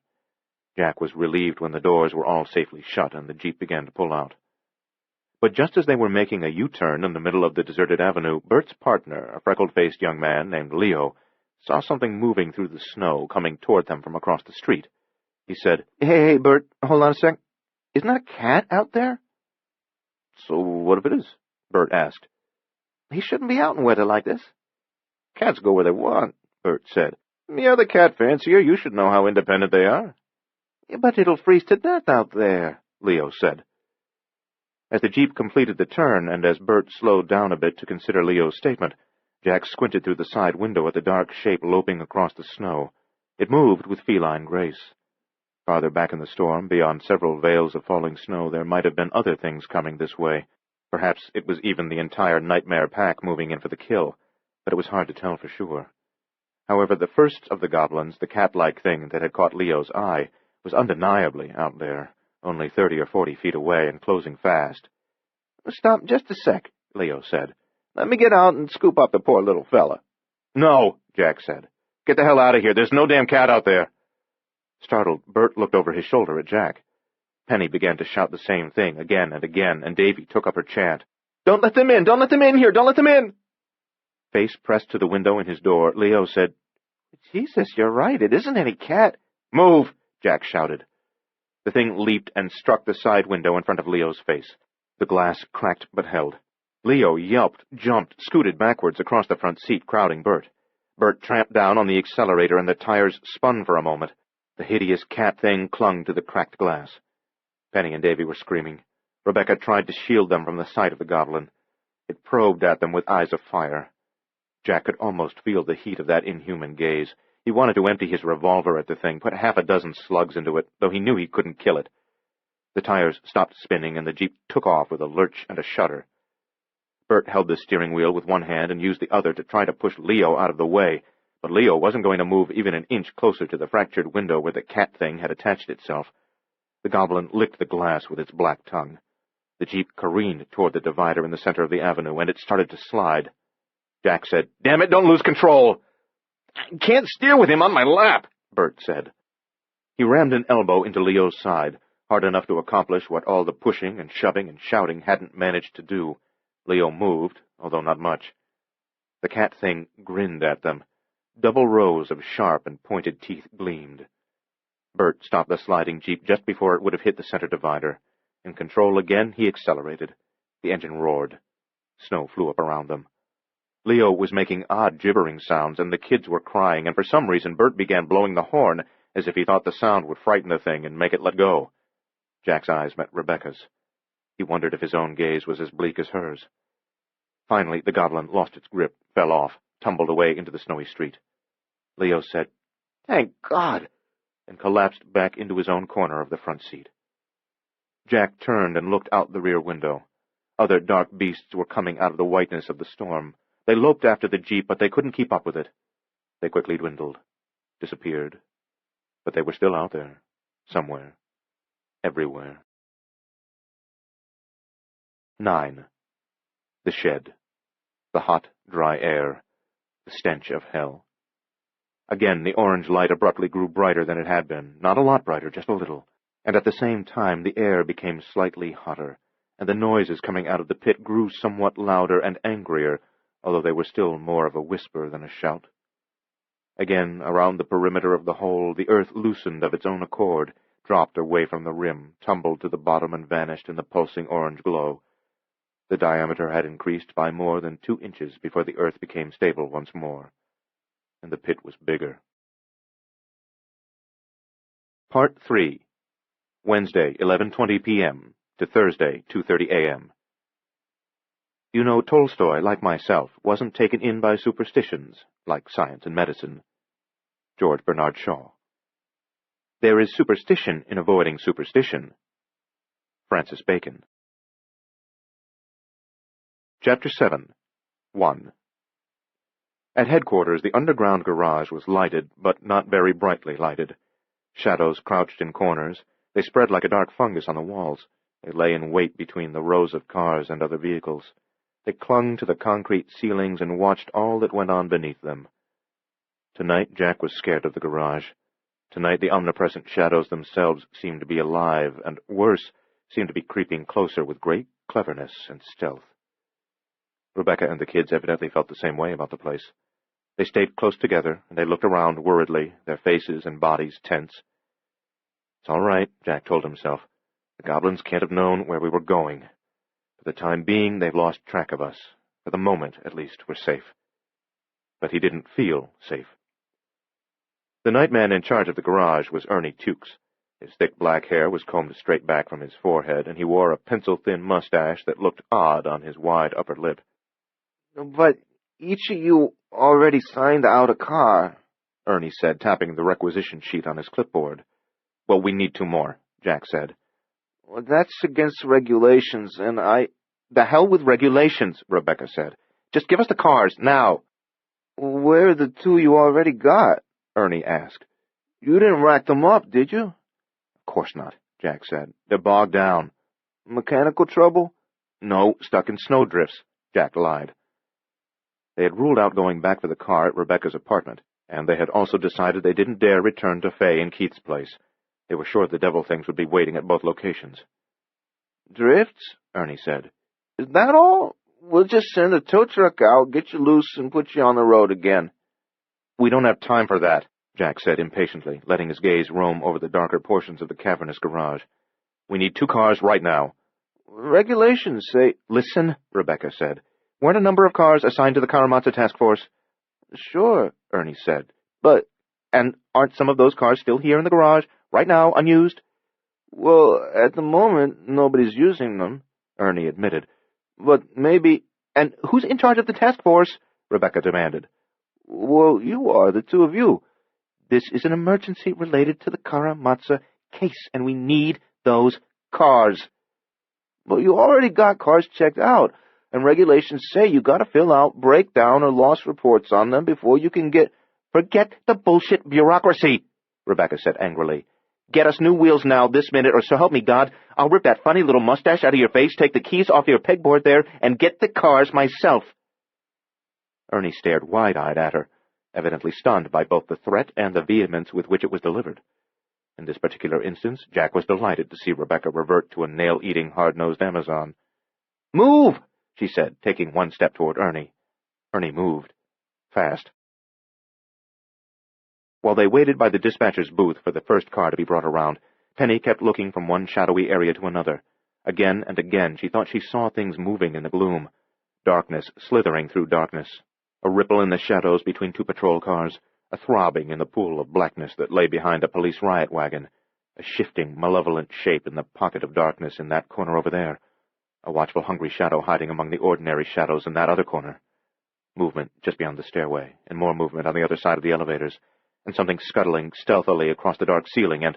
Stop it! Imagination, she told herself. If the place was crawling with goblins, they'd have attacked us already.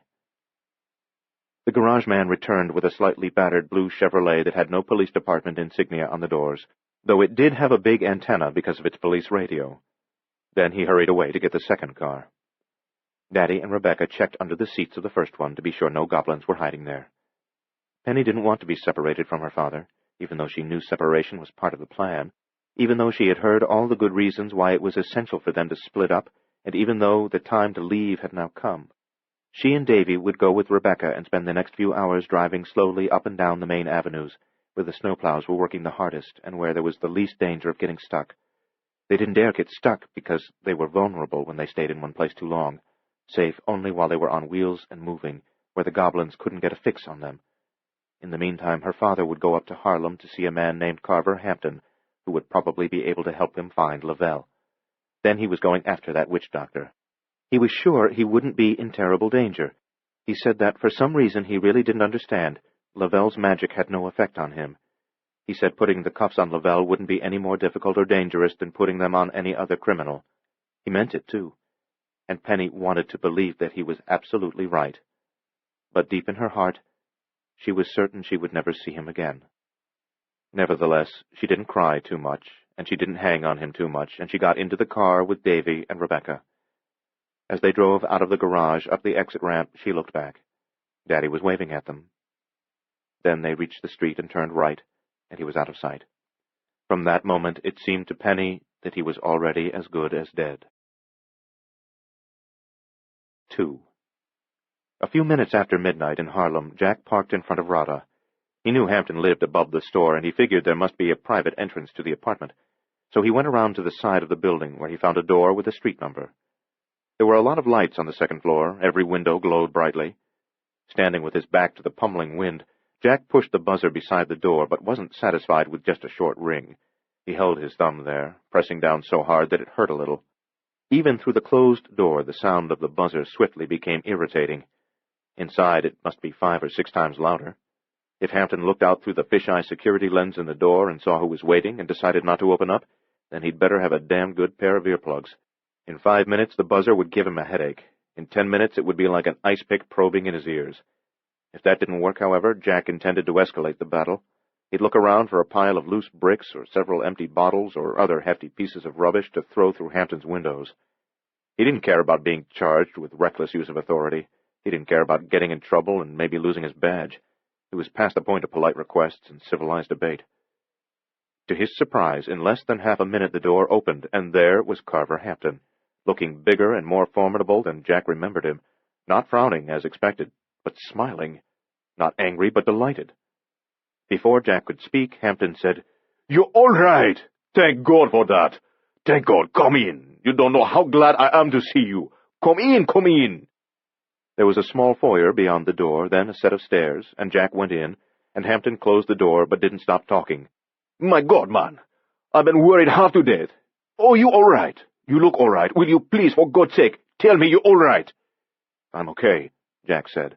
"Almost wasn't, but there's so much I have to ask you, so much I—" "Come upstairs," Hampton said, leading the way. "You got to tell me what's happened, all of it, every detail. It's been an eventful and momentous night. I know it. I sense it." Pulling off his snow-encrusted boots, following Hampton up the narrow stairs, Jack said, "I should warn you, I've come here to demand your help, and by God, you're going to give it to me one way or the other." "Gladly," Hampton said, further surprising him. "I'll do whatever I possibly can. Anything." At the top of the stairs, they came into a comfortable-looking, well-furnished living room, with a great many books on shelves along one wall, an oriental tapestry on the wall opposite the books, and a beautiful oriental carpet, predominantly beige and blue, occupying most of the floor space. 4 blown glass table lamps in striking blues and greens and yellows were placed with such skill that you were drawn by their beauty, no matter which way you were facing. There were also 2 reading lamps, more functional in design, one by each of the big armchairs. Both of those, and all 4 of the blown glass lamps, were on. However, their light didn't fully illuminate every last corner of the room, and in those areas where there otherwise might have been a few thin shadows, there were clusters of burning candles, at least 50 of them in all. Hampton evidently saw that he was puzzled by the candles, for the big man said, "Tonight there are 2 kinds of darkness in this city, Lieutenant. First, there's that darkness which is merely the absence of light. And then there's that darkness which is the physical presence, the very manifestation of the ultimate satanic evil.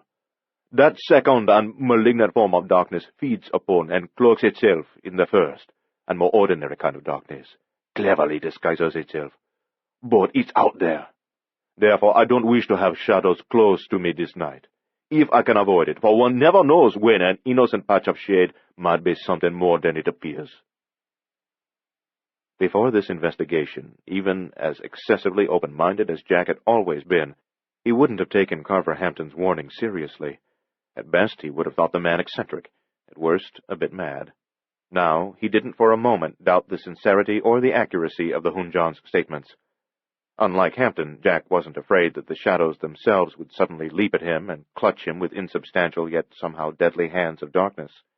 However, after the things he had seen tonight, he couldn't rule out even that bizarre possibility. Anyway, because of what might be hiding within the shadows, he too preferred bright light. "You look frozen," Hampton said. "Give me your coat. I'll hang it over the radiator to dry. Your gloves too. Then sit down, and I'll bring you some brandy." "I don't have time for brandy," Jack said, leaving his coat buttoned and his gloves on. "I've got to find Lavelle. To find and stop Lavelle," Hampton said. "You've got to be properly prepared. That's going to take time. Only a fool would go rushing back out into that storm with only a half-baked idea of what to do and where to go. And you're no fool, Lieutenant. So give me your coat. I can help you, but it's going to take longer than 2 minutes." Jack sighed, struggled out of his heavy coat, and gave it to the Hunjan. Minutes later, Jack was ensconced in one of the armchairs, holding a glass of Remy Martin in his cupped hands. He had taken off his shoes and socks, and had put them by the radiator, too, for they had gotten thoroughly soaked by the snow that had gotten in over the tops of his boots as he'd waded through the drifts. For the first time all night, his feet began to feel warm. Hampton opened the gas jets in the fireplace, poked a long-stemmed match in among the ceramic logs, and flames whooshed up. He turned the gas high. "Not for the heat so much as to chase the darkness from the flue," he said. He shook out the match, dropped it into a copper scuttle that stood on the hearth. He sat down in the other armchair, facing Jack across a coffee table on which were displayed 2 pieces of Lalique crystal, a clear bowl with green lizards for handles, and a tall frosted vase with a graceful neck. "If I'm to know how to proceed, you'll have to tell me everything that—" "First, I've got some questions," Jack said. "All right." "Why wouldn't you help me earlier today?" "I told you. I was scared." "Aren't you scared now?" "More than ever." "Then why are you willing to help me now?" "Guilt. I was ashamed of myself." "It's more than that." "Well, yes. As a Hunjan, you see, I routinely call upon the gods of Radha to perform feats for me, to fulfill blessings I bestow on my clients and on others I wish to help. And of course it's the gods who make my magic potions work as intended. In return, it is incumbent upon me to resist evil, to strike against the agents of Congo and Petro wherever I encounter them. Instead, for a while, I tried to hide from my responsibilities." "If you had refused again to help me, would these benevolent gods of Radha continue to perform their feats for you and fulfill the blessings you bestow, or would they abandon you and leave you without power?" "It's highly unlikely they would abandon me." "But possible?" "Remotely, yes." "So at least in some small degree you're also motivated by self-interest." "Good. I like that. I'm comfortable with that." Hampton lowered his eyes, stared into his brandy for a moment, then looked at Jack again and said, "There's another reason I must help. The stakes are higher than I first thought when I threw you out of the shop this afternoon. You see, in order to crush the Karamazovs, Lavelle has opened the gates of hell and has let out a host of demonic entities to do his killing for him. It was an insane, foolish, terribly prideful, stupid thing for him to have done, even if he is perhaps the most masterful Bokor in the world. He could have conjured up the spiritual essence of a demon, and could have sent that after the Karamazovs. Then there would have been no need to open the gates at all. No need to bring those hateful creatures to this plane of existence in physical form. Insanity. Now the gates are open only a crack, and at the moment Lavelle is in control. I can sense that much through the cautious application of my own power.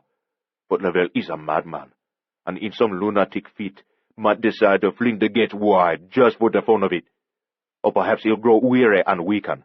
And if he weakens enough, the forces on the other side will surely burst the gates against Lavelle's will. In either case, vast multitudes of monstrous creatures will come forth to slaughter the innocent, the meek, the good, and the just. Only the wicked will survive, but they'll find themselves living in hell on earth." 3. Rebecca drove up the Avenue of the Americas, almost to Central Park, then made an illegal U-turn in the middle of the deserted intersection and headed downtown once more, with no cause to worry about other drivers. There actually was some traffic, snow removal vehicles, an ambulance, even 2 or 3 radio cabs, but for the most part the streets were bare of everything but snow. 12 or 14 inches had fallen, and it was still coming down fast. No one could see the lane markings through the snow. Even where the plows scraped, they didn't make it all the way down to bare pavement. and no one was paying any attention to one-way signs or to traffic signals, most of which were on the blink because of the storm. Davy's exhaustion had eventually proved greater than his fear. He was sound asleep on the back seat. Penny was still awake, although her eyes were bloodshot and watery-looking. She was clinging resolutely to consciousness because she seemed to have a compulsive need to talk, as if continual conversation would somehow keep the goblins away. She was also staying awake because, in a roundabout fashion, she seemed to be leading up to some important question.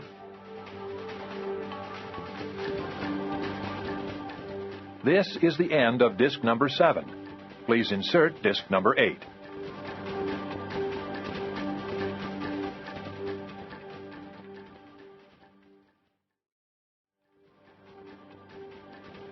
This is disc number 8. She was clinging resolutely to consciousness because she seemed to have a compulsive need to talk, as if continual conversation would somehow keep the goblins away. She was also staying awake because, in a roundabout fashion, she seemed to be leading up to some important question.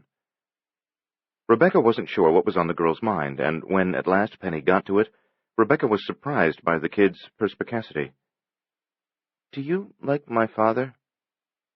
"Of course," Rebecca said. "We're partners." "I mean, do you like him more than just a partner?" "We're friends. I like him very much." "More than just friends?" Rebecca glanced away from the snowy street, and the girl met her eyes. "Why do you ask?" "I just wondered," Penny said.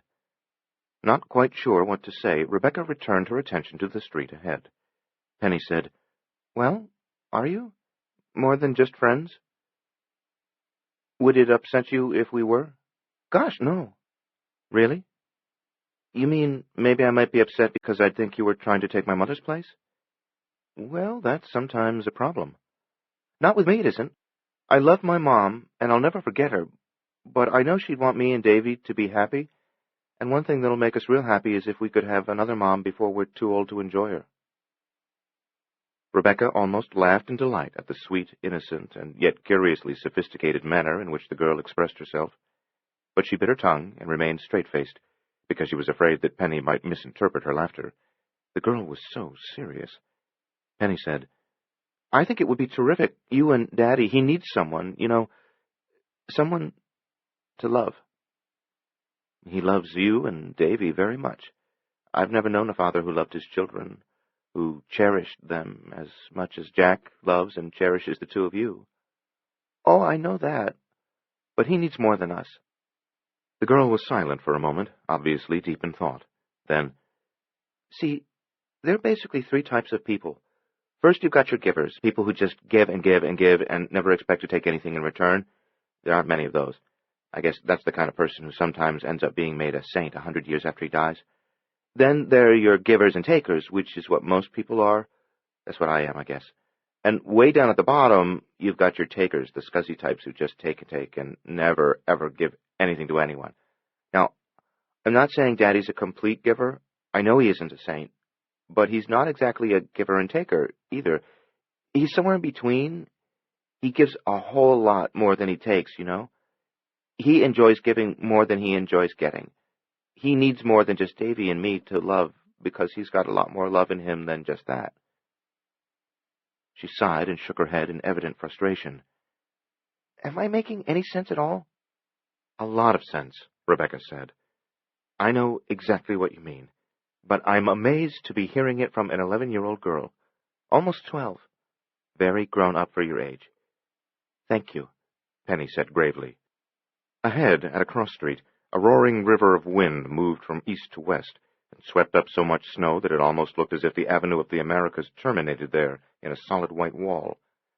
Rebecca slowed down, switched the headlights to high beam, drove through the wall and out the other side.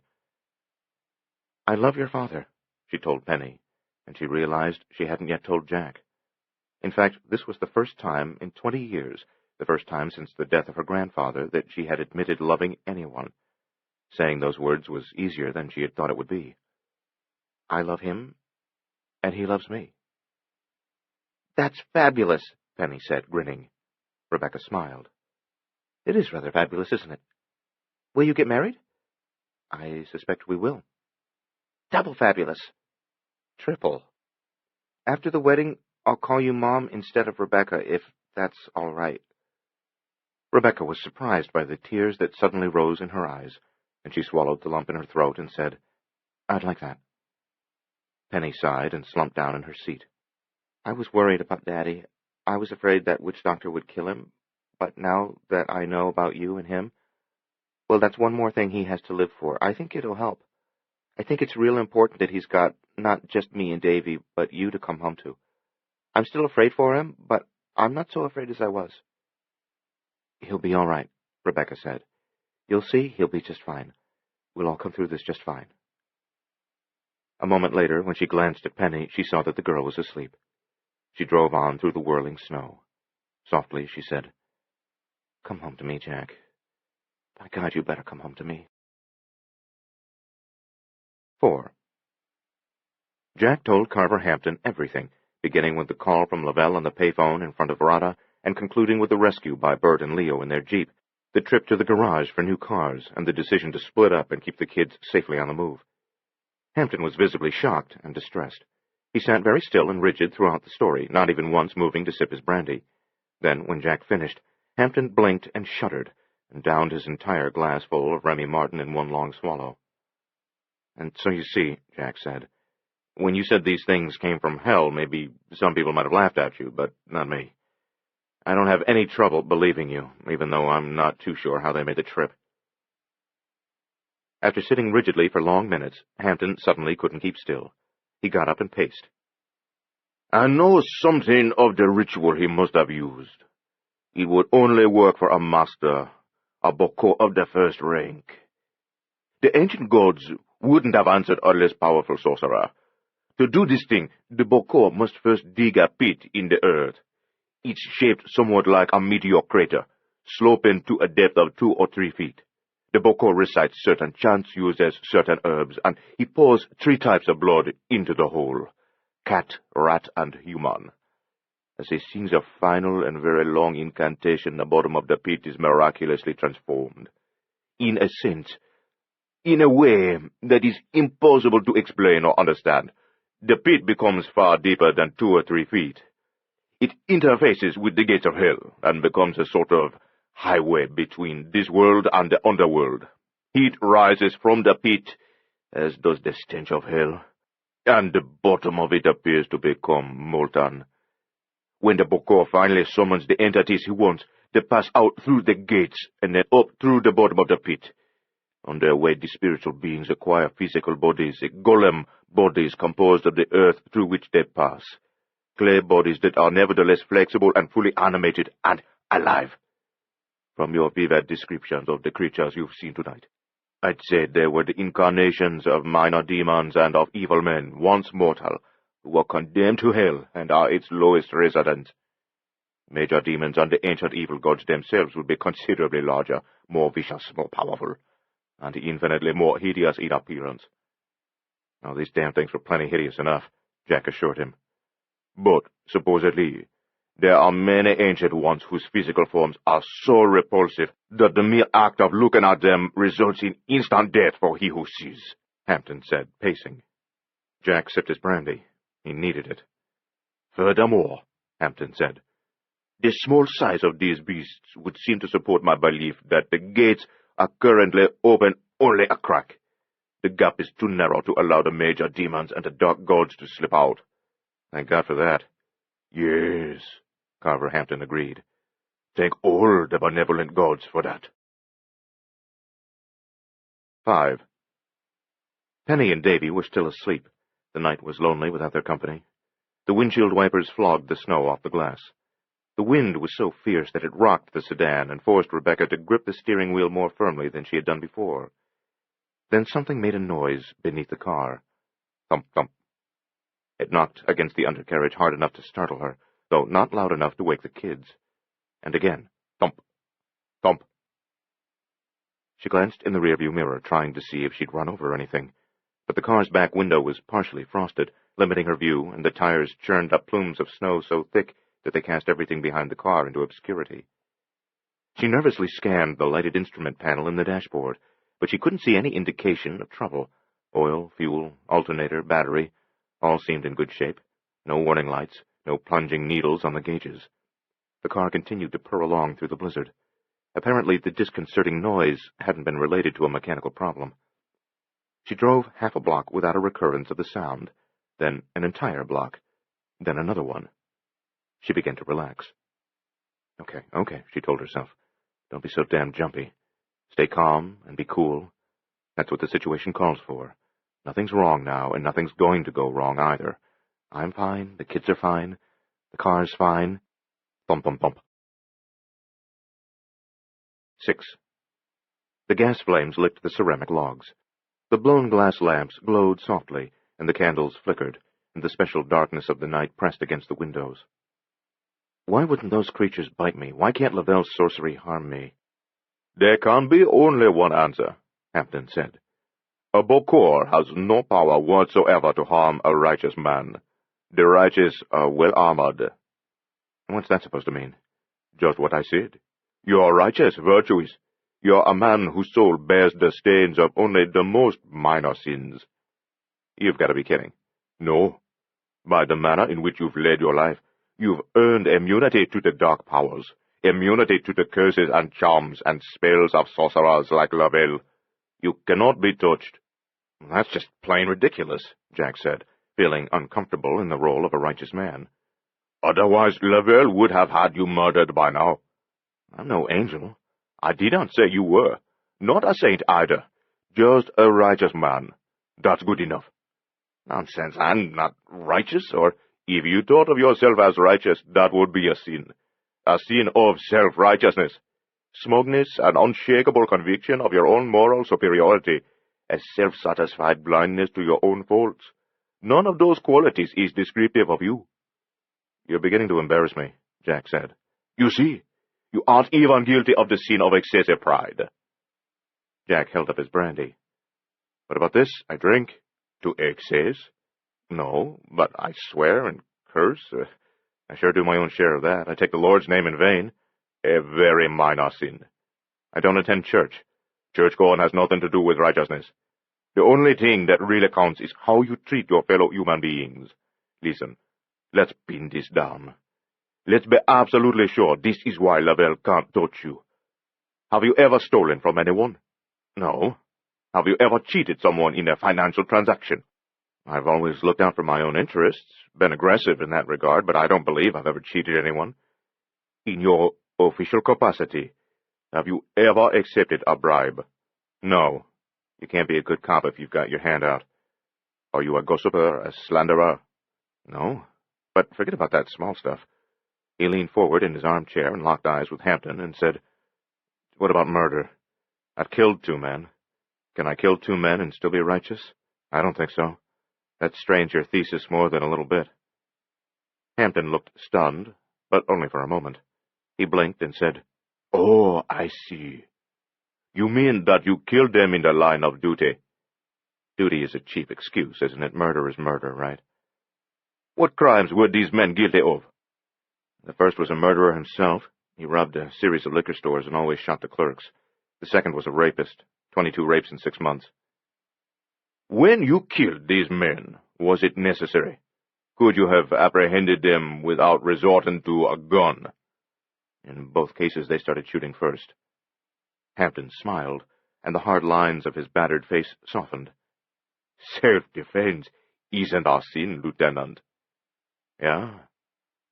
Then why'd I feel so dirty after I pulled the trigger? Both times. I felt soiled. Sick. Once in a while, I still have a nightmare about those men, bodies torn apart by bullets from my own revolver. Only a righteous man, a very virtuous man, would feel remorse over the killing of 2 vicious animals like the men you shot down. Jack shook his head. He shifted in his chair, uncomfortable with this new vision of himself. I've always seen myself as a fairly average, ordinary guy. No worse and no better than most people. I figure I'm just about as open to temptation, just about as corrupt as the next Joe. And in spite of everything you've said, I still see myself that way. And you always will, Hampton said. Humility is part of being a righteous man. But the point is, to deal with Lavelle, you don't have to believe you're really a righteous man. You just have to be one. Fornication, Jack said in desperation. That's a sin? Fornication is a sin only if it is obsessive, adulterous, or an act of rape. An obsession is sinful because it violates the moral precept, all things in moderation. Are you obsessed with sex? I like it a lot. Obsessed. No. Adultery is a sin because it is a violation of the marriage vows, a betrayal of trust, and a conscious cruelty, Hampton said. When your wife was alive, did you ever cheat on her? Of course not. I was in love with Linda. Before your marriage or after your wife's death, did you ever go to bed with somebody else's wife? No? Then you aren't guilty of either form of adultery, and I know you're incapable of rape. I just can't buy this righteousness stuff. This idea that I'm one of the chosen or something, it makes me queasy. Look, I didn't cheat on Linda, but while we were married, I saw other women who turned me on, and I fantasized. And I wanted them, even if I didn't do anything about it. My thoughts weren't pure. Sin isn't in the thought, but in the deed. I am not a saintly character, Jack said adamantly. As I told you, in order to find and stop Lavelle, you don't need to believe. You only need to be. 7. Rebecca listened to the car with growing dread. Now there were other sounds coming from the undercarriage, not just the odd thumping, but rattling and clanking and grating noises as well. Nothing loud, but worrisome. We're only safe as long as we keep moving. She held her breath, expecting the engine to go dead at any moment. Instead, the noises stopped again. She drove 4 blocks with only the normal sounds of the car and the overlaid moan and hiss of the storm wind. But she didn't relax. She knew something was wrong, and she was sure it would start acting up again. Indeed, the silence, the anticipation, was almost worse than the strange noises. 8. Still psychically linked with the murderous creatures he had summoned from the pit, Lavelle drummed his heels on the mattress and clawed at the dark air. He was pouring sweat. The sheets were soaked, but he was not aware of that. He could smell the Dawson children. They were very close. The time had almost come. Just minutes now. A short wait, and then the slaughter. 9. Jack finished his brandy, put the glass on the coffee table, and said, "There's a big hole in your explanation." "And what's that?" Hampton asked. "If Lavelle can't harm me because I'm a righteous man, then why can he hurt my kids? They're not wicked for God's sake. They're not sinful little wretches. They're damn good kids." "In the view of the gods, children can't be considered righteous. They are simply innocent. Righteousness isn't something we're born with. It's a state of grace we achieve only through years of virtuous living. We become righteous people by consciously choosing good over evil in thousands of situations in our day-to-day lives." "Are you telling me that God, or all the benevolent gods, if you'd rather put it that way, protects the righteous but not the innocent?" "Yes. Innocent little children are vulnerable to this monster Lavelle, but I'm not. That's outrageous. It's unfair. It's just plain wrong." You have an overly keen sense of injustice, both real and imagined. That's because you're a righteous man." Now it was Jack who could no longer sit still. While Hampton slumped contentedly in an armchair, Jack paced in his bare feet. "Arguing with you is goddamn frustrating." "This is my field, not yours. I'm a theologist, not legitimized by a degree from any university, but not merely an amateur either. My mother and father were devout Roman Catholics. In finding my own beliefs, I studied every religion, major and minor, before becoming convinced of the truth and efficacy of voodoo. It's the only creed that has always accommodated itself to other faiths. In fact, voodoo absorbs and uses elements from every religion with which it comes into contact. It is a synthesis of many doctrines that usually war against one another. Everything from Christianity and Judaism to sun worship and pantheism. I'm a man of religion, Lieutenant, so it's to be expected that I'll tie you in knots on this subject." "But what about Rebecca, my partner? She was bitten by one of these creatures, but she's not, by God, a wicked or corrupt person." "There are degrees of goodness, of purity. One can be a good person and not yet truly righteous. just as one can be righteous and not yet be a saint. I've met Miss Chandler only once, yesterday, but from what I saw of her, I suspect she keeps her distance from people, that she has, to some degree, withdrawn from life. She had a traumatic childhood. For a long time she's been afraid to let herself love anyone or form any strong attachments. There you have it, Hampton said. One can't earn the favor of the Radha and be granted immunity to the powers of darkness if one withdraws from life and avoids a lot of those situations that call for a choice between good and evil, right and wrong. It is the making of those choices that enables you to achieve a state of grace. Jack was standing at the hearth, warming himself in the heat of the gas fire, until the leaping flames suddenly reminded him of the goblin's eye sockets. He turned away from the blaze. Just supposing I am a righteous man, how does that help me find Lavelle? We must recite certain prayers, Hampton said, and there's a purification ritual you must undergo. When you've done those things, the gods of Radha will show you the way to Lavelle. Then let's not waste any more time. Come on, let's get started. Hampton rose from his chair, a mountain of a man. Don't be too eager or too fearless. It's best to proceed with caution. Jack thought of Rebecca and the kids in the car, staying on the move to avoid being trapped by the goblins, and he said, Does it matter whether I'm cautious or reckless? I mean, Lavelle can't harm me. It's true that the gods have provided you with protection from sorcery, from all the powers of darkness. Lavelle's skill as a Bokor won't be of any use to him, but that doesn't mean you're immortal. It doesn't mean you're immune to the dangers of this world. If Lavelle is willing to risk being caught for the crime, willing to risk standing trial, then he could still pick up a gun and blow your head off. 10. Rebecca was on Fifth Avenue when the thumping and rattling in the car's undercarriage began again. It was louder this time, loud enough to wake the kids. And it wasn't just beneath them anymore. Now it was also coming from the front of the car, under the hood. Davy stood up and back, holding on to the front seat, and Penny sat up straight and blinked the sleep out of her eyes and said, Hey, what's that noise? I guess we're having some sort of mechanical trouble, Rebecca said, although the car was running well enough. It's the goblins, Davy said in a voice that was half filled with terror and half with despair. It can't be them, Rebecca said.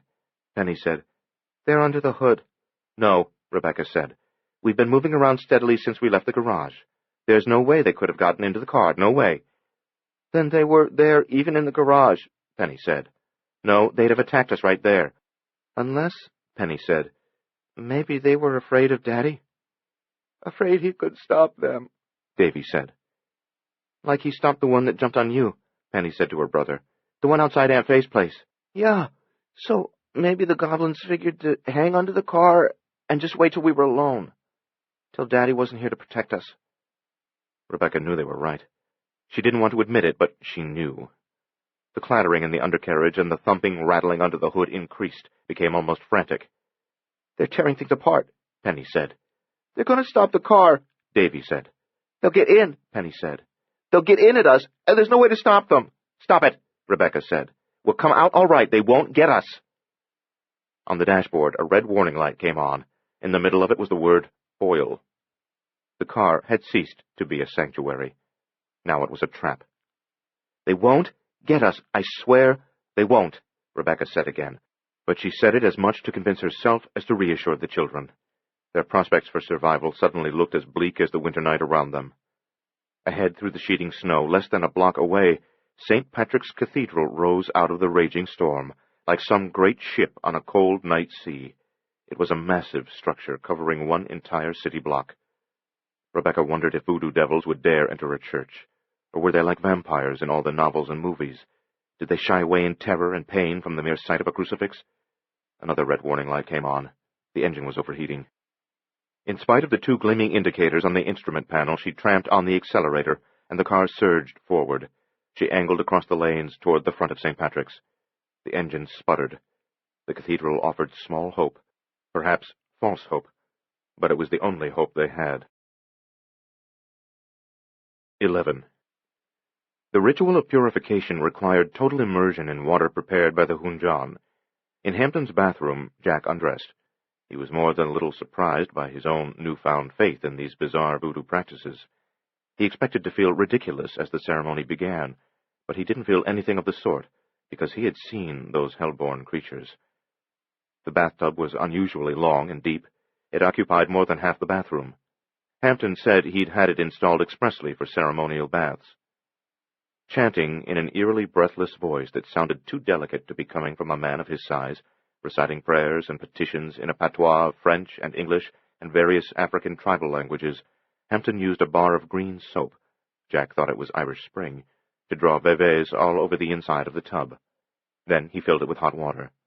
To the water he added a number of substances and items that he had brought upstairs from his shop: dried rose petals, 3 bunches of parsley, 7 vine leaves, 1 ounce of orgeat, which is a syrup made from almonds, sugar, and orange blossoms, powdered orchid petals, 7 drops of perfume, 7 polished stones in 7 colors, each from the shore of a different body of water in Africa, 3 coins, 7 ounces of seawater taken from within the territorial limits of Haiti, a pinch of gunpowder, a spoonful of salt, lemon oil, and several other materials. When Hampton told him that the time had come, Jack stepped into the pleasantly scented bath. The water was almost too hot to bear, but he bore it. With steam rising around him, he sat down, pushed the coins and stones and other hard objects out of his way, then slid onto his tailbone until only his head remained above the waterline. Hampton chanted for a few seconds, then said, "Totally immerse yourself and count to 30 before coming up for air." Jack closed his eyes, took a deep breath, and slid flat on his back, so that his entire body was submerged. He had counted only to 10 when he began to feel a strange tingling from head to foot. Second by second, he felt somehow cleaner, not just in body, but in mind and spirit as well. Bad thoughts, fear, tension, anger, despair, all were leached out of him by the specially treated water. He was getting ready to confront Lavelle. 12. The engine died. A snowbank loomed. Rebecca pumped the brakes. They were extremely soft, but they still worked. The car slid nose first into the mounted snow, hitting with a thunk and a crunch, harder than she would have liked, but not hard enough to hurt anyone. Silence. They were in front of the main entrance to St. Patrick's. Davy said, "Something's inside the seat! It's coming through!" "What?" Rebecca asked, baffled by his statement, turning to look at him. He was standing behind Penny's seat, pressed up against it, but facing the other way, looking at the backrest of the rear seat where he had been sitting just a short while ago. Rebecca squinted past him and saw movement under the upholstery. She heard an angry, muffled snarling, too. One of the goblins must have gotten into the trunk. It was chewing and clawing through the seat, burrowing toward the interior of the car. "Quick," Rebecca said. "Come up here with us, Davy. We'll all go out through Penny's door, one after the other, real quick, and then straight into the church." Making desperate, wordless sounds, Davy climbed into the front seat between Rebecca and Penny. At the same moment, Rebecca felt something pushing at the floorboards under her feet. A second goblin was tearing its way into the car from that direction. If there were only 2 of the beasts, and if both of them were busily engaged in boring holes into the car, they might not immediately realize that their prey was making a run for the cathedral. It was at least something to hope for. Not much, but something. At a signal from Rebecca, Penny flung open the door and went out into the storm. Heart hammering, gasping in shock when the bitterly cold wind hit her, Penny scrambled out of the car, slipped on the snowy pavement, almost fell, windmilled her arms, and somehow kept her balance. She expected a goblin to rush out from beneath the car, expected to feel teeth sinking through one of her boots and into her ankle, but nothing like that happened.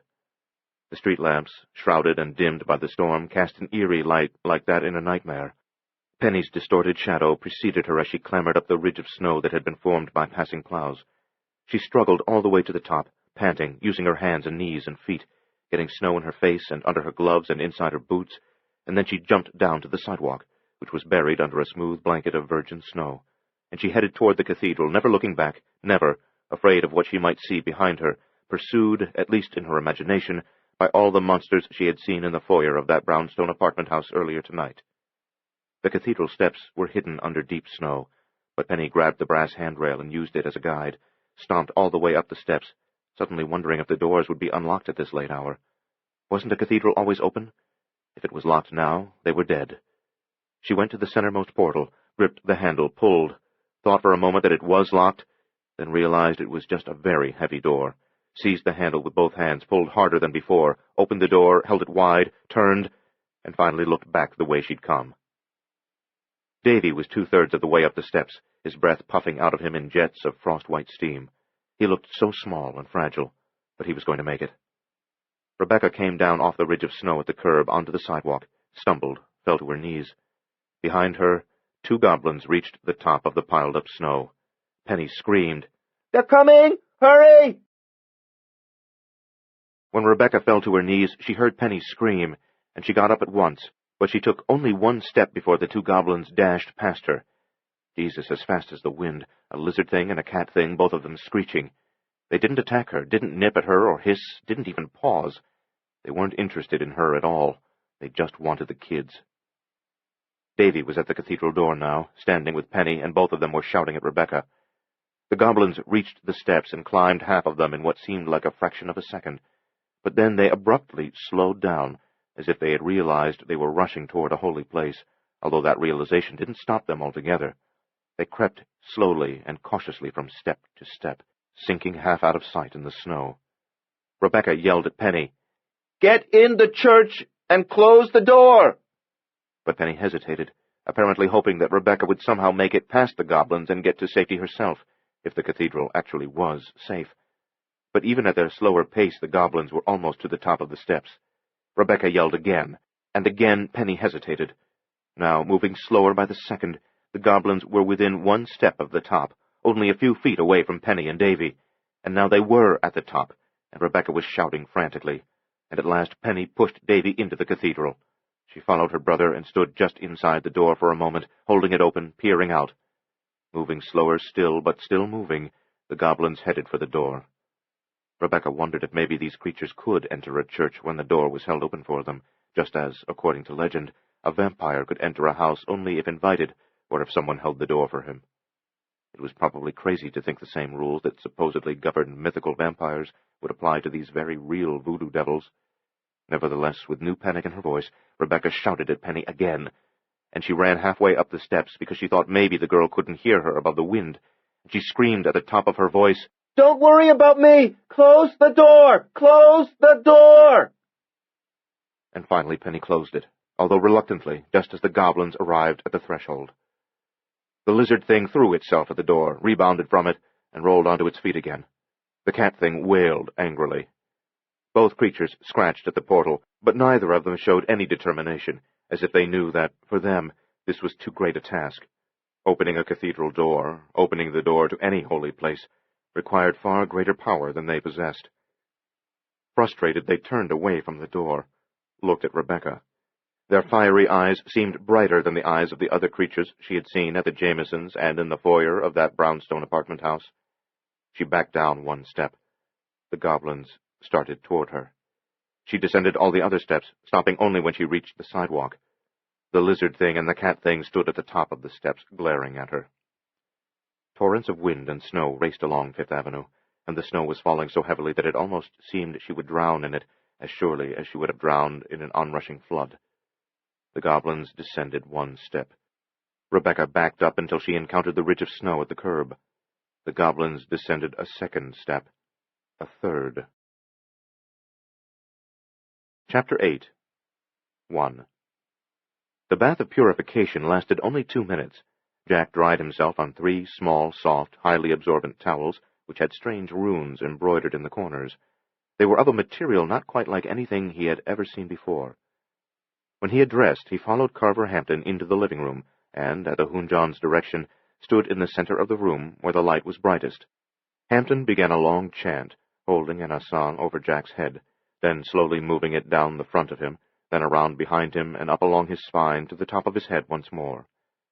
Hampton had explained that the asang, a gourd rattle made from a calabash plucked from a liana of the calabacier courant tree, was the symbol of office of the Hoonjon. The gourd's natural shape provided a convenient handle. Once hollowed out, the bulbous end was filled with 8 stones in 8 colors, because that number represented the concept of eternity and life everlasting. The vertebrae of snakes were included with the stones, for they were symbolic of the bones of ancient ancestors who, now in the spirit world, might be called upon for help. The asang was also ringed with brightly colored porcelain beads. The beads, stones, and snake vertebrae produced an unusual but not unpleasant sound. Hampton shook the rattle over Jack's head, then in front of his face. For almost a minute, singing hypnotically in some long-dead African language, he shook the assa over Jack's heart. He used it to draw figures in the air over each of Jack's hands and over each of his feet. Gradually, Jack became aware of numerous appealing odors. First, he detected the scent of lemons, then chrysanthemums, magnolia blossoms. Each fragrance commanded his attention for a few seconds, until the air currents brought him a new odor: oranges, roses, cinnamon. The scents grew more intense by the second. They blended together in a wonderfully harmonious fashion: strawberries, chocolate. Hampton hadn't lit any sticks of incense. He hadn't opened any bottles of perfume or essences. The fragrances seemed to occur spontaneously, without source, without reason. Black walnuts, lilacs. When Hampton finished chanting, when he put down the assault, Jack said, "Those terrific smells, where are they coming from?" "They're the olfactory equivalents of visual apparitions," Hampton said. Jack blinked at him, not sure he understood. "Apparitions? You mean ghosts?" "Yes, spirits. Benign spirits." "But I don't see them." "You're not meant to see them. As I told you, they haven't materialized visually. They've manifested themselves as fragrances, which isn't an unheard-of phenomenon." "Mint? Nutmeg?" "Benign spirits," Hampton repeated, smiling. "The room is filled with them, and that's a very good sign. They are messengers of the Radha. Their arrival here at this time indicates that the benevolent gods support you in your battle against Lavelle." "Then I'll find Lavelle and stop him?" Jack asked. "Is that what this means? That I'll win out in the end? Is it all predetermined?" No, Hampton said. "Not at all. This means only that you've got the support of the Radha. But Lavelle has the support of the dark gods. The two of you are instruments of higher forces. One will win, and one will lose. That's all that's predetermined." In the corners of the room, the candle flames shrank until they were only tiny sparks at the tips of the wicks. Shadows sprang up and writhed as if they were alive. The windows vibrated, and the building shook in the grip of a sudden, tremendous wind. A score of books flew off the shelves and crashed to the floor. "We have evil spirits with us as well," Hampton said. In addition to the pleasant fragrances that filled the room, a new odor assaulted Jack. It was the stench of corruption, rot, decay, death. 2. The goblins had descended all but the last two of the cathedral steps. They were within only a dozen feet of Rebecca. She turned and bolted away from them. They shrieked with what might have been anger or glee or both, or neither, a cold alien cry. Without looking back, she knew they were coming after her. She ran along the sidewalk, the cathedral at her right side, heading toward the corner, as if she intended to flee to the next block, but that was only a ruse. After she'd gone 10 yards, she made a sharp right turn toward the cathedral and mounted the steps in a snow-kicking frenzy. The goblins squealed. She was halfway up the steps when the lizard thing snared her left leg and sank claws through her jeans into her right calf. The pain was excruciating. She screamed, stumbled, fell on the steps, but she continued upward, crawling on her belly with the lizard hanging on her leg. The cat thing leaped onto her back, clawed at her heavy coat, moved quickly to her neck, tried to nip her throat. It got only a mouthful of coat collar and knitted scarf. She was at the top of the steps. Whimpering, she grabbed the cat thing and tore it loose. It bit her hand. She pitched it away. The lizard was still on her leg. It bit her thigh a couple of inches above her knee. She reached down, clutched it, was bitten on the other hand, but she ripped the lizard loose and pitched it down the steps. Eyes shining silver white, the cat-form goblin was already coming back at her, squalling, a windmill of teeth and claws. Energized by desperation, Rebecca gripped the brass handrail and lurched to her feet in time to kick out at the cat. Fortunately, the kick connected solidly, and the goblin tumbled end over end through the snow. The lizard rushed toward her again. There was no end to it. She couldn't possibly keep both of them at bay. She was tired, weak, dizzy, and racked with pain from her wounds. She turned, and, trying hard to ignore the pain that flashed like an electric current through her leg, she flung herself toward the door through which Penny and Davy had entered the cathedral. The lizard thing caught the bottom of her coat, climbed up around her side onto the front of the coat, clearly intending to go for her face this time. The cat-like goblin was back too, grabbing at her foot, squirming up her leg. She reached the door, put her back to it. She was at the end of her resources, heaving each breath in and out as if it were an iron ingot. This close to the cathedral, right up against the wall of it, the goblins became sluggish, as she had hoped they would, just as they had done when pursuing Penny and Davy. The lizard, its claws hooked in the front of her coat, let go with one deformed hand and swiped at her face. But the creature was no longer too fast for her. She jerked her head back in time and felt the claws trace only light scratches on the underside of her chin. She was able to pull the lizard off without being bitten. She threw it as hard as she could out toward the street. She pried the cat thing off her leg, too, and pitched it away from her. Turning quickly, she yanked open the door, slipped inside St. Patrick's Cathedral, and pushed the door shut after her. The goblins thumped against the other side of it, once, and then were silent. She was safe. Amazingly, thankfully safe. She limped away from the door, out of the dimly lighted vestibule in which she found herself, past the marble holy water fonts, into the vast, vaulted, massively columned nave with its rows and rows of polished pews. The towering stained-glass windows were dark and somber, with only night beyond them, except in a few places where an errant beam from a street lamp outside managed to find and pierce a cobalt blue or brilliant red piece of glass.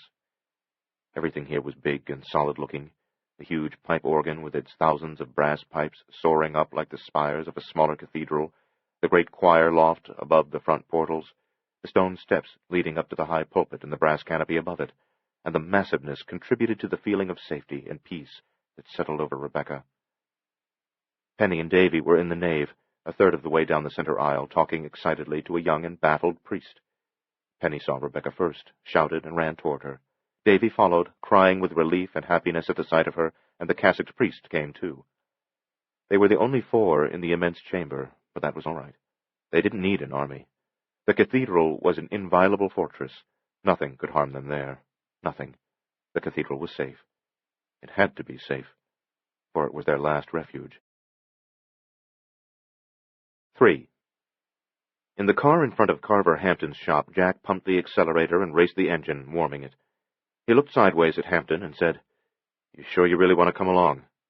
"It's the last thing I want to do," the big man said.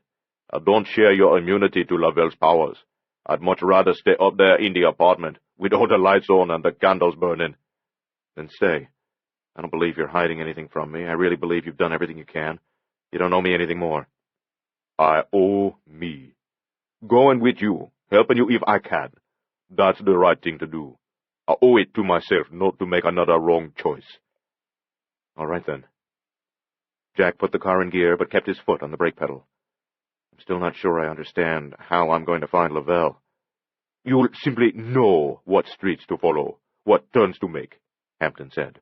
"Because of the purification bath and the other rituals we performed, you're now being guided by a higher power." Sounds better than a 3A map, I guess. Only, I sure don't feel anything guiding me. "You will, Lieutenant. But first, we've got to stop at the Catholic Church and fill these jars." This is the end of disc number 8. Please insert disc number 9.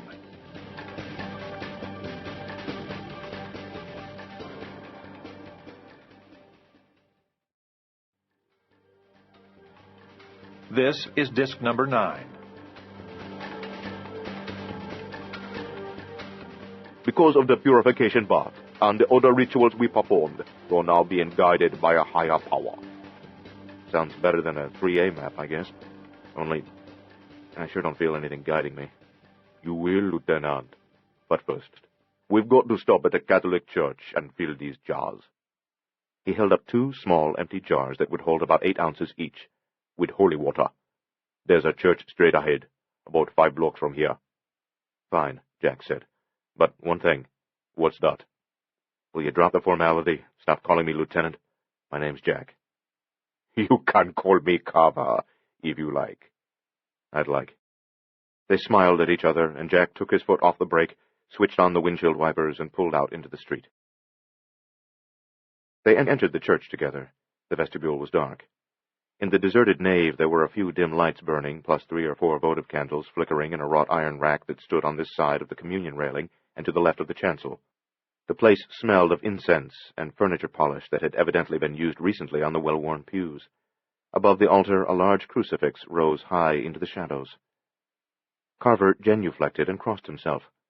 Although Jack wasn't a practicing Catholic, He felt a sudden strong compulsion to follow the black man's example, and he realized that as a representative of the Rada on this special night, it was incumbent upon him to pay obeisance to all the gods of good and light, whether it was the Jewish God of the Old Testament, Christ, Buddha, Mohammed, or any other deity. Perhaps this was the first indication of the guidance of which Carver had spoken. The marble font just this side of the narthex contained only a small puddle of holy water, insufficient for their needs. "We won't even be able to fill one jar," Jack said. "Don't be so sure," Carver said, unscrewing the lid from one of the containers. He handed the open jar to Jack. "Try it."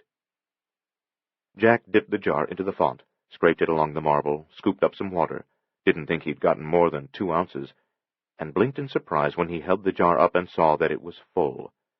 He was even more surprised to see just as much water left in the font as had been there before he'd filled the jar. He looked at Carver. The black man smiled and winked. He screwed the lid on the jar and put it in his coat pocket. He opened the second jar and handed it to Jack. Again Jack was able to fill the container, and again the small puddle of water in the font appeared untouched. 4. Lavelle stood by the window looking out at the storm. He was no longer in psychic contact with the small assassins. Given more time to marshal their forces, they might yet be able to kill the Dawson children, and if they did, he would be sorry he'd missed it. But time was running out. Jack Dawson was coming, and no sorcery, regardless of how powerful it might be, would stop him. Lavelle wasn't sure how everything had gone wrong so quickly, so completely.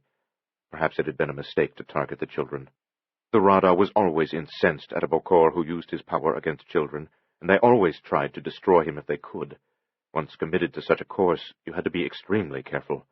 But damn it, he had been careful. He couldn't think of a single mistake he might have made. He was well armored. He was protected by all the power of the dark gods. Yet Dawson was coming. Lavelle turned away from the window. He crossed the dark room to the dresser. He took a .32 automatic out of the top drawer.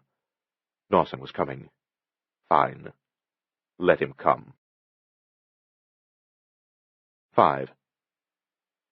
Rebecca sat down in the aisle of the cathedral and pulled up the right leg of her jeans above her knee. The claw and fang wounds were bleeding freely, but she was in no danger of bleeding to death. The jeans had provided some protection. The bites were deep, but not too deep. No major veins or arteries had been severed. The young priest, Father Wolotsky, crouched beside her, appalled by her injuries. "How did this happen? What did this to you?" Both Penny and Davy said, "Goblins," as if were getting tired of trying to make him understand. Rebecca pulled off her gloves. On her right hand was a fresh bleeding bite mark, but no flesh was torn away. It was just 4 small puncture wounds. The gloves, like her jeans, had provided at least some protection. Her left hand bore 2 bite marks. One was bleeding and seemed no more serious than the wound on her right hand, painful but not mortal, while the other was the old bite she'd received in front of Faye's apartment building. Father Wolotsky said, "What's all that blood on your neck?" He put a hand to her face, gently pressed her head back so he could see the scratches under her chin. "Those are minor," she said. "They sting, but they're not serious." "I think we'd better get you some medical attention," he said. "Come on." She pulled down the leg of her jeans. He helped her to her feet. "I think it would be all right if I took you to the rectory." "No," she said. "It's not far." "We're staying here," she said. "But those look like animal bites. You've got to have them attended to. Infection, rabies. Look, it's not far to the rectory. We don't have to go out in the storm, either. There's an underground passage between the cathedral and—" "No," Rebecca said firmly. "We're staying here in the cathedral, where we're protected." She motioned for Penny and Davy to come close to her, and they did, eagerly, one on each side of her. The priest looked at each of them, studied their faces, met their eyes, and his face darkened. "What are you afraid of?" "Didn't the kids tell you some of it?" Rebecca asked. "Oh, they were babbling about goblins, but—" "It wasn't just babble," Rebecca said, finding it odd to be the one professing and defending a belief in the supernatural, she who had always been anything but excessively open-minded on the subject. She hesitated. Then, as succinctly as possible, she told him about Lavelle, the slaughter of the Karamatsas, and the voodoo devils that were now after Jack Dawson's children. When she finished, the priest said nothing and couldn't meet her eyes. He stared at the floor for long seconds. She said, "Of course you don't believe me." He looked up and appeared to be embarrassed. "Oh, I don't think you're lying to me. Exactly. I'm sure you believe everything you've told me. But to me, voodoo is a sham, a set of primitive superstitions. I'm a priest of the Holy Roman Church, and I believe in only one truth, the truth that our Savior... You believe in heaven, don't you, and hell? Of course, that's part of Catholic. These things have come straight up from hell, Father. If I'd told you that it was a Satanist who had summoned these demons, if I'd never mentioned the word voodoo, then maybe you still wouldn't have believed me, but you wouldn't have dismissed the possibility so fast either, because your religion encompasses Satan and Satanists. I think you should... Davy screamed. Penny said, "They're here!" Rebecca turned, breath caught in her throat, heart hanging in mid-beat.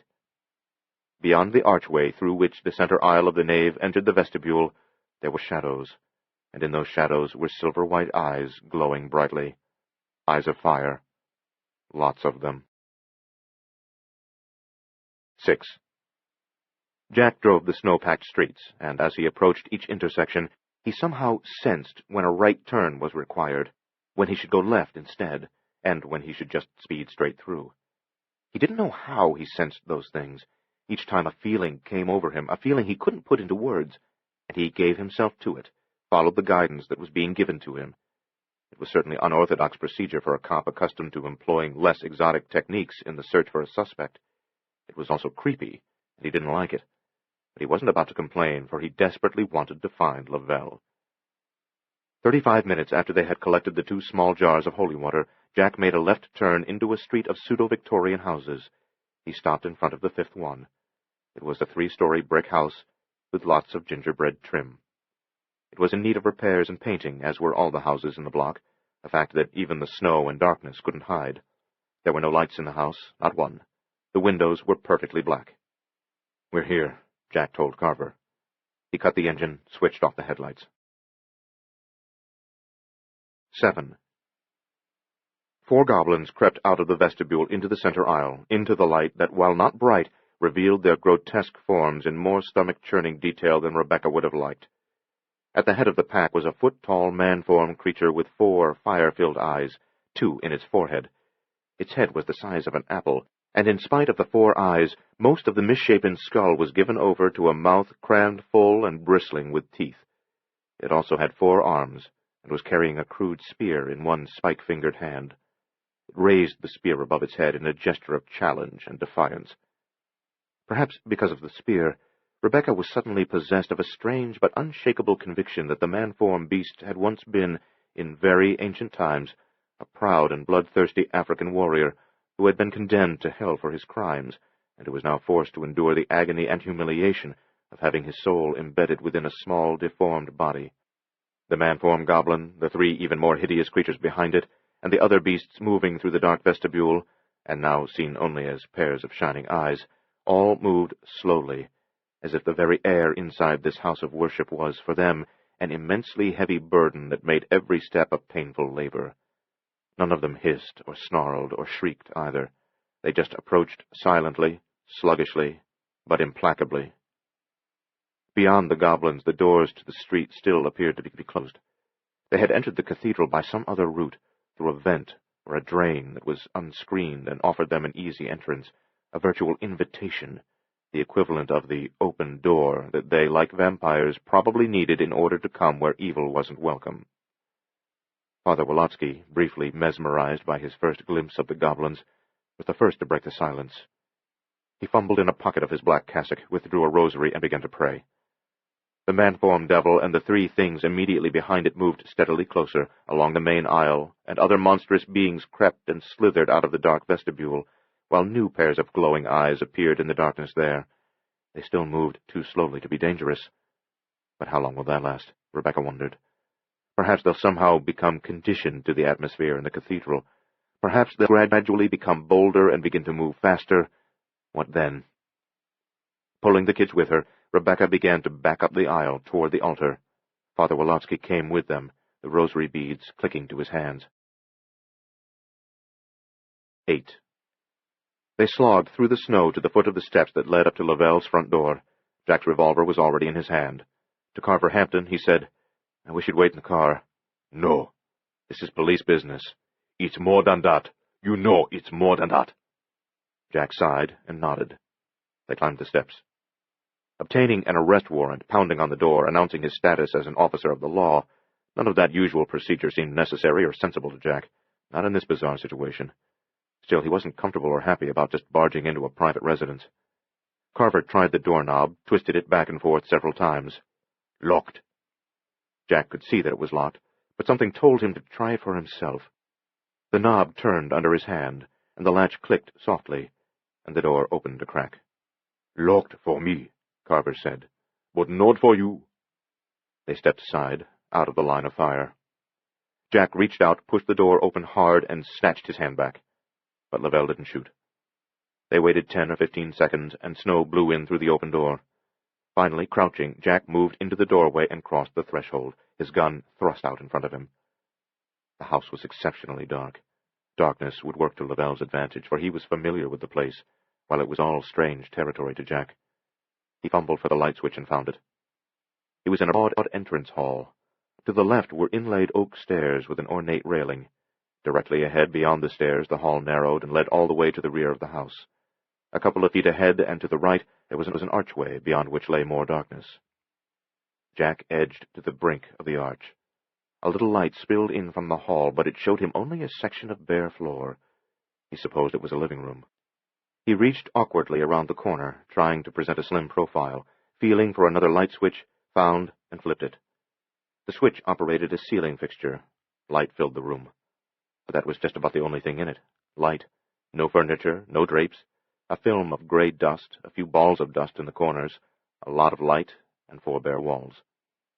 Carver moved up beside Jack and whispered, "Are you sure this is the right place?" As Jack opened his mouth to answer, he felt something whiz past his face, and a fraction of a second later he heard 2 loud shots fired from behind him. He dropped to the floor, rolled out of the hall into the living room. Carver dropped and rolled too, but he had been hit. His face was contorted by pain. He was clutching his left thigh, and there was blood on his trousers. "He's on the stairs," Carver said raggedly. "I got a glimpse." Must have been upstairs, then came down behind us. "Yeah." Jack scuttled to the wall beside the archway, crouched there. "You hit bad?" "Bad enough," Carver said. "Won't kill me, though. You just worry about getting him." Jack leaned around the archway and squeezed off a shot right away at the staircase without bothering to look or aim first. Lavelle was there. He was halfway down the flight of stairs, hunkered behind the railing. Jack's shot tore a chunk out of the banister 2 feet from the Bocor's head. Lavelle returned the fire, and Jack ducked back, and shattered plaster exploded from the edge of the archway. Another shot. Then silence. Jack leaned out into the archway again and pulled off 3 shots in rapid succession, aiming at where Lavelle had been, but Lavelle was already on his way upstairs, and all 3 shots missed him, and then he was out of sight. Pausing to reload his revolver with the loose bullets he carried in one coat pocket, Jack glanced at Carver and said, "Can you make it out to the car on your own?" "No, can't walk with this leg, but I'll be all right here. He only winged me. You just go get him." "We should call an ambulance for you." "Just get him," Carver said. Jack nodded, stepped through the archway, and went cautiously to the foot of the stairs. 9. Penny, Davy, Rebecca, and Father Wolotsky took refuge in the chancel behind the altar railing. In fact, they climbed up onto the altar platform directly beneath the crucifix. The goblins stopped on the other side of the railing. Some of them peered between the ornate supporting posts. Others climbed onto the communion rail itself, perched there, eyes flickering hungrily, black tongues licking slowly back and forth across their sharp teeth. There were 50 or 60 of them now, and more were still coming out of the vestibule, far back at the end of the main aisle. "They won't come up here, will they?" Penny asked. "Not this close to the crucifix. Will they? Rebecca hugged the girl and Davy, held them tight and close. She said, "You can see they've stopped. It's all right. It's all right now. They're afraid of the altar. They've stopped." But for how long, she wondered. 10. Jack climbed the stairs with his back flat against the wall, moving sideways, trying to be utterly silent, nearly succeeding. He held his revolver in his left hand, with his arm rigidly extended, aiming at the top of the steps, his aim never wavering as he ascended. He'd be ready to pull the trigger the instant Lavelle appeared. He reached the landing without being shot at, and 3 steps of the second flight, and then Lavelle leaned out around the corner above, and both of them heard Lavelle twice once. Lavelle pulled the trigger without pausing to take aim, without even knowing exactly where Jack was. Just took a chance that 2 rounds placed down the center of the stairwell would do the job. Both missed. On the other hand, Jack's gun was aimed along the wall, and Lavelle leaned right into its line of fire. The slug smashed into his arm at the same moment he finished pulling the trigger of his own gun. And the pistol flew out of his hand, and he stumbled back into the upstairs hall where he'd been hiding. Jack took the stairs 2 at a time, jumping over Lavelle's pistol as it came tumbling down. He reached the second-floor hallway in time to see Lavelle enter a room and slam the door behind him. Downstairs, Carver lay on the dust-filmed floor, eyes closed.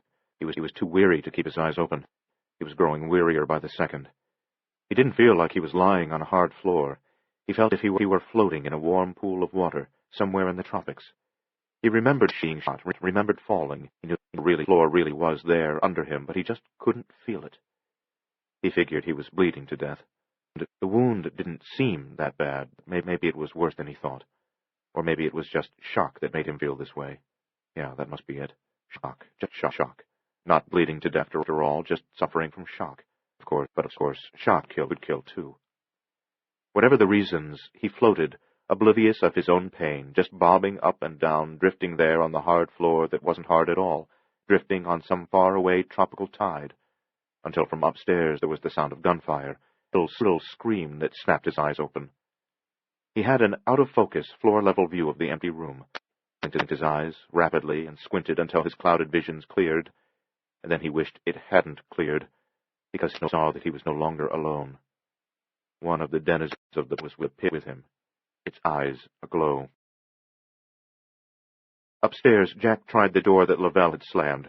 It was locked, but the lock probably didn't amount to much, just a privacy set, flimsy as they could be made, because people didn't want to put heavy and expensive locks inside a house. "Lavelle!" he shouted. No answer. "Open up! No use trying to hide in there!" From inside the room, the sound of a shattering window. "Shit," Jack said. He stepped back and kicked at the door. But there was more to the lock than he'd expected. He had to kick it 4 times, as hard as he could, before he finally smashed it open. He switched on the light. An ordinary bedroom, no sign of Lavelle. The window in the opposite wall was broken out. Drapes billowed on the inrushing wind. Jack checked the closet first, just to be sure this wasn't a bit of misdirection to enable Lavelle to get behind his back. No one waited in the closet. He went to the window. In the light that spilled past him, he saw footprints in the snow that covered the porch roof. They led out to the edge. Lavelle had jumped down to the yard below. Jack squeezed through the window, briefly snagging his a shard of glass, and went onto the roof. In the cathedral, approximately 70 or 80 goblins had come out of the vestibule. They were lined up on the communion rail and between the supporting posts under the rail. Behind them, other beasts slouched up the long aisle. Father Warlotsky was on his knees, praying. He didn't seem to be doing any good, as far as Rebecca could see. In fact, there were some bad signs. The goblins weren't as sluggish as they had been. Tails lashed. Mutant heads whipped back and forth. Tongues flickered faster than before. Rebecca wondered if they could, through sheer numbers, overcome the benign power that held sway within the cathedral, and that had, so far, prevented them from attacking. As each of the demonic creatures entered, it brought its own measure of malignant energy. Balland's power tipped in the other direction.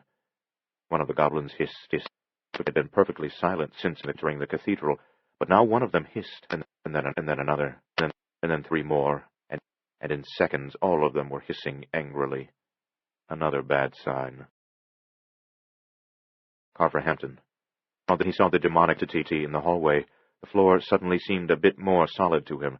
His heart began to pound, and the real world came swimming back to him out of the tropical hallucination, although this part of the real world contained, at this time, something from a nightmare. The thing in the hall skittered toward the open arch and the living room.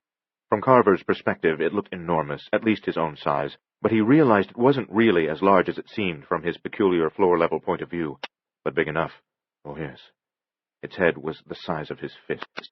Its sinuous, segmented worm-like body was half again as long as his arm. Its crab-like legs ticked against the wooden floor.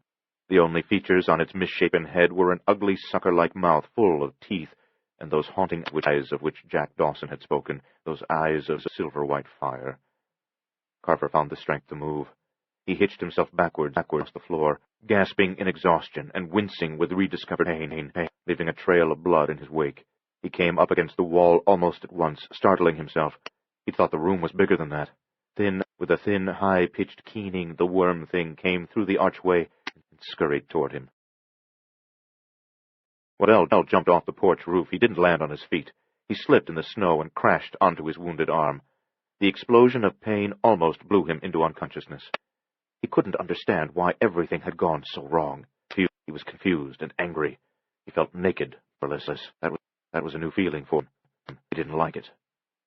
He crawled a few feet through the snow before he could find the strength to stand, and when he stood, he heard Dawson shouting at him from the edge of the porch roof. He didn't stop. Didn't wait passively to be captured. Not Baba Lavelle, the great Bokor. He headed across the rear lawn toward the storage shed. The source of power lay beyond with the dark gods on the other side. He would demand to know why they were failing him. He would demand their aid. Because don't fire a shot, but it must have been just a warning, because it didn't come close to Lavelle. The wind battered and threw snow in his face, and with blood pouring out of his shattered arm, he wasn't easily able to resist the storm. But he stayed on his feet and reached the shed and pulled open the door and cried out in shock when he saw that the pit had grown. It now occupied the entire small building, from one corrugated wall to the other, and the light coming from it wasn't orange any longer, but blood-red, and so bright it hurt his eyes. Now he knew why his malevolent benefactors were letting him go down to defeat. They had to use him to use them only as long as they could use him in turn, and their head had been their conduit to this world, a means by which they could reach out and claw at the living. But now they had something better than a conduit. Now they had a doorway to this plane of existence, a real doorway that would lead them to leave the underworld. And it was thanks to him that they'd been given it. He had opened the glints just a crack, that he could hold arrow to that narrow and insignificant breach. He had lost control without knowing it, and now gates were surging wide. The Ancient Ones were coming. They were on their way, almost here. When they arrived, hell would have relocated to the surface of the earth. In front of his feet, the rim of the pit was continuing to crumble inward, faster and faster. Lavelle stared in horror at the beating heart of hate light within the pit. He saw something dark at the bottom of that intense red glow. It rippled. It was huge. And it was rising toward him. Jack jumped over the roof, landed on both feet in the snow, and started after Lavelle. He was halfway across the lawn when Lavelle opened the door to the corrugated metal shed.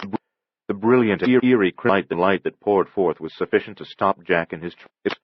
It was the pit, of course, just as Carver had described it. But it surely wasn't as small as it was supposed to be, and the light wasn't soft and orange. Carver's worst fear was coming true. The gates of hell were swinging open all the way. As that mad thought struck Jack, the pit suddenly grew larger than the shed that had once contained it. The corrugated metal walls fell away into the void. Now there was only a hole in the ground. Like a giant searchlight, the red beams from the pit speared up into the dark and storm-churned sky. Lavelle staggered back a few steps, but he was evidently too terrified to be able to turn and run. Earth trembled. Within the pit something roared. It had a voice that shook the night. The air stank of sulphur. Something snaked up from the depths. It was like a tentacle, but not exactly a tentacle. Like a chitinous insect leg, but not exactly an insect leg, sharply jointed in several places, and yet as sinuous as a serpent. So it soared up to a height of 15 feet.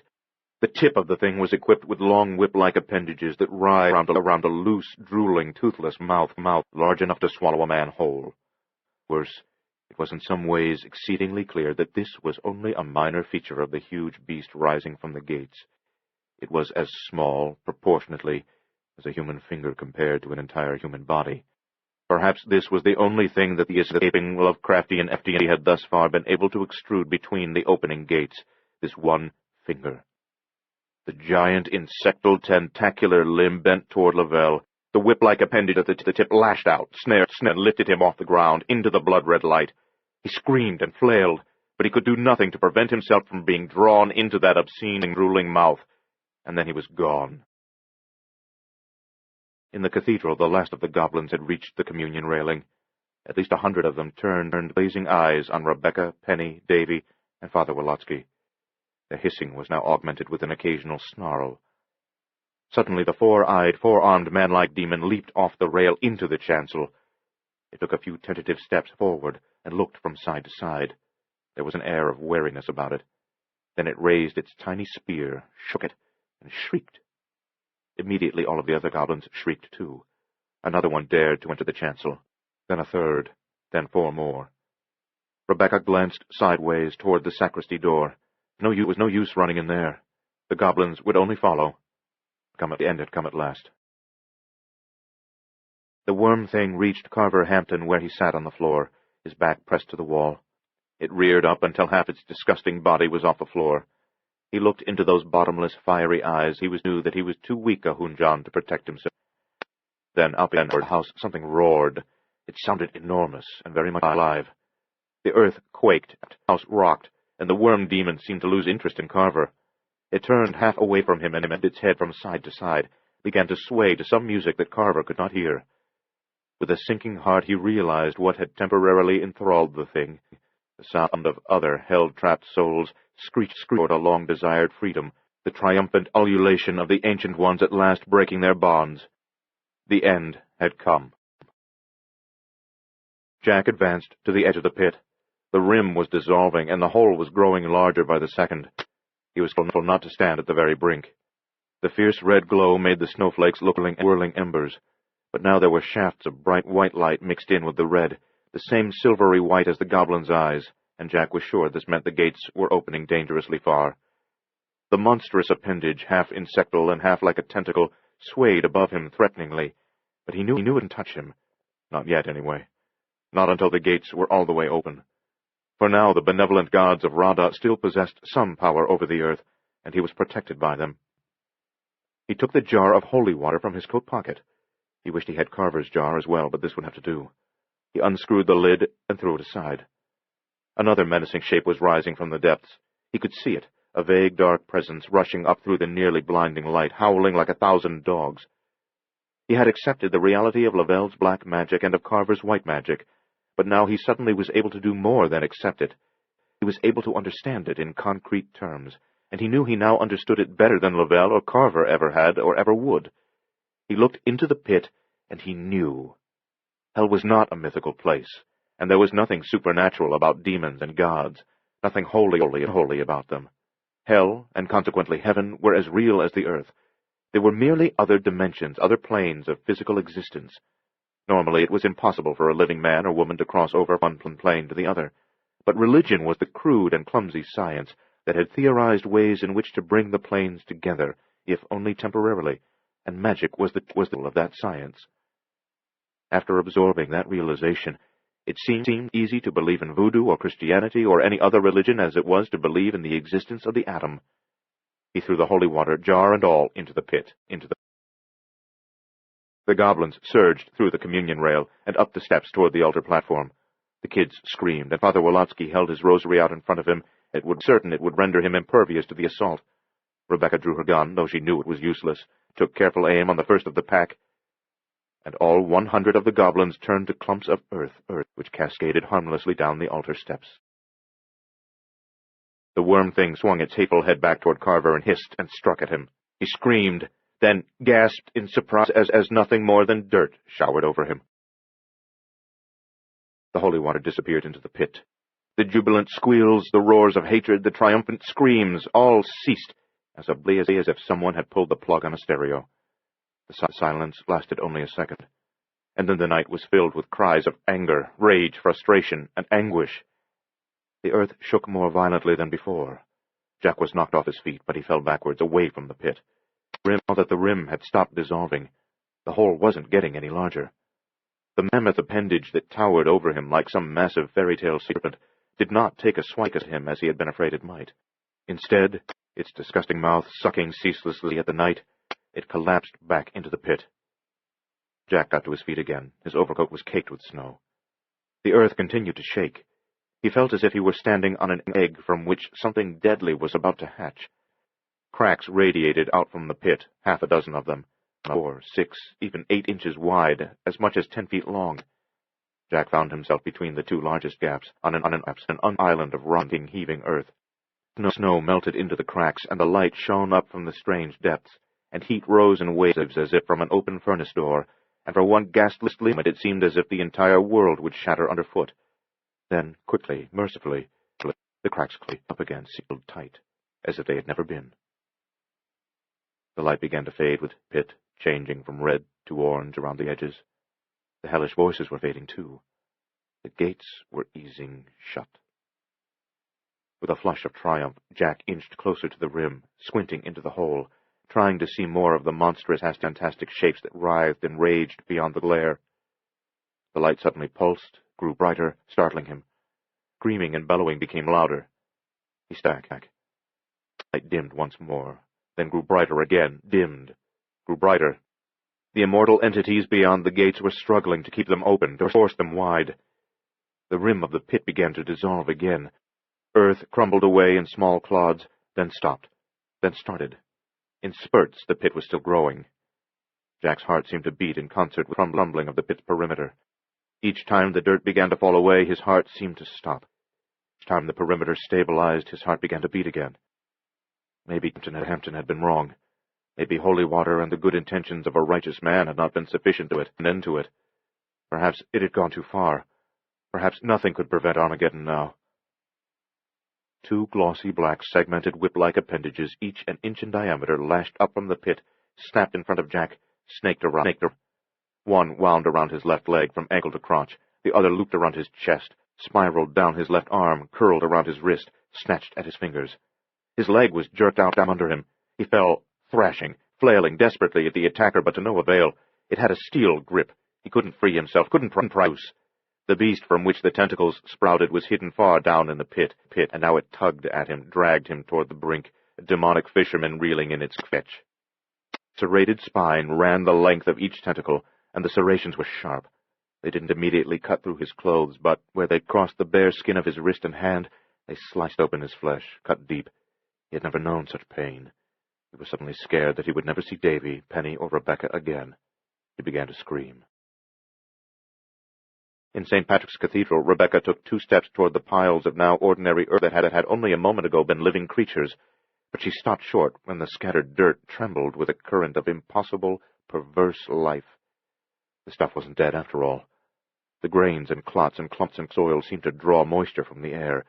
It became damp. The separate pieces in each loose pile began to quiver, strain, and draw laboriously toward the others. This evilly enchanted earth was apparently trying to regain its previous forms, struggling to reconstitute the goblins. One small lump lying apart from all the others began to shape itself into a tiny, wickedly clawed foot. "Die, damn it!" Rebecca said. "Die!" Sprawled on the rim of the pit, certain that he was going to be pulled into split between the void in front of him and the pain blazing in his savage hand, Jack screamed. And at that same instant the tentacle around his arm and torso abruptly whipped free from him. The second demonic appendage slithered away from his left leg a moment later. The hell light dimmed. Now the beast below was wailing in pain and torment of its own. Its tentacles lashed erratically at the night above the pit. In that moment of chaos and crisis, the gods of Radha must have visited a revelation upon Jack, for he knew, without understanding how he knew, that it was his blood that had made the beast recoil from him. In a confrontation with evil, perhaps the blood of a righteous man was, much like holy water, a substance with powerful magical qualities, and perhaps his blood could accomplish what holy water alone could not. The rim of the pit began to crumble again. The hole grew wider. The gates were again rolling open. The light rising out of the earth turned from orange to crimson once more. Jack pushed up from his prone position and knelt in a brink. He could feel the earth slowly, and then not so slowly, coming apart beneath his knees. Blood was streaming off his torn hand, dripping from all 5 fingertips. He leaned out precariously over the pit, but he shook his hand, packing scarlet droplets into the center of the seething light.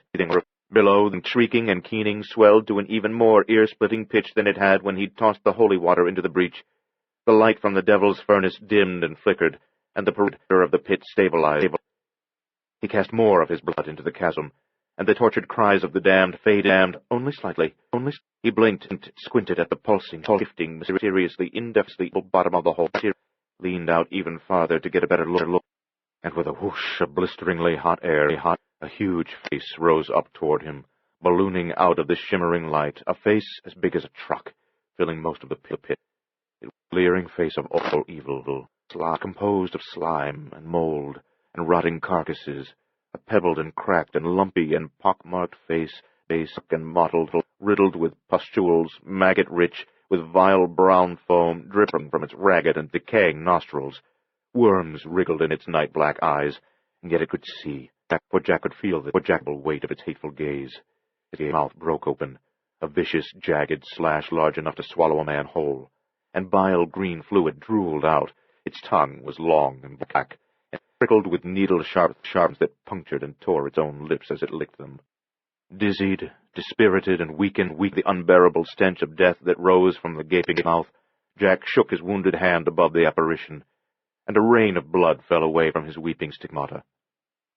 "Go away," he told the thing, choking on the tomb-foul air.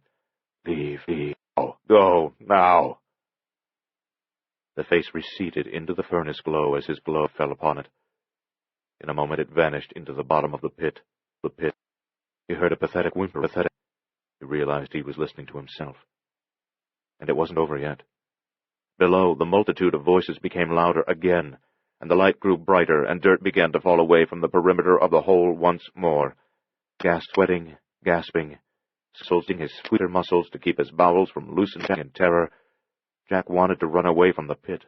He wanted to flee into the night, into the storm and the sheltering city. But he knew that was no solution. If he didn't stop it, the pit would widen until it grew large enough to swallow him no matter where he hid. With his uninjured right hand, he pulled and squeezed and clawed at the wounds in his left hand until they had and farther, until his blood was flowing much faster. Fear had anesthetized him. He no longer felt any pain. The Catholic priest swinging a sacred vessel to cast holy water or incense in a ritual of sanctification, he sprayed his blood into the yawning earth of hell. Light dimmed somewhat, but almost, and struggled to maintain itself. Jack waited for it to extinguish, for if this did not do the trick, there was one other course of action. He would have to sacrifice himself entirely. He would have to go down into the pit. He went down there. He knew he would never come back. The last evil energy seemed to have drained out of the clumps of soil on the altar steps. The dirt had been still for a minute or more. With each passing second, it was increasingly difficult to believe that the stuff had ever really been alive. At last, Father Wolotsky picked up a clod of earth and broke it between his fingers. Penny and Davy stared in fascination. Then the girl turned to Rebecca and said, "What happened?" "I'm not sure," she said. "But I think your daddy accomplished what he set out to do. I think Lavelle is dead." She looked out across the immense cathedral as if Jack might come strolling in from the vestibule, and she said softly, "I love you, Jack." The light faded from orange to yellow to blue. Jack watched tensely, not quite daring to believe that it was finally finished. A grating, creaking sound came out of the earth, as if enormous gates were swinging shut on rusted hinges. The faint cries rising from the pit had changed from expressions of rage and hatred and triumph to pitiful moans of despair. Then the light was extinguished altogether. The grating and creaking ceased.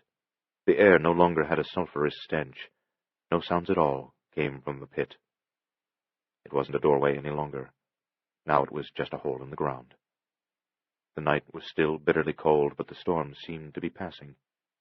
Jack cupped his wounded hand and packed it full of snow to slow the bleeding now that he no longer needed blood. He was still too high on adrenaline to feel any pain.